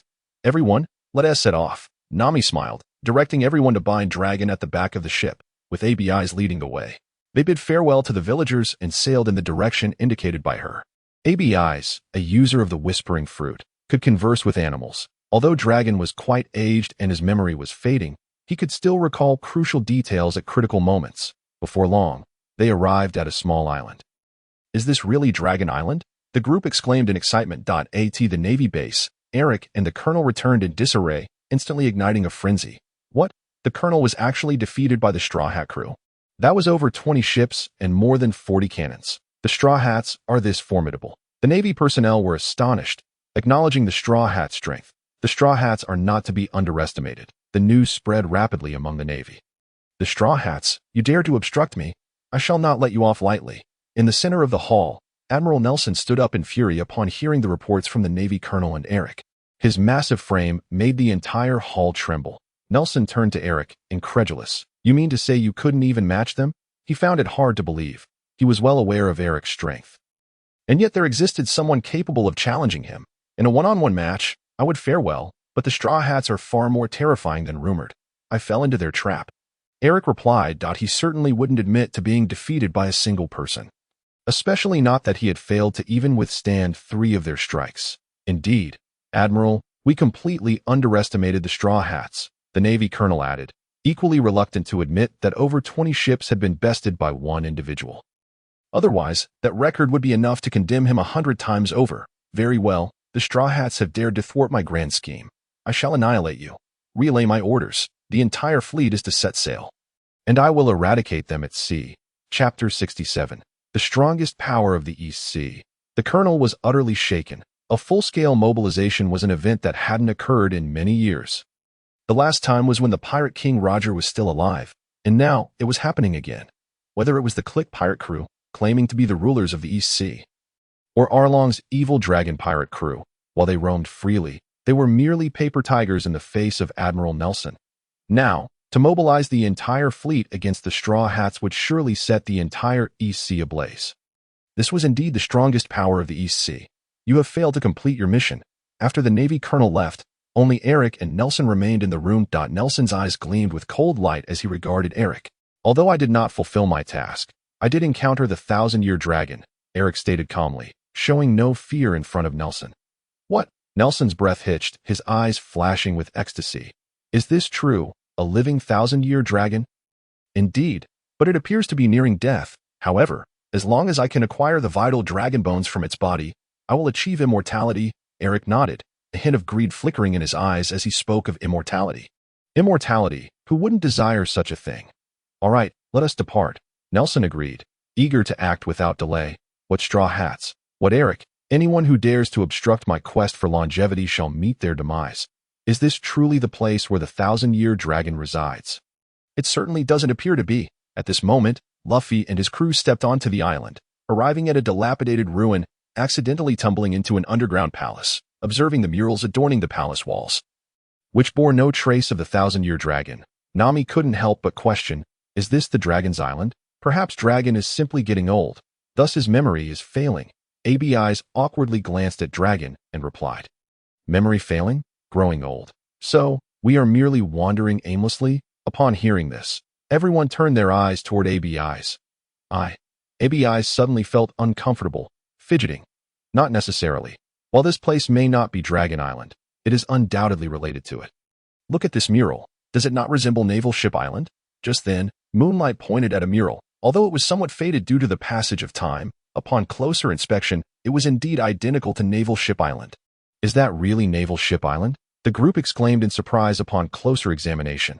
Why would an image of Naval Ship Island appear here? Zoro questioned curiously. Could it truly be connected to Dragon Island? Sanji's excitement surged. If he could obtain even a piece of the legendary dragon meat for his culinary creations, would he not become the legendary dragon chef? Perhaps this island serves as a beacon pointing towards Dragon Island. Usopp's excitement ignited. This was the legendary adventure that stirred a long-forgotten passion within him. Why do I appear as a piece of meat? Luffy pondered, gazing curiously at the illustration. Upon hearing this, everyone fell into speechless astonishment. Can it truly resemble meat? Is there nothing beyond meat in your eyes? How do you perceive this? Moonlight, Nami inquired of Moonlight, who seemed the most reliable among them, with no clear direction and relying solely on a vague image. It could signify something, yet there exists a possibility that the starting point is also the destination. Dragon Island may indeed be Battleship Island. Moonlight's eyes sparkled with insight as he spoke. Battleship Island is undoubtedly Dragon Island. It merely sank to the ocean floor, carried by the underwater currents, and will re-emerge after a certain period. But how long that will take, who can say? Moreover, he could not guarantee its return. The notion of a starting point being a destination left everyone perplexed. Gazing at Moonlight in confusion. I am merely speculating. What manner of creature could a 1,000-year dragon be? Why would it specifically appear at Battleship Island? Surely, there are numerous islands nearby, many of which may be superior to Battleship Island. He claimed to have lost contact with his companions and rested on the island. Yet did his companions not search for him? Would they not return? The words of Dragon are inherently contradictory, leading me to wonder, could it be that Dragon Island is indeed Battleship Island, and his companions sought him but left due to certain circumstances? Moonlight articulated. This is entirely plausible. Ussop immediately clapped in agreement. Indeed, if that were the case, it would hold water, yet we lack evidence to substantiate it. Sanji nodded, his eyes glimmering with wisdom, but ultimately, this remains mere conjecture. Unless we discover the true Dragon Island, no one can prove it. Besides, Dragon is currently in a state of half-consciousness, leaving everyone in utter confusion, I estimate. Just as Nami was about to speak, bang! Suddenly, a deafening explosion reverberated through the air. Countless cannonballs rained down, shaking the entire island. What is happening? The crowd gasped in shock. It is the Navy. Moonlight reacted swiftly, leaping outside the Grand Hall, only to find the small island surrounded by the Navy. How infuriating. Has the Navy already found us? They are remarkably swift. At this, everyone was taken aback, hastily exiting the palace to behold the Navy, which had enveloped the island in a formidable ironclad blockade. My goodness, has the entire Navy mobilized? Even Zoro, with his steadfast nature, was astonished by the scene before him. 1 ship, 2 ships, 50 ships, these 50 naval vessels, equipped for maritime combat. How many personnel does that entail? 8,000, 10,000, 20,000? Ah, we are utterly doomed. Ussop trembled in fear, counting the encircling warships one by one, until he collapsed in despair. Not only that, but they also possess a warship. Sanji inhaled deeply, directing his gaze towards the Navy center, where a colossal vessel loomed like a sea monster. This is the Navy's unparalleled weapon, suppressing pirates and reigning supreme on the seas. The very fact that a warship has arrived is an exaggerated show of force. Nami was utterly shocked. Such a scale of the Navy was terrifying.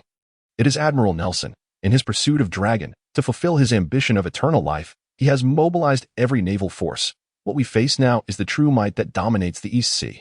Chapter 68. The most powerful man in the East Sea.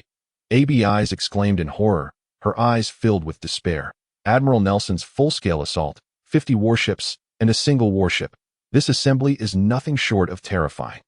No pirate could withstand such overwhelming power. Boom, boom, boom. At that moment, the 50 warships initiated bombardment. They locked onto their target and unleashed a concentrated fire. The power of this assault was truly fearsome. Cannons targeted the island, launching an onslaught. In an instant, 100 cannons roared to life, unleashing a barrage of at least 100 cannonballs that tore through the sky, crashing violently upon the island. The entire island trembled as if an earthquake had struck, echoing with mournful cries as countless boulders, small peaks, forests, and wildlife trembled under the relentless bombardment. Such might, 100 cannons firing in unison, possessing the capacity to obliterate this small island. Fortunately, the island was uninhabited. Otherwise, the casualties would have been catastrophic. The Mary, like a small leaf afloat, rocked perilously. Yet the Navy's target was not the Mary. All cannonballs struck the island with unerring precision, leaving the Mary miraculously unscathed. This is the overwhelming power of Admiral Nelson, the supreme force that dominates the seas. It seems we have no opportunity for retaliation, Zoro stated gravely. The scene before them was astonishing. It was beyond the capability of any single individual to withstand. We have likely provoked this admiral. After all, he is the one who suppresses the entirety of the East Sea. It's not surprising that he wields such power. Sanji took a drag from his cigarette. Speaking solemnly to IT is not merely annoyance. Rather, we have thwarted his ambition for eternal life. Who would accept such an affront, especially someone of the admiral's stature? Nami's expression turned serious, scanning the waters in search of an escape route. As a navigator, utilizing the sea is her forte. Let us not speculate further. We must think of a way to escape swiftly. Usopp's face had turned pale with fear, trembling uncontrollably. This power is capable of slaying gods and demons.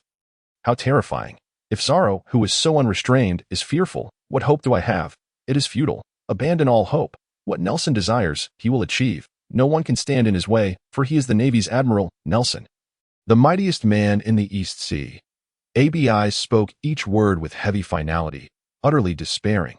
When this man mobilizes, who in the entire East Sea can resist? Luffy, it is up to you. Just then, Moonlight stepped forward and spoke. Moonlight, what do you intend to do? Nami felt an ominous sensation rising within her as she asked. Indeed, Moonlight, in this situation, do not act foolishly. This is not like the situation in Rogue Town. We are facing 50 warships, all under one man's command. Ussop exclaimed urgently. He vaguely sensed Moonlight's intentions, yet it seemed impossible. Moonlight. Zoro tightened his grip on his sword, stepping forward. Even Sanji, rarely serious, dropped his cigarette. His expression resolute, though few words were exchanged. The implication was clear. If there was to be a fight, they would fight together. Luffy, too, remained silent, gazing at Moonlight with grave intensity. This expression was unprecedented on Luffy's face. There is no need for that. You must protect Dragon. While I may not be a match for such firepower, I can certainly hold them off. You must act swiftly. Once you escape, I will pursue you. Trust me. Moonlight smiled faintly. Armament. Instantly, the armament Haki enveloped his entire being. And he brandished his sword, Kusanagi. With a crescent-shaped sword, Aura, he cleaved down from the mountain. Moonlight charged forward alongside the sword, Aura. Moonlight. Seeing this, everyone gasped in alarm. He intends to confront 50 warships alone? Everyone, quickly, we must move. Yet at that moment, Luffy suddenly shouted, his expression grave as he looked at the others. Go. This expression was a first for Luffy, and everyone dared not delay.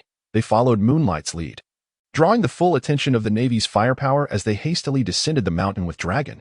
Moonlight cannot hold out for long, thus, they must not waste a single moment of the time he has fought for with his life. Every second counts. That fat man possesses such ability at this moment.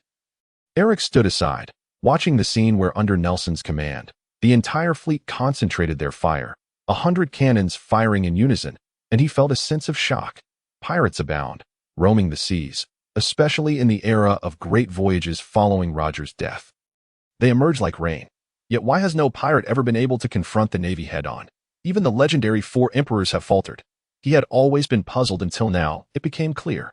No matter how powerful your strength, how can you withstand the Navy's concentrated cannon fire? This is merely the East Sea. What sort of formidable might would one encounter at the Navy's headquarters? While there may be many pirates, the strongest remains the Navy. Well, those pirates should emerge now. Otherwise, they will sink alongside the island. The naval colonel gazed at Nelson with admiration and remarked, indeed, it is about to emerge. Otherwise, it will sink into the depths of the sea. Nelson replied with a smile, the wisdom is in my grasp. Everything is under control. Almost as if to respond to his words, a crescent-shaped sword energy suddenly descended fiercely from the mountain peak of the island. The sword energy was ferocious and tumultuous, slicing through anything in its path, be it objects or water. It was invincible. It surged down from the mountain towards them with relentless force. Is it truly coming out? The naval colonel felt a surge of excitement and commanded, fire. Instantly, 100 cannons roared in unison, launching a barrage towards the sword energy. Although this sword energy was immensely powerful, consisting of 3 distinct segments, and even enveloped in the Haki of Moonlight, its might was boundless. Yet, under the relentless assault of the naval barrage, it was forcefully dispersed. The cannon fire was overwhelming, rendering anything in its path powerless. What was a mere sword energy against such might? The first mate of the Straw Hat crew, the swordsman Moonlight, had single-handedly destroyed over 20 of our ships, but alas, this time Admiral Nelson himself was at the helm. Unlike before, no matter how skilled your swordsmanship, beneath this barrage, you will surely sink into the abyss. The naval colonel scoffed. He had already spotted Moonlight, just as he was about to issue another command to concentrate fire on Moonlight. Suddenly, Moonlight raised his sword, the Kusanagi, once more. The air split as he unsheathed it for a strike. Whoosh! A crescent-shaped sword energy, 50 meters in diameter and 100 meters long, surged forth with ferocity, wherever the sword energy passed. The sea churned violently, creating towering waves that surged towards the Navy. Futile, at this moment, no matter how high your swordsmanship, it is akin to a mantis trying to stop a chariot. The naval colonel sneered and immediately ordered 100 cannons to fire. Boom, boom, boom. The cannon fire filled the air, shaking the entire sea into a mournful wail. The sword energy unleashed by Moonlight was once again dispersed. Chapter 69. I acknowledge this first mate. The strength of the Navy was indeed formidable. Witnessing this, Moonlight felt a jolt. Under the level 4 Haki, he exerted himself fully but could only manage to hold his ground against the Navy. The barrage of 100 cannons was truly terrifying. Yet, this was also a testament to Nelson's perfect command. Without his impeccable strategy, even 100 cannon blasts would struggle to affect him. This demonstrated the strength of the man. He was indeed a figure standing at the pinnacle of the East Blue. However, Moonlight glanced towards Luffy and the others, who were rapidly approaching the Mary, and it seemed they still needed some time. In that case, Moonlight's pupils flickered. Phantom sword dance. Boom, countless sword energies erupted forth as phantoms coalesced around him, forming a massive ball of sword energy that struck fiercely into the sea before him. The ocean surged, rising in tumultuous waves. He is still alive. This swordsman is quite interesting. He can withstand my 100 cannon barrage. Seeing this, a glimmer of sharpness flashed in Nelson's eyes. It was his first encounter with such a powerful swordsman. Admiral, I have spotted the Straw Hat crew. They are heading towards the ship with the Ancient Dragon. The naval colonel reported urgently. The Ancient Dragon? Hearing this, Nelson's breath quickened as he seized a telescope to scan the distance. Immediately, he spotted the colossal figure of the Ancient Dragon. Excellent. You all, concentrate fire on that man without pause. The rest, change direction and intercept the Straw Hat crew, Nelson commanded decisively. What? Admiral, are you really going to take the warship over there? Isn't that too risky? The naval colonel exclaimed. Risky? Not at all. There is also Eric. With his strength, dealing with the Straw Hat crew is no problem. Besides, this warship is equipped with the new weapon developed by the great scientist Vegapunk, the laser particle cannon. What is there to fear? Nelson replied with a confident smile regarding the warship. What? Vegapunk, the laser particle cannon. Upon hearing this, the naval colonel gasped in shock. Who is Vegapunk? The world government's foremost genius scientist. To say he is the best in the world is no exaggeration. If Roger was the pirate king of the last era, then Vegapunk is the greatest scientist of this age, ruling over the domain of science, unmatched by anyone. No problem, but Admiral, I have one more question. Do we really need 50 large ships to deal with just Moonlight? Isn't that a bit excessive? The naval colonel nodded but then hesitated as he looked at Moonlight. 50 large ships just to deal with one man? Isn't that overestimating him? He chuckled. No, we are not dealing with him, but rather trying to obstruct him. This man is no longer someone we can contend with. Merely keeping him at bay here is already commendable. Though he is extraordinarily strong, not inferior to the 7 warlords, the emergence of such a man in the East Blue is remarkable. But so what? How can one man stand against me, who roams the seas? Nelson smiled faintly, then steered the warship, changing course towards Luffy and the others. What? Not to deal with him, just to obstruct him. The 7 warlords. This Moonlight has attained the strength of a 7 warlord. Upon hearing this, the naval colonel felt as if struck by lightning, gazing at Moonlight in utter shock. Boom! At that moment, Moonlight unleashed the Phantom Sword Dance, coalescing into a massive crescent sword energy that crashed into the sea. Surging forward, boom, boom, boom, 50 large ships once again unleashed a barrage, all cannons aimed at Moonlight, and in an instant, 100 cannonballs tore through the sky, howling as they came. The ocean couldn't help but be shaken by the tumultuous waves. With surges crashing violently, the terrifying collision even caused the clouds above to roll and churn.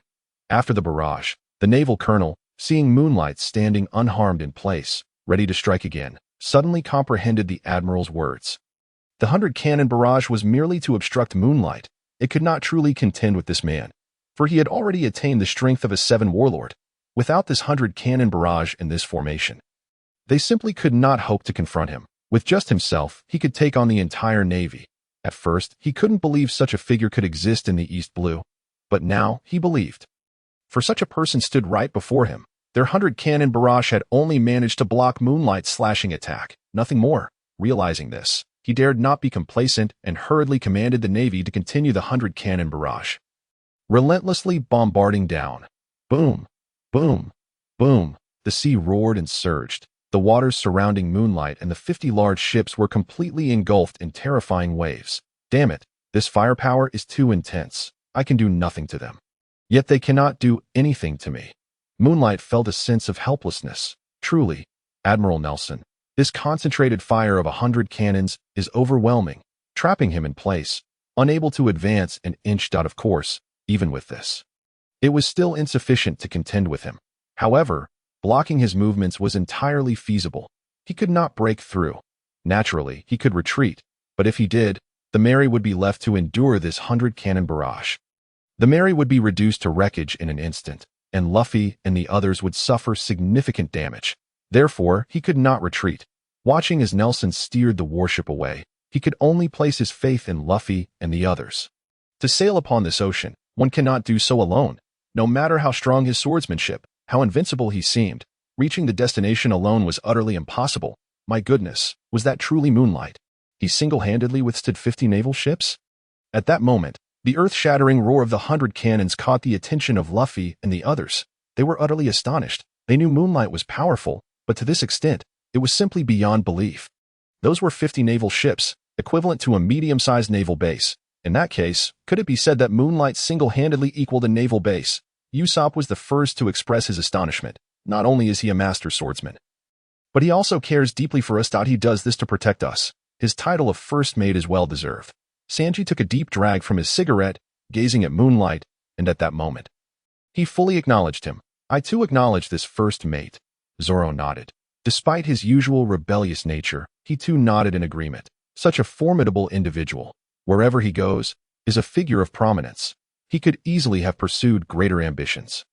Yet he chooses to sail with us, caring for us, without a hint of disdain, even now risking his life against the Navy for our sake. Such a person, who else could be worthy of the title of first mate? Nami looked at Moonlight with unwavering determination. You. Abi's eyes glistened with tears, deeply moved. This is what a true pirate is. Moonlight, you must hurry. We still have adventures to embark upon together. Luffy laughed heartily, calling out to Moonlight from afar. Instantly, Luffy's voice resonated across the entire sea, clearly heard by everyone. Upon hearing these words, the corners of Moonlight's mouth curled into a sly smile, his left hand extending with a raised thumb. Chapter 70. Schemes as Devious as Demons. Admiral Nelson. Heh, while you waste time here with idle chatter, it would be far more prudent to contemplate your impending predicament. Straw Hat Crew, today you shall find yourselves ensnared. Just then, a chilling voice rang out. It was Admiral Nelson, commanding his warship, with Eric at the forefront, casting a cold glare upon the assembly. Without the suppression of Moonlight, the Straw Hat Crew was rendered insignificant. In an instant, he propelled himself through the air, gliding towards them. I'm coming. Upon witnessing this, Zoro unsheathed his 3 swords, charging at Eric with a fierce strike. Bang! The clash of their immense forces was evenly matched. All right, it's up to you, Zoro, Luffy nodded, placing his unwavering trust in Zoro, while the others hastily guided Grandpa Long according to his directions, setting sail. What is happening? Have we returned to Battleship Island? After a while, Luffy and his crew were astonished to discover they had indeed circled back. And the island before them, resembling a warship, was none other than Battleship Island. ABIs, what on earth is going on? Sanji inquired. I have no idea. Grandpa Long's memories are fragmented. He only mentioned it was around here. ABI said, a look of helplessness on her face as she glanced at Grandpa Long. Damn it. Is he already losing his mind? Sanji furrowed his brow, realizing the gravity of their situation. Boom! At that moment, a sudden torrent of waves erupted around the merry-go. Instantly, the waters surged violently, propelling the merry-go far away, and even Grandpa Long was struck by the monstrous waves, roaring in pain. This is bad. That scoundrel Nelson is coming in with his warship, ABIs exclaimed anxiously. There stood Nelson, navigating his warship directly towards the merry-go. On board, a cannon as large as a water barrel was aimed at the merry-go. That had been his handiwork. Ah, it's a warship, the naval fleet's divine instrument upon the seas. Few vessels can withstand its bombardment. Ussop trembled. The might of the Navy, which roams the oceans unchecked, primarily stems from this very warship. A true weapon of the sea. Even the fiercest pirates may not possess one. We're in deep trouble, Nami expressed her concern. Before the warship, the merry-go appeared as a mere child, utterly defenseless. The previous cannon fire must have been intentionally misdirected. Otherwise, we would be in dire straits now. Sanji inhaled deeply, standing on the deck, his expression grave and no need to dwell on it. Keep moving forward, Luffy commanded, his fists clenched, brimming with fighting spirit. Understood. The others nodded, continuing to sail with Grandpa Long. Crush the straw hats for me, Nelson sneered, declaring, as a representative of naval justice, that last shot was merely a warning. Since you remain obstinate, I shall show no mercy. Especially upon seeing the ancient dragon behind the merry-go, an insatiable greed filled his gaze. Eternal life awaits. Attack! Attack fiercely! Nelson ordered. Boom! The warship unleashed its barrage. A cannonball the size of a water barrel shot forth with unparalleled speed, thrice that of an ordinary ship's cannon fire. Like a shooting star, it vanished in an instant, leaving no time for a reaction. Boom! The cannonball struck Grandpa Long squarely. He let out a thunderous roar, cries of anguish echoing. This is terrible, Nami gasped. It's too fast. They can't react in time. So swift. Sanji's face paled. He had indeed underestimated the might of the warship. Ussop trembled uncontrollably, yet he hastily gripped the helm, attempting to flee the scene. Damn it. Luffy gritted his teeth. It's too fast. I didn't even have time to react. Sanji, you guard that side. I'll take this side. Ussop, Nami, everyone, hurry, Luffy shouted, formulating a plan in an instant. Rubber balloon, he inhaled deeply, his body swelling dramatically, transforming into a colossal sphere that blocked all attack routes towards the merry-go. Good, Sanji nodded, positioning himself on the opposite side of the ship. Obstructing the cannon fire's trajectory, smash through it. Seeing this, Nelson let out a cold laugh, acknowledging the Straw Hats as formidable foes, but in the face of the warship, they were utterly powerless. The warship surged forward, intent on ramming the merry-go into oblivion.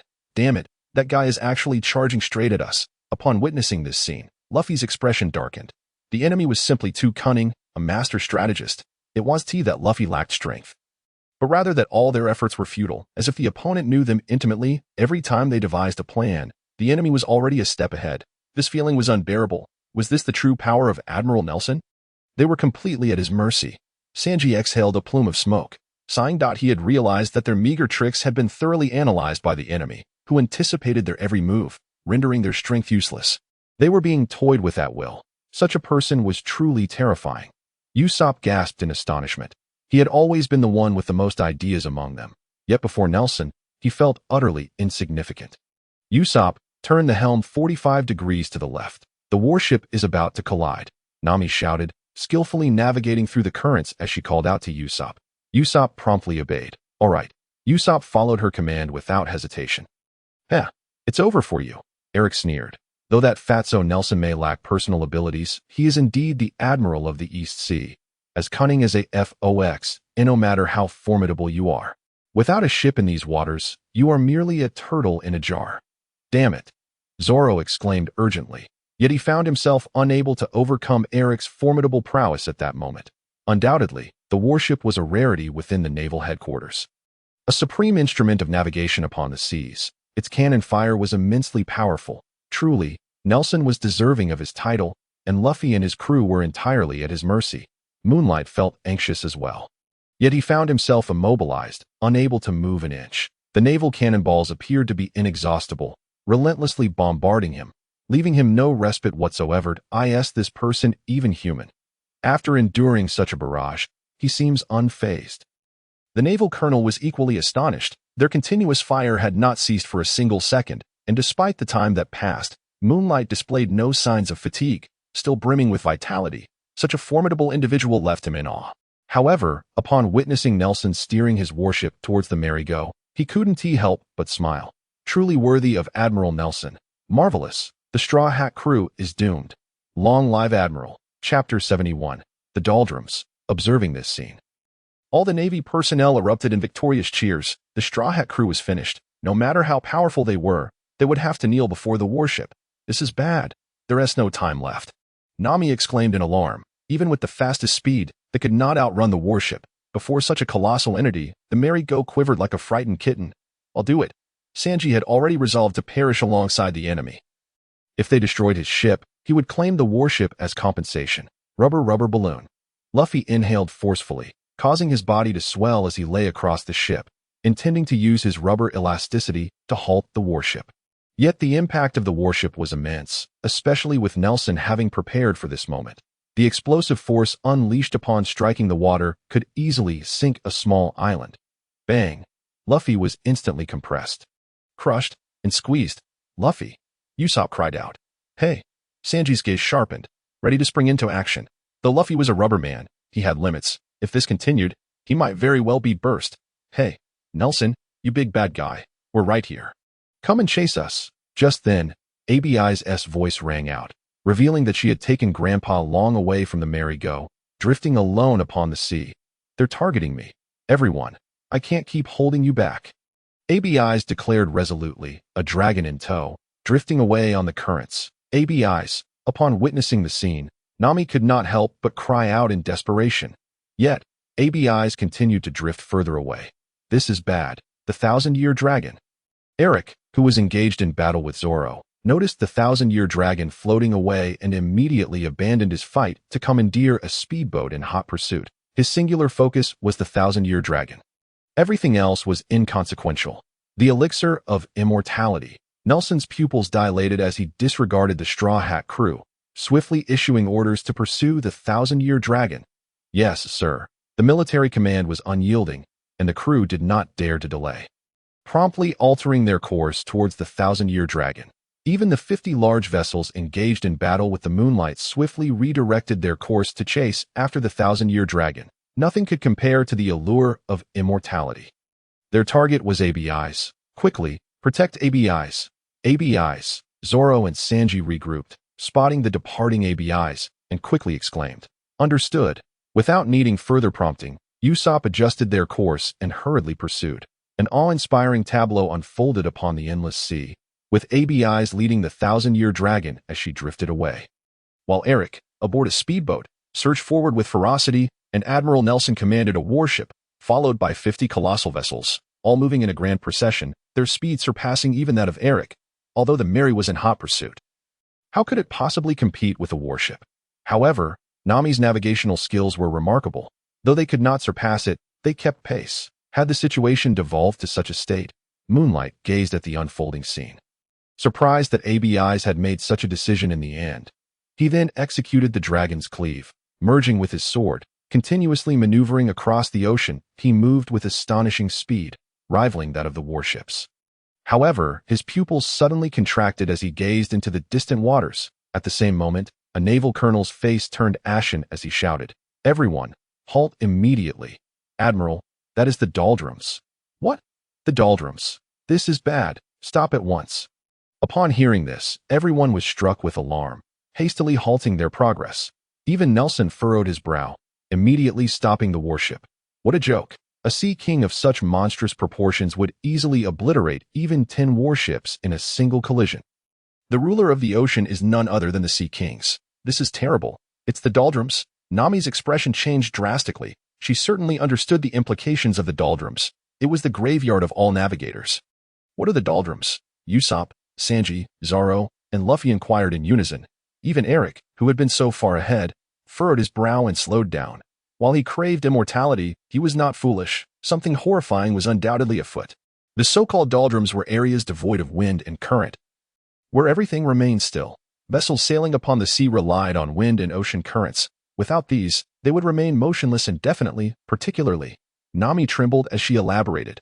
The doldrums are where all sea kings reside. Typically, there are at least a dozen sea kings gathered in the doldrums, and that is merely an estimate. In such regions, there could be hundreds or even thousands. What? Everyone was rendered speechless. A single sea king was terrifying enough. How could anyone withstand hundreds or thousands? Regardless of the sea kings or the doldrums, ABIs is our comrade. We must pursue her. Ussop, set sail. However, Luffy disregarded all else, shouting loudly, seeing ABIs drift into the doldrums. He could not concern himself with anything else. Yes, Ussop immediately sprang into action at his command. Nami nodded. Although the doldrums were a perilous place, for the sake of her companion, they had to brave the danger. Sanji and Zoro nodded in agreement, voicing no objections. Just then, Moonlight merged with a sword, charging across the sea, his rapid movements causing the air to roar as he propelled forward towards the doldrums. Moonlight! Hey, Moonlight, that's the doldrums. Seeing this, Ussop and the others quickly shouted out. Moonlight, however, raised his thumb. Everyone, leave it to me. I'll bring ABIs back. Moonlight, it's up to you. Luffy shouted in response. Roger that, Captain. Moonlight replied, vanishing from their sight in the blink of an eye. The doldrums were the graveyard of all navigators, whether navy or pirate alike. Among them, Luffy, you are a landlubber, while Sanji and Zoro, despite their commendable strength, still fell short against the sea kings. Ussop is a trickster. And I am but a weakling. At this moment, only Moonlight remains. Nami murmured. Though she was reluctant to admit it, he was indeed the only one capable of rescuing ABIs. Sanji and Zoro nodded. the first time acknowledging Nami's words. "How am I a trickster? I'm innocent," Ussop cried, tears streaming down his face. "Sister, could you spare me a little dignity?" Moonlight. Luffy gazed intensely at the sea, acutely aware of the ocean's terrors. "Have we entered the doldrums?" Nelson stared into the distant waters, his brows knitted tightly. Should they give up? Who could contend with the Sea Kings? No one. Chapter 72. The power of the Whispering Fruit. However, this uncertainty did not persist for long. Suddenly, a thunderous roar erupted from the doldrums. The sea began to churn violently, massive waves emanating from the center of the doldrums, spreading outward. The tumultuous waves surged, as if terrifying sea beasts were overturning the ocean itself. Amidst the chaos, Abi's cries of alarm could be heard. "This is bad. Abi's is in danger." Moonlight. "Oh no." On board the Mary, Luffy and the others exclaimed in shock. "Did we disturb the Sea Kings?" Nelson's expression darkened to an extreme, realizing that the 1,000-year dragon was being swallowed by the Sea Kings. Yet, he dared not linger. As a naval admiral, he was profoundly aware of the Sea Kings' frightful nature, especially with the impending monstrous waves. If they continued to stay, they risked encountering disaster. Though he was immensely reluctant, he had no choice but to order a retreat. Damn it. Eric seethed, though he was determined to acquire the 1,000-year dragon. Given the current situation, no amount of courage or the allure of immortality could compel him to press forward. Abi's, Moonlight, Luffy and the others shouted fervently, ready to navigate the Mary in a rescue mission. They would never relent. However, at that moment, a scene that left everyone aghast unfolded.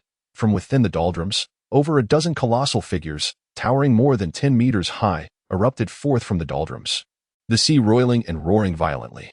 They were, in fact, the Sea Kings, and their target was none other than everyone present. "This is bad. The Sea Kings are going berserk." At once, Nelson could no longer afford to linger and immediately commanded a retreat. Eric felt an overwhelming urge to sprout additional legs, running as fast as he could.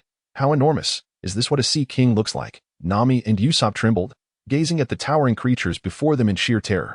"This is infuriating." Sanji and Zoro, brimming with battle spirit, felt powerless against the sudden onslaught of such massive entities. One or two might be manageable, but this many was simply absurd. Look! Yet Luffy remained undaunted, ready to avenge Abi's. However, his attention was suddenly drawn to a sight. Upon the back of the Sea Kings stood Moonlight, sword in hand, his expression calm. Abi's was beside him, waving her hand in greeting to the crowd. Behind the Sea Kings trailed the 1,000-year dragon, rushing forward. "What? This? No way!" Luffy exclaimed. "Is that Moonlight? What is happening?" Upon hearing Luffy's shout, Sanji and the others were taken aback, glancing over in astonishment, their expressions frozen in disbelief. What was this? The Sea Kings were pulling the 1,000-year dragon. Moonlight and Abi stood upon their backs, unharmed, and it appeared as if the Sea Kings were obedient to them. How could such a thing occur? The already departed Nelson found himself momentarily stunned. Had the Sea Kings been tamed? Hiss. All the Navy personnel gasped in astonishment, their faces reflecting utter incredulity at the scene. Could such a thing exist? This must be a dream. My heavens! Eric halted abruptly, his mouth agape enough to fit a duck egg, staring in shock at the unfolding spectacle, feeling as though he were caught in a dream. Otherwise, how could such events transpire? "Thank you so much for saving me, Moonlight." Abi's gazed at Moonlight with heartfelt gratitude. She had thought her fate was sealed, having entered the doldrums and stirred such formidable beings.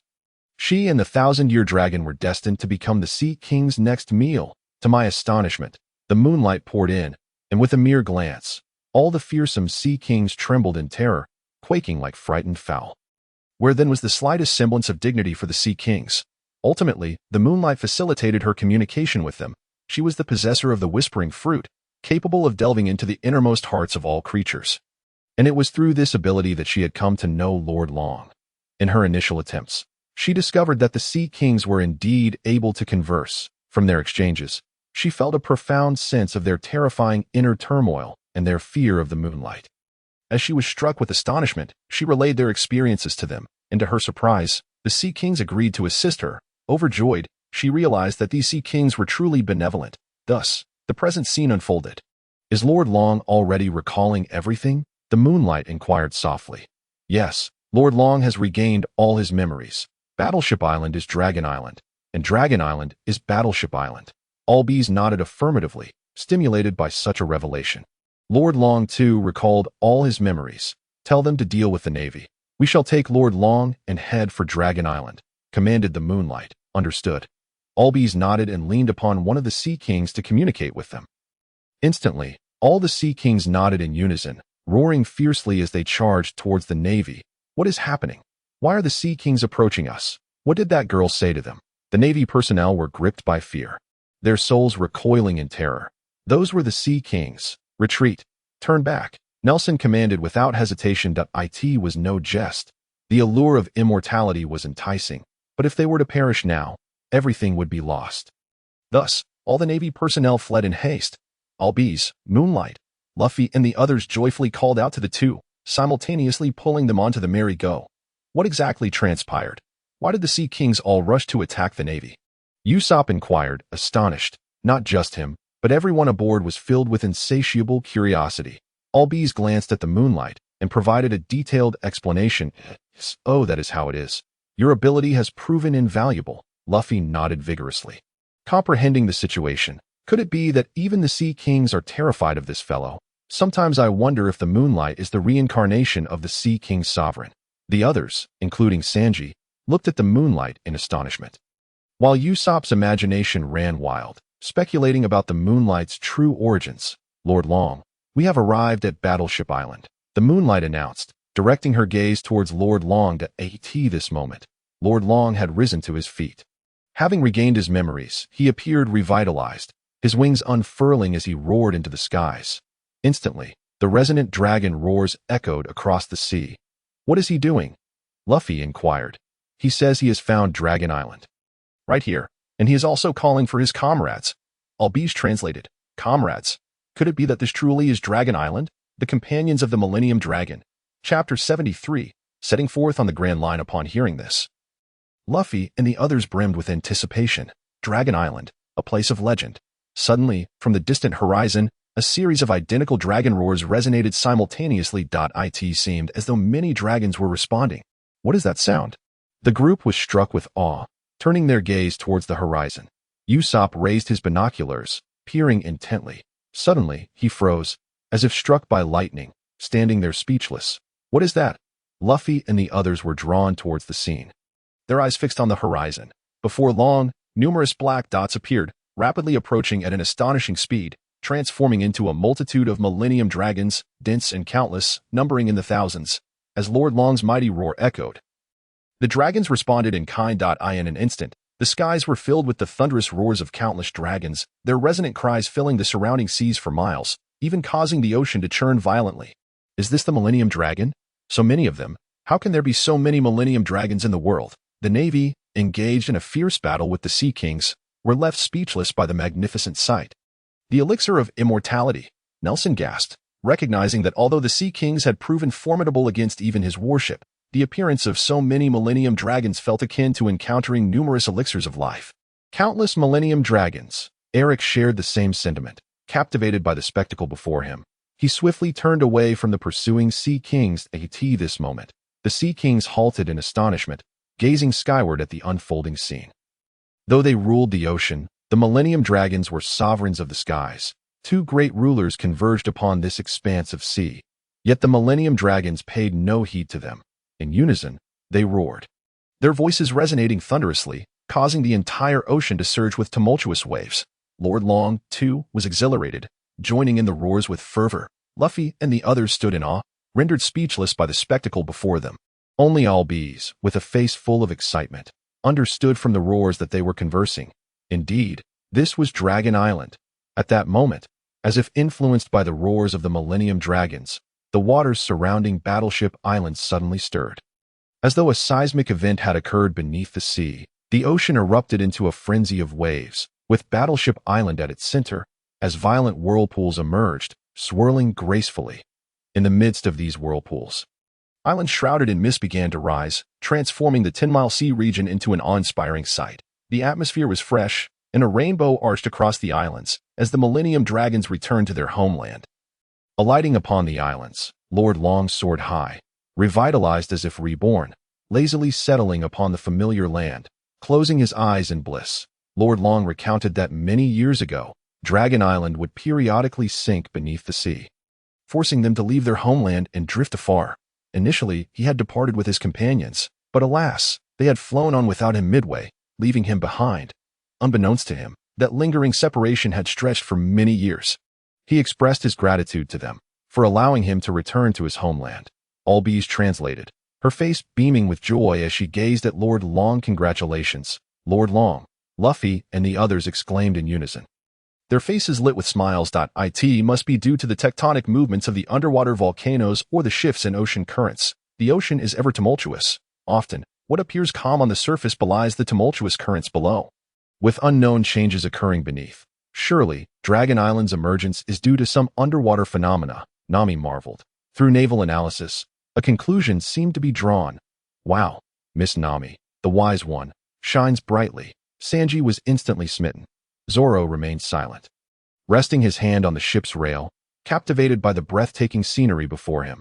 Overwhelmed by the beauty of the scene, Ussop sighed, unusually refraining from boasting, murmuring instead, "Seeing the Millennium Dragons return to their homeland makes me nostalgic." Indeed, the vastness of the ocean reminds us of our insignificance, but this is the essence of our existence, is it not? The Millennium Dragons journey far and wide to return home, just as we venture forth with our lives at stake. Pursuing the dreams within our hearts, every living being in this world deserves reverence, and every beautiful sight is to be cherished. Yet, above all, it is our individual dreams that hold the utmost significance. For therein lies the meaning of our existence. Luffy, now that all bees can converse with the Sea Kings, this matter can be deemed concluded. With the Sea Kings guarding us, the Navy poses little threat. It is time for us to embark upon our journey amidst such beauty. The Moonlight nodded, casting a glance at Luffy. This fellow. Upon hearing this, Sanji and the others turned their gaze towards the Moonlight. Truly, as the first mate, he had a knack for articulating meaningful insights at every turn, evoking their admiration. Luffy waved his arm towards Albies, who was with Lord Long, calling out loudly, "Albies, we are setting off now." "Goodbye. Thank you all," Albies replied, her voice filled with gratitude. ABIs likewise extended her arms, her face a portrait of gratitude, repeatedly offering her apologies. Even Lord Long and all the ancient dragons raised their heads in the direction of Luffy and his companions, nodding in acknowledgement, seemingly expressing their gratitude as for the Navy. Despite their desperate attempts to approach the island-bound Eric, they were no more than ants trying to shake a tree in the presence of the Sea Kings. Before long, they were all cast into the sea, drifting away with the waves. At this moment, after bidding farewell to ABIs, the Mary set sail towards the Grand Line under Nami's command. The group was filled with exhilaration as they gazed at the increasingly turbulent currents, knowing they had left the East Sea behind. Just then, the waters before them surged violently. Suddenly, all the currents converged in a certain direction, astonishingly rising upwards instead of flowing downwards. What was happening? Was it possible for currents to ascend? Could there truly be currents that carried one upwards? Sanji looked down at the sea in disbelief. "I have heard that the Grand Line is a sea of extraordinary miracles, where anything can occur. Though it seems implausible, it feels entirely reasonable," Zoro remarked with a hint of excitement. "Truly an astonishing place," Ussop exclaimed in awe. Meanwhile, Nami unfolded the nautical chart of the Grand Line, pointing to a location, and said, Chapter 74, Reverse Mountain. "Look, according to the map, we are now riding the currents heading towards the Grand Line, specifically towards the Red Line. The Red Line is a circular continent that intersects with the Grand Line, dividing the world seas into four major regions: East Blue, West Blue, South Blue, and North Blue. To reach the Grand Line, there are only two methods. One is to traverse the doldrums, which leads directly to the Grand Line. But that is impossible. The doldrums are the territory of the Sea Kings, and no matter how strong one is, crossing it is unfeasible.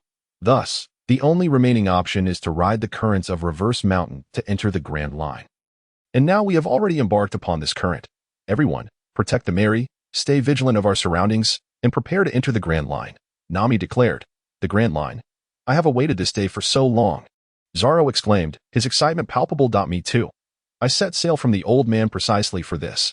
Sanji nodded in agreement. "I shall become the Pirate King, wagering everything for that," Luffy proclaimed, extending his palm and gazing at the Red Line as he swore his oath.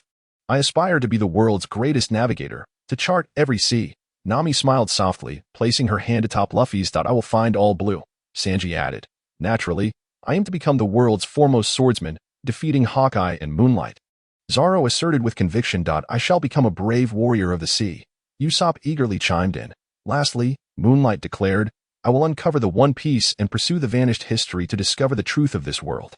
Coming to this world and choosing to set sail was for this very purpose. Surely, this is a truth that everyone yearns to know, the reality of the world. And now, he had taken a step closer. Well then, let us proceed together. All hands joined in a circle. Smiles exchanged as they gazed at the surging currents, pledging their vows. Just then, the currents below suddenly turned ferocious, as if a raging beast lurked beneath the waves, dragging the Mary along tumultuously. Look, there truly exists an upward current. Nami quickly issued commands, and the crew sprang into action, maneuvering the Mary to maintain stability amidst the turbulent waters.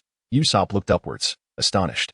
The crew followed suit, their gazes directed upward, where they beheld a massive passage opening above, through which the surging currents ascended violently. What a magnificent sight! Sanji, Zoro, Luffy, and the others marveled in awe. Moonlight, too, was taken aback, understanding now what it meant to be in a sea of miracles and breathtaking vistas. This is the Grand Line. Even the entrance is filled with the extraordinary, hinting at the wonders of this vast ocean. Beware, the current is too swift. The Mary is losing control. Everyone, hold on tight, Nami exclaimed, her expression shifting dramatically.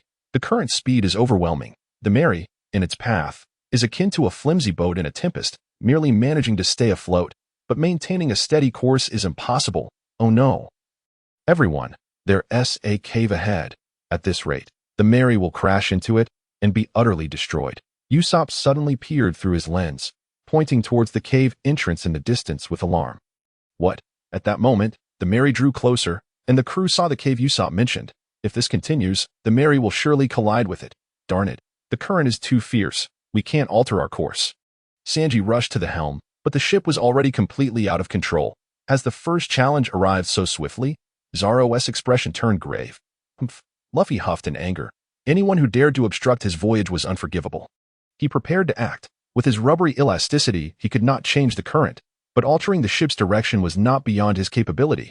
However, at that moment, Moonlight had already reached the bow, standing where Luffy often sat. Moonlight, we're counting on you. Seeing this, everyone urged.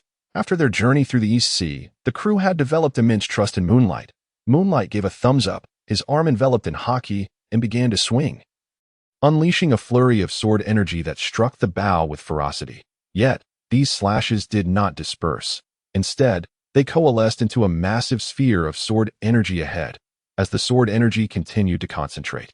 Especially after reaching level 2 of the Phantom Sword Dance, the speed and frequency of the strikes increased, amplifying their cumulative power. They witnessed an enormous sphere of sword energy burst forth from Moonlight's hand. Whoosh! The relentless and turbulent currents of the sea were instantly cleaved apart, scattering wildly, as this crescent-shaped sword energy struck the cave's rock wall with tremendous force. Boom! In an instant, under the might of the sword energy, a significant portion of the cave's wall was severed, and the rushing currents surged through the newly created opening, momentarily weakening the flow. Seeing this, without needing Nami's command, Sanji swiftly adjusted the course. Now, the Mary was finally controllable, riding the current. At that critical moment, the Mary scraped past the cave's wall, continuing its rapid approach towards the entrance. That was close. Ussop sighed in relief. To be honest, Moonlight, you truly are remarkable. You can even slice through the wall of the Red Line. Nami also breathed a sigh of relief, though she looked at Moonlight in astonishment. The crew nodded in agreement, acknowledging the truth of it. Be cautious. We're about to descend. Yet Moonlight gazed ahead, sensing that it might be too early to celebrate. The Mary, riding the current, had now ascended to a high point. Next came the descent, akin to a roller coaster. Huh? The crew gasped, looking on as the currents abruptly shifted, a wave of weightlessness crashing over them as the Mary, like a roller coaster, plunged downwards at a terrifying speed. The crew could not help but scream, grasping onto anything they could find to stabilize themselves as they plummeted with the Mary.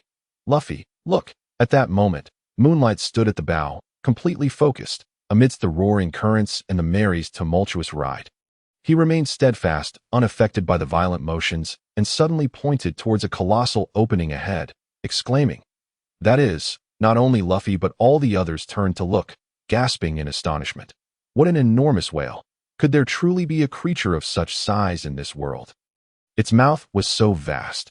Oh no, is it going to swallow us? Chapter 75. Laboon. Before them loomed a gigantic whale, 10 times larger than the Sea Kings, blocking the downward current with its gaping maw. Resembling a colossal black hole devouring the rushing waters, the nearby currents became exceedingly fierce, all due to this creature. What an incredible sea this is! Is this truly the Grand Line, even at the entrance? Such an immense whale appears. Ah, Luffy shouted in sheer excitement. This is unbelievable. This must be the largest whale in existence. No wonder it's called the Grand Line. Only in such a place can one find the legendary All Blue. Sanji was also filled with excitement as he lit a cigarette. Let me take him down, Zoro declared, his hand resting on the hilt of his sword, eager to test the sharpness of his newly acquired blades. Hey, we're about to be swallowed. Aren't you even a little worried? Ussop exclaimed, wide-eyed, staring at the three of them as if they were mad. Brother, is this really the time for sentiment? We need to think of a way out. Or we'll be devoured by that whale. Moonlight. Nami turned her gaze to the moonlight, which seemed the only reliable presence in such dire circumstances. With a swish, the moonlight nodded and leapt into the sea. Dragon's empty slash. Merging with his sword, he swiftly navigated the tumultuous waves, propelled further by the raging current. In an instant, he found himself before the whale, leaping onto its head. His armed Haki coiling around his palm as he gently pressed it against the whale's forehead. Drink! Bang! The Haki surged forth, crashing into the creature's body. An ear-splitting sound erupted, akin to a train's whistle but magnified 100-fold. The whale's immense form began to thrash violently, sending shockwaves through the ocean. In an instant, the waters roiled dangerously, creating a massive whirlpool, 100 meters in diameter, centered around the whale. Everything within that radius was swept into the gaping maw of the creature. At that moment, the Mary was akin to an ant dropped into the ocean, struggling in vain against the inevitable, helplessly watching as it was consumed. This is bad. We're done for. Moonlight, what have you done? Oh no. Are we going to be swallowed?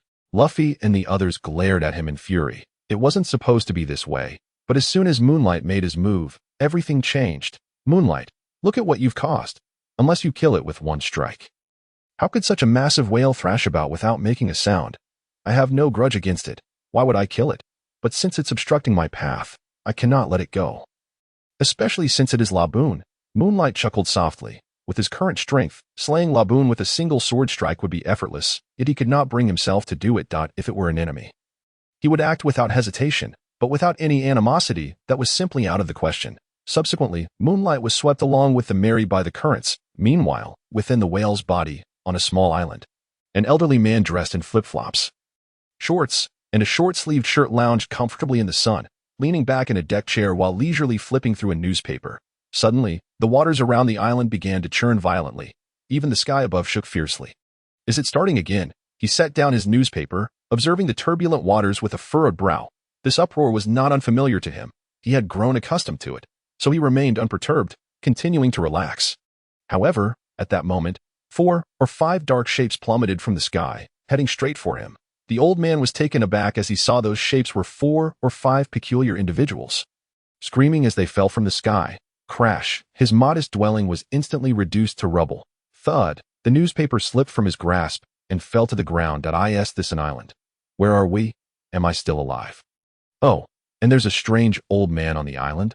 Luffy, Zoro, Sanji, Ussop, and Nami stumbled to their feet, disoriented, gazing at their surroundings with bewilderment.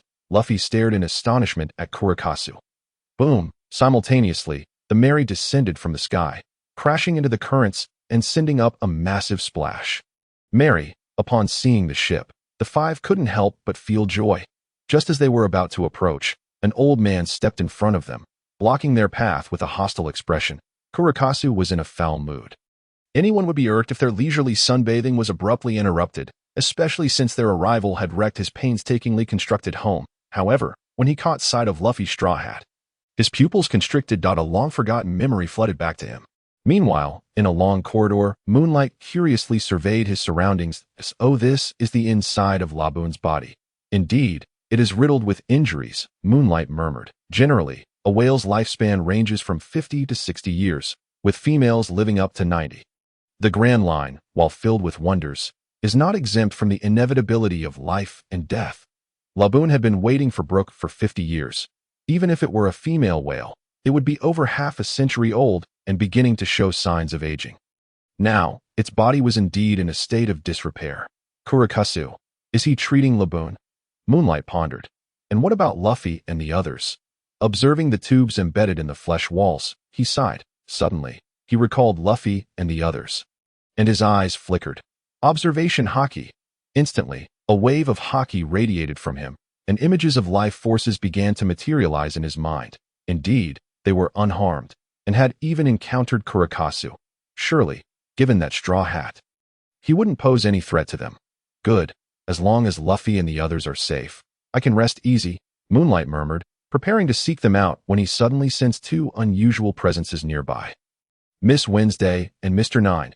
A spark ignited within him. At that moment, a man and a woman stood on the opposite side of the path. Miss Wednesday, excellent. We've finally entered this whale's body. Now, we just need to find its heart and kill it. And we'll have enough food to report back, the man declared, surveying their surroundings with delight. Mr. Nine, indeed, such a large whale. If we kill it and bring it back, our mission will be exceedingly successful. Miss Wednesday nodded in agreement. As long as they completed their mission, she could take a step closer to that man. All right, let's get to work. The two exchanged a conspiratorial smile and prepared to act.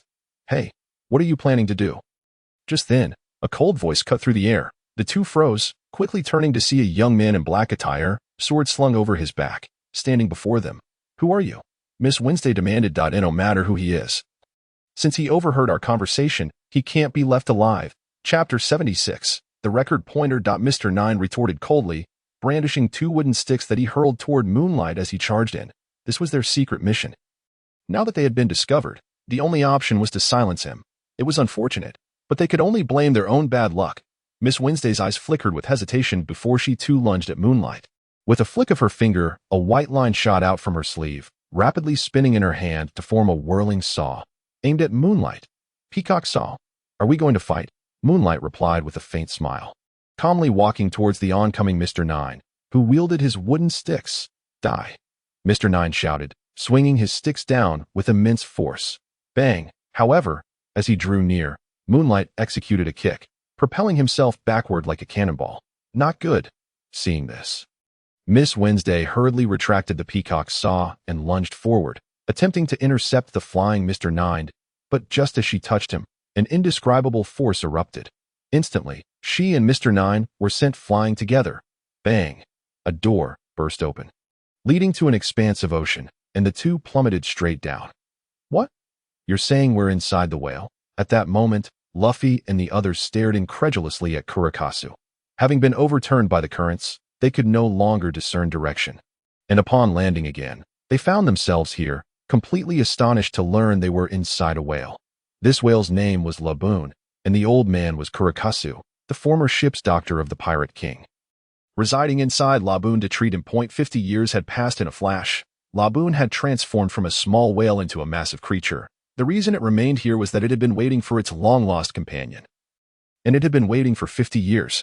Its companion had gone to the other side of the red line, and each day, Laboon would ram against the red line, hoping to break through so that its friend could return. Upon hearing this, everyone fell silent. 50 years, the perilous Great Line has been fraught with dangers, and if one has not returned in such a long span, he must surely have perished. Yet, the tale of Abu lingers in silence, unspoken by anyone. Just then, a man and a woman tumbled down from a pipe, screaming as they plunged into the sea. Subsequently, a youth clad in black descended from above, in the instant before he plunged into the ocean. A roar echoed, and like a phantom, he traversed the dozens of meters separating them, landing upon the island. Witnessing this, Colocas's pupils narrowed. With his experience, he could not fail to perceive the terrifying strength exhibited by the black-clad youth. Moonlight! How splendid! Moonlight! Upon seeing it, Luffy and the others erupted into laughter. They had been searching for the moonlight, believing it to have been lost, and just as they were devising plans to find it, it descended from the heavens. What a stroke of fortune! Everyone is here! Moonlight exclaimed, greeting each in turn, before directing his gaze towards the old man in slippers. That I never expected anyone would inhabit such a place. To think that among your group, there exists such a character. The Pirate King may not be far off. Colocas regarded Moonlight with a profound look, then turned to Luffy and the others, exclaiming in wonder. Hey, Moonlight, are you not a bit flattered? Mind you, the one praising you is the former ship's doctor of the Pirate King. Observing this, Ussop prodded Moonlight with his arm. Indeed, I am astonished that Mr. Colocas is the former ship's doctor of the Pirate King. He has weathered many storms, and if he holds you in such high regard, it is indeed remarkable. Nami gazed at Moonlight with envy.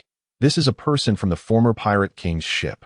Sanji and Zoro exchanged glances, remaining silent, surprised by the old man's commendation of Moonlight. Yet, recalling Moonlight's formidable strength, they found the praise to be quite justified. Of course, the crew of the Pirate King cannot be inferior. Luffy nodded in affirmation. By the way, Moonlight, who are those people? At that moment, Nami glanced at the man and woman who had fallen into the water. They had now reached the other side of the island. Looking quite disheveled, I do not know, but I heard them speak of killing this whale, so I brought them here. Perfect timing, as we have just arrived at the Great Line and know nothing. It would be wise to inquire. Moonlight replied nonchalantly. What? They intend to kill Laboon. Unforgivable. Who are you? Upon hearing this, the group erupted in anger. However, Coloccus remained unfazed, seemingly already aware of their intentions. The two individuals, however, remained silent, appearing unwilling to respond. There is no need to inquire. You will not extract answers from them if they choose to remain tight-lipped. Moreover, even if they did speak, you novices, having just arrived at the Great Line, would not comprehend. If you wish to learn, seek the answers yourself. Coloccus remarked coolly, turning his gaze to Luffy. You are Luffy, aspiring to be the Pirate King, correct? Indeed, I aim to find the One Piece and become the Pirate King. Luffy declared resolutely. Very well, Pirate King, prepare to set sail. However, before you do, it would be prudent to acquire a log pose, lest you become lost. Coloccus advised, gesturing to the pointer affixed to his arm. A log pose? Luffy and the others exchanged puzzled looks. Truly naive newcomers. The Great Line is not as simple as you imagine. It is a unique maritime expanse. Navigating the Great Line requires more than mere sailing skills and experience. The magnetic fields, celestial phenomena, ocean currents, and airflows are chaotic. Without this log pose, not only will you struggle to navigate, but you may find it arduous even to ascertain your position, let alone seek the One Piece. I dare say escaping this place will be a challenge, Mr. Nine scoffed from the sidelines. What did you say? Luffy and his companions shouted in outrage. What he says is accurate. The Great Line is indeed a chaotic maritime realm. To navigate it requires more than sailing expertise. Otherwise, someone would have found the One Piece by now. However, possessing this log pose alters the situation. The log pose records the magnetic fields between the islands of the Great Line, guiding you accurately to the next destination. Chapter 77. Having boarded the ship, one must trust the captain. Coloccus spoke calmly. What should we do? Where can we procure a log pose? Nami inquired, her curiosity piqued. As the sole navigator aboard, if sailing skills proved ineffective, the log pose would be her only recourse. To purchase one, you must travel to a nearby island. But alas, without a log pose, you cannot even exit here. However, I happen to possess one and can offer it to you. Coloccus produced his log pose and handed it to Luffy. I have grown old and do not plan to set sail again. Moreover, having lived with this fellow for so long, I have developed a bond. Since you aspire to be the Pirate King, allow me to lend you a hand. Thank you so much, old sir. Nami gratefully accepted the log pose. Remember, once you reach the next island, ensure that the log pose records the magnetic forces completely. Otherwise, you will still be at a loss. Coloccus advised. Indeed. Thank you. Luffy and the others nodded in unison, expressing their gratitude to Coloccus. All right, let us set sail. With the log pose in hand, Nami clapped her hands, eager to put it to the test. Yes, but first we must exit Laboon's body. Sanji nodded, surveying the completely enclosed waters. This is simple. Moonlight, let us retrace our steps. Luffy grinned. Looking at Moonlight, they had entered because of him, so it was only natural for him to lead them out. Wait, Luffy. What are you planning? Ussop suddenly felt a sense of foreboding and cried out. Retrace our steps? Have Moonlight lead us again? Are we to relive the experience we just had? Luffy, do not act recklessly. This could harm Abu. Moonlight, do not heed his words. Nami shouted urgently. Indeed, Luffy, do not act foolishly. Sanji added, exhaling in exasperation. Fear not, it will be different this time. Everyone aboard, I have discerned the way out. Moonlight shook his head, closing his eyes. Observation Haki. In an instant, visions flooded his mind. Soon, he located the exit. All right, let us depart. Upon hearing this, the group nodded, placing their trust in him, and boarded the ship. Before leaving, Zoro made sure to take Miss Wednesday and Mr. Nine with them. These two posed a danger. Leaving them behind would only invite trouble. Faced with the formidable Zoro, the two had no retort, yet unbeknownst to everyone, As they were brought aboard, a glimmer of cunning flashed in their eyes. At that moment, Moonlight unleashed his observation Haki, enveloping Abu's body in a transparent haze. Swiftly locating the exit. It was the whale's blowhole. Each time the whale dived, it resurfaced every 20 minutes to breathe, expelling water along with the air. This was the exit Moonlight had discerned. Here it comes. Just then, the water surged violently, prompting Moonlight to alert the others. All right. Luffy and the others shouted in unison. Suddenly, the Mary surged forward as the water flowed beneath it. Gradually, a bright light appeared ahead. There it is. The sky. Ussop was the first to exclaim, spotting it through his binoculars. Fantastic. We are about to emerge. Sanji and Nami expressed their excitement. After being inside Laboon for so long, they were finally about to witness the outside world again. This is the Great Line. Let us charge forth, Luffy exclaimed, brimming with exhilaration. Boom! Suddenly, the water intensified, and the Mary was propelled outwards. The sky was azure, and beneath them lay an endless expanse of ocean currents. Followed by Abu's thunderous roar once more. We're out. Everyone felt revitalized, as if they had just seen the light of day again. Bang! At that moment, a dull thud reverberated through the air. It was Laboon once again striking the Red Soul continent. Laboon. Upon witnessing this, the excitement of the onlookers vanished in an instant. Its body was already riddled with wounds, especially its head. If this continued, it was likely to perish, recalling the words of Crocus, as well as the sights they had seen on Ab's body. Everyone fell silent, and no matter how robust the whale's physique, it was utterly insignificant compared to the Red Soil continent. To ram its head against the continent was akin to a slow suicide. Death was inevitable. Suddenly, Luffy's arm elongated, grasping Ab's body as he leaped in front of Laboon. Immediately after, he unleashed a rubber pistol. Bang! A punch struck Laboon squarely in the face. Laboon winced in pain, glaring furiously at Luffy. It retaliated. Its massive body swayed, causing a tumultuous upheaval, and Luffy was violently slammed against the rocky wall. Rubber clock. Yet, Luffy quickly sprang up, his arm extending in a pendulum motion, launching another fierce strike at Laboon. Laboon cried out in pain once more. Luffy, what are you doing? Nami exclaimed in anger upon witnessing the scene. Luffy, are you trying to kill Laboon? Ussop shouted as well. Hey, isn't this a bit excessive? Sanji remarked, lighting a cigarette. Ha, this whale swallowed you whole. Anyone would be furious, especially a pirate. Mr. Nine sneered that it would be best to eliminate this whale, thus saving them a great deal of trouble. Miss Wednesday remained silent, sensing that something was amiss. Though they were newly acquainted, these individuals lacked the malevolence typical of ordinary pirates. Moreover, although Luffy's actions appeared fierce, there seemed to be no intent to kill in his techniques. This was not the demeanor of someone intending to slay Laboon. Zoro said nothing, but a look of contemplation crossed his face. He vaguely understood Luffy's intentions. Apart from Moonlight, he was, after all, the first to be invited aboard by Luffy. And throughout their journey, he had come to know Luffy the most deeply. Moonlight simply sat down, showing no inclination to intervene. Throughout their journey, whom had Luffy killed? The vicious Buggy, the cruel Clutch who resorted to poison gas against them, or Arlong, who cast a lasting shadow over Nami? Had he killed anyone? No. Thus far, Luffy had not taken a single life. He merely advanced in his own unique manner. At that moment, Luffy and Laboon were once again engaged in a fierce clash. And soon both were injured. Moonlight, Zoro, you must stop Luffy. At this rate, Laboon will truly be killed. Nami anxiously turned her gaze toward the two. However, Zoro, like Moonlight, simply sat down. Hey, you guys, Ussop exclaimed. Filled with urgency, Sanji extinguished the cigarette in his hand, his expression grave as he looked at Luffy. Since the two of them chose to turn a blind eye, he would take it upon himself to intervene. Stop it, Sanji, everyone, since we are aboard the ship. We have acknowledged Luffy as our captain, and we must trust him. Chapter 78. A chaotic atmosphere. Moonlight stated calmly. Upon hearing this, everyone fell silent. Indeed, having boarded the ship meant accepting Luffy's invitation. He was their captain. So why not trust him? Why had they willingly left their homes to sail with him? Reflecting on the moments shared with Luffy, suddenly, smiles broke out among them. That it was Luffy who invited me aboard.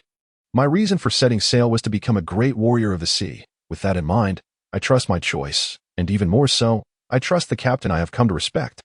Ussop declared, his eyes sparkling with newfound spirit.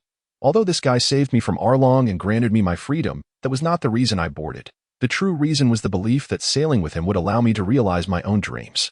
Nami smiled as well, reminiscing about the past, a smile gracing her lips. Hush! Sanji exhaled a long, circular puff of smoke. When the old man urged him to take me away, he refused, stating that Sanji was unwilling. In the end, it was my own volition that led me aboard, for the sake of all Blue Dot of course. Now it's also for Miss Nami, but most importantly, it's for Luffy to become the Pirate King. That is why I left the old man behind. Sanji chuckled. The three of them sat down, quietly observing Luffy's battle with Ussop, confident in Luffy. The five of them sat side by side, gazing at the battered Luffy. Smiles on their faces. At that moment, the sun rose, golden rays illuminating the sea, casting a shimmering glow upon the waters, bathing the five in harmonious light. These individuals, Mr. Nine trembled, nearly dropping the dual batons in his hands.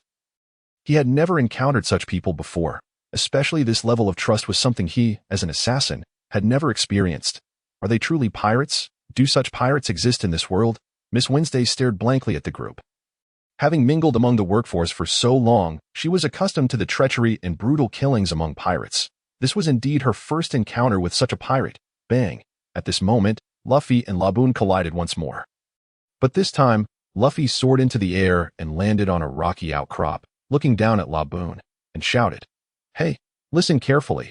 My name is Luffy, and I am a man who will become the Pirate King. I know about your situation, and now I intend to leave this place.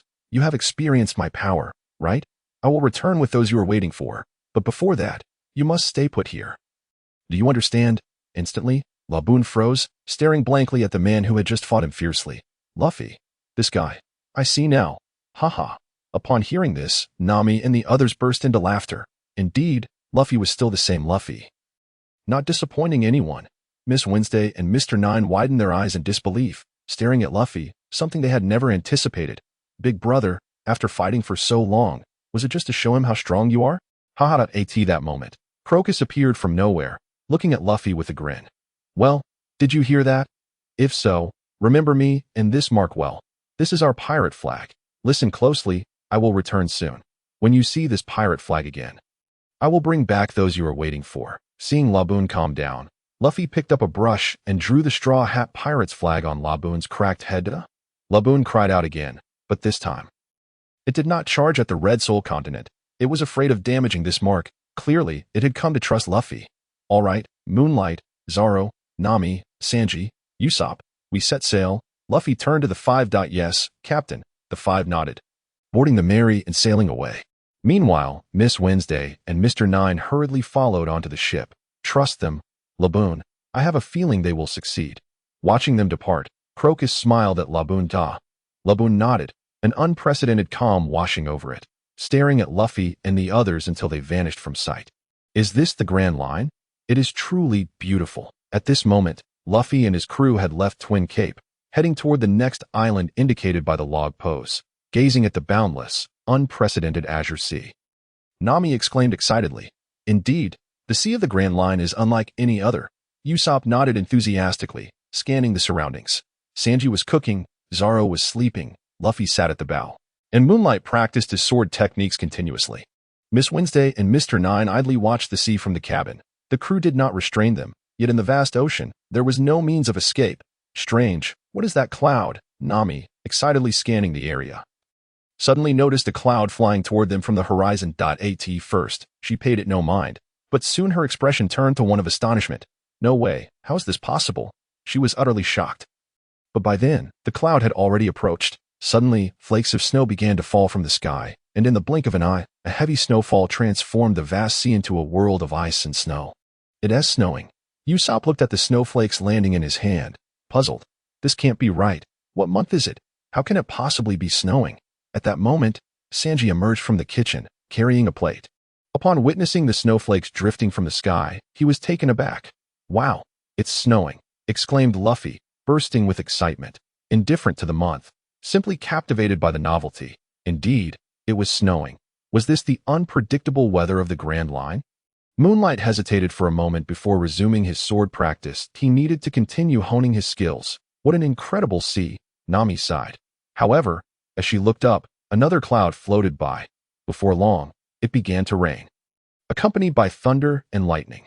This left everyone astonished. Rain, thunder, lightning, and snow all occurring simultaneously.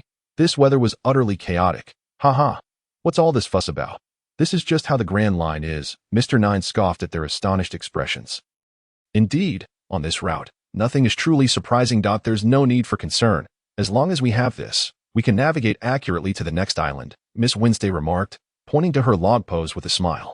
Right, with the log pose, there's nothing to worry about. Nami sighed in relief upon hearing this. Chapter 79. I would rather fall into the sea than let moonlight. Is this what it is? Just then, Luffy, without anyone noticing, stretched his arm around Nami and snatched the log pose, gazing at it with a puzzled expression. Luffy, be careful. This thing is very important, Nami quickly warned. However, before she could finish, Ussop suddenly shouted. Ah, Ussop. Luffy gasped in shock, his hand moving instinctively as he turned sharply. Crack. In that instant, the log pose was crushed in his grip. Luffy. Nami was furious. Was this clumsy oaf always so careless? This was their log pose. Without it, how could they navigate? What? Luffy, we should change captains, the others gasped, their eyes wide. It was the log pose. It seemed that Luffy was the only one unaware of its significance. Ussop, what's wrong? Luffy asked, glancing at Ussop. It's foggy, Ussop exclaimed, and through his telescope, he spotted a massive fog rolling in from the sea. Foggy, the group was startled, but at that moment, the thick fog enveloped them, obscuring their vision, within 10 meters ahead. Everything was a blinding white, rendering them utterly blind. Damn it, what kind of bizarre weather is this? First snow, then rain, thunder, lightning, and now fog. Is this the Grand Line? Nami strained to see ahead, but all that met her eyes was an overwhelming whiteness. At that moment, she couldn't help but shout. As a top-tier navigator, arriving on the Grand Line made her feel like a novice. The Grand Line had overturned everything she thought she knew about the sea. Not good. There's an iceberg ahead. Sanji, quickly, steer left 90 degrees, Ussop shouted again, having scanned the surroundings with his telescope. He was currently the one who could see the farthest. Sanji, manning the helm, immediately spotted a massive iceberg just 10 meters ahead. Directly in the path of the Mary, an iceberg, not good. I see it too, such a huge iceberg. Sanji, hurry, hurry. Just as Ussop finished speaking, the immense iceberg loomed into view for all to see. The current was too swift, making it difficult to react. And with the fog obscuring their sight, by the time they realized it, it was already too late. Sanji, not daring to be negligent, had already begun steering at Usopp's shout. But it was still too late. The Mary was rapidly heading towards the iceberg. Given their current speed, a collision would yield dire consequences. Not good. We're done for. Mr. Nine and Miss Wednesday screamed, realizing their impending doom. Buzz, however, just as the Mary was about to collide, a crescent-shaped sword energy suddenly shot from the lookout tower. It cleaved the iceberg with a resounding crash. The iceberg shattered into countless fragments, scattering in all directions. The Mary sailed through unscathed. Moonlight. The sight of that sword energy filled everyone with joy. They recognized it immediately. It was the attack of Moonlight practicing his swordplay at the lookout. In that fleeting moment, only Moonlight could respond so swiftly. Nami was overjoyed that we are saved. That's wonderful. We are saved. Usopp exhaled in relief. This guy, did the fog have no effect on him at all? Sanji remarked, exhaling a puff of smoke. He couldn't comprehend how Moonlight had managed to unleash that sword energy and hit the iceberg accurately amidst such conditions. Was the fog truly no obstacle to his sight? The iceberg was cut down. Mr. Point Nine and Miss Wednesday gaped in disbelief at the shattered remnants of the iceberg.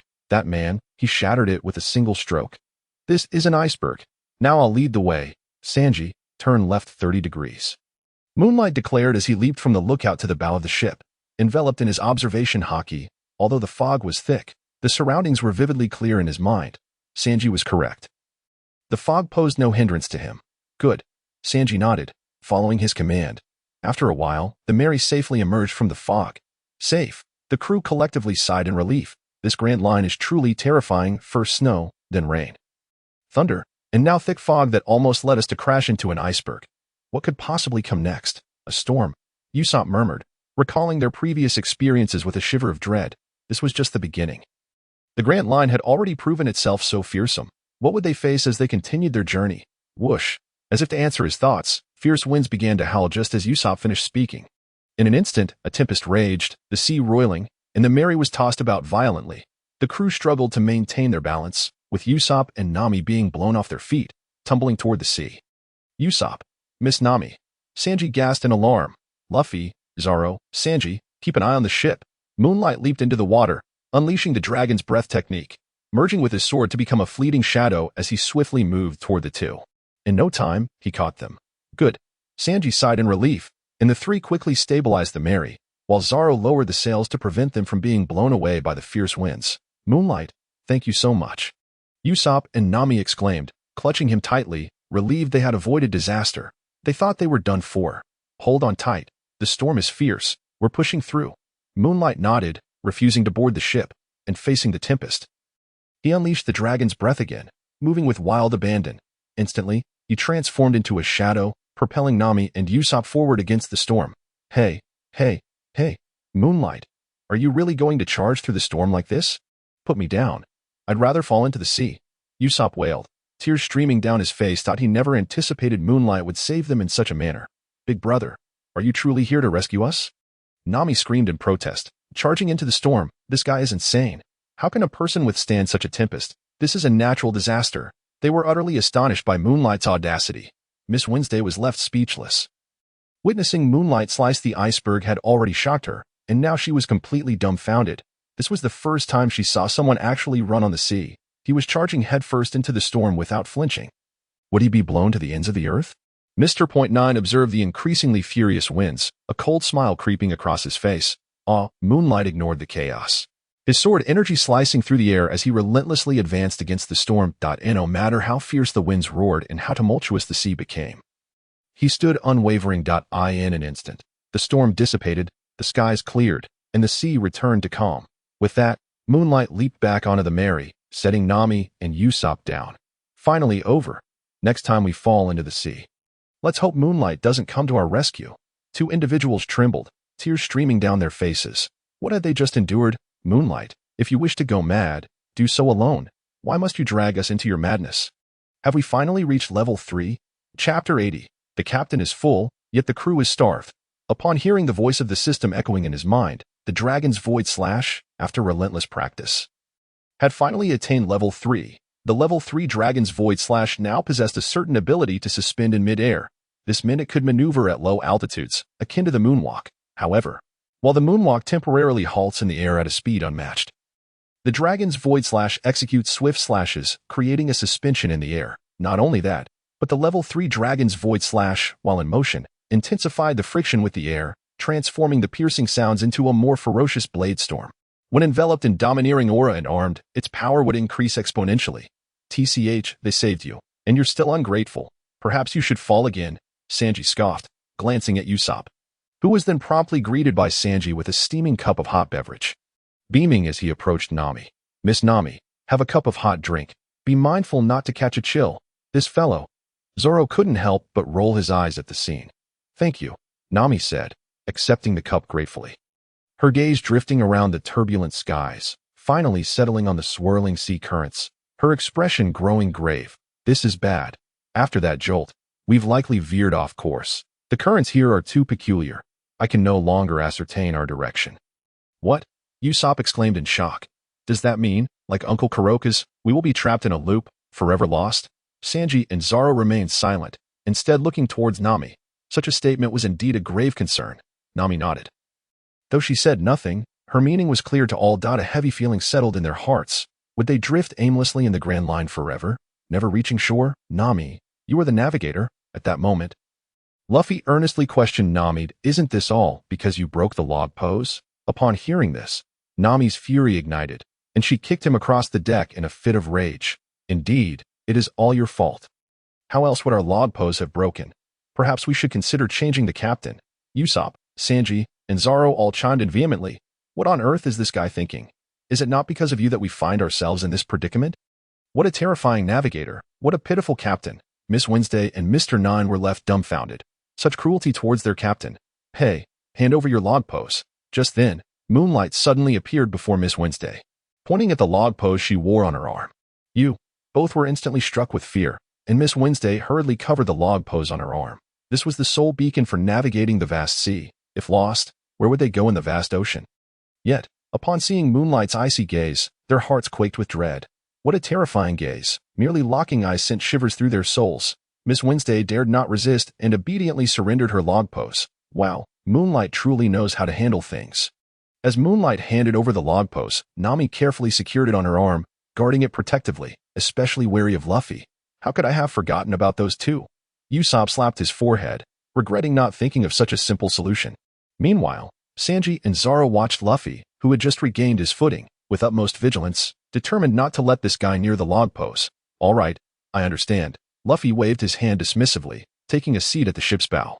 Then turned to Sanji. Sanji, I'm hungry. Moonlight, Zoro, Ussop. Everyone fell silent, bewildered at what was swirling in his mind. Wait, Sanji gestured as he walked to the kitchen as a competent chef. This was his duty. Soon, Sanji returned, having prepared a table laden with delicious food, leaving everyone salivating. Even Miss Wednesday and Mr. Nine were tempted. I'm digging in, Luffy exclaimed, leaping forward, politely announcing his intention before diving into the feast. Everyone nodded. Finally, Luffy exhibited some semblance of a captain. However, as they began to eat, their expressions morphed into shock. The table was now empty. Where's the food? They all questioned, bewildered. Miss Wednesday, in utter disbelief, pointed at Luffy. There lay Luffy, his belly inflated to the size of a balloon, sprawled on the ground, burping contentedly. In an instant, he had devoured all their food while they had looked away. Hey, Luffy, what on earth is your stomach made of? Luffy, do you think you can fill yourself and leave the entire crew starving? Damn, Captain, at least leave me a piece of meat. Once they realized the situation, everyone glared at him furiously. You may be full. But what about us? Is your intent to satiate the captain while starving the crew? I propose we change the captain. Raise your hands if you agree. Ussop suggested. I agree. So do I. In an instant, everyone raised their hands. Even Miss Wednesday and Mr. Nine joined in, for Luffy had devoured their share as well. All right, unanimous decision. I hereby declare that I, Ussop, shall take the role of captain. Ussop volunteered boldly. Get lost. Scram. Cut it out. Everyone scoffed, disdainful and mocking. Ussop froze in place. Am I really that unlikable? Not a single vote of support. Thud. Just then, two splashes echoed, startling everyone. It was Miss Wednesday and Mr. Nine who had jumped into the sea, escaping while the others rejected Luffy's captaincy. Goodbye, you lot, they taunted, grinning at Moonlight and the others emerging from the cabin. Aren't they afraid of getting lost without a log pose? Ussop questioned. No, those two came prepared. It is not that simple, Sanji replied, taking a puff of smoke. Indeed, they are assassins. What assassin gets lost? Zoro nodded in agreement. I believe we needn't concern ourselves with them. Our immediate issue is our lack of food. Luffy has consumed everything. What shall we eat? Nami pointed at Luffy, inquiring. Why worry about that now? Our priority is to address our hunger. Unfortunately, all provisions have been depleted. We must wait until we reach the next island to resupply. Sanji shook his head, unable to do anything without ingredients. Everyone sighed in disappointment. Look, an island. Moonlight suddenly pointed ahead. Chapter 81. Indeed, you have something up your sleeve. Hearing this, everyone turned to look. Before them loomed towering mountains, the Mary advancing with the currents, gradually approaching. Yet, at the same time, a faint mist began to envelop them, obscuring their vision. Only one thing was certain. It was indeed an island. Fantastic. There's an island. We must replenish our supplies. The group erupted in excitement. An island meant food. Finally, they would not have to suffer from hunger. I want meat. I want meat, Luffy exclaimed, equally exhilarated, his previously swollen belly somehow having shrunk back down, as he gazed at the island ahead. Luffy, I must ask, what kind of stomach do you possess? You just finished eating, and now you're hungry again. The others stared at him, dumbfounded. This appetite was simply outrageous. Was it the effect of the gum-gum fruit? Moonlight pondered. It was likely the elasticity of rubber that allowed Luffy this capability. Just then, as the mist cleared, a small island emerged before them. Everyone's eyes lit up. An island. However, at that moment, numerous villagers suddenly leaped out from the island, all staring at Luffy and the crew. Oh no, it's an ambush. Where did they spring from? Are they here to kill us? Indeed, pirates are universally despised. We should escape at once. This sudden scene startled everyone present. Nami instinctively believed that the villagers had discovered their presence and were about to drive them away, a sentiment echoed by Ussop.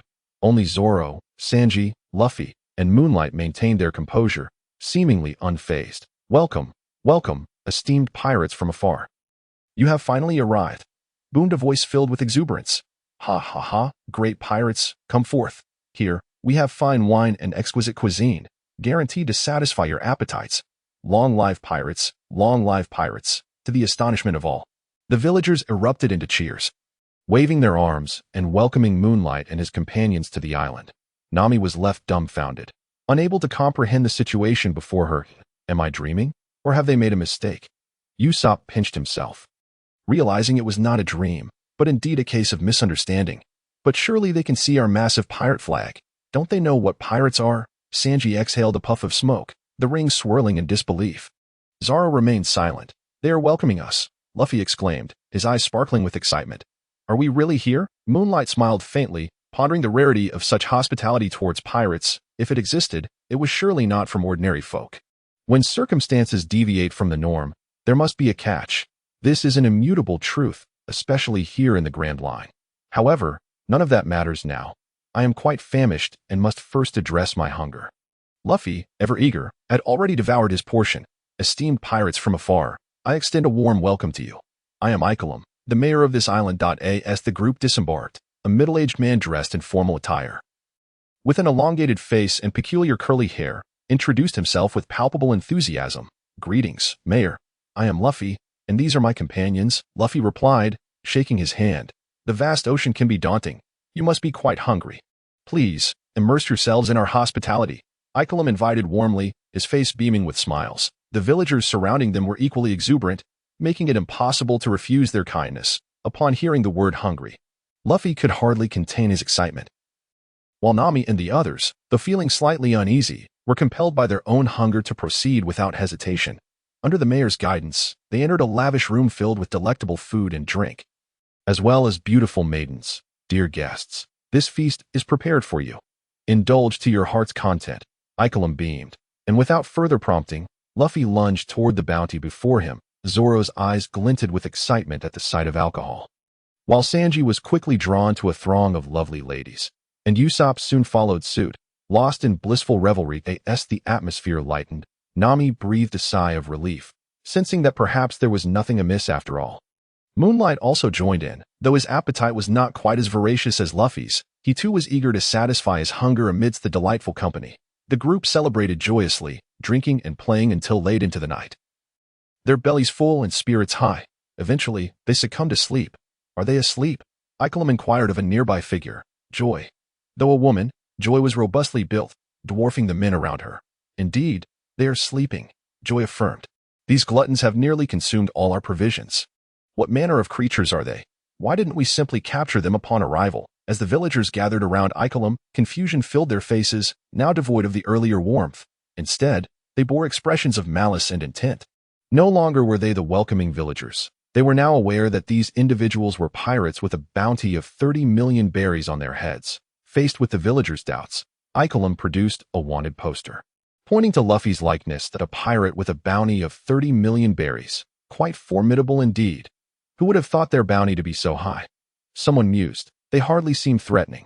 In these waters, one must never judge by appearances. Icolum cautioned that we too have been underestimated. Who would suspect us to be bounty hunters? Indeed, we aligned with Mr. 8 and Miss Monday to regain favor with Baroque works. The villagers were astonished, realizing the significance of Luffy's cruise bounty. A lucrative opportunity. Now that they are asleep, let us claim their heads. Those berries will be ours, Icolum commanded, enthusiasm coursing through the crowd. Just as they were about to execute their plan, a chilling voice resonated from the rooftop. Chapter 82. Zoro's explosive swordsmanship. Beneath the radiant moonlight, Zoro sat atop the roof, leaning against his sword, observing the unfolding drama with an air of nonchalance. Huh, it's that swordsman. He hasn't passed out. How is that possible? I distinctly recall getting him drunk. The gathered crowd was taken aback, their gazes fixated on Zoro, who emanated a cold, menacing aura. Some among them had already drawn their weapons, ready to strike. Roronoa, you are awake, Icolum said, his expression darkening as he surveyed the scene. Zoro's dismissive scoff silenced Icolum as he uttered 6 words that extinguished any semblance of mirth on Icolum's face. Baroque works. Icolum's body stiffened, his gaze piercing into Zoro, the glint of menace evident in his eyes. This was their secret, and now that it was exposed, there was no turning back. My apologies, I was once invited by Baroque works, hence my knowledge of their existence, though I regretfully declined, Zoro stated coolly. An insider, I see. In that case, there is no other option, Ikelim replied, his voice turning frigid as he raised his hand. Eliminate him. Yes.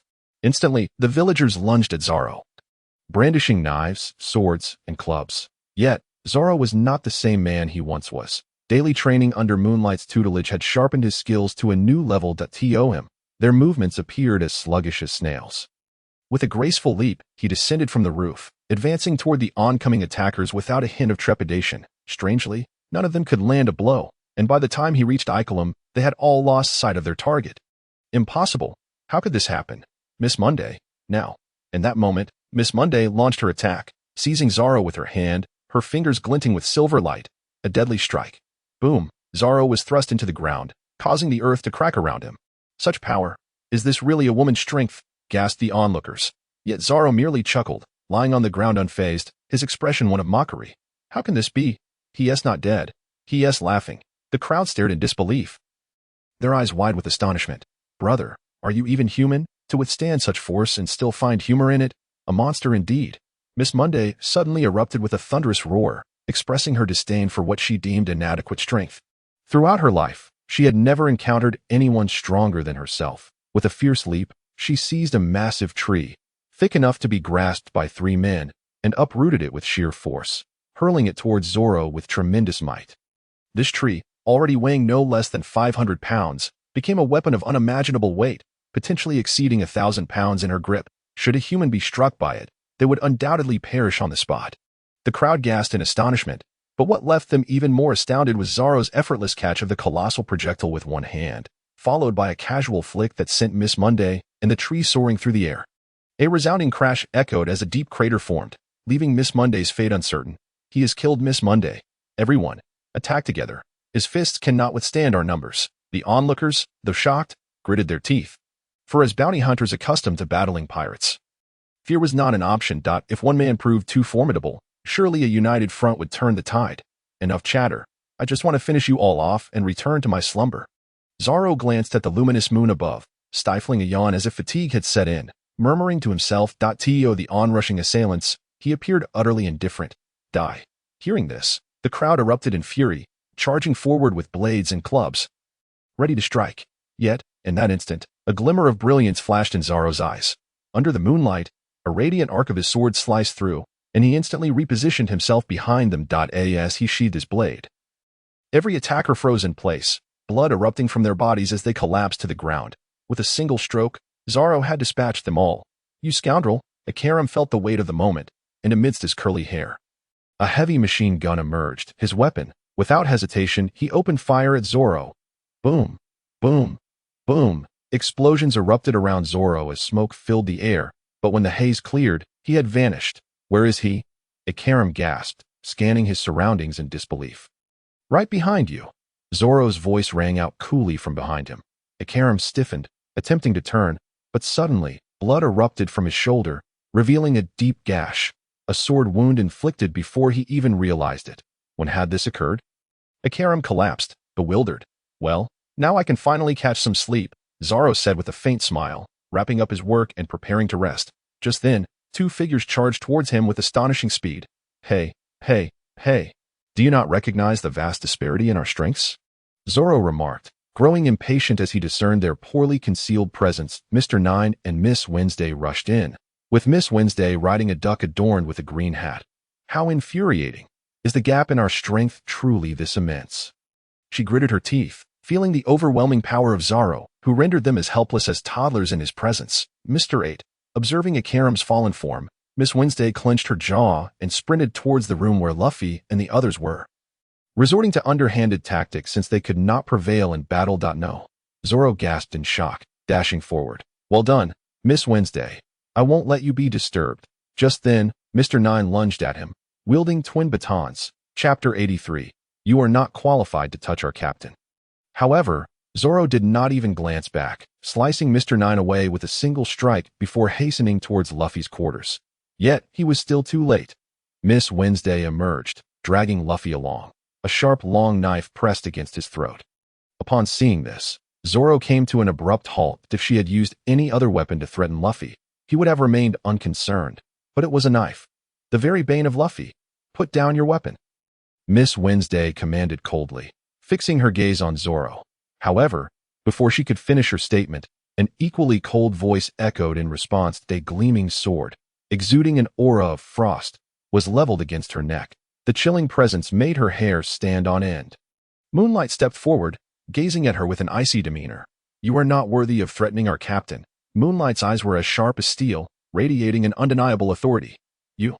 Miss Wednesday's body went rigid. Not merely from the sword at her throat, but from the overwhelming murderous intent emanating from Moonlight. "TCH," Zoro smirked, his face revealing a hint of regret. He had thought he was the only one who had seen through the facade. It seemed that man could not be deceived. Do not harm her. At that moment, Ikaram sprang to his feet, disregarding his injuries, charging straight at Moonlight. Do not move, or I will kill you. Zoro's sword intercepted coldly. "If you wish to kill me, then do so. I am willing to trade my life for hers."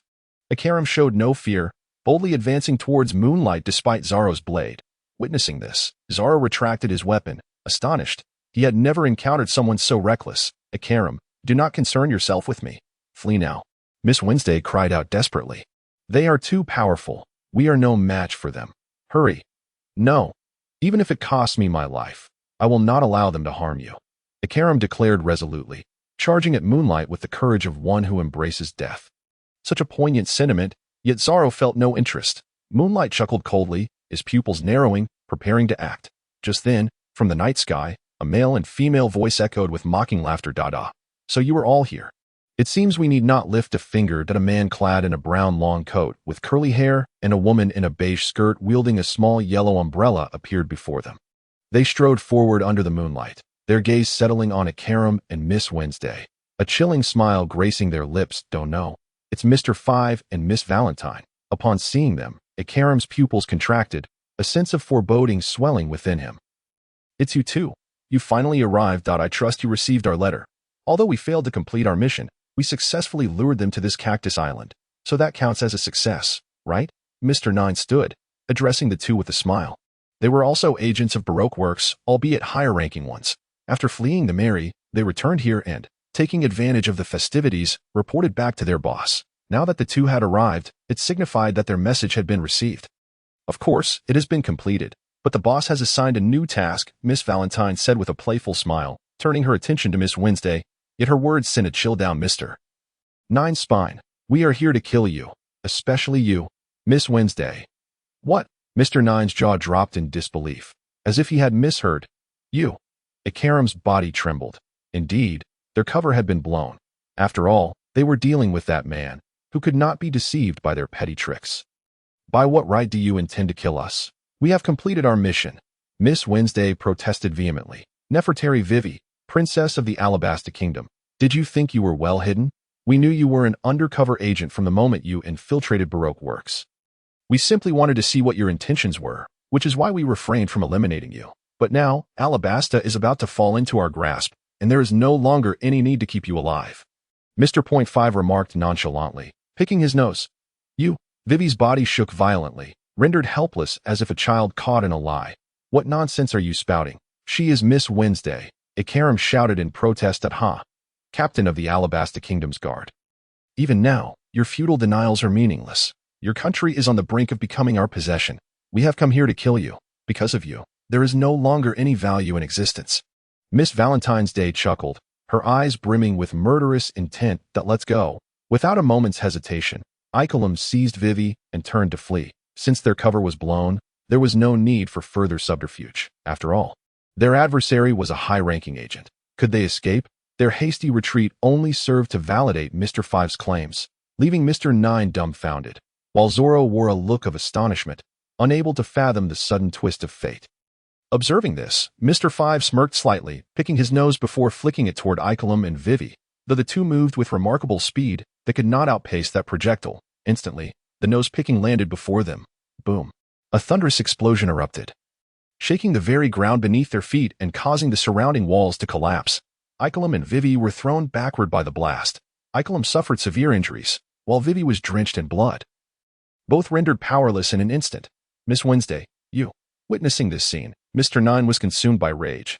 Having worked closely with Miss Wednesday, cultivating a profound friendship, he was taken aback by the revelation of her true identity as the Princess of Alabasta. Yet, Seeing his companion fall before him ignited his fury. He charged forward, wielding dual batons, toward Mr. 5. He. Mr. 5 chuckled coolly, picking his nose once more. Boom! Mr. 9 was sent flying that I had already planned to eliminate you, and you foolishly delivered yourself right to my doorstep for the final blow. Miss Valentine's Day, holding her umbrella, soared into the air, her face radiant with a smile, yet her words dripped with malice. 10 kilograms, 100 kilograms, 1,000 kilograms, 10,000 kilograms. Boom! Chapter 84. Sir Crocodile.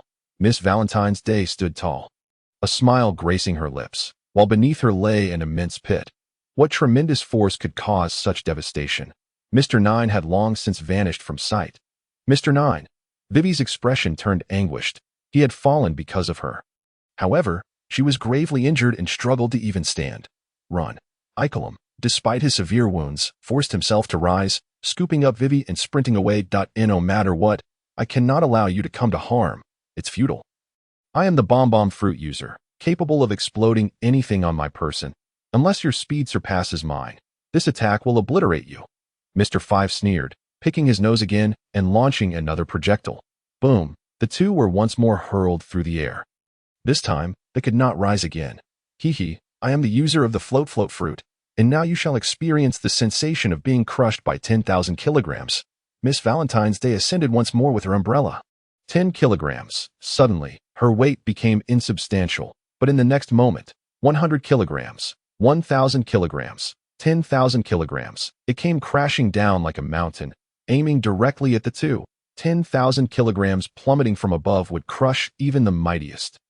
Damn it, is this the end? Ikelam despaired. At this moment, faced with two elite agents, they found themselves at the end of their rope. Boom. Just then, Miss Valentine's Day descended, the ground fracturing beneath her weight. TCH. Mr. 5 flicked his nose. Disinterested in the outcome, they could not possibly survive. Who are you?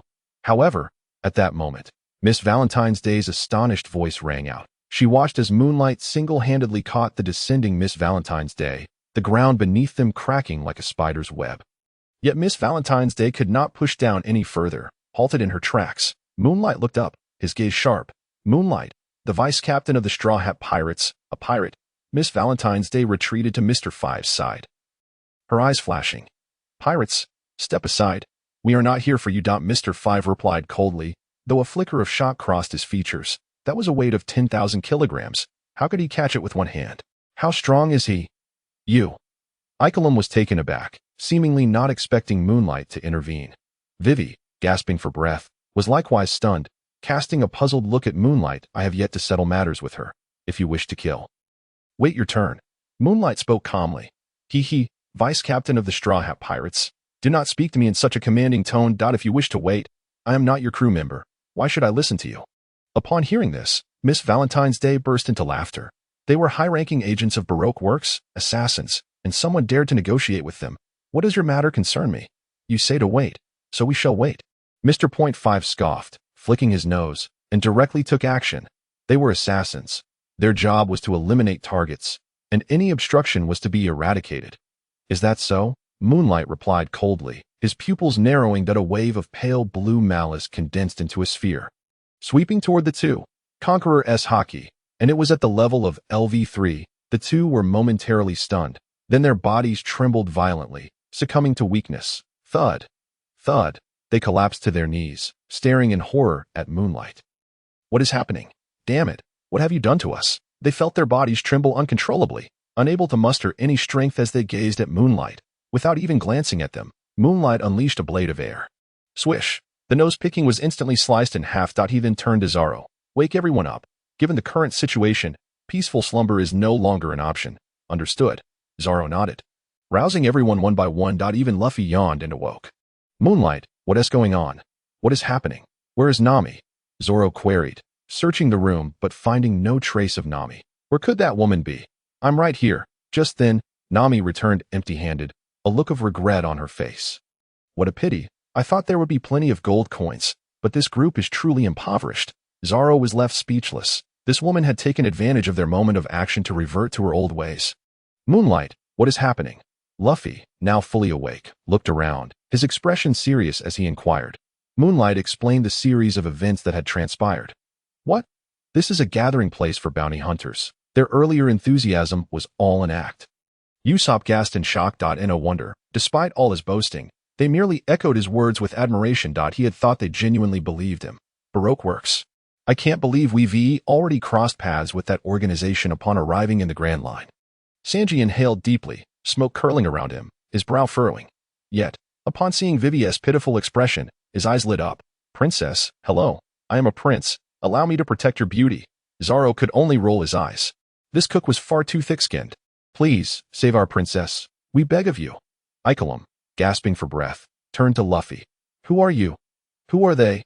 Looking at Ikelim, Luffy adopted an unprecedentedly serious demeanor and asked the critical question, though he usually acted goofy. He never took matters lightly. I am. Ikelim sighed, realizing he could no longer conceal the truth, and recounted the reasons for their infiltration into Baroque works, especially when he mentioned Sir Crocodile, one of the 7 warlords of the sea. Attempting to seize their kingdom, he trembled with fear. That is one of the warlords of the sea. What? The warlord of the sea, Sir Crocodile? Upon hearing this, Nami and Ussop were left in a state of shock. The name Shichibukai, or King's 7 warlords, resonated like thunder in their ears. Sanji furrowed his brow. He had witnessed Hawkeye's prowess firsthand, a strength that transcended mortal comprehension. After all, these were pirates recognized by the world government, capable of brazenly dominating the seas with their formidable might. Yet, what of it?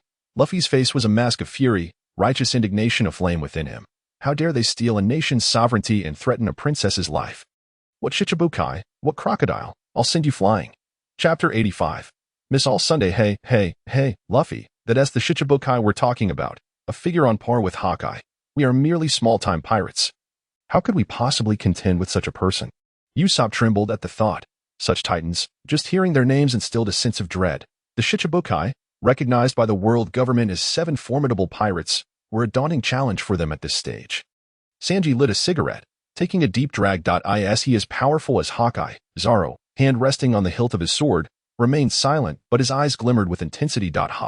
While it is indeed astonishing that our boss is one of the Shichibukai, you have disrupted our plans, and regardless of your involvement, you must face the consequences. Tremble, you insignificant pirates. Countless like you roam the Grand Line, yet only 7 like our boss exist in this world.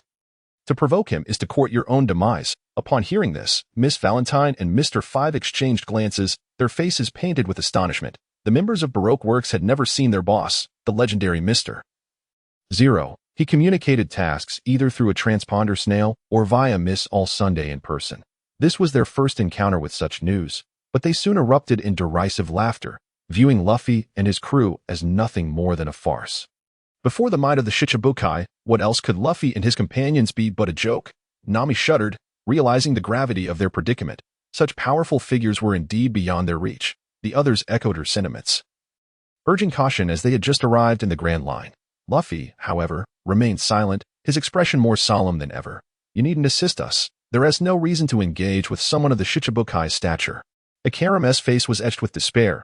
They had overestimated their capacity. In these waters, anyone who heard that name would tremble. My country, my people, and my father, Crocodile, you scoundrel. Vivi's heart shattered as she cried out in desperation. He is one of the Shichibukai. How can I possibly confront him? Why is all of this happening to me? Everything I hold dear is slipping away. Vivi. Nami trembled, the scene resonating eerily with her own past experiences. Zoro and the others were equally moved. We need a reason to send such a villain flying. At that moment, witnessing Vivi's tear-streaked face, Luffy clenched his fists tightly, his teeth gritted, rage boiling in his eyes. A powerful voice erupted. Luffy, Nami cried out. You. Ikarim was taken aback, puzzled by the implication of those words. You. Vivi wept as she gazed at Luffy. Of course we don't need one. Zoro chuckled darkly, his eyes blazing with battle intent. The Shichibukai, is it?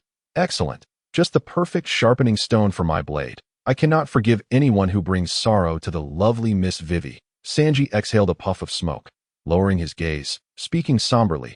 None of you can excuse such a villain. Ussop trembled at the thought. He lacked the courage to fight the Shichibukai. Yet, seeing everyone united, he resolved to risk his life alongside them. The Shichibukai, you say? A fitting adversary has finally emerged on our journey. Moonlight smiled faintly, eager to test his current strength. Miss Valentine and Mr. 5 were left speechless, incredulously staring at the group, shocked that they would dare to oppose the Shichibukai. Were they courting death? Yet they had no strength left to voice their concerns. As Moonlight's level 3 Conqueror's Haki was overwhelmingly potent, and merely surviving thus far was already a feat without delay, we shall depart for Alabasta, Luffy declared, taking immediate action. Wait, after all, we are dealing with a figure as formidable as the Shichibukai. Given that we have stirred the entire Baroque works into a frenzy, I shall act as bait to draw their vanguard away. Afterward, please escort the princess to Alabasta, Ikaram interjected hastily. Baiting the enemy is indeed necessary. Considering their stature, Sanji nodded, glancing appreciatively at Ikaram, surprised by his strategic mind.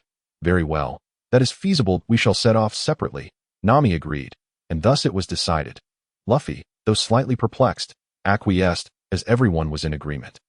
Ikaram disguised himself as Vivi and set sail first, while the others followed suit, ready to depart once they had created enough distance.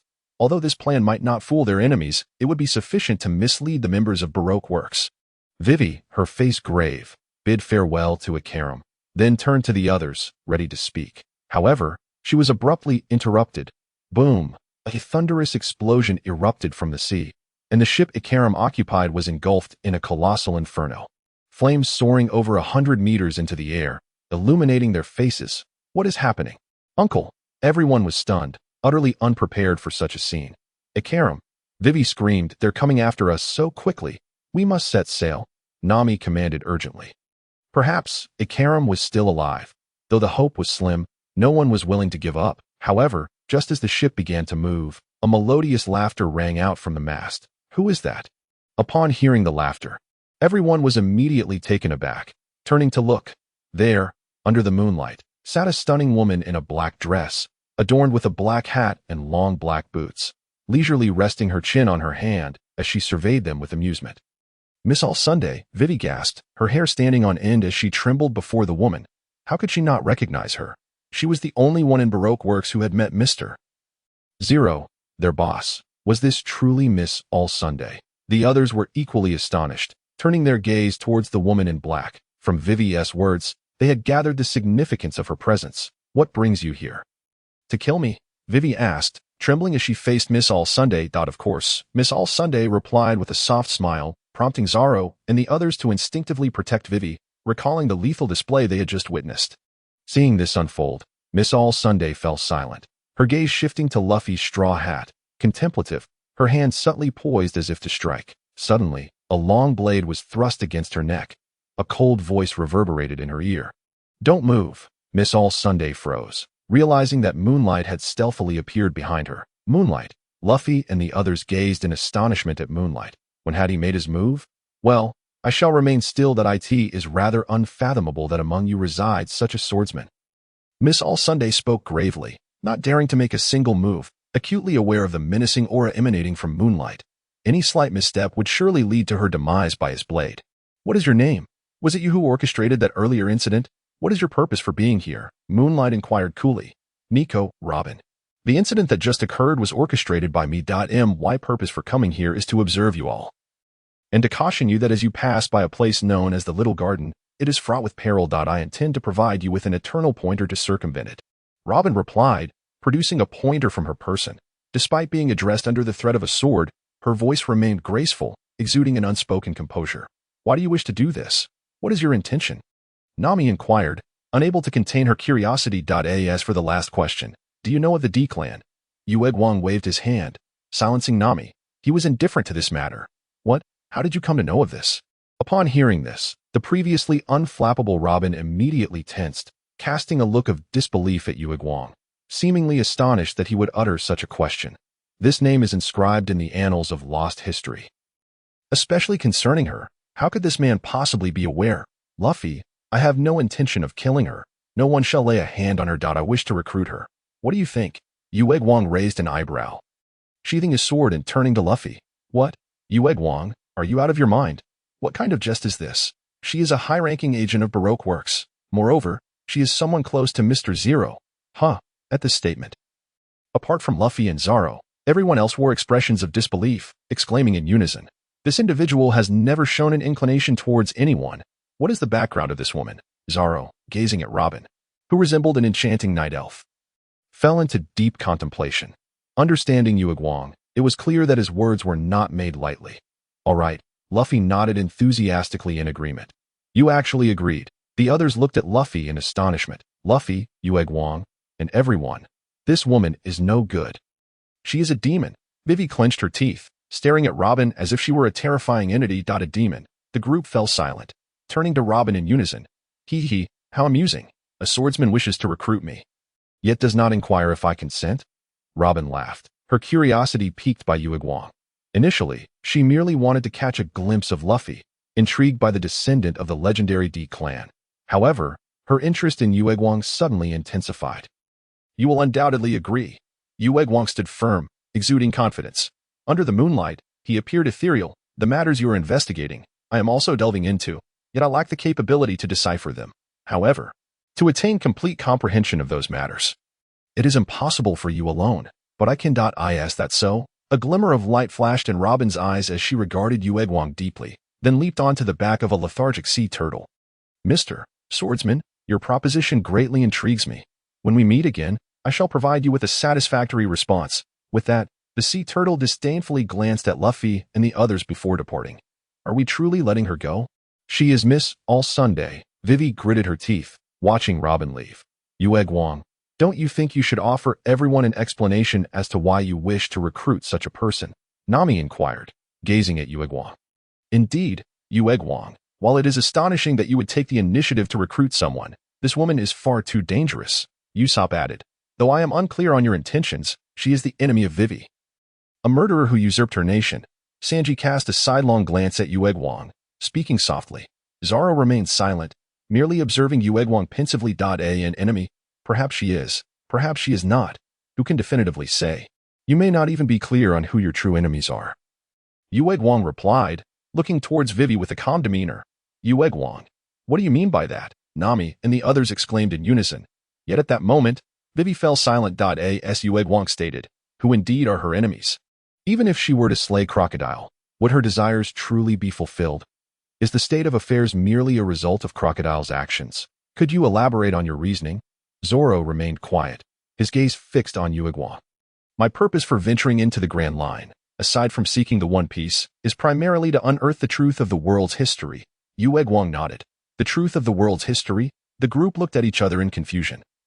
While Vivi's eyes widened in shock, as a member of the royal family, she understood the implications of Yueguang's words. Indeed, the world has developed over 900 years, yet only 800 years are recorded in texts. The intervening century has inexplicably vanished, leaving not a trace behind. It is evident that this has been deliberately concealed, and only the world government possesses the means to obscure it. I am curious as to what transpired during that century and what truths have been hidden. Nico Robin is the only individual in this world capable of deciphering the truth. Yueguang gazed out at the vast sea, excitement flickering on his face. The vanished century? Historical texts? Luffy pondered. What do you think? Captain, you should have a say in this. The others were taken aback, completely unaware that such history existed in the world, and that Yueguang's pursuit of the truth revolved around this. They turned to Luffy, knowing that if he wished to recruit someone, it must be with the captain's approval, and no problem. Since Yueguang wants to recruit her, he must have his reasons. Besides, we could certainly use someone like her on the ship. Luffy, oblivious to the gravity of the situation, had somehow produced a pile of food, and was now voraciously devouring a piece of meat, seemingly ignoring the previous conversation. Nami, Ussop, Vivi, hey, Luffy, where did you get that meat from? Seeing Luffy munching on the meat, Sanji suddenly felt a wave of foreboding. They had not gathered much food this time, and before reaching the next island, it would barely suffice for a day. Could it be that Luffy? With that thought, he rushed toward the kitchen. Of course, I got it from the kitchen, Luffy replied, his mouth full. But upon hearing this, everyone turned pale. Chapter 87, Little Garden from the Kitchen? That was the last of their supplies, meant for the journey to the next island. If Luffy had eaten it all, what would they eat? Luffy, you idiot. You consumed all the food. Sanji stormed out in a fury, kicking Luffy across the deck, unable to contain his rage at the meager remnants of their provisions. Damn it, Luffy, we should find someone else to be captain. At this rate, we will starve. Ussop, Nami, and the others shouted angrily. How long will it take to reach the next island? Yueguang furrowed his brow and asked Vivi, at least 3 days if the currents are favorable, maybe 2 days, but this amount of food won't last us even 2 days. Vivi's expression turned grim as she surveyed the dwindling supplies. This paltry amount wouldn't even sustain them for a day. Aren't there any backup supplies? Zoro glanced at the trembling Run Fast nearby, his eyes lighting up. Upon hearing this, Run Fast immediately shivered. No way, Run Fast is my comrade. Seeing this, Vivi quickly scooped up the terrified Run Fast into her arms. Backup supplies? At Zoro's words, Sanji's eyes suddenly brightened. If they truly had to endure hunger, perhaps that was the only option. Nami regarded Run Fast as if it were a delectable roast. Ussop nodded vigorously in agreement. Run Fast trembled uncontrollably. No way. Absolutely not. Vivi clutched Run Fast tightly, determined not to let it be consumed. Nami, you handle the navigation. I will provide support. We must reach the next island within a day. Observing the scant supplies, Yueguang lightly furrowed his brows before retreating to the rear of the ship. Yueguang, what are you planning to do? Nami asked in bewilderment. We absolutely cannot reach it in a day. Yueguang. Ussop couldn't help but shout out. Sanji remained silent, gazing at the moonlight, fully aware that if this man spoke thus, his words would undoubtedly carry weight. You all better hold on tight. Zoro chuckled softly, as he began to grasp the meaning behind the moonlight's intent. Let us go, moonlight. Luffy, pressing down on his straw hat, leaped onto the ship's bow. What's wrong? Vivi wore a puzzled expression. Phantom sword dance. Without further ado, the moonlight drew his sword, unleashing a torrent of sword energy that violently slashed across the ocean's surface. The sea roared, tumultuous waves crashing as the final strike cleaved through, parting the waters and sending forth a surge of sword energy tearing into the distance, simultaneously generating a powerful recoil. The Mary instantly shot forth like an arrow released from a bow. So that's how it is. Ussop and Nami quickly understood. The moonlight intended to propel the Mary forward rapidly by harnessing the recoil generated from the sword energy strikes. Sanji, steer left, at a 45-degree angle. Nami observed the compass and promptly instructed. Yes, Miss Nami. Sanji immediately adjusted the helm, sparing no time. Meanwhile, the recoil from the sword energy began to dissipate, and the Mary had already surged over 100 meters ahead. Witnessing this, the moonlight struck again. Thus, the Mary continued its swift advance. Vivi exchanged astonished glances with Robin, both equally aghast. Is this really human? To wield sword energy to slash the sea and propel the ship forward. Realizing this, she swiftly glanced at the others, only to find them utterly unfazed, continuing with their tasks as if everything were perfectly normal. Just who are these people aboard this ship? Vivi marveled in her heart. Ding, you have executed the Phantom Sword Dance, earning 100 experience points. Ding, the Phantom Sword Dance has been upgraded to level 3. At this moment, amid the relentless execution of the Phantom Sword Dance, progress was rapid, and after half a day, it had ascended to level 3. The power of the level 3 Phantom Sword Dance was now even more formidable. The frequency of sword energy strikes had doubled, and the size of the sword energy had swelled to that of a water barrel, crashing down with fierce intensity, cleaving the ocean deeply, while the speed of the Mary became even more terrifying. If this continues, my swordsmanship will grow ever stronger. The moonlight surveyed his attributes, his strikes becoming increasingly rapid. Moonlight Basic Swordsmanship System gifted no rank 3 stage / system gifted no rank drawn blade / LV 550000001000000000 Fierce Dragon Skycleaving / LV 3 5000000000000 Phantom Sword Dance LV 38000001 000 Void Cleaving Drawn Blade / LV 14000 010 0000 Observation Haki LV 4500000010000000 Armament Haki LV 49000000100000 Conqueror's Haki LV 35000001 000 Apart from the newly unlocked sword techniques, all sword techniques saw tremendous enhancement, promising swift advancement to the next tier.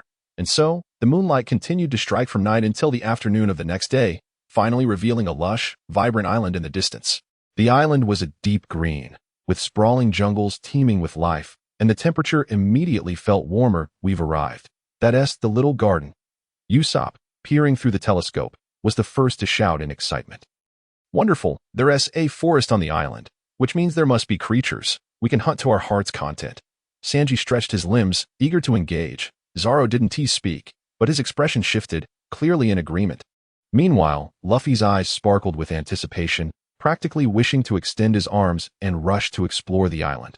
Are you all not concerned about him? He has been swinging his sword since yesterday morning. Though Vivi was equally ecstatic, she couldn't help but be awed by the Moonlight, who was still striking with vigor. Has he not paused even once since yesterday morning? Such stamina? Is he even human? It's nothing. He is Moonlight, and this level of exertion is trivial for him. Ussop shook his head, gazing at the Moonlight in admiration. Back in the East Blue, he witnessed Moonlight practice swordsmanship for 3 consecutive days. Initially, it was shocking, but over time, one grew accustomed to it. All right, let us not dwell on it. Our vice captain is no ordinary person. Nami patted his shoulder and smiled. That's just how he is, a sword fanatic. Miss Nami, Miss Vivi, would you care for a glass of juice? Sanji approached with the last 2 cups of juice, displaying utmost courtesy. This fellow's incredible strength is built upon such rigorous training. However, I shall surpass him. Zoro's face was filled with determination, training alongside the Moonlight. These people, Vivi was once again astounded. We arrived. At that moment, Luffy suddenly exclaimed, as the Mary finally reached Little Garden. After Ussop docked the ship, he gazed at the vibrant forest before him, excitement bubbling within him. Without waiting for a reaction from the others, he dashed out. Chapter 88. The Giant Pirate Crew. You better behave yourself. Noticing this, Nami delivered a swift punch, causing Luffy to crouch down, complying. This place may appear peaceful and serene, but since we are in the Grand Line, we cannot let our guard down. As the sole navigator aboard, I will assign tasks. Luffy, Vivi, and Ussop, you are to explore the island and gather some fruits or food. Zoro and Sanji, you will handle the hunting, while Moonlight and I will remain to guard the ship. Nami commanded authoritatively, taking on a leadership role. Hey, why should I listen to you? Zoro raised an eyebrow. I will certainly fulfill Miss Nami's orders to the utmost. Sanji floated up, then provocatively glanced at Zoro. Green Algae Head Swordsman, since Miss Nami has spoken, you should obediently comply. Otherwise, beware of my wrath. Is that so? You culinary pervert. I've longed to slice you. Zoro smirked coldly, chin raised. Watch me send you flying, Sanji chuckled. And the two locked eyes, an electric tension crackling in the air. However, bang bang. Nami's fists came down, and they fell silent, obediently making their way toward the jungle. Observing this scene, Ussop swallowed hard and said, Nami, I've recently contracted a rare disease that prevents me from going ashore, so I'll just stay with Moonlight to guard the ship. You and Luffy can go ahead. Is that so? It seems you doubt my decision. Upon hearing this, Nami's expression darkened. No, it's not me. Seeing her gaze, Ussop immediately trembled in fear. Excellent. We can finally embark on an adventure. Let us go. Just then, Luffy shouted excitedly, disregarding Usopp's protests and Vivi's bewilderment, as he grabbed both of them and charged straight into the jungle, with even Robin keeping pace. Luffy, I suddenly contracted a disease that prevents me from going ashore. Usopp's wretched cries gradually faded away. Witnessing this, Nami breathed a sigh of relief, casting a reassuring glance at Moonlight. Hush, indeed. Being with Moonlight brings the greatest sense of security. Nami found a comfortable spot to lie down. Basking in the sunlight and enjoying the warm breeze, utterly content, the Moonlight nodded and sat beside her, but instead of resting, he closed his eyes to begin training his Haki. Observation Haki. Instantly, Haki enveloped the area. Radiating outward from the Mary. He recalled that Nico Robin had mentioned before her departure that one of her objectives in seeking them was to guide them past Little Garden's eternal pointer. Rumored to be an exceedingly perilous place where no pirate had ever managed to leave the island. Though he retained some knowledge of this from memory, the Moonlight felt compelled to ascertain the truth. Moreover, he aimed to refine his observation Haki. This ability was nearing level 5. Compared to other abilities, observation Haki was the easiest to train. As long as his spirit radiated outward, he was perpetually in a state of training. Currently, he was on the cusp of reaching level 5. If he could advance further, his perception range would double. Indeed, he sensed it. This is the giant pirate crew, Dory and Buggy, and also, the Baroque Works members have arrived. At that moment, the Moonlight abruptly sensed several unusual presences on the island. Among them were two that radiated an intensity akin to the scorching sun, exuding a fierce might, while another presence felt like a bone-chilling wind. Cold to the extreme, such a formidable aura could hardly belong to ordinary individuals, leading to the conclusion that they must be the two giants. The remaining four, however, congregated together, their essences more pronounced yet elusive, characteristics typical of those who possess devil fruits. At this juncture, Ussop, Vivi, and Luffy gazed in astonishment at the 10-meter-tall giant before them, rendered momentarily speechless. Upon their arrival on this island, they quickly realized that this was no mere flower garden. The monsters within were all towering at 4 to 5 meters high, including colossal beasts such as dinosaurs that had long been extinct. Ussop and Vivi fled in panic, while Luffy reveled in the chaos, extending his arms to swing joyfully in the garden. This, however, attracted the attention of a dinosaur, leading to an attack, until they were unexpectedly rescued by a 10-meter giant who greeted them with a wave. Faced with the giant, they couldn't help but feel a sense of surrealism. How extraordinarily tall. Ha ha ha, they had found the Straw Hat crew right here on this island. Meanwhile, in a wax-formed room within the small garden, Miss Valentine and Mr. Five chuckled as they faced a man clad in green with the 3 insignia on his head and a young girl holding a paintbrush. Engrossed in her art, Mr. 3 and Miss Golden, both senior agents of the Baroque Works, had received orders to hunt down the Straw Hat crew and had finally located them on this island. They promptly began to devise a strategy for their assault. What is that sound? Nami, deep in slumber, was suddenly jolted awake by a thunderous noise. She quickly stood up, witnessing the ground trembling beneath her. Soon, a 5-meter-tall dinosaur charged towards them, its demeanor menacing and aggressive. This is a dinosaur. Nami was astounded. Could it be true that dinosaurs still existed in this world, and such large ones at that? Instinctively, she hid behind Moonlight. Moonlight brandished a sword, preparing to strike. Suddenly, swish, a flash of axe light streaked past, and the dinosaur's head was seized by an even larger giant.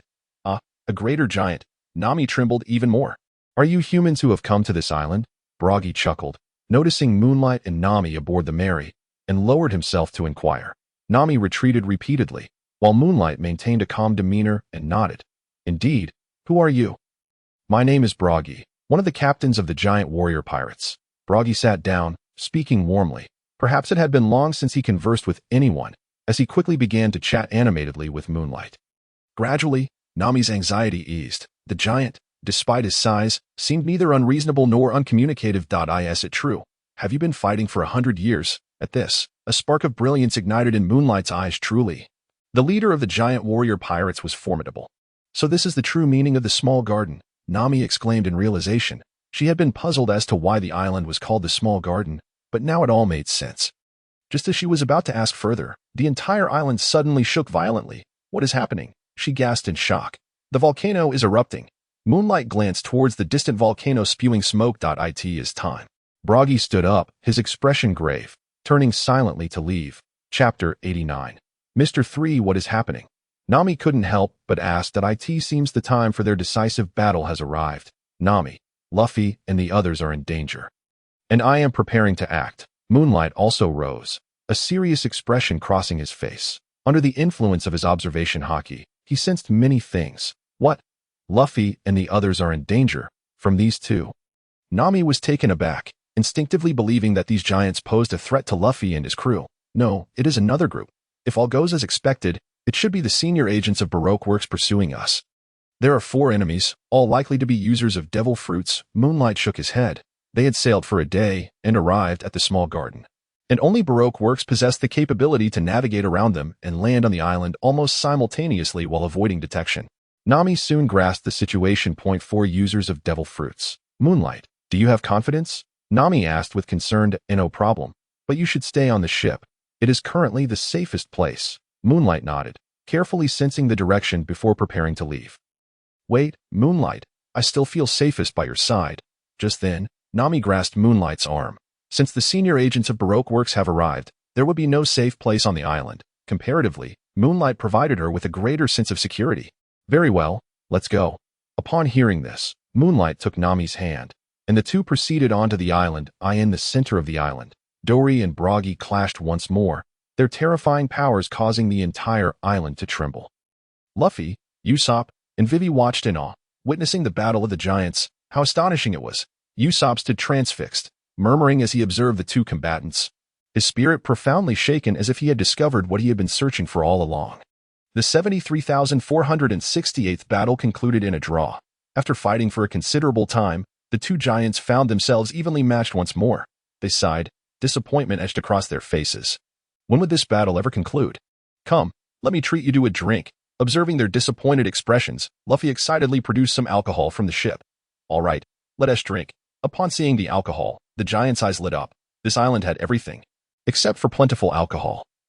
And they had not had a drink in ages. Without hesitation, they began to gulp down barrel after barrel. However, 3 minutes later, boom, a tremendous explosion erupted from their bellies. What is happening?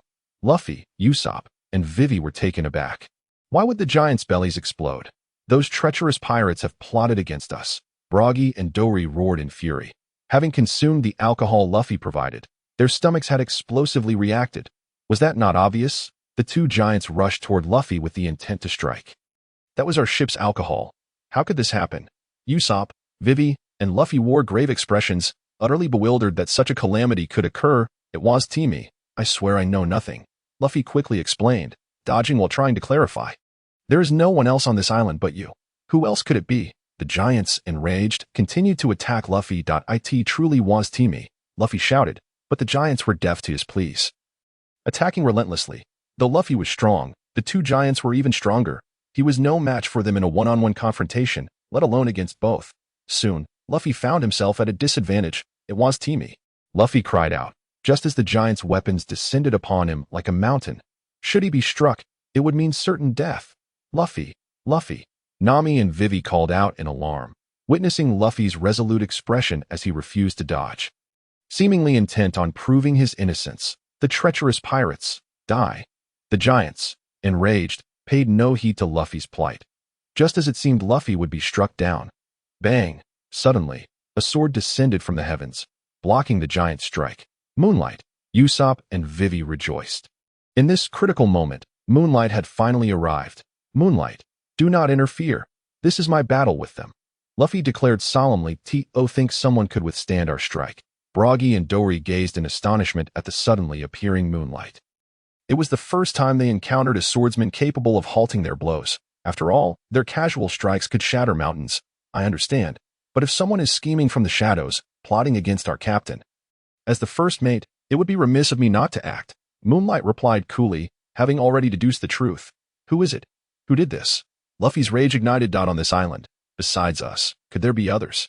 Nami and Ussop were equally taken aback. Dongli and Buggy calmed down, clearly acknowledging the formidable power of Moonlight. Indeed, they were the elite agents of Baroque works. Have Zoro and Sanji encountered them yet? At this moment, Nami emerged, speaking. Nami.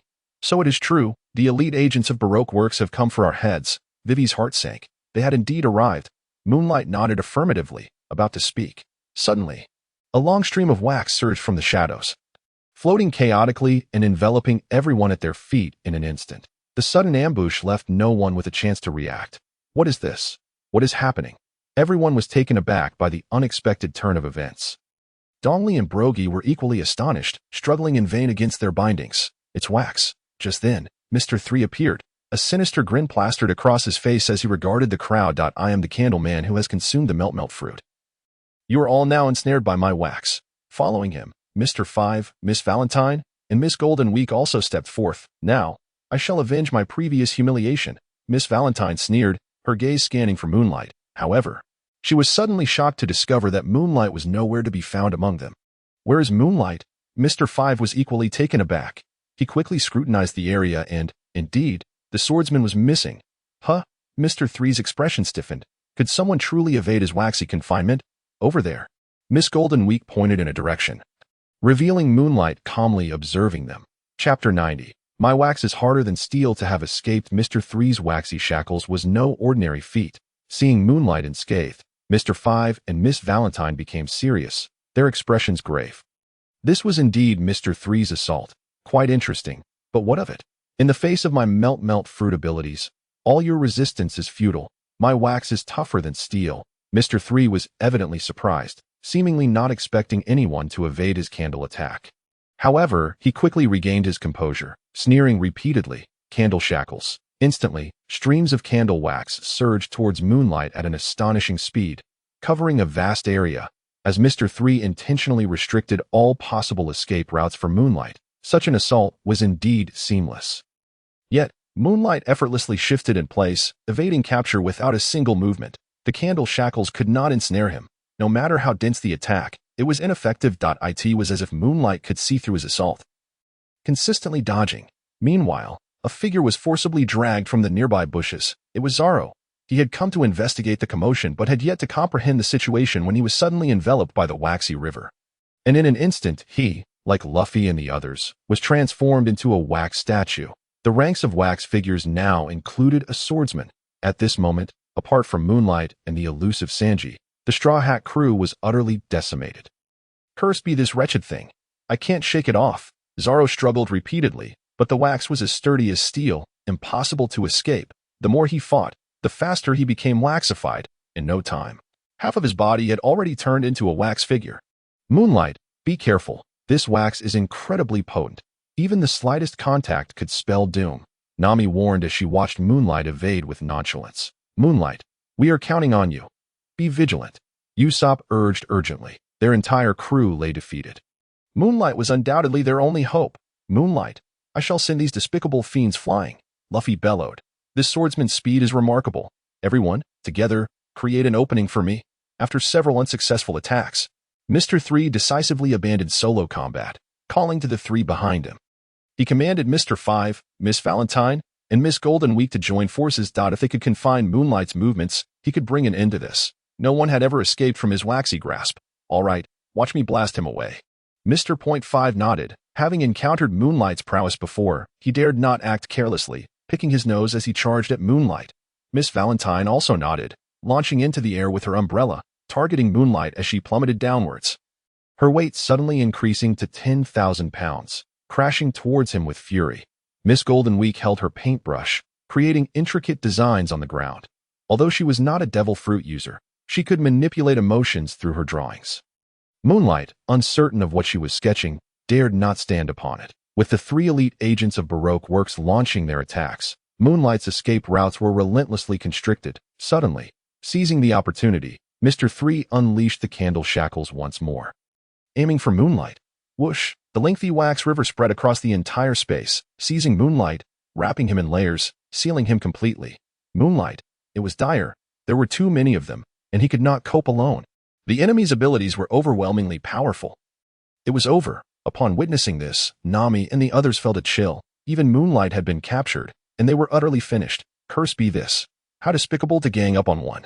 Dongli and Buggy roared in outrage, unable to tolerate such a cowardly display of numbers.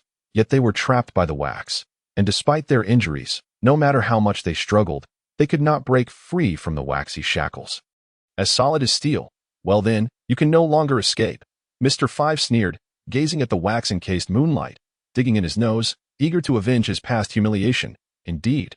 Let me let you experience the weight of 10,000 pounds on your shoulders. Miss Valentine took to the air once more, targeting Moonlight as her weight surged to 10,000 pounds, crashing down upon him. Boring. Miss Golden Week nonchalantly stowed her sketch pad and sat aside, sipping tea. Although the target was formidable, it was ultimately impossible for him to escape their grasp. The conclusion was already sealed. There was nothing to be concerned about. This individual is extraordinary. I cannot take chances. I'll eliminate him first, and then complete my art. Mr. 3 sneered, preparing to strike, eager to dispose of Moonlight swiftly. For reasons unknown, Moonlight instilled in him a sense of unease, as if he possessed some formidable power. It was over. Nami and the others quickly covered their eyes, unable to bear witness to Moonlight's impending tragedy. Moonlight, Luffy shouted in a panic, yet at this moment, he was utterly immobilized. Boom! A deafening explosion erupted, accompanied by the explosive force of Miss Valentine's 10,000-pound weight and Mr. 3's waxy assault, creating a terrifying spectacle as the ground erupted. Under such a fearsome attack, no one could possibly survive. However, before the crowd could react in shock, Miss Valentine and the others burst into maniacal laughter, revealing a scene even more shocking. Emerging unscathed from the explosion, Moonlight stepped forth with an air of nonchalance, his skin inexplicably turned a deep black. Armament Haki, clutching the Kitetsu sword, his garments remained entirely intact as he appeared before everyone, slashing forth. Whoosh! A colossal crescent-shaped sword wave, spanning 100 meters, erupted from Moonlight, centered on him, and striking outward with ferocity.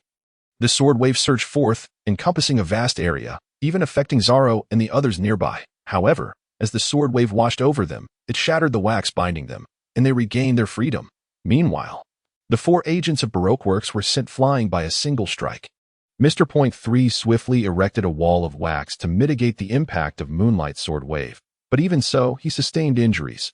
The power of that strike was utterly terrifying. Mr. 5 and the others were all wounded and collapsed. Stripped of all combat capability. Impossible. How could you break free from my candle shackles? My wax is tougher than steel. Mr. 3 gazed at Moonlight in disbelief, filled with incredulity that it was the first time he had encountered someone who could forcibly escape his candle shackles. Indeed, Mr. 3 had never failed before. How could such a thing occur? This swordsman, was he truly that powerful? My bomb fruit couldn't even touch him. And yet, even with the 4 of us attacking together, we had been reduced to this state. He is too formidable. We are utterly outmatched. The 3 fallen MR5 members, stripped of their combat capabilities, gazed in shock at the Moonlight, as if witnessing a divine apparition, their bodies trembling with fear, even when they joined forces. They were effortlessly sent flying by a single sword strike. This swordsman was truly terrifying. Ha! What formidable swordsmanship! Among you, there exists such a powerhouse. Truly remarkable. We are saved. Yet he surpasses us in strength. Chapter 91. The Candle Champion Cup. Dongli and Baroque also extricated themselves, bursting into laughter as they gave a thumbs up to the Moonlight. They had dueled for over a century, yet today they discovered that they were being stronger than themselves in this world. Before the Moonlight, they were but frogs at the bottom of a well. How despicable, to launch a sneak attack on us. Their gazes then fell upon MR3 suddenly ambushed, nearly losing their lives. Anyone would feel displeased. Not just them, but Zoro, Nami, and Luffy also sneered in disdain. How infuriating to encounter such a situation. However, do you think this is the end? I am MR3. As MR3 looked at the newly freed individuals, his gaze turned icy. A torrent of wax surged from his body as he slammed his palm against the ground. A grand wax banquet, with a whoosh, a wax river, spanning a full 10 meters, rolled forth from him, swiftly ensnaring everyone. This wax river was faster and broader than before in an instant. Apart from the Moonlight, Luffy and the others fell victim once again. Their bodies began to undergo a wax transformation. And a wax tower, resembling an elaborate cake and towering 10 meters high, rose slowly, binding them all. On the tower, 7 wax figures stood, and above their heads, a wax ball, akin to a giant Halloween pumpkin, began to spin. As the wax ball rotated, wisps of wax mist descended, entering the bodies of the 7, intensifying their wax transformation. What kind of technique is this? How embarrassing, to be caught again. Previously, there was no defense. And now it was a frontal assault. This person truly so powerful. Sensing the changes in their bodies, Luffy and the others were taken aback. Dongli and Baroque's expressions shifted dramatically. Previously, it was a sneak attack. Being caught then could be excused, but now it was a direct confrontation, and they were ensnared yet again. This fellow's strength cannot be underestimated. Is this the true power of MR3? Vivi's heart sank. Despair creeping in. Having been inside, she knew all too well that the smaller the codename number, the more terrifying the strength. In our Baroque works, power is layered upon the codename's hierarchy. I am MR5. He is MR3. There's no need to elaborate on the disparity in strength. In a covert ambush, you were no match. In a direct confrontation, you're even less so. MR5 gasped. Indeed. Miss Valentine nodded in agreement. The lower the representative number of Baroque Works senior agents, the more formidable their power. MR3, be wary. That swordsman remains unscathed. Miss Golden Week quickly warned, having spotted the Moonlight reappearing unharmed in their line of sight. I know, that swordsman's strikes are exceedingly fierce. I cannot control him with my wax. In that case, I shall defeat him with sheer strength. MR3 nodded, having already noticed the Moonlight. How could he be careless? Candle Champion Cup. MR3 bellowed, as wax liquid swirled around him. However, this time it did not flow toward Luffy and the others, but instead enveloped himself, tightly binding him until he formed a suit of wax armor. His stature grew to over 3 meters, and the wax armor encapsulated him completely, greatly enhancing his strength and speed. Palette, not only that, but Miss Golden Week also picked up a palette, painting a red bull design onto MR3's armor. The crimson of the bull. MR3's attack power surged dramatically. Allow me to conclude this with this move. MR3 shouted as he charged toward the Moonlight. His strength was terrifying, and his speed was astonishing. However, a crescent-shaped sword aura suddenly sliced through the air. The sword energy was like a dragon, unparalleled in ferocity. MR3's wax armor was instantly shattered. the sword energy rampaging forth, causing MR3 to spew blood and collapse to the ground. MR5, Miss Valentine, Miss Golden Week, Luffy, and the others all drew sharp breaths in astonishment. What is happening? MR3 unleashed his full power, bolstered by Miss Golden Week's enhancement, yet was instantly defeated by a single strike. What kind of terrifying strength does this man possess? Just then, the Moonlight swung his sword again. A slashing motion, fanning out with wild ferocity. Boom! The wax tower was shattered, and the wax binding everyone was obliterated by the sword energy, the large wax ball above them also shattering. One sword stroke. The candle tower was obliterated, and everyone was freed once more. Is this the disparity in strength? Zoro tightened his grip on his sword. He had witnessed the Moonlight's swordsmanship before, but the gap became glaringly apparent when faced with an adversary. We've been saved. Moonlight, you truly live up to your reputation. Ussop, having survived, felt immense relief. Moonlight. Nami gave a thumbs up to the Moonlight. I always knew this man was strong, but the extent of his power was vague until now. Even MR3 was easily defeated. Perhaps even MR0 would find him a worthy opponent. Vivian hailed sharply, gazing at the Moonlight with a glimmer of hope. You despicable, vile scoundrels. I shall send you flying. Luffy cracked his knuckles, eyeing the four who struggled to stand and attempted to flee. For consecutive cries of despair echoed. Human swordsman, thank you for allowing us to witness a broader world. Before a man like you. Our duels are nothing but a farce. Dongli and Baroque exchanged knowing smiles, their grievances forgotten after this ordeal. They then looked at the Moonlight with admiration, as he had shown them the peaks of higher realms. Whereas Sanji, the Moonlight nodded but did not see Sanji's figure. He should have returned to the ship. I wagered with him on who could catch the largest prey, and then Zoro began, but abruptly fell silent mid-sentence. What happened then? Ussop inquired, curiosity piqued. However, Zoro remained tight-lipped, his expression revealing his vexation. You didn't get lost, did you? Nami remarked, noticing Zoro's demeanor. Zoro said nothing, but his face betrayed his thoughts. Caught by Nami's observation, everyone burst into laughter. So, Sanji has returned to the ship. Given what transpired earlier, the number of enemies pursuing us will only increase. We cannot afford to waste time here and must leave promptly. The Moonlight smiled and then addressed the group. Indeed, Baroque works is immensely powerful. If MR3 is this formidable, one can only imagine the strength of MR2 and others to follow. To prevent them from pursuing us, we must hasten our departure. Vivi nodded, her expression tense. Having been inside, she understood the terror all too well. No need. They have already been led away by me, and no pursuers will be sent. Chapter 92. The Monster of Food Island. At that moment, Sanji emerged from the forest, his expression relaxing as he saw that everyone was unharmed. Sanji, it's great to see you're safe. The group sighed in relief upon seeing Sanji, then joyfully exclaimed. The appearance of senior Baroque works agents on the island and Sanji's uncertain whereabouts had caused much concern, so it was a relief to find him unharmed. What do you mean there won't be any pursuers?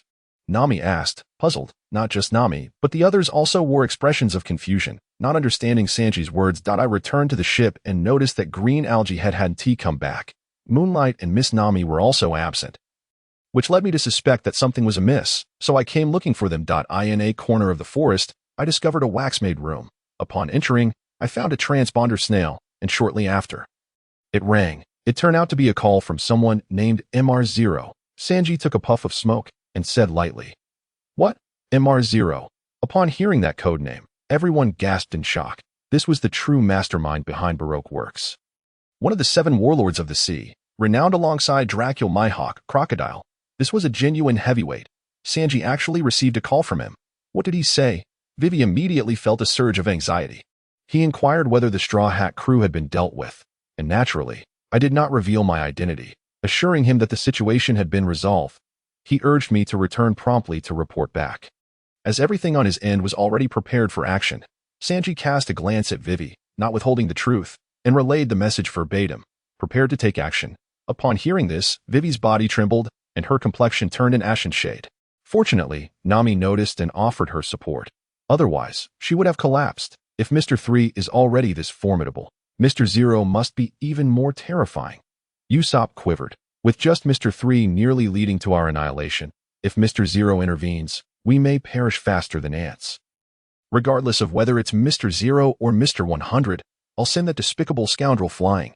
Everyone, let us board the ship and leave this place swiftly. Upon witnessing this, Luffy shouted, urging everyone to hasten their departure. He was practically itching to punch Crocodile right then and there. Understood. The group nodded, recognizing the urgency of the situation and preparing to depart. Wait, everyone, we might have to stay on this island for a considerable time. However, Nami cast a glance at the log pose and suddenly halted everyone. Why? The group looked puzzled. The log pose has fully recorded the magnetic force of this island. We cannot leave yet. Nami pointed to the log pose in her hand, her expression filled with a bittersweet smile. She wished to leave quickly, but in this grand line, without a log pose, one could not venture anywhere. How much longer?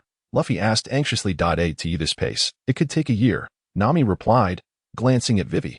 What? A year? The others gasped in surprise, staring at Nami in disbelief. How could they possibly remain here for such an extended period? Vivi sat down heavily, utterly despondent. After a year, even if she returned, what could she accomplish? Her father and the others had likely long since fallen victim to Crocodile. I possess an eternal pose leading to Alabasta.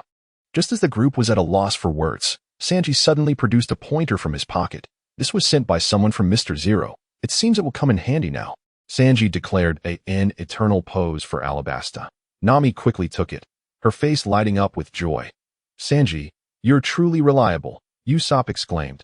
Thank you, Sanji, Vivi said, her face brimming with gratitude, and her profound despair instantly transformed into boundless hope. Of course, it's far superior to that inept, frequently lost moss-headed swordsman. Sanji shot a glance at Zoro and shrugged. You bastard, I'll cut you down. Zoro immediately erupted in fury. What an impertinence. Has he become overly proud? All right, we have the eternal pose, and we have food, so let us set sail. Luffy raised his arm and shouted. Right. The group nodded in agreement, immediately boarding the ship, preparing to leave. Are you all leaving? As they readied to depart. Buggy and Dory exchanged glances tinged with regret. They had hoped to spend more time with them, but it now seemed impossible. Uncles, we have urgent matters to attend to. When we have the time, we'll come find you for a drink. Luffy waved with a smile, and the others bid farewell as well. All right. The two chuckled, not insisting on their stay, and waved goodbye to the departing crew. By the way, should we warn them about the massive Sea King lurking ahead? They need to be cautious. As they watched the crew set sail, Dory suddenly recalled something no need in the presence of that man. The Sea King, though formidable, is merely a trivial threat. Buggy shook his head, his gaze fixed on the moonlight. Indeed, to such a man, what significance does a Sea King hold? Upon hearing this, Dory nodded in agreement. His eyes also resting on the moonlight, admiration evident on their faces. This man effortlessly withstood their combined assault, and they had never encountered someone of such strength. Moreover, he could easily defeat a powerhouse like Mr. 3. With such a man aboard their ship, even a colossal Sea King seemed inconsequential. How strange. What are those two murmuring about? On the Mary, the crew soon set sail, and Ussop waved goodbye to the two giants. However, noticing their engrossed conversation, curiosity piqued within him. Perhaps after a century of rivalry, they've finally come to an understanding. Zoro chuckled. Quite likely. They are both warriors deserving of respect. Nami nodded, gazing at the two figures receding into the distance with admiration. Be careful. At that moment, Moonlight suddenly sensed something and shouted to the crew. What? They were all taken aback. Before them, the sea currents began to churn violently, waves surging ominously, and in an instant, the ocean appeared to overturn. The scene resembled a colossal creature from the deep sea flipping over. Moments later, a fish larger than Laboon emerged from the water, opening its mouth wide like a black hole, poised to engulf the crew. What a gigantic fish! Nami stood in shock. Is that a goldfish? Usopp's eyes nearly bulged from his sockets, his face a mask of disbelief. Incredible! Even the usually fearless Luffy displayed a hint of cold sweat on his brow. Clearly, this behemoth was no ordinary creature. Zoro and Sanji remained silent, but wore expressions of grave concern, both prepared for combat. Vivi and Ussop, having already been terrified, were nearly paralyzed with fear. This is far too massive. Buzz, at that moment, Moonlight sprang into action. Chapter 93, The Domination of Nations. A massive crescent-shaped sword energy erupted from Moonlight, striking with ferocity. Draw and slash, swish, instantly. The enormous body of the Sea King was cleaved in two. And not only that, but the sword energy wreaked havoc, parting the sea itself. The level 5 draw and slash had reached a terrifying new magnitude. Hiss! Witnessing this, everyone couldn't help but collectively gasp in astonishment. I knew Moonlight was incredibly powerful, but I never anticipated him to be this formidable. That creature was even larger than Laboon. Ussop exclaimed, his mouth agape and awed. He has grown even stronger than before. Zoro's pupils dilated sharply. Understanding Moonlight allowed him to discern that his current strength far surpassed what it once was. Moonlight, I always felt like your power was on an entirely different level from ours. And now it appears my instincts were spot on. Sanji murmured, his cigarette falling from his lips, unnoticed, not just a different level, but entirely from another dimension. Vivi was utterly astounded. Even Crocodile likely didn't possess such strength. Don't celebrate too soon. It's not over yet. Moonlight quickly glanced at the sea, his expression growing graver. Perhaps due to the overwhelming power of the sword energy, the once calm sea had erupted into turmoil. Ripples spreading incessantly. The ocean was no longer tranquil, which was an ominous sign. Particularly, the Sea King's immense body was comparable to an island in size. If the sword energy had merely pierced through it, it would have been manageable, but Moonlight's sudden strike had cleaved it in two. While the Mary sailed through unscathed, the sea began to boil, as if a massive weight had been abruptly cast into it. The situation resembled an island being sliced in half, with the weight immediately sinking into the ocean. The surrounding waters surged violently, and suddenly, a whirlpool large enough to encompass an island appeared. This is bad.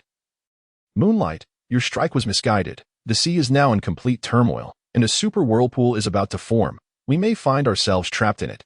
Nami immediately realized the impending danger as she observed the turbulent waters. If we get caught in that whirlpool, our ship is doomed, and we might even perish. Vivi, having some knowledge of navigation, grew pale at the thought, just as they had escaped the Sea King's grasp. They were now ensnared by the ocean. Sanji lit another cigarette, murmuring to himself, what do we do? At this rate, even if we attempt another sword strike, it may be too late. Zoro gazed at the moonlight. Indeed, it was too late to turn back. However, we were not yet ensnared in utter despair, for the two formidable giants had already taken action. Moonlight remained composed, sensing the currents of the sea with his observation Haki. Waiting for an opportune moment to strike once more, suddenly, he detected two unusual fluctuations of power, stirring his curiosity as he glanced into the distance. There stood Dory and Buggy, one on each side of the island. One wielding a colossal sword, the other a massive axe, both accumulating their strength while observing Moonlight and the others. Fear not. We shall not allow this vast sea to consume our benefactors. We shall forever remember this kindness. And let us cleave through the thorny ocean, carving a path forward. The two spoke with faint smiles. Clearly, they had anticipated this moment when Moonlight drew his sword. After all, having lived on the sea for over a century, they were intimately familiar with its changes and flows. Having already gathered their power, they simultaneously unleashed their might. A tremendous azure current and a massive crimson flow erupted from their bodies, surging forth through their weapons with great force. Baki, they shouted in unison, their voices echoing across the heavens. The two formidable currents, one blue and one red, crashed into the sea like a roaring cannon. Boom. From the center of the two, a straight path through the ocean was forcibly created. The power surging forth relentlessly, while the tumultuous waves encircled the Mary. Under this force, the Mary was suddenly lifted into the air, soaring far away from that turbulent sea. Incredible, truly incredible. This is the power of great warriors of the sea. Ussop exclaimed, his heart racing with excitement. The very ocean had been parted. It was indeed a formidable display. Nami and the others were equally astonished. You two gentlemen, do join us for a drink sometime. Luffy waved his hand in farewell. The next moment, he turned to Sanji. Sanji, I want meat. Sanji, Nami, Zoro, Moonlight. The atmosphere of parting dissipated in an instant, and everyone turned to Luffy, speechless. What kind of thought process does this guy possess? Nevertheless, Sanji dutifully returned to the kitchen. He was a competent chef. The others let out a collective sigh of relief. Their harrowing experience on Little Garden had nearly cost them their lives. Now, having narrowly escaped, the sea was tranquil, the sun shining brightly, granting them a rare moment of leisure to enjoy Sanji's culinary delights and fine wine. Indeed, life was good. What more could one desire? Almost everyone shared this sentiment. However, one individual stood atop the lookout, wielding his sword, continuing his training. Moonlight, after such a fierce battle, are you not fatigued at all? At this sight, everyone was left speechless. Did Moonlight not feel tired? Not at all. Moonlight replied nonchalantly, his sword swinging continuously. The sword aura surged, sharp as the wind. His strength still required further honing. No wonder he was so powerful, Vivi sighed inwardly, while others envied Moonlight's might. They were oblivious to the effort he had invested. A physique stronger than a beast, relentless toil day and night, coupled with extraordinary talent and comprehension. These were the reasons for Moonlight's formidable prowess. His body had transcended that of a mere human. Zoro lay on the deck, eyes shut, lazily remarking, "Hey, Zoro, we're all swordsmen here. While Moonlight trains, you're slacking off. Is that appropriate?" Ussop chimed in, "It's not the same. Everyone has their own training methods that I can't emulate Moonlight's approach. And he can't replicate mine. You're not a swordsman. You wouldn't understand," Zoro replied coolly. Clearly, he was merely making excuses for his own laziness, yet he spoke as if it were justified. "Humph." Nami scoffed at his response. Zoro, Vivi, quick on his feet. Luffy. "All right, it's time to eat." Sanji suddenly emerged, calling out to the group. Chapter 94. A sword to slice the gale good. Upon hearing this, everyone grew excited. After leaving Cactus Island, they had scarcely eaten a proper meal, and their harrowing experience on Little Garden had left them famished until now. With the sea calm and the sun shining, it was the perfect moment to bask in the sunlight while enjoying a feast. Moreover, Sanji was a world-class chef. The dishes he prepared were nothing short of exquisite. With this thought, everyone's mouths watered. Even Moonlight paused his swordplay, leaping down from the lookout, the first to dash towards the galley. Hey, Moonlight, you're too eager." Ussop and the others gaped in surprise. He thought Moonlight was only interested in swords. Sanji truly is remarkable, able to make the sword fanatic set down his weapon. Nami marveled. "No, I believe you've misunderstood. The reason for his urgency is that Luffy has already gone in," Vivi remarked, glancing at the already vanished Luffy. "What? Luffy's already inside? Oh no, Luffy, you better not eat my portion. Hurry, or I'll end up hungry again." Upon hearing this, the stunned group panicked, sprinting towards the galley in a frenzy. After all, it was Luffy. If one person was satisfied, the entire ship would go hungry. If he had already entered, they needed to hurry. Otherwise, they would truly be left with nothing but dust. They must not allow Luffy to start eating before them. Sanji took a deep puff of smoke, observing the scene with a leisurely smile. For a chef, there was no greater satisfaction than having one's culinary skills acknowledged, especially by these comrades he valued. Hey, Luffy, shut up. That's mine."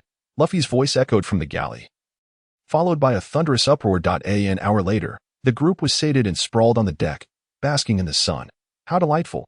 Ussop stretched languidly, feeling utterly content. The others were too lazy to speak. Truly, this was bliss. Vivi nodded, enviously watching them. That meal had given her a deeper understanding of everyone, and she couldn't help but admire them. Sailing with such companions, what more could one desire? She wished to join them. But, with that thought, her expression darkened. Plop. Just then, Nami, who was observing the sea through her telescope, suddenly tumbled down from above. "Miss Nami, what happened? Is there an enemy?" This sudden turn of events startled everyone. The sea was rarely so calm, and the group was lazily soaking up the sun. No one had anticipated such an occurrence. Sanji was the first to dash towards Nami. Whoosh! A flash of darkness appeared as Moonlight suddenly materialized. Catching the falling Nami. "Moonlight!" Sanji sighed in relief. What happened to Nami? The others rushed over, their faces etched with concern. She must be ill. Moonlight felt Nami's forehead, which was burning hot, and her face was flushed. Cold sweat trickling down her brow, displaying an expression of immense discomfort and pain. Her entire being felt like a searing iron, her temperature continuously rising. It seems she is suffering from a fever. Nami forced her eyes open, smiling weakly. "I'm fine, just a slight cold." She quickly turned to Ussop. "Ussop, quickly change course. The wind direction is off. Steer the ship to the left. The wind direction is off?" "But it looks normal to me," Ussop replied, puzzled as he looked at the calm sea. Yet he immediately took action. When it came to navigation, Nami had absolute authority. "Miss Nami, don't worry about that." "How are you feeling?" Sanji asked with concern. "Her temperature is quite high. I fear she has fallen ill," Vivi remarked, looking at the others. Is there a doctor on board? The group fell silent, their gazes collectively turning to Nami. Clearly, the only person on the ship with any medical knowledge was Nami, and now she was the one who was ill. This was likely due to the change in climate, leading to her sickness. They needed to find a doctor, or the situation could become dire. Vivi furrowed her brows in concern. Just as she finished speaking, the tranquil sea suddenly transformed. Ominous clouds loomed overhead, and a ferocious gale erupted. In the next moment, an enormous vortex, measuring a staggering 20 meters in diameter, violently coalesced upon the ocean's surface. The storm raged, swiftly morphing into a super typhoon that surged across the sea with relentless intensity. The ocean churned, waves crashing tumultuously, And within the span of mere moments, the surrounding 100 meters became a tempestuous realm. The waters encircling the Mary immediately erupted into a frenzy. This is bad. It's a hurricane. What is happening? Just a moment ago, the skies were clear. How could it change so abruptly? Panic gripped everyone as they beheld the colossal hurricane barreling toward them, rendering the Mary as insignificant as an ant. Not good, Nami. We might be too late. At that moment, Ussop, who was at the helm, shouted in alarm, his face a mask of urgency that he adjusted the Mary's course as Nami instructed, but it was still too late. The Mary was on a collision course with the hurricane. Damn, we were so close. Nami forced her eyes open, gazing at the hurricane with a sense of bitter regret. If it weren't for this body succumbing so suddenly, we might have made it. Rest assured that last bit will be completed by me. Moonlight chuckled softly, grasping Nami's hand and walking resolutely toward the bow of the ship. Moonlight, are you going to? Witnessing this, everyone was struck with astonishment. Could he possibly intend to confront the hurricane? Could a mere human accomplish such a feat? While it was inconceivable for others, perhaps Moonlight could. Zoro fixed his gaze intently on Moonlight, not missing a single movement, filled with unwavering confidence in him. Ussop, steady the helm. Moonlight suddenly called to Ussop, his eyes locked on the approaching hurricane. Yes, Ussop responded loudly. Armed, slashed through the void, with a serious expression. Moonlight unsheathed his sword, enveloping the Kusanagi blade with the aura of armament. Instantly, the Kusanagi transformed into a black blade. Following this, a crescent-shaped sword energy rapidly coalesced above the blade. The slash through the void technique allows for the accumulation of sword energy, amplifying its power to the utmost. Waves of sword energy continuously gathered on the blade, ultimately forming an immense beam of moonlight. Whoosh! With a single swing, Moonlight released a colossal sword energy, measuring 20 meters in length. Aimed directly at the hurricane, the storm roared, the sea surged, tumultuous waves crashed. Yet wherever this sword energy passed, everything was cleaved in two in an instant. Under the astonished gazes of all, the gigantic hurricane was sliced into two halves, separating from the center upwards. Subsequently, the two halves of the hurricane rampaged across the ocean, creating concentric circles that violently expanded, altering the ocean currents in an instant. Hiss! They actually severed the hurricane. At this sight, everyone gasped in awe. The hurricane was indeed formidable, but Moonlight was even more astonishing. Look, the direction of the currents has changed. Zoro observed the shifting currents, maintaining his composure amidst the shock. Now is the time. Ussop, quickly. Moonlight urged Ussop. Yes, at this moment, without needing Moonlight's instruction, Ussop understood what to do, swiftly turning the helm, and the Mary immediately veered away from the hurricane's grasp. Chapter 95. That's nature. He is my first mate. Soon, the Mary sailed out of the hurricane's ominous reach. We're safe. Everyone breathed a sigh of relief. That was truly a harrowing experience. Had they been caught in the hurricane, it would have undoubtedly meant disaster. No matter how strong one is, in the face of such a natural calamity, they are no different from ants. If it weren't for Moonlight's timely intervention, they would have surely met their demise. Though they had escaped death, Ussop still felt a lingering dread. The others nodded in agreement. Had it not been for Moonlight's sword that altered the ocean currents, they would have already perished in the depths. No, it was thanks to Nami. Had she not alerted Ussop in time, they would have been doomed unless Moonlight could annihilate the hurricane. Moonlight shook his head, glancing at Nami. If Nami hadn't forewarned Ussop to change course, they would have been in the eye of the hurricane right now. Even he would have been powerless. With his current strength, he was not yet capable of cleaving through a hurricane. That is a natural disaster. On the sea, the strongest force remains the navigator. Indeed, while Moonlight is formidable, able to slice through a hurricane, Nami is even more powerful.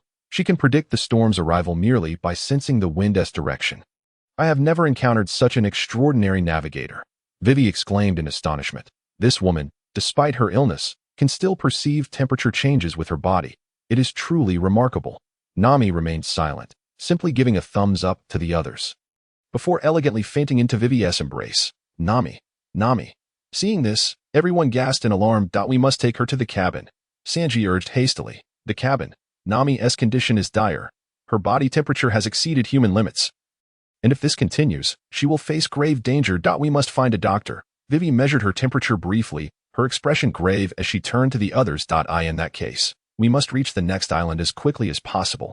Ussop exclaimed anxiously.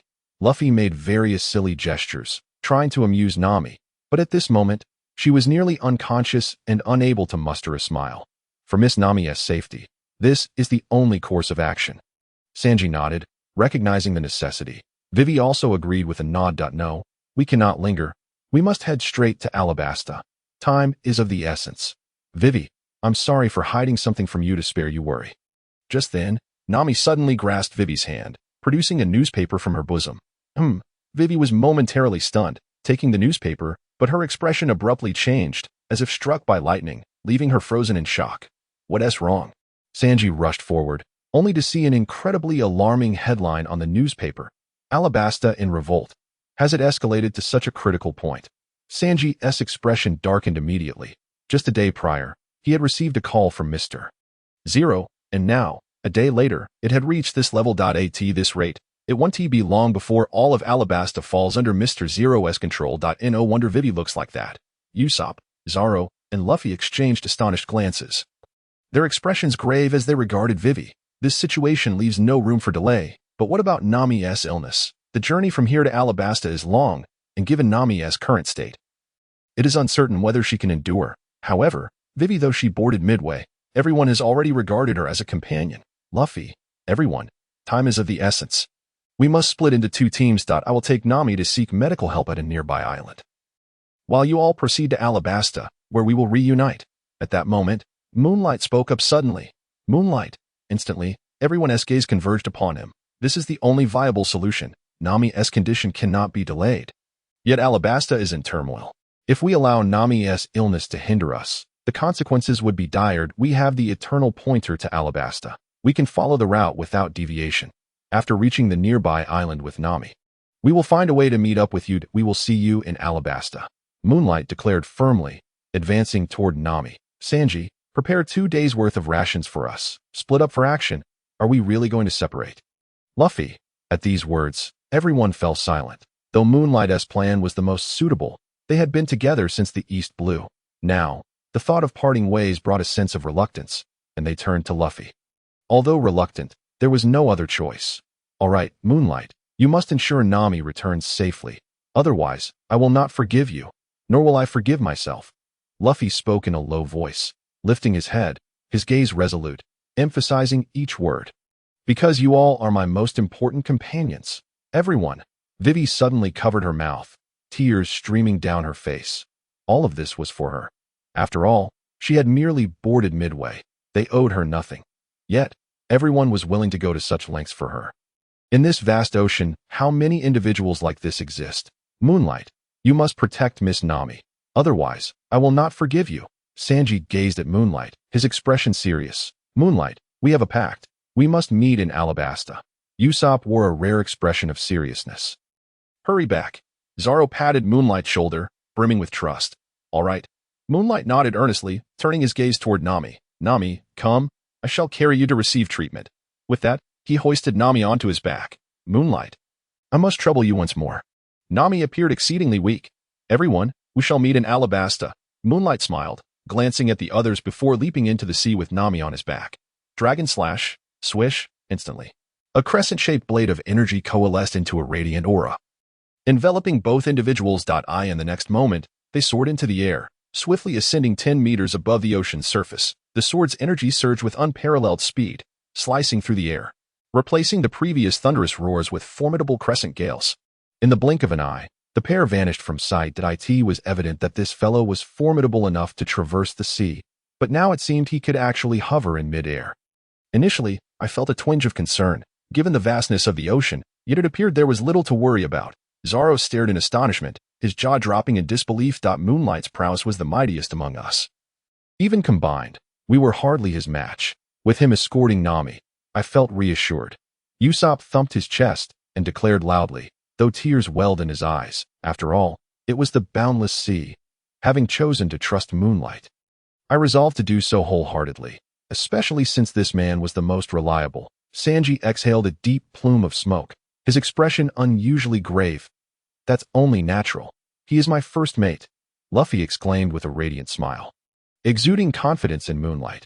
Hearing this, the others nodded in agreement. After all, it was Moonlight, their first mate. Suddenly, Vivi dropped to her knees, weeping profusely. "I'm so sorry. It's all my fault. It's because of me that." Chapter 96. I beg you, save my companion Nami. Can you discern the direction at all? On the ocean, Moonlight sprinted with Nami on his back, desperately seeking nearby islands. Yet, amidst the vastness of the sea, particularly along this grand line, the task was daunting. Although the log pose indicated a clear direction, all he could see was an endless expanse of water, causing a pang of anxiety in his heart. The direction is correct. We simply must press forward. Nami managed to open her eyes just a crack, glancing at the log pose and weakly responding, "Very well." Moonlight nodded, once again executing the dragon slash as he continued in the direction indicated by the log pose. Illusions danced and storms brewed, but his speed was tremendous. Wherever he passed, the sea churned violently, waves crashing against the shore. What is that? Is this real, or am I dreaming? Is someone actually running on the sea? In a certain stretch of ocean, as Moonlight sped by, a massive sailing ship suddenly surfaced from the depths. The sea roared and surged, for colossal iron wheels turned, gliding effortlessly through the water. It was a large, stealthy submarine sailing vessel. On board, numerous soldiers gaped in disbelief at the direction Moonlight had vanished into, rubbing their eyes as if they had misperceived the sight. They were witnessing a man running atop the ocean. How could such an absurdity exist in the world?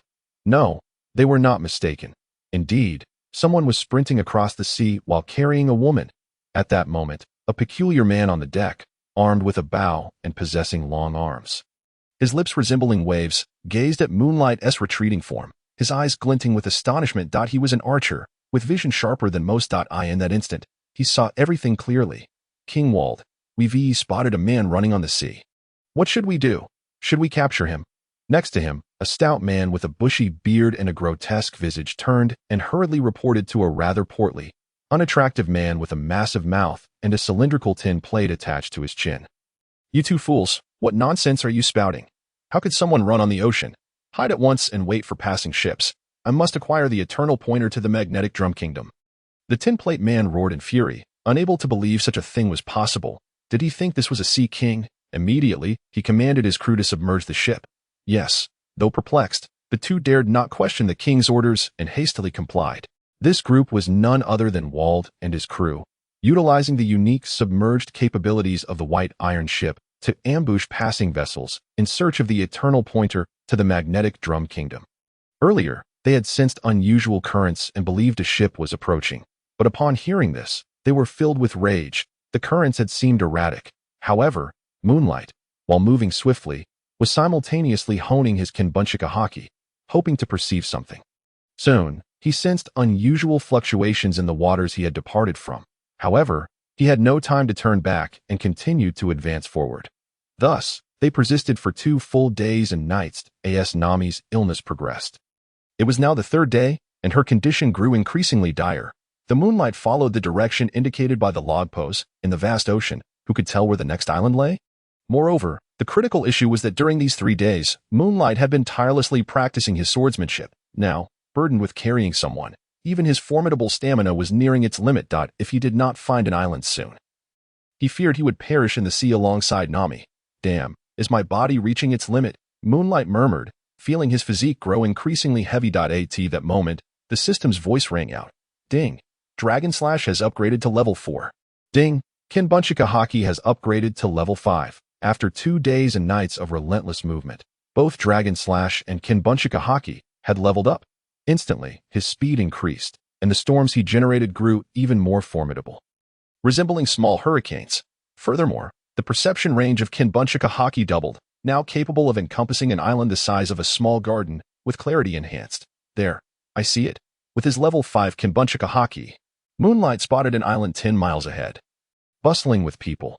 Without hesitation, he raced toward the island with Nami in tow. "Oh no, the sea is churning violently. Is a storm approaching? That shouldn't be. Under such weather, it shouldn't be windy. The sea is unpredictable. Beware of storms, Captain Dalton." "What is that?" Hiss. At that moment, on either side of a snow-covered island, many villagers, armed with weapons, lay in wait behind the hills, preparing for something. Suddenly, the sea's surface convulsed violently, as if a storm was imminent. The villagers gasped in shock, hastily turning to one of their most robust and towering men, their guard captain. "Dalton, who led them in protecting the village. As the storm drew near, everyone finally saw clearly. What storm? It was a man in black, carrying a woman, striding across the water. It was none other than Moonlight and Nami. They had finally found the island. Who are you? Although taken aback, Dalton, being the leader, quickly subdued his shock and regarded Moonlight with a wary expression. Moonlight, first mate of the Straw Hat Pirates, may I ask? Upon seeing the island, Moonlight couldn't help but feel elated, hurriedly inquiring. However, as soon as he opened his mouth, the villagers' expressions shifted dramatically, and they shouted in unison, "A pirate! A pirate has come! Get out of here, pirate, or we shall take your life!" They brandished their weapons, some even firing shots, exuding a palpable hatred toward pirates. To avoid harming Nami, Moonlight dodged frantically, but by now, Nami had lost consciousness. Panic surged within him. With the third day drawing to a close, if Nami did not receive treatment soon, her life would be in grave danger. Yet he had come seeking medical help. If he were to retaliate against these people, what if it delayed his mission? Without a moment's hesitation, he clenched his teeth, cradled Nami close to his chest, and knelt before the crowd, allowing the bullets to pierce his body. I mean no harm, nor do I harbor any ill intentions. I implore you, please, save my companion. She is gravely ill and requires a doctor. I implore you. I beseech you to save her. Chapter 97. Choba, the Moonlight cried out in anguish. His voice resonated deeply within the hearts of all present. Captain, the onlookers were moved to their very course. Here was a man who had traversed the seas, kneeling and pleading for the sake of his comrade, undeterred even by bullets piercing his flesh. Even if he were indeed a ruthless pirate, they would accept it. After all, how many pirates would ever kneel in supplication? Follow me, Dalton said, casting a profound glance at Moonlight before turning away. Moonlight, not daring to hesitate, hurriedly followed in a snow-covered village within a modest room. Moonlight carefully laid Nami down and promptly inquired of Dalton. This country possesses but one doctor, and to find him, you must traverse this snow-capped mountain to reach the palace atop. The doctor resides within that palace. Dalton handed Moonlight a bottle of liquor, which he accepted without hesitation, gulping it down before directing his gaze toward the towering snow mountain at its peak. A faint outline of a palace seemed to emerge. Thank you, Moonlight nodded, setting down the bottle as he prepared to take Nami to seek medical aid. He was uninterested in why such a vast nation had only a single physician. All he desired was to heal Nami swiftly. You currently bear 36 bullets within you. If you do not remove them promptly, your life is in jeopardy. Moreover, you are utterly exhausted, your strength nearing its limit. Even if you reach the mountain summit, you risk succumbing to fatigue, let alone the perilous ascent where you might encounter the rabid Laboon. Dalton reminded, clearly astonished that Moonlight asked nothing and seemed unconcerned with his own injuries. Rest assured, I am fine. Consider this matter a token of my gratitude. Should you require assistance in the future, do not hesitate to ask. I shall not refuse, Moonlight replied, securing Nami before setting off toward the snow mountain. Dalton stood speechless, struck by the determination of one willing to forfeit their life for a companion. Meanwhile, Moonlight pressed on toward the snow-capped peak. Being in such a frigid environment, he was cautious not to disturb the snow too much, lest an avalanche be triggered. He needed to conserve his strength. The Laboon, a notorious and ferocious carnivorous snow beast, was said to roam these lands, yet Moonlight found himself apathetic to such tales. Besides, taking this route did not guarantee an encounter with the creature. Surely, his luck would not be that dire. However, not long into his journey, he was met with towering snow rabbits, standing nearly 2 men high, and he could not help but silently lament. Truly, fate was not on his side. Yet, I have no time to squander with you here, Moonlight thought, his pupils narrowing as a surge of blue energy radiated from his being. Conqueror's Haki, with a resounding hum, the grotesque, red-eyed Laboon, fierce and unfriendly, suddenly collapsed, losing consciousness and all will to fight. All Laboon were rendered powerless. The level 3 Conqueror's Haki was more potent, with a broader range. Without pausing, Moonlight continued his ascent up the snow mountain. Finally reaching its base, before him loomed an icy precipice, a sheer cliff of immense height. With the doctor's palace perched above, the temperature continued to plummet, the biting cold unforgiving. Armament. Moonlight gritted his teeth, enveloping his hands in armament Haki. Hoisting Nami onto his back as he began to scale the cliff, his strength was nearly depleted, and he was unable to wield his sword techniques. He relied solely on his remaining energy to carry Nami upward. The freezing conditions, even with the strength of armament Haki, took their toll on his arms, which began to suffer frostbite. Blood congealed, cracks appeared in his skin, and with his existing injuries, he quickly became a ghastly sight. Nevertheless, the blood froze almost instantly, and Moonlight pressed onward, gritting his teeth in determination. At last, only 100 feet remained. 50 feet, 10 feet. He had made it. Moonlight gasped heavily, feeling the world spin around him, and he quickly planted his sword into the ground to brace himself as he staggered toward the palace with Nami on his back. Suddenly, a blue-nosed reindeer came into view. Moonlight seized it as if a drowning man had grasped a lifeline, exerting his last ounce of strength to plead, "Please, save my comrade." Then, the world around him faded to darkness. Upon awakening once more, he found himself in a warm room, where a blue-nosed reindeer wearing a red hat was scurrying about. "Did you save me?" Moonlight exclaimed, sitting upright to discover his wounds had healed completely, and his strength restored to its peak. The blue-nosed reindeer was startled, quickly hiding behind the door, its voice flustered. "Your body is incredible. I've never seen a human like you. I merely removed the bullets. And you healed automatically. Is that so?" Moonlight smiled, attributing it to the system's endowment. With his continuous honing of sword techniques, his body had grown immensely powerful, especially upon reaching level 5, far surpassing that of an ordinary human. "Thank you once again. How's my comrade? And what is your name?" "Your companion is fine. Dr. Kureha is tending to her. My name is Choba," the reindeer replied. "Choba, I am truly grateful to you," Moonlight expressed, recognizing Choba as their savior. "No need for thanks. I have no desire for your gratitude," Choba retorted, yet his body danced with excitement. "You scoundrel. Even if you say that, I'm still not pleased, you rascal. By the way, Choba, your medical skills must be remarkable to have extracted the bullets from my body." Moonlight inquired further. "Oh, it's nothing, you scoundrel. Even if you praise me, I won't be happy about it, you rascal." Choba floated into the air again. In that case, why not join me as a companion and set sail as pirates?"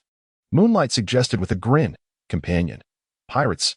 Choba froze, as though confronted with something terrifying, stumbling backward and knocking over a nearby shelf, before exclaiming, "You scoundrel, what nonsense are you spouting? Have you ever seen a reindeer with 2 legs walking and conversing with humans? And I'm a blue-nosed one at that." Choba protested, yet the image of Moonlight's desperate plea to save his comrade lingered in his mind, deeply affecting him. What is so strange about it, in this vast ocean? I believe anything is possible. Besides, does it truly matter? If I accept you as my companion, I shall not concern myself with such trivialities. Moonlight responded with a gentle smile. "You scoundrel, I will not agree to that. Humans are untrustworthy, you scoundrel."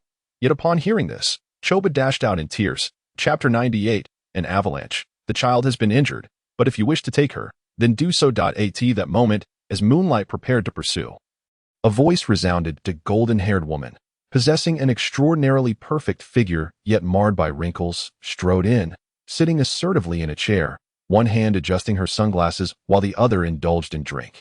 "Thank you for saving us." Moonlight's eyes widened. This woman must be Dr. Kureha, the sole doctor in the nation, renowned as the witch, and also referred to as Dory by Choba. He quickly bowed, filled with gratitude.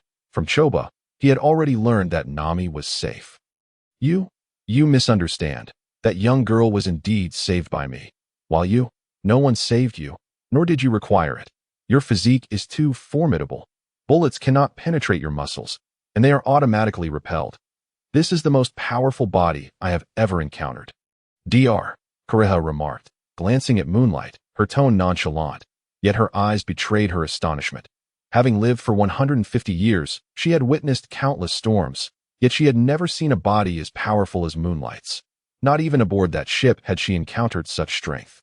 "Regardless, I am still immensely grateful to you. Is Choba injured?" Moonlight continued to express his gratitude, his gaze shifting. "This child was abandoned at birth by both his kin and humanity," Dr. Kureha began. Kureha waved her hand, took a hearty swig of alcohol, and began to recount Chopper's origins. Upon hearing this, Moonlight's eyes sparkled with emotion, and he sighed repeatedly. "It was evident that you hold your companions in high regard. Only someone of your caliber could help him emerge from the shadows of his heart." As she concluded, Dr. Kureha gazed at Moonlight, her eyes brimming with hope, particularly softening when she mentioned Chopper, as if she were looking at her own son. "All right, I will." Moonlight nodded earnestly. Suddenly, a thunderous cannonade erupted outside the castle, interspersed with Chopper's furious shouts. Moonlight and Dr. Kureha reacted in unison, Something has gone awry. In the next moment, Moonlight vanished from the room, outside the castle. Chopper, having transformed into a robust man thanks to the human fruit, was engaged in a fierce battle with 3 bizarre intruders. Despite his formidable strength, the grotesque figure with a chin connected to a tin plate, exceedingly corpulent and hideous, posed a significant threat, nearly consuming him whole. After devouring 2 of his subordinates, the creature morphed into a war fortress, unleashing relentless cannon fire with unparalleled ferocity. It was none other than Walpole and his entourage. Having finally returned to Drum Island, Walpole unleashed his formidable powers, first subduing Dalton and then quelling the rebellious townsfolk. He and his 2 henchmen made their way to the castle, the very site of his former palace. Preparing to reclaim his identity as the king of the Drum Kingdom, upon spotting Chopper, they wasted no time in attacking. Chopper found himself at a disadvantage. A mere reindeer dares to obstruct the king's path? I shall send you on your way. There was no need for the king himself to intervene. They could easily dispose of him. Walpole's combined forces, the merged Jace and Chromoly, sneered coldly. What a hideous flag to be flying over my castle. Watch as I obliterate it. Walpole's gaze fell upon the pirate flag fluttering above the castle, his fury igniting as he fired a cannonball at it. No. Chopper's eyes widened in horror. That was Dr. Hiralick's pirate flag. At that very moment, a crescent-shaped sword aura sliced through the air from above the castle, cleaving Walpole's cannonball in 2, the sword energy rampaging and carving a deep gash into the snowy ground. Chopper's eyes flickered as he beheld Moonlight, the man who had invited him to join the pirate life, appearing beside the pirate flag, effortlessly deflecting the incoming cannonball with a single stroke. Who was that? Walpole's rage intensified upon seeing his attack thwarted. Your Majesty, that's the man we saw running on the sea. Indeed, it is him. Jace and Chromoly trembled at the sight of Moonlight, having clearly witnessed him racing across the water. They never expected him to show up here. A man who could run on water was not someone they could afford to provoke. Who dares to obstruct me? I shall consume you, Walpole bellowed. His disbelief fueling his anger, he directed his war fortress towards Moonlight, unleashing a barrage of firepower. This was the power of the Devour fruit, transforming everything it consumed into new, formidable weapons. Chopper, get out of the way. Moonlight shouted, gripping his sword tightly. Understood. Chopper nodded, swiftly vacating his previous position. A massive crescent-shaped sword aura, centered around Moonlight, descended from the sky above the castle. The sword energy surged powerfully, racing toward Walpole and his companions. What? The trio's eyes widened in shock as they quickly dodged, but the speed of the sword aura was overwhelming, and before they could react, it sent them flying. They screamed in terror, scrambling to their feet. But upon witnessing what followed, they were paralyzed with fear, fleeing without a backward glance. Behind them, the edge of the precipice was also cleaved away. Such a terrifying strike. They couldn't help but recall the destruction wrought by Blackbeard's crew. This power was undeniably formidable. At that moment, Chopper was equally astounded. He turned to Moonlight. The prowess of this swordsman was truly terrifying. Incredible. Dr. Correja emerged. Her alcohol drinking halted as she stared in awe at Moonlight. With her extensive experience, she had never encountered such a powerful swordsman. Naturally, he is our first mate. Just then, Nami stepped forward, giving Moonlight a thumbs up. She appeared visibly improved. Nami, Moonlight exclaimed with delight. Turning to her, thank you. Moonlight, if it weren't for you, Nami began, smiling warmly at Moonlight, but was abruptly interrupted by a thunderous rumble emanating from the mountainside. Oh no, this is bad. An avalanche. Realizing the gravity of the situation, the 4 exchanged alarmed glances. Chopper, in particular, sensed something amiss, his expression turning to one of horror. Below the cliff, where the sword aura had struck, the snow covering the mountain was suddenly disturbed, cascading down in a frenzy. An avalanche, Chapter 99. A sword that cuts through the avalanche. This is terrible. There are many villagers living below. If we don't warn them in time. Dr. Correa's countenance shifted. Despite her seemingly cold exterior, she had a compassionate heart as a healer. Chopper, quickly, we must descend to warn them. She urged Chopper. Chopper nodded, transforming into a reindeer to carry Dr. Correja down the mountain. It's futile. We're already out of time. At this height, the speed of the avalanche is unfathomable. By the time you reach the village, it will have been buried. Nami frowned, observing the steepness of the mountain. We may be out of time, but we must try. Dr. Correja gritted her teeth, fully aware of the impending disaster, but she could not stand idly by. Those were the villagers she had shared her days with. Moreover, this calamity was partly her fault. I'll go. At that moment, Moonlight stood tall, swiftly reaching the cliff's edge before leaping off. Stop! That cliff is thousands of meters high. And an avalanche is occurring. Chopper cried out urgently. Are you trying to get yourself killed by jumping down like that? Dr. Correa shouted. However, Moonlight had already leapt into the abyss. Mighty Dragon's Void Slash, in that instant of freefall. Moonlight unleashed his technique, the sword energy enveloping him as he plummeted toward the mountain below. Instantly, he transformed into a streak of blue light, moving parallel to the cliff, surrounded by swirling blue winds that rushed downward. What? Chopper and Dr. Correa were left speechless. How is he unscathed? That cliff is thousands of meters high. Such is the strength of our first mate. Although we do not know his intentions in descending like this. The cliff and avalanche will not claim his life, Nami remarked, her faith in Moonlight unwavering. Meanwhile, below, after defeating Dalton, Walpole's forces found the remaining villagers to be no challenge, swiftly overpowering them in the blink of an eye. They crushed resistance, slaughtering those who opposed them, and the entire village fell under their dominion. They awaited Walpole to conquer the castle before taking control of the nation once more. Yet, at that moment, the ground suddenly trembled, and a thunderous roar akin to divine wrath echoed from the mountains. Everyone was taken aback. Hastily looking up the mountain, they beheld a massive cascade of snow tumbling down. Tumultuous and overwhelming. Oh no, an avalanche, a sharp-eyed individual shouted in panic. What? An avalanche? Our village lies beneath its path. If this continues, it will be destroyed. Why is there an avalanche? Soon, panic spread among the crowd as they grasped the dire situation. Walpole's forces could no longer concern themselves with subduing the villagers. They fled in terror. Are you mad? That as an avalanche, it will surely bury us. They had no choice but to escape. They were not going to wait for death. The liberated villagers, however, did not flee immediately. They stood gazing at their village, despair filling their hearts. Is our beloved home, the fruit of our labor, to be destroyed like this? How could this happen? What transpired? Was it the doing of Walpole? At this moment, Dalton regained consciousness with the assistance of those around him. After all, he was the possessor of the bulbul fruit, robust as an ox, and not easily succumbed to death. He was merely weakened at present. Upon witnessing the scene before him, he was taken aback. Instinctively, he assumed it was the work of Walpole's men. Look over there. What is that? Is it a person? He gasped. No way. It truly is a person. What is he doing? Racing against the avalanche? Is this for real? Such a thing exists. Just then, someone suddenly glanced at the side of the avalanche and exclaimed in shock. All attention was drawn, and their gazes converged, revealing a profoundly astonishing sight. A young man clad in black, enveloped in a swirl of blue energy, was swiftly moving along the path of the descending avalanche. His speed was extraordinary, swiftly surpassing that of the avalanche. Even more astonishing was that after overtaking the avalanche, the young man halted not far away, brandishing a sword. What was he intending to do? Someone could not restrain their astonishment. Is he going to confront the avalanche? Another speculated. Is this for real? The crowd struggled to comprehend. After all, it was an avalanche. Upon witnessing this scene, Walpole's army also came to a halt, turning to stare blankly at the unfolding spectacle. What was the young man up to?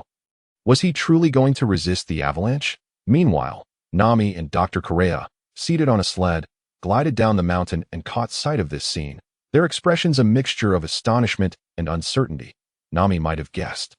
But Dr. Correa could hardly believe that such a person existed in the world. Chopper swiftly turned his head, only to behold an unforgettable sight. A massive crescent-shaped sword aura cleaved through the moonlight.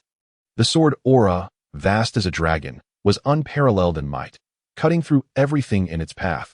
The overwhelming avalanche was cleaved in two by this crescent-like sword aura, altering its course as it cascaded to either side.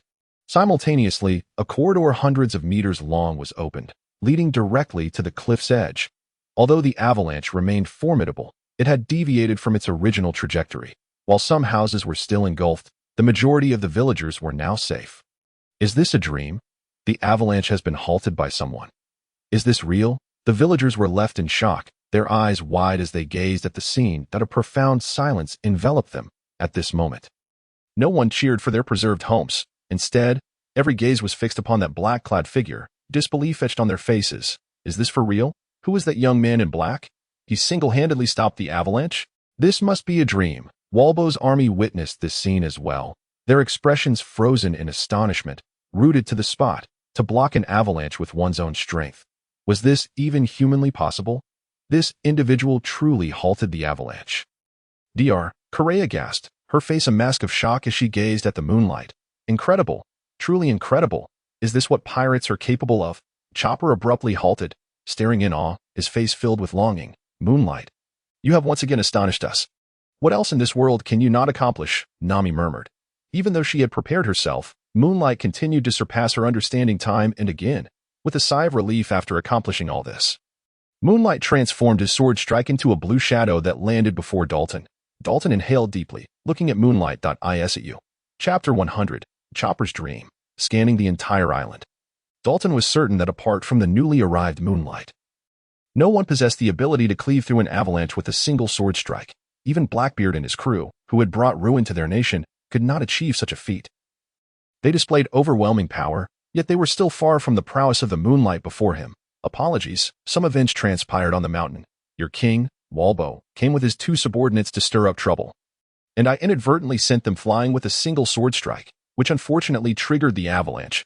Thankfully, it has been resolved with minimal loss. Moonlight bowed apologetically. After all, this avalanche was indirectly caused by him. What? You caused the avalanche, and you say it's no big deal? What do you mean by no big deal? Damn it, Lord Dalton. I told you we shouldn't have let them in. What good can come from pirates? Upon hearing that the avalanche was indeed caused by Moonlight, the crowd erupted in furious shouts.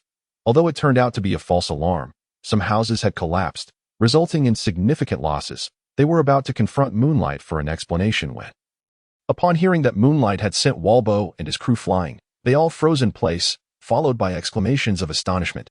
Walbo? What did you say? You single-handedly defeated Walbo and his men. Is that true? The one called Moonlight. Did you truly vanquish Walbo? You must be joking. Upon receiving this news, they seemed overwhelmingly excited yet incredulous, as it was indeed a shocking revelation. They all turned their gazes toward Moonlight. What did you do to our Lord Walbo? You scoundrel. We will avenge Lord Walbo. Simultaneously, Walbo's army, having heard this, began to yell at Moonlight, seeking revenge. Revenge, you say? Moonlight smiled faintly. Those under such a person are surely not good either. With a sweeping gaze, a wave of overwhelming authority emanated from him. Buzz. In an instant, the soldiers collapsed, losing consciousness, leaving no one able to remain awake. Gasp. Witnessing the merciless suppression of Walbo's army by a mere glance from Moonlight. Everyone present, including Dalton, gasped in awe. Initially, they had some doubts. After all, who was Walbo? He was their king, a powerful wielder of devil fruit abilities. Who could possibly stand against him? But upon witnessing Moonlight's earlier arrival by sea and now his ability to cleave through an avalanche, they were all convinced. In the presence of such a formidable individual, what was Walbo? Moonlight. I apologize. This news is simply too shocking. However, thank you immensely. Our nation and all of us owe our safety to you. At this moment, Dalton regained his composure, gazing at Moonlight with gratitude as he knelt on one knee. Indeed, Lord Moonlight, please forgive our rudeness. Regardless, we are profoundly grateful to you. If a tyrant like Walbo were to continue ruling our nation, we cannot fathom what it would become. Thank you so much, Lord Moonlight. As long as we can rid ourselves of Walbo and his men, what does an avalanche matter? Even a mountain collapse is inconsequential. Lord Moonlight, we are free. Not only Dalton, but everyone present knelt in gratitude towards Moonlight. Compared to this, an avalanche was insignificant. Even a mountain collapse would be of no concern as long as they could eliminate Walbo. They had been oppressed for far too long under Walbo's rule, gasping for breath. Even when Blackbeard's crew arrived, Walbo fled without a fight, leaving them anxious about his return. But now, they need not worry. For Moonlight had utterly defeated Walbo and completely liberated them. He was their savior. Just then, Nami, Chopper, and Dr. Correa descended from above. Nami, Chopper exclaimed, then looked around at the kneeling villagers. Confusion crossing his face. What happened? Has it been resolved? This guy. Nami glanced at Moonlight, observing the parted avalanche on the mountain, her heart filled with astonishment. What a remarkable swordsman. Dr. Correa scrutinized Moonlight, having not witnessed his prowess before. She marveled at his formidable physique and was now utterly astounded. Such a powerful individual was rare to encounter. Nami, come here. Upon seeing Nami, Moonlight nodded. Nami approached, and then Moonlight bowed deeply to the crowd, expressing heartfelt gratitude. The true thanks should come from us. Thank you. Without you, we would not have been saved. After speaking, the two once again bowed deeply. His sincerity was evident if not for their invitation to the island and Dalton guiding him to Dr. Correa's location. Even if he managed to eliminate these foes, he could not ensure Dr. Correa's safety. The exact location of Correa by that time, Nami would likely be unable to withstand it any longer. Thus, these individuals are his saviors. No, Lord Moonlight, you exaggerate that we hardly did anything. And we even shot at you. You are the true benefactor. Indeed, Lord Moonlight, it is we who should be expressing our gratitude to you. Upon witnessing this, the crowd shook their heads in unison. You have liberated us from the oppression of Walbo. And that is far more significant than anything else, so there is no need for further modesty. We ought to sincerely thank you. Dalton gazed at Moonlight and bowed deeply, expressing his gratitude. Then let us extend our thanks to one another.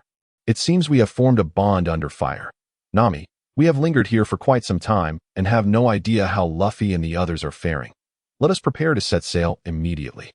Moonlight smiled, then turned his gaze toward Nami. Perfect, we now possess the eternal pointer to Alabasta, and we have also found a reliable ship's doctor. This mission has been flawlessly successful. Let us depart. Nami nodded, playfully grinning as she pointed to the eternal pointer in her hand, and then to Chopper, who looked utterly perplexed beside her. It was evident that she and Dr. Correa had reached some sort of understanding. Is that so? Moonlight chuckled, having grasped the situation entirely, and bid farewell to the others. At the seaside, the White Iron King's ship lay anchored nearby. Moonlight nodded in satisfaction. This vessel would suffice to carry them to Alabasta. Now that they had the eternal pointer and the ship, it was time to embark on their journey. However, before departing, he looked towards the group, seeing them off. Chopper, Dr. Correa, and Dalton, while the others were preoccupied with rebuilding their homes. These three had come to see them off, which was ample. Moonlight turned to Chopper, his demeanor solemn, and formally extended an invitation. Chopper, I am Moonlight, the vice captain of the Straw Hat Pirates, and I now invite you to join us as our ship's doctor. Together, we shall set sail to explore the mysterious and vast seas in search of the legendary One Piece left behind by the Pirate King. Come, let us venture into the ocean. Chopper was taken aback. Clearly unprepared for Moonlight's invitation at this moment, a tumult of thoughts clashed within him. Though only half a day had passed, Moonlight and Nami had already earned his trust. Listening to Nami recount tales of the other crew members filled him with longing for such a life. What a wondrous experience it would be to sail alongside such a remarkable group. He could not help but yearn for it. Moreover, becoming a pirate was a dream of any doctor. As the son of a doctor, should he not fulfill that dream? Yet, he had his reasons for staying. He glanced at Dr. Correa beside him, but was startled to find her missing. Only a medical kit remained in her stead. Dr. Dorial, Chopper exclaimed in shock. Do you still not understand, Dr. Chopper? Dr. Dorial also wishes for you to set sail with them. Dalton sighed, having recognized that Chopper was the same individual who had once infiltrated the castle for Dr.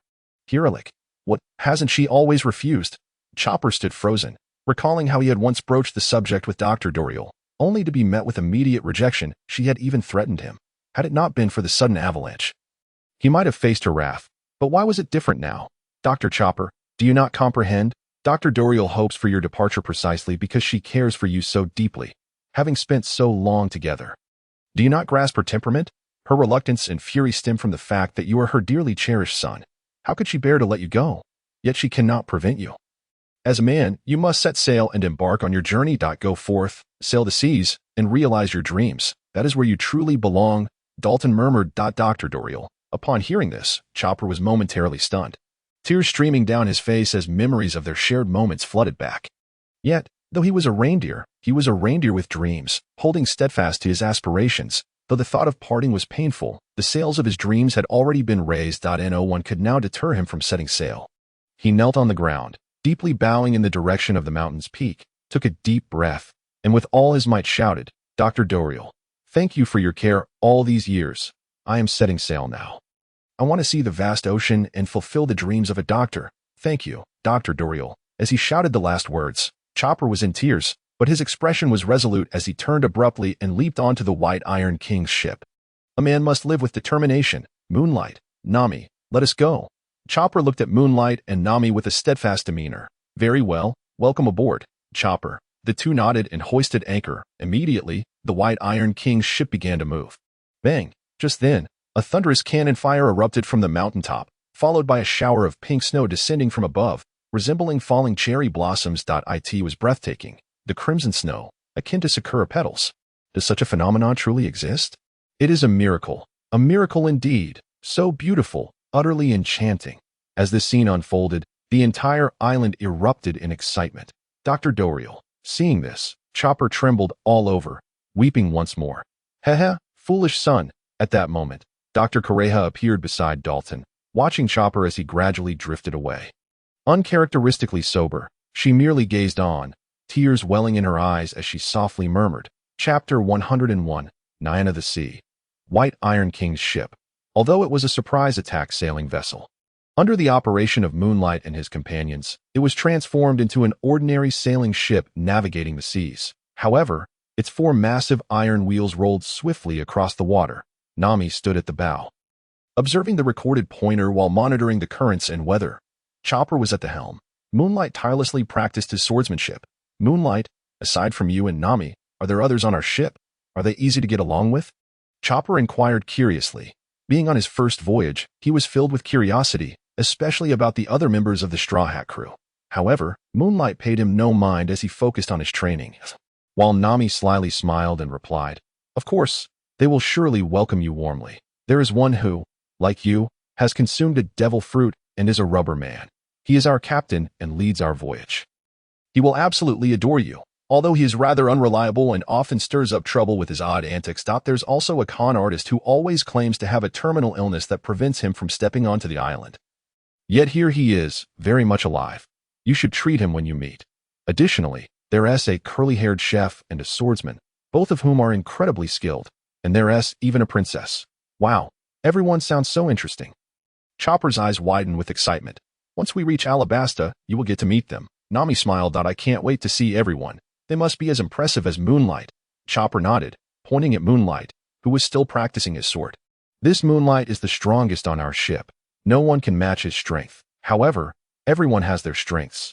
Just like you, Chopper, as a renowned doctor. Your medical skills are the most impressive I have ever seen.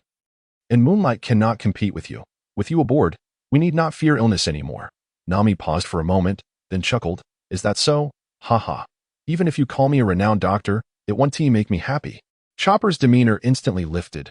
Ding, you executed a sword draw, earning 100 experience points. Ding, you unleashed armament Haki, earning 100 experience points. At this moment, Moonlight was wholly absorbed in his sword practice, oblivious to Nami and Chopper's conversation. A day had passed since leaving Winter Island, and according to Vivi, they were now quite close to Alabasta. Especially given the White Iron King's impressive speed, Moonlight did not dare to slack off. Practicing fervently, for upon reaching Alabasta, he would face not only the warlord Crocodile and his elite agents but also the Navy, which was likely already on the move, not to mention the rebel forces led by Kusha. This was a significant upheaval, and aiding Vivi in quelling the internal strife could not be resolved with mere words, especially with the Navy involved. The Navy, entrenched along the Grand Line, has become exceptionally formidable, both in strength and fleet, far surpassing the naval forces of the East Blue. Only by augmenting his own power can he face the impending chaos with tranquility. Ding, the armament Haki has been upgraded to level 5. At long last, the armament Haki has ascended once more. Observing his current attributes, Moonlight felt a surge of confidence blossom within him. Moonlight Basic Swordsmanship. System awarded. Unranked 3 stage / System awarded.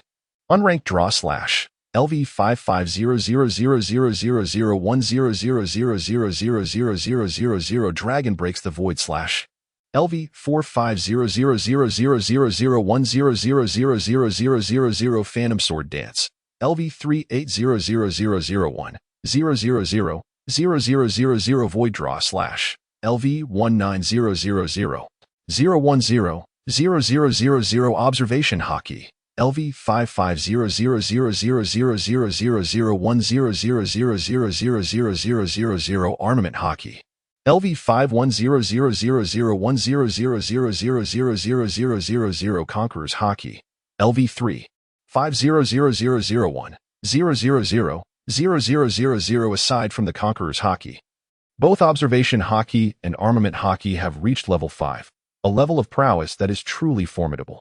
Unless faced with exceptionally bizarre devil fruit users, This level of Haki is more than sufficient to dominate the first half of the Grand Line.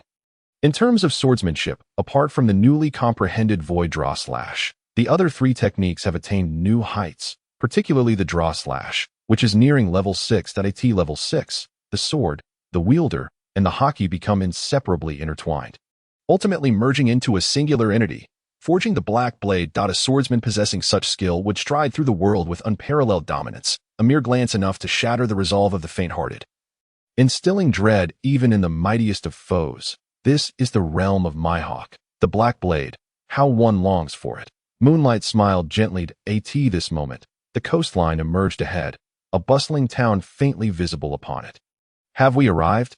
Is this the port city of Alabasta, Nanahama? A stirring sensation coursed through Moonlight. Then came Nami's jubilant exclamation. Moonlight, look, it's the Going Merry. The Going Merry? Moonlight's heart raced as he followed Nami's gaze. Indeed, he spotted the Going Merry departing the town, evidently having stopped briefly for supplies.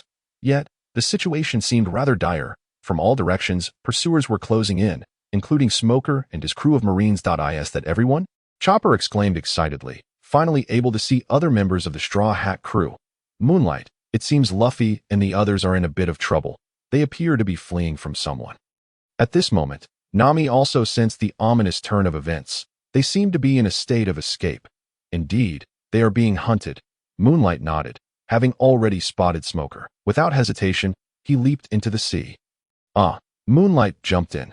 Chopper gasped in astonishment, rushing forward to save him. However, he was halted by Nami. With a light laugh, Nami said, Chopper, remember, on this ship, aside from Moonlight, you can rescue anyone who falls into the sea. Why? Chopper asked, perplexed, but soon he understood. Moonlight was dashing across the surface of the water. He can actually run on the sea? Chopper's mouth fell agape in astonishment. On the Going Merry, Luffy exclaimed, didn't we say to keep a low profile and avoid attracting attention? We even changed our clothes to disguise ourselves, yet we've still drawn so much trouble. Sanji's expression darkened as he surveyed the ships intercepting them from the Baroque works, and the Marines, led by Smoker, pursuing from behind. They were caught in a pincer. Clearly, neither the Baroque works nor Smoker would be easy adversaries. With both forces converging, it would be quite troublesome. Luffy, you idiot! Zoro gritted his teeth, hand resting on his sword's hilt. A fierce battle was inevitable. Heh, Luffy chuckled, unfazed by the predicament. Instead, he appeared eager for a fight. I'm sorry. My brother has caused you trouble. Allow me to handle these guys. Chapter 102. Fire Fist Ace seeing Luffy not only unconcerned but also exhilarated. Zoro and the others could only exchange glances in disbelief. Is it really wise to have this guy as captain? Nevertheless, they braced themselves for battle, as the enemy was already upon them. Just then, a gentle voice suddenly resonated. A young man leaped aboard their ship. The man, around 20, had black hair, a few freckles adorning his cheeks, and wore a red bead necklace around his neck. His upper body was bare, and on his left arm, he bore a tattoo of the letters ASC. He wore black shorts and casually adjusted his orange cowboy hat while crouching behind Luffy, offering a gentle smile to the group. Who is this? An enemy? Zoro and Sanji immediately assumed defensive stances, Ussop ready to slingshot to attack. Ace, however, upon seeing this individual, Luffy's face lit up with a radiant smile. This man was none other than Ace, who had intervened to halt Smoker in the town. They were brothers. Everyone, this is my brother, Ace. Luffy quickly introduced him. You have a brother? Ace? Not an enemy. Upon hearing this, Zoro and the others exhaled in relief. Yet their expressions turned to astonishment as they gazed at Ace. Luffy had never mentioned having a brother. I apologize for the trouble my brother has caused you, Ace said kindly to the group. Haha, it's nothing. I'm just surprised that Luffy actually has a brother, Sanji chuckled. Luffy's brother seems much more reliable than he is. Luffy, is this really your brother? Ussop questioned incredulously, comparing the two, struggling to believe they were siblings. Luffy, now is not the time for family reunions. The enemies are charging at us, Zoro cautioned, his hand still resting on his sword, watching the enormous ships of the Baroque works closing in. There were 5 of them. They approached with an aggressive demeanor, surrounding the group. From afar, shouts rang out from the enemy ship. Kill them. They are the Straw Hat crew, wanted by our boss. Haha, once we take them down, I'll be a millionaire. The Straw Hats have come to deliver themselves to death.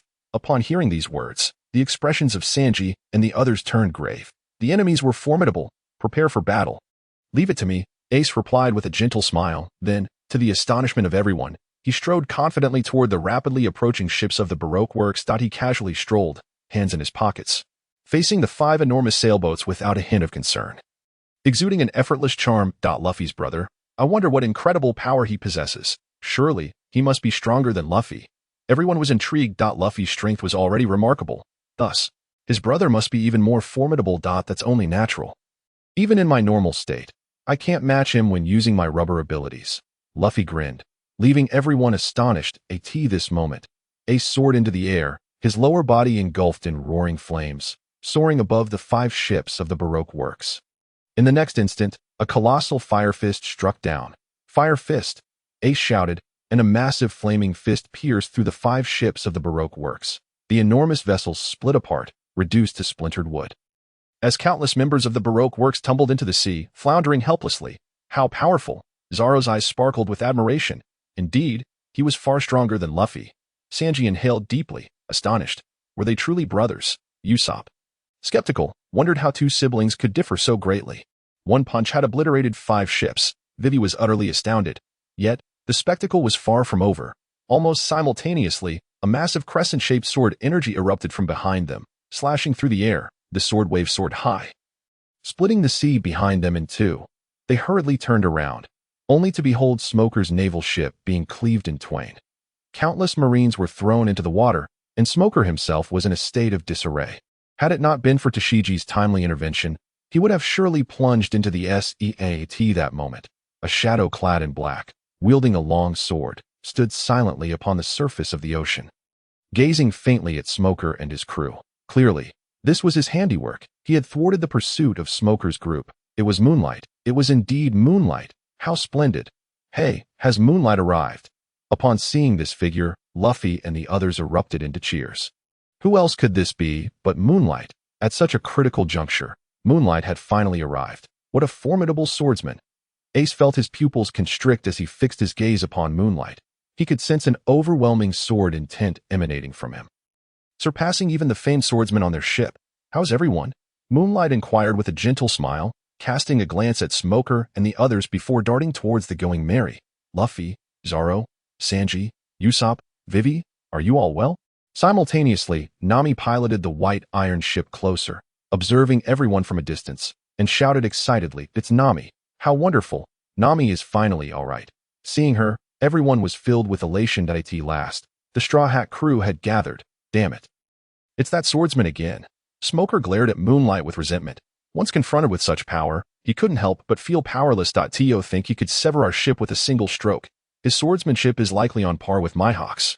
Tashiji's face turned ashen as she recalled the sword strike Moonlight had unleashed, a look of shock flashing across her eyes. Such swordsmanship, it could rival even Mihawk's. Captain, should we pursue? At that moment, the Marines who had fallen into the water sought guidance. No, there's no point in chasing. Now that the Straw Hat crew has reunited, we are no match for them. Everyone, retreat. Tashiji, contact headquarters.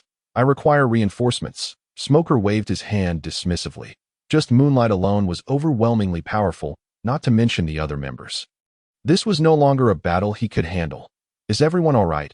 On the Going Merry, the crew gathered, excitedly sizing each other up. Nami beamed brilliantly at everyone, aside from the captain needing a replacement. Everyone is well, but I'm just glad you're okay. Ussop shot a glance at Luffy, smiling. Miss Nami, it's been a while. You are even more enchanting. Sanji floated up once more, surrounding Nami with a lovesick demeanor. Zoro nodded. Though he spoke little, his face radiated contentment. He was genuinely pleased that Nami was safe. Vivi. Nami then turned her attention to Vivi.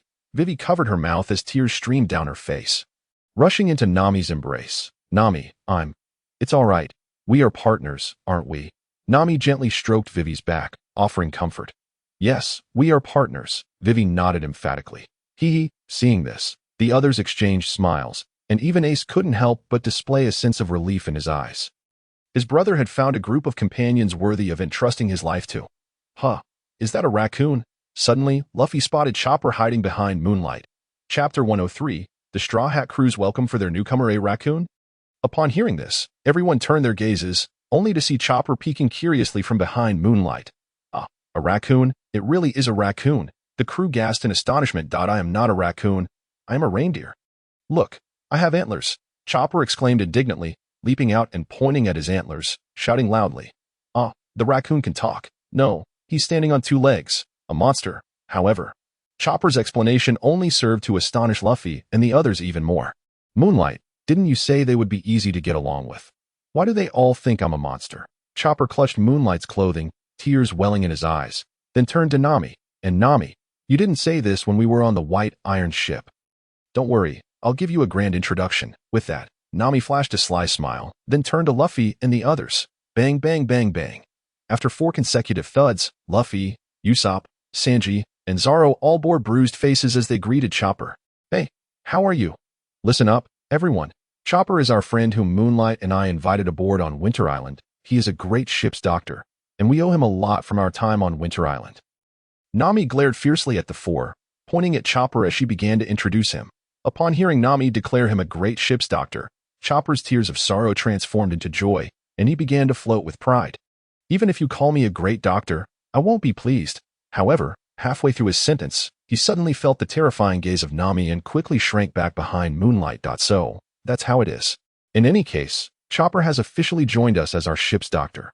Chopper, this is Luffy, this is Ussop, this is Sanji, this is Zoro, this is Vivi, and, what was your name again? Finally, as Nami pointed to each of them, she looked at Ace with a puzzled expression. Who is this? Do we have this person on our ship? She had never met Ace. Hello, I'm Ace, Luffy's. Ace quickly introduced himself. However, upon hearing Nami's introduction, Chopper suddenly jumped up, interrupting Ace that he stepped forward to scrutinize everyone closely. Then, pointing at Luffy, he turned to Nami. Is he the unreliable captain you mentioned? And is he a rubber man? Then you are a monster too? He then pointed at Ussop. Is he the one who always claims to have a terminal illness that prevents him from going to the island, yet he never dies? Nami told me to treat you. Next, he pointed at Sanji. Is he the perverted cook who often has improper intentions toward Nami? Following that, he pointed at Zoro. Is he the swordsman who owes you a lot of belly and refuses to pay? Finally, he looked at Vivi with admiration on his face, just as Nami described, a princess. As for Ace, he was unknown to him.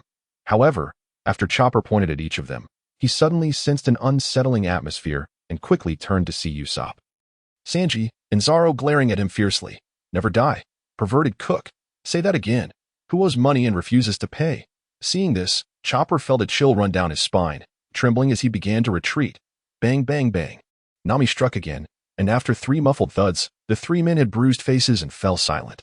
Ha ha ha, you're quite amusing. Will you be my companion? At this moment, Luffy burst into laughter, leaping before Chopper and making a funny face as he extended an official invitation. You re the captain? You really want to invite me aboard? Chopper paused, looking at Luffy in disbelief. Yes, although Moonlight and Nami have already invited you, now that everyone is here, I officially invite you to be our partner. Additionally, thank you for saving Nami. Luffy smiled radiantly, extending his hand to Chopper. Okay. Seeing this, Chopper nodded and reached out to shake Luffy's hand. Thus, Chopper officially became a member of the Straw Hat Pirates. In the next moment, Luffy looked at Chopper with curiosity. You're really not a raccoon, and you can talk. I am a reindeer who ate the human fruit, Chopper replied. How do reindeer sleep? Ussop chimed in. Wow, you are the one Nami warned me about. And she told me never to believe anything you say. Upon seeing Ussop, Chopper jumped up in alarm. Who did you just say was a perverted cook? Sanji grinned menacingly at Chopper. Wow, a perverted cook. Who did you just say owed money? Zoro leaned in closer, sneering. Instantly, the 4 surrounded Chopper. Don't come any closer. I'm very strong. Chopper trembled, eyeing the 4 with trepidation. However, the next moment, the atmosphere shifted, and the 5 began to dance upon the deck. Chopper, welcome to our crew. Huh, did you really eat the human fruit? Yes, from now on, don't listen to anything Nami says. I'm not perverted. And I don't owe her any money. I understand. 5 individuals danced joyfully together, their spirits intertwined in merriment. It seems my concerns were unfounded. However, I can't help but wonder if Chopper might be led astray by their antics. Observing this scene, Nami gently placed her hand on her forehead, caught between laughter and tears. Yet, isn't this quite wonderful? Vivi remarked softly, her gaze filled with envy as she watched the unfolding spectacle. This is the way the Straw Hat crew welcomes their comrades. In her eyes, it was a scene of exquisite harmony. Indeed, Nami nodded in agreement, and the two exchanged a knowing smile. Little did they expect that aboard Luffy's ship, there existed such a formidable swordsman as you. At that moment, Ace gazed at the moonlight, extending his hand. Luffy's brother. Perhaps the moonlight reciprocated, their hands clasping together. Instantly, Ace felt a surge of emotions, his expression shifting, while the moonlight, unfazed, withdrew his hand. Ace was undeniably strong, whether it be Haki, physical prowess, or devil fruit abilities. He was undoubtedly a first-rate master, even capable of challenging the very best. Yet, he remained several steps away from the pinnacle. Ace's heart raced. Apart from his father, he had never encountered someone of such strength among his peers. Had it not been for Luffy's mention of the moonlight, he might have mistaken him for a nefarious individual infiltrating the ship with ill intentions. Could one truly ascend to such heights solely through relentless training? What a terrifying individual. I once believed my generation was formidable enough, yet here stands someone even mightier. Contemplating this, Ace's gaze towards the moonlight brimmed with a sense of mutual admiration. Heroes recognize heroes, and prodigies acknowledge prodigies. On these vast seas, he had claimed himself a prodigy, and none would dare dispute it. Now, he had encountered an even more powerful one, and along with astonishment, there was an endless admiration. Care for a drink? With this thought, Ace tossed a bottle of wine into the moonlight's hands. Cheers! The moonlight raised his cup. Beneath the sun, the two clinked their glasses together. Chapter 104. A sword to slice the sandstorm. Before long, everyone had merged into a lively group, with Chopper seamlessly blending in. His innocence and kindness quickly endeared him to Luffy and the others. The group reveled in the joy of their long-awaited reunion. The moonlight, too, found himself delightfully inebriated, not only from the joy of meeting everyone but also from encountering Ace, which filled him with immense happiness. Regardless of the circumstances, now that he had arrived in this world, he would ensure that no regrets would persist. Perhaps he could not alter Ace's will, but with the sword in his grasp, carving out a different future was certainly within reach. The night breeze whispered as the Mary set sail from Nyana. Embarking on their journey, the group woke up with hangovers the following morning, and before they knew it, they had arrived in Alabasta. Alabasta, indeed the desert kingdom, stretched endlessly with golden sands. That we are headed to a city called Yuba, where the rebel forces are congregating. Their leader is named Kosa, a childhood companion of mine. If we can find him and explain everything, we might halt this civil war. Vivi was the first to disembark, with loyal Chopper swiftly following her like a guard. Gazing into the vast desert, Vivi addressed the group. All right, then let us proceed, Luffy exclaimed enthusiastically, disregarding the others still aboard the ship, galloping ahead on his own. Hey, Luffy, this is the desert. Don't run off recklessly, Vivi shouted. But Luffy was already out of sight. It's fine. Don't mind him. Our captain is just like that. Observing this, the Straw Hat crew remained unfazed. Nami shrugged. Sanji sighed in resignation. Zoro didn't even bother to look. Ussop was helpless, while Chopper stared wide-eyed, pondering how such a reckless captain could lead them onward. Ace merely pulled down his hat's brim, feigning ignorance.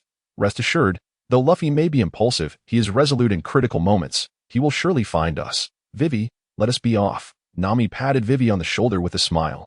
All right. Vivi hesitated for a moment, but seeing no objections from the others, she stepped forward to lead the way to AT. That moment, Vivi resembled a tour guide, leading the group while sharing insights. The town ahead is renowned as the Green City. It is well known that the desert is primarily parched, yet regardless of how arid it may be elsewhere, the Green City always retains its lushness, Vivi elaborated. But when the group arrived at the Green City, they were met with a sight of desolation, shrouded in swirling sands. Where was the verdant vitality she had described? Witnessing this, Vivi instinctively covered her mouth, trembling involuntarily. You should have anticipated this outcome. Nami quickly stepped forward to comfort her. Vivi nodded silently, and the group's hearts tightened. Although it was merely a ruined town, the palpable tension in Alabasta was unmistakable, akin to the tempestuous winds that could erupt at any moment. Under the governance of her father, the nation had remained relatively stable, yet with Crocodile's arrival, droughts had become commonplace, and public discontent surged, leaving the citizens in misery. Eventually, the incident involving the dancing powder erupted in the capital, triggering widespread outrage. In the dancing powder, Vivi continued leading the group towards Yuba, narrating the origins of Alabasta's turmoil. Since they were all in the same boat, they ought to be informed of the underlying truths. Initially, their reunion had been joyous, and Vivi wished not to dampen the mood. But now that they had set foot on this land, understanding the situation was imperative. After Crocodile's arrival, droughts began to plague the land. Such a coincidence seemed implausible. Not only that, But the dancing powder incident coincidentally occurred afterward as well.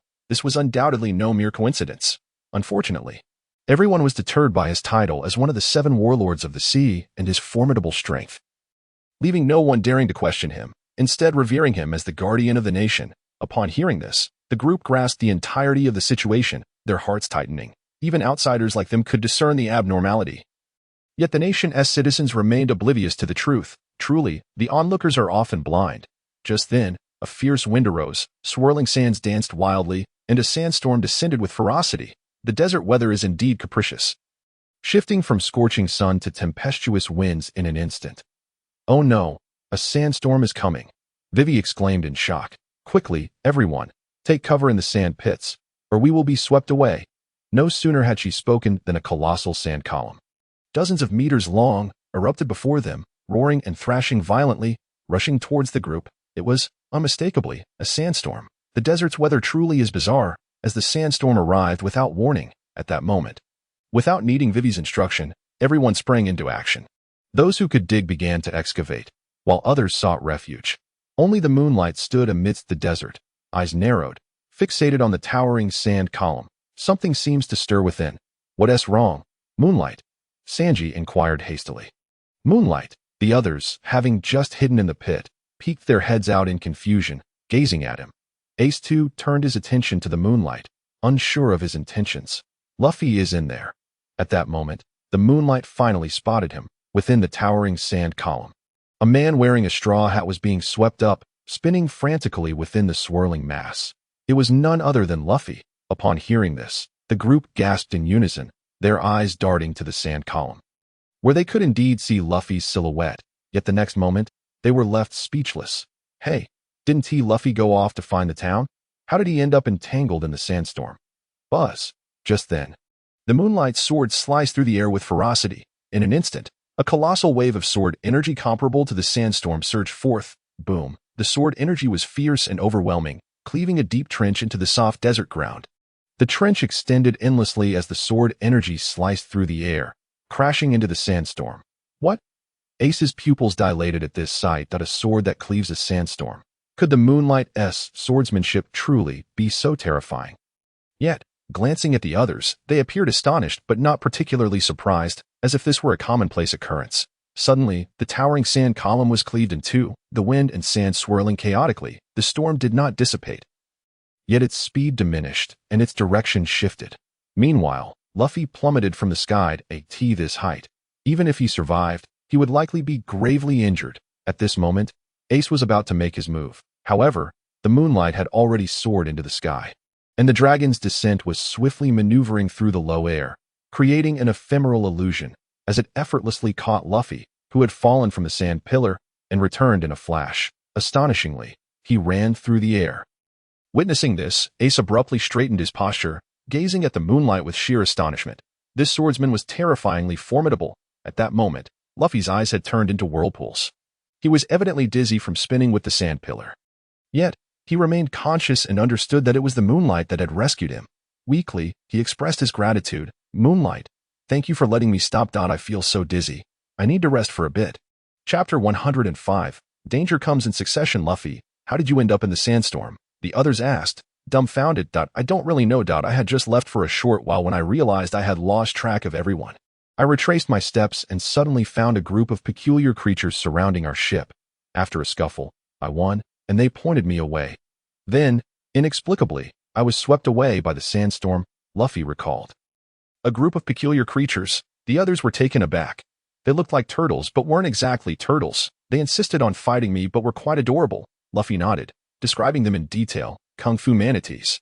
Upon hearing this, the others were still puzzled, but Vivi's eyes lit up as she exclaimed. She had already figured it out. Kung Fu manatees? The group turned to Vivi, perplexed and inquisitive. They are a very cute species found in the Alabasta desert. They are enthusiasts of martial arts. Upon seeing a person, they want to challenge them. If they lose, they must take that person as their master. Otherwise, they want to let go. So, Luffy, does that mean you? Vivi trailed off, casting a strange look at Luffy. Probably. They wouldn't let me leave and insisted I teach them martial arts. That I casually taught them a few moves before I could escape. Luffy replied nonchalantly, but the next moment, he suddenly jumped up in realization. staring at Vivi in disbelief. Wait, are you saying they took me as their master? Indeed, that is the hallmark of Kung Fu manatees. Otherwise, they wouldn't allow you to depart. Vivi confirmed, nodding emphatically. Luffy was momentarily stunned, utterly baffled that he had unwittingly become a master to a group of manatees. Ha ha ha. Luffy, you actually have a bunch of manatees as disciples. How delightful. Ussop doubled over in laughter. Indeed, quite promising. Zoro clapped Luffy on the shoulder. Captain Manatee. Sanji exhaled a long plume of smoke, casting a sidelong glance at Luffy. Wow, the ocean is truly wondrous. Such creatures exist, Chopper exclaimed, jumping up in excitement. Ace promptly lowered his hat's brim, acknowledging his brother's absurdity. Kung Fu manatees, the world is vast and full of wonders, especially in this grand line, where such beings exist. Moonlight couldn't help but chuckle at the thought of Luffy being followed by a group of manatees practicing martial arts. Understanding why everyone reacted this way. Although Luffy wore a troubled expression from becoming an unwitting teacher to a gaggle of manatees, he soon shrugged it off. After all, he was the Pirate King. What did it matter? True to his optimistic nature, Luffy laughed heartily for a while before the group resumed their journey towards Yuba. However, they soon realized they had underestimated the desert. The scorching heat blazed down upon the land, making them feel as if they were traversing a steamer. They were uncomfortably hot, to the extreme. Within an hour, they were parched and unable to endure. Even Moonlight felt the strain. Chopper, overwhelmed by the heat, fainted. Seeing this, Moonlight quickly carried him on his back. I'm so thirsty. I'm so thirsty. Luffy lamented, his throat dry, his vision spinning. He was relying on Zoro to support him, while the others appeared equally drained and exhausted. Even Vivi, who was experienced, felt it was a struggle to keep moving. Yet, everyone persevered. Look, there's a rock wall ahead. We can rest there. After walking for a while, they suddenly spotted a massive rock wall in the distance, providing a perfect shield from the blazing sun. Instantly, everyone felt a surge of excitement and hurried towards it.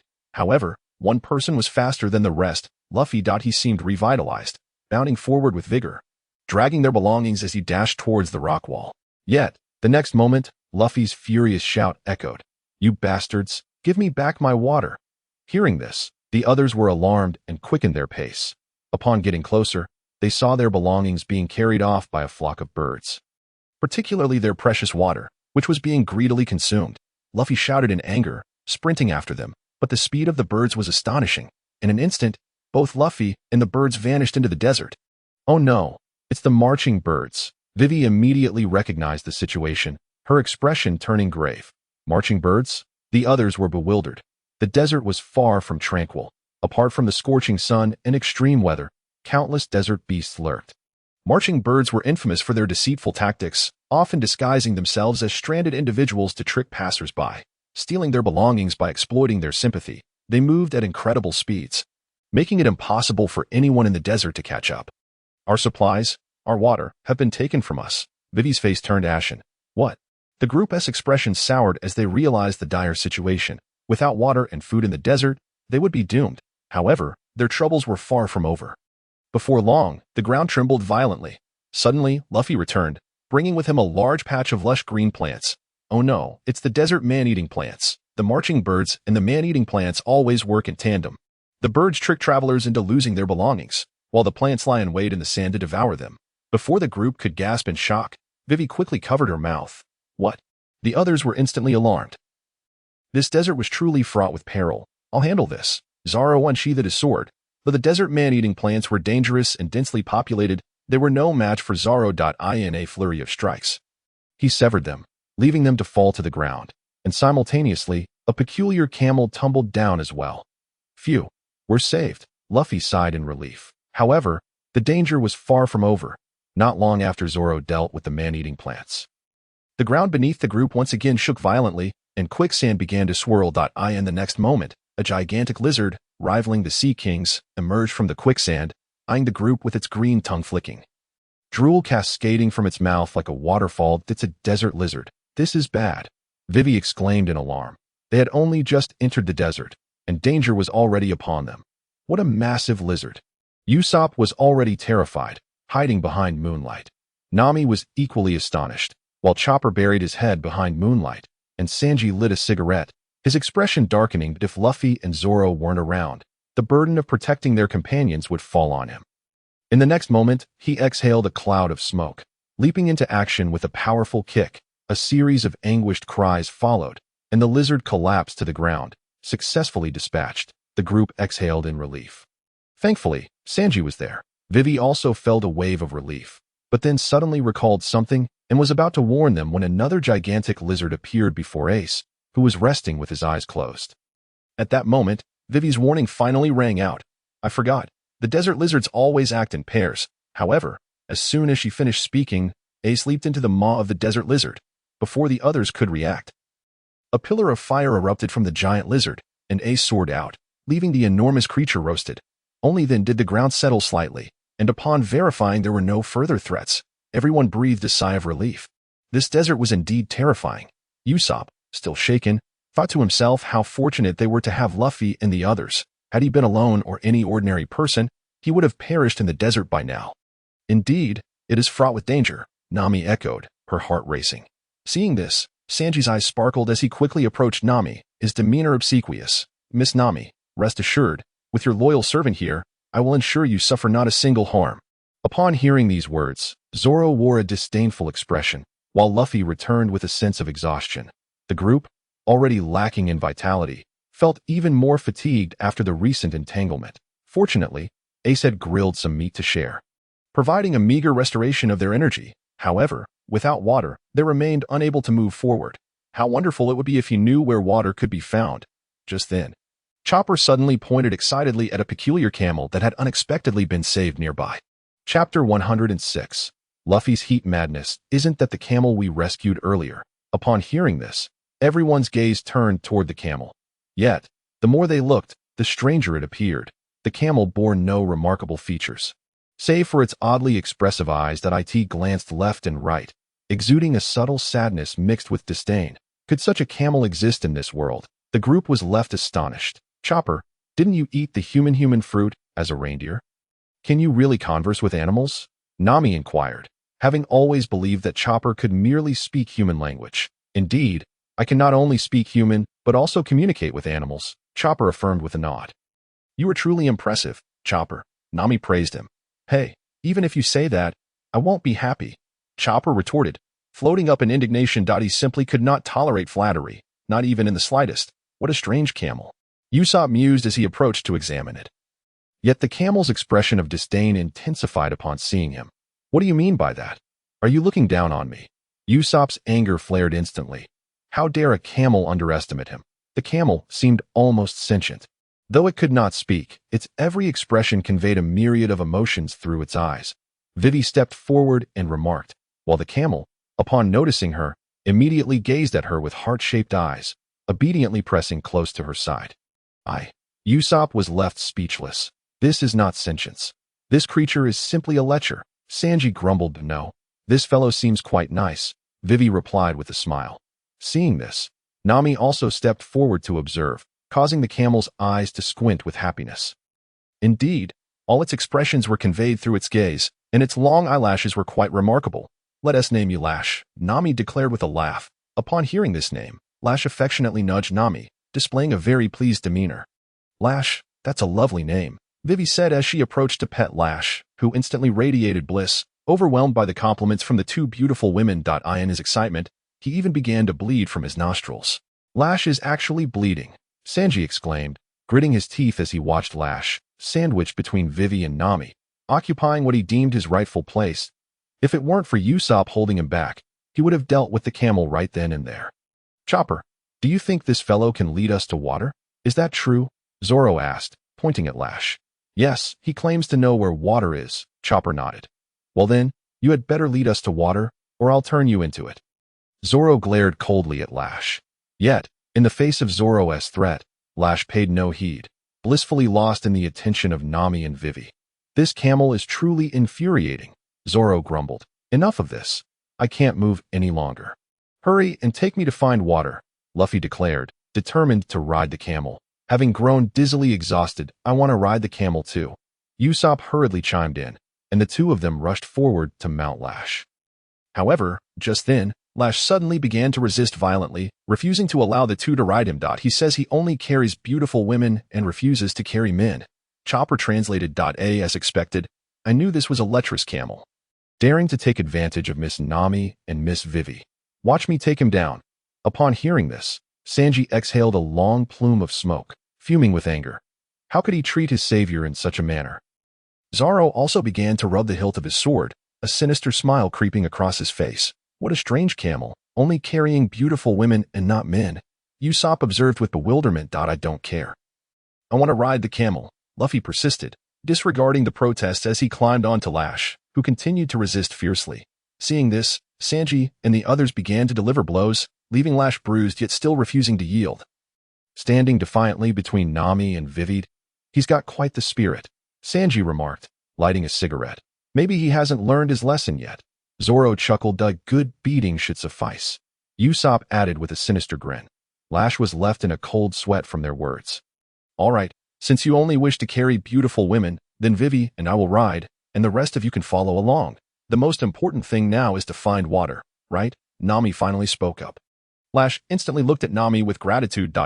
Since Miss Nami has spoken, I shall comply. Sanji's demeanor shifted immediately upon hearing her. TCH, that woman, Zoro scoffed, feeling powerless against Nami's influence. Fine.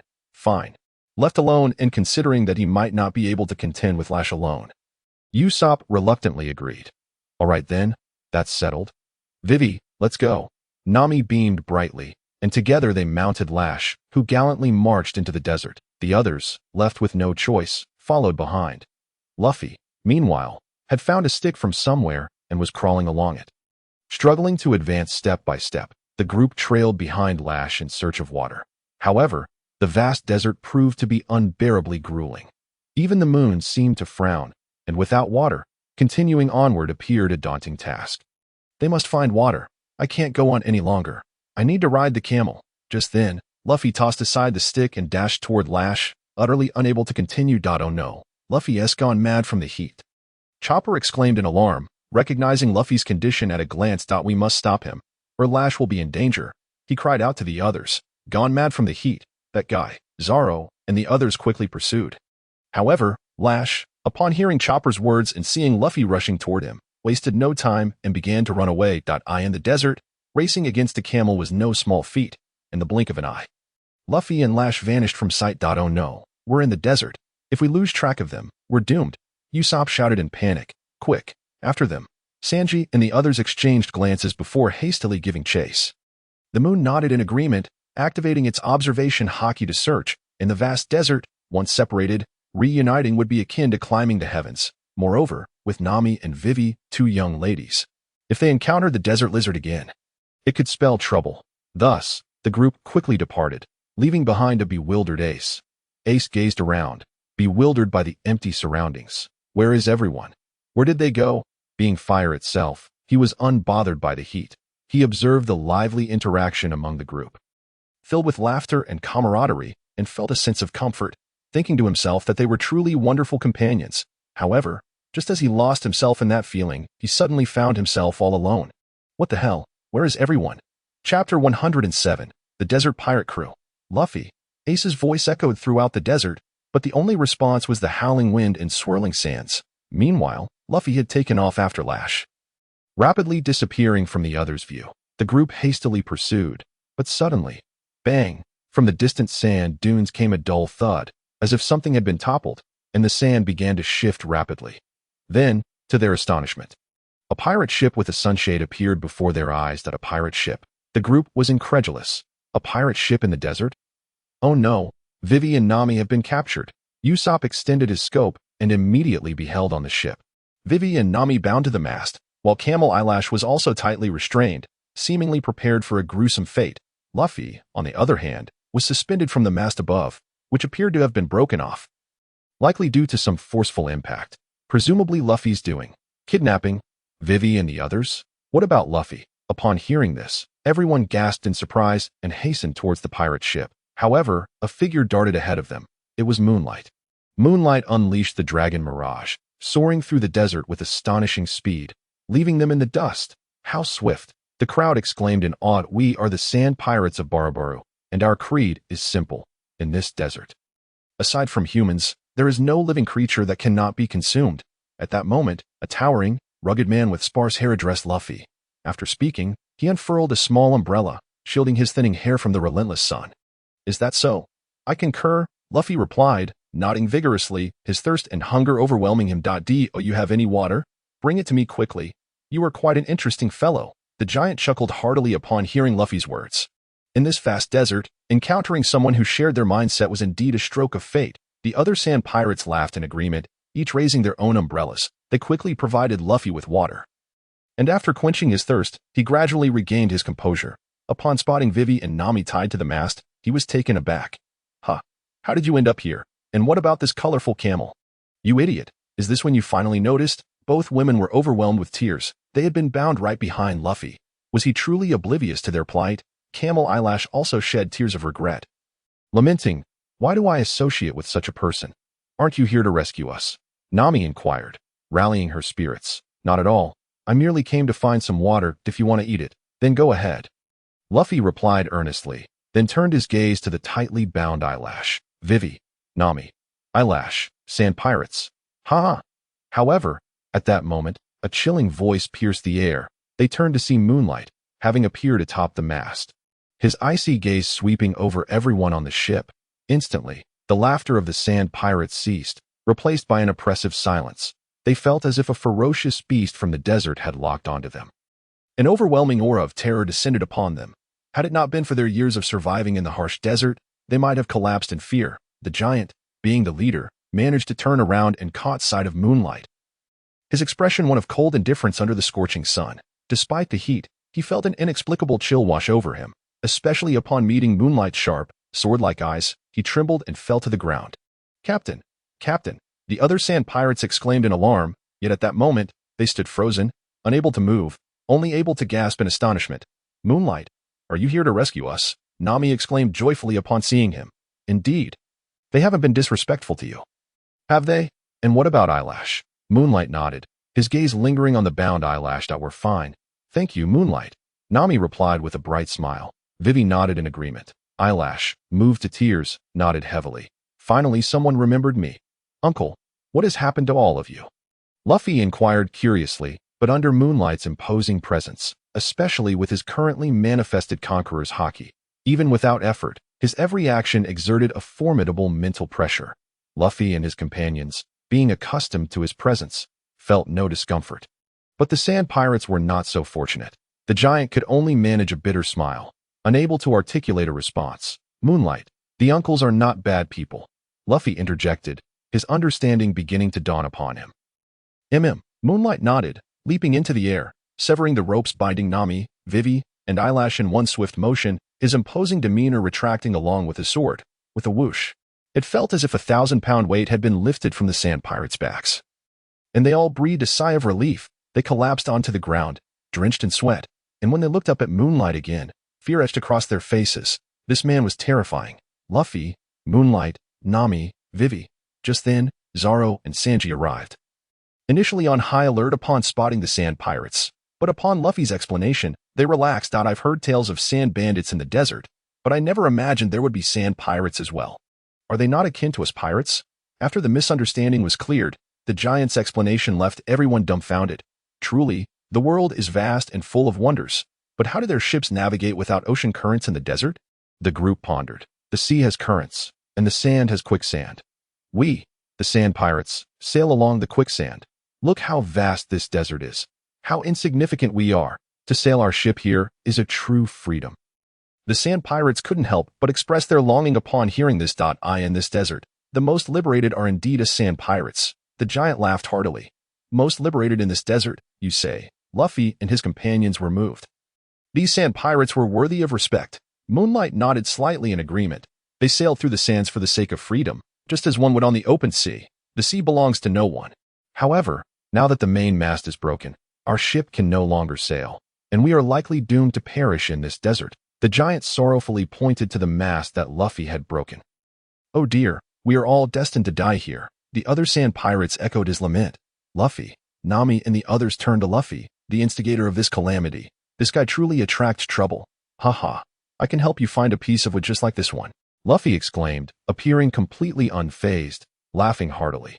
Where in this vast desert will you find such a large piece of wood? Nami and the others scolded in unison. Well, if you are looking for timber, there is some at the nearby Melia's Oasis. The giant chuckled.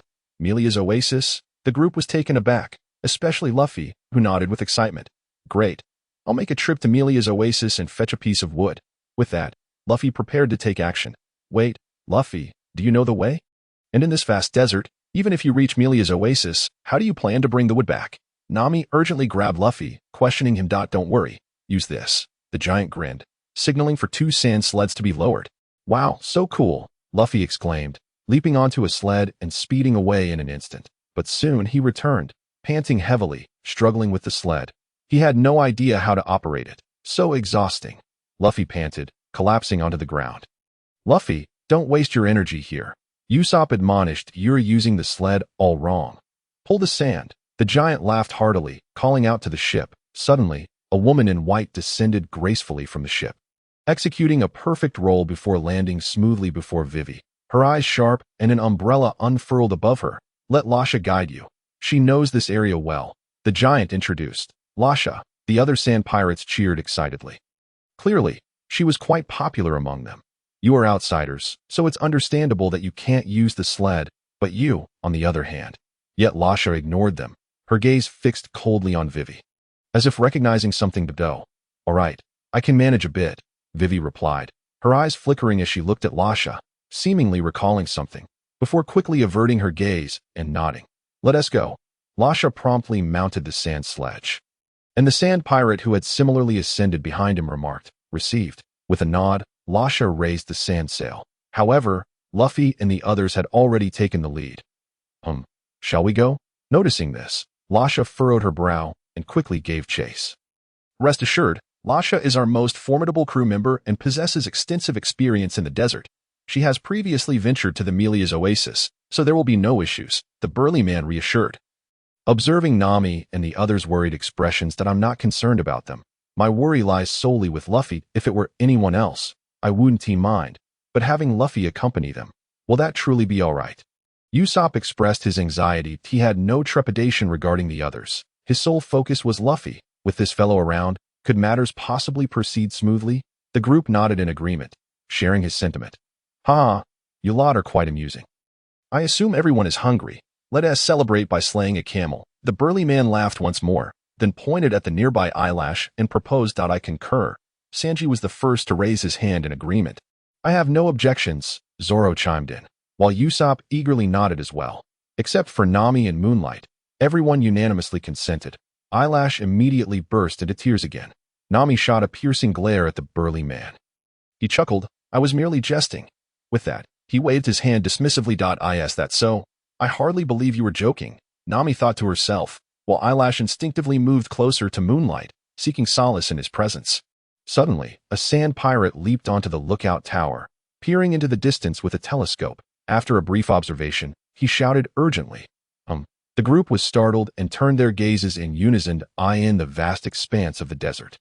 Initially serene, the scorching air began to shimmer. Soon, a whirlwind of sand arose, as a throng of sand bandits galloped on their camels, brandishing curved sabers, charging towards them. Sand bandits. The burly man's expression grew serious. Sand bandits? The group gasped, with Nami and the others glancing over.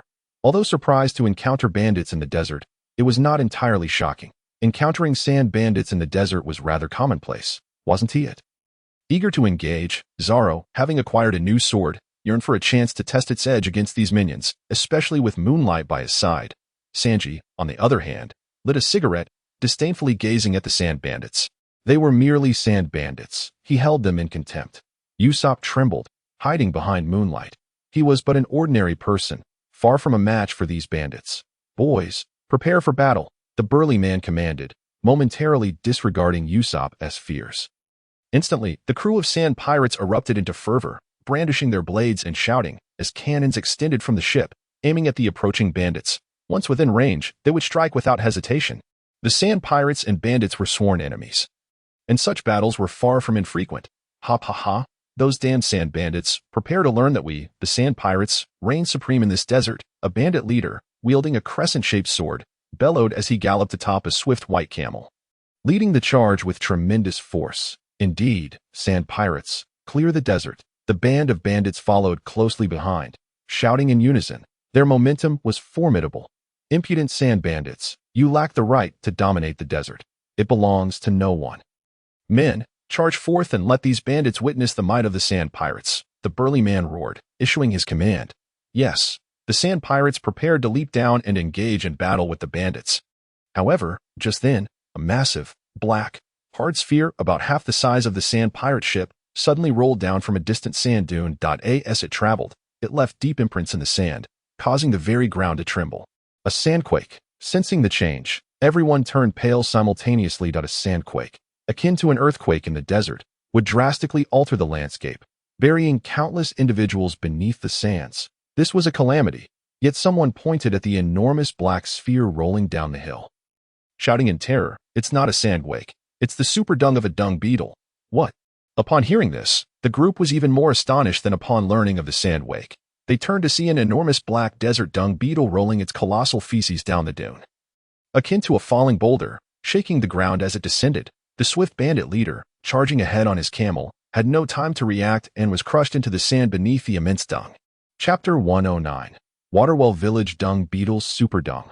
This is utterly enormous. Nami and the others stared at the gigantic black sphere rolling down the dune, dumbfounded and incredulous. They were familiar with dung beetles, but encountering one of such size, rolling such vast feces, was unprecedented. Indeed, the world is vast and filled with wonders. Such a phenomenon could only exist in the Grand Line. Zoro felt a surge of excitement. The Grand Line was a realm far beyond the East Blue.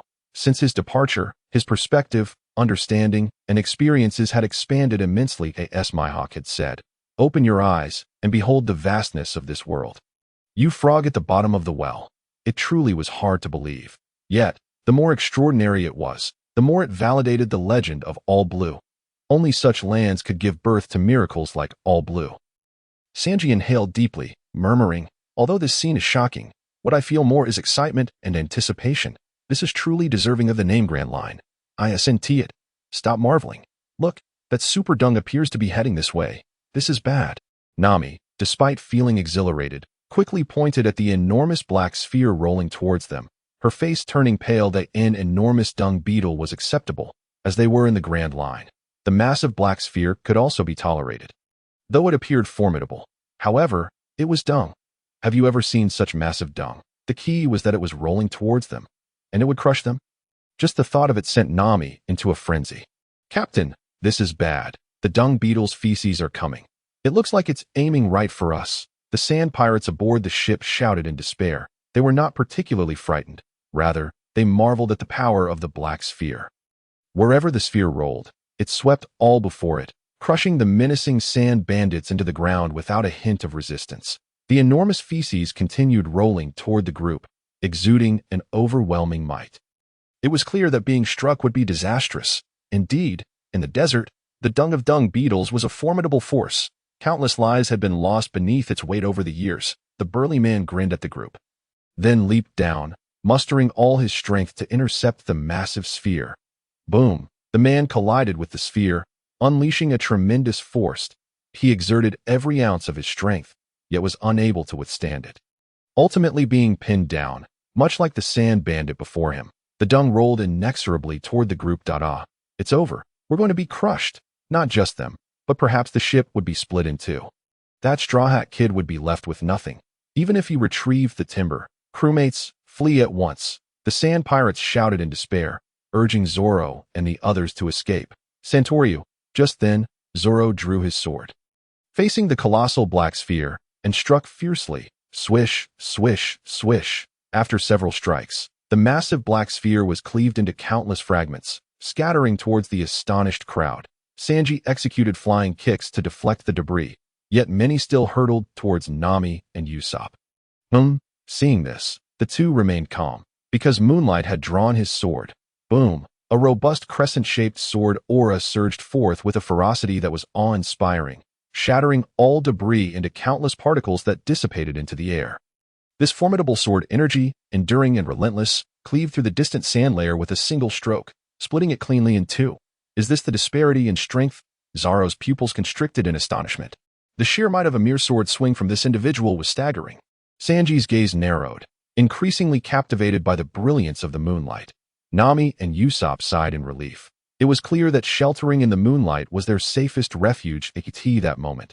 The sand bandits stood dumbfounded, their eyes wide with shock as they witnessed the incredible display. These warriors had effortlessly shattered the dung of the dung beetle. How impressive, especially the moonlight, which had severed the very sands. My sincerest apologies for the trouble. Esteemed guests, the large man, who had been pressed into the sand, said apologetically. With the help of others, he was finally extricated from the ground.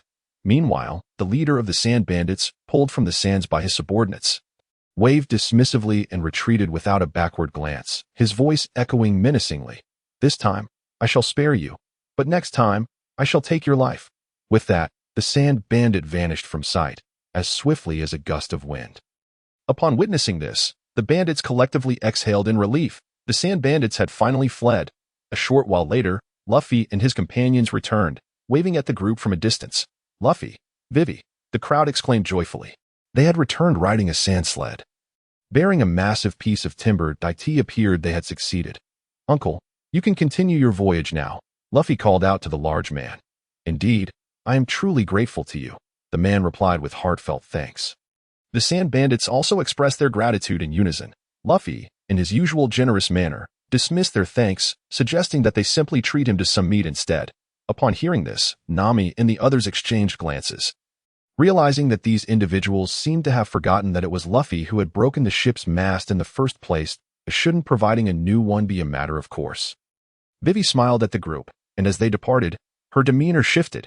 She appeared lighter and far more radiant, as if a burden had been lifted from her heart. All right, let us set sail. After repairing the ship's mast, the group prepared to embark. The large man did not hinder them. Instead, he pointed them toward the path and gifted them a sand sled for their journey. The group expressed their gratitude as they made their way to Waterwell Village. Their provisions and water had been pilfered by a giant bird, and they were in dire need of resupply. Otherwise, reaching Yuba would be impossible. Along the way, Luffy remained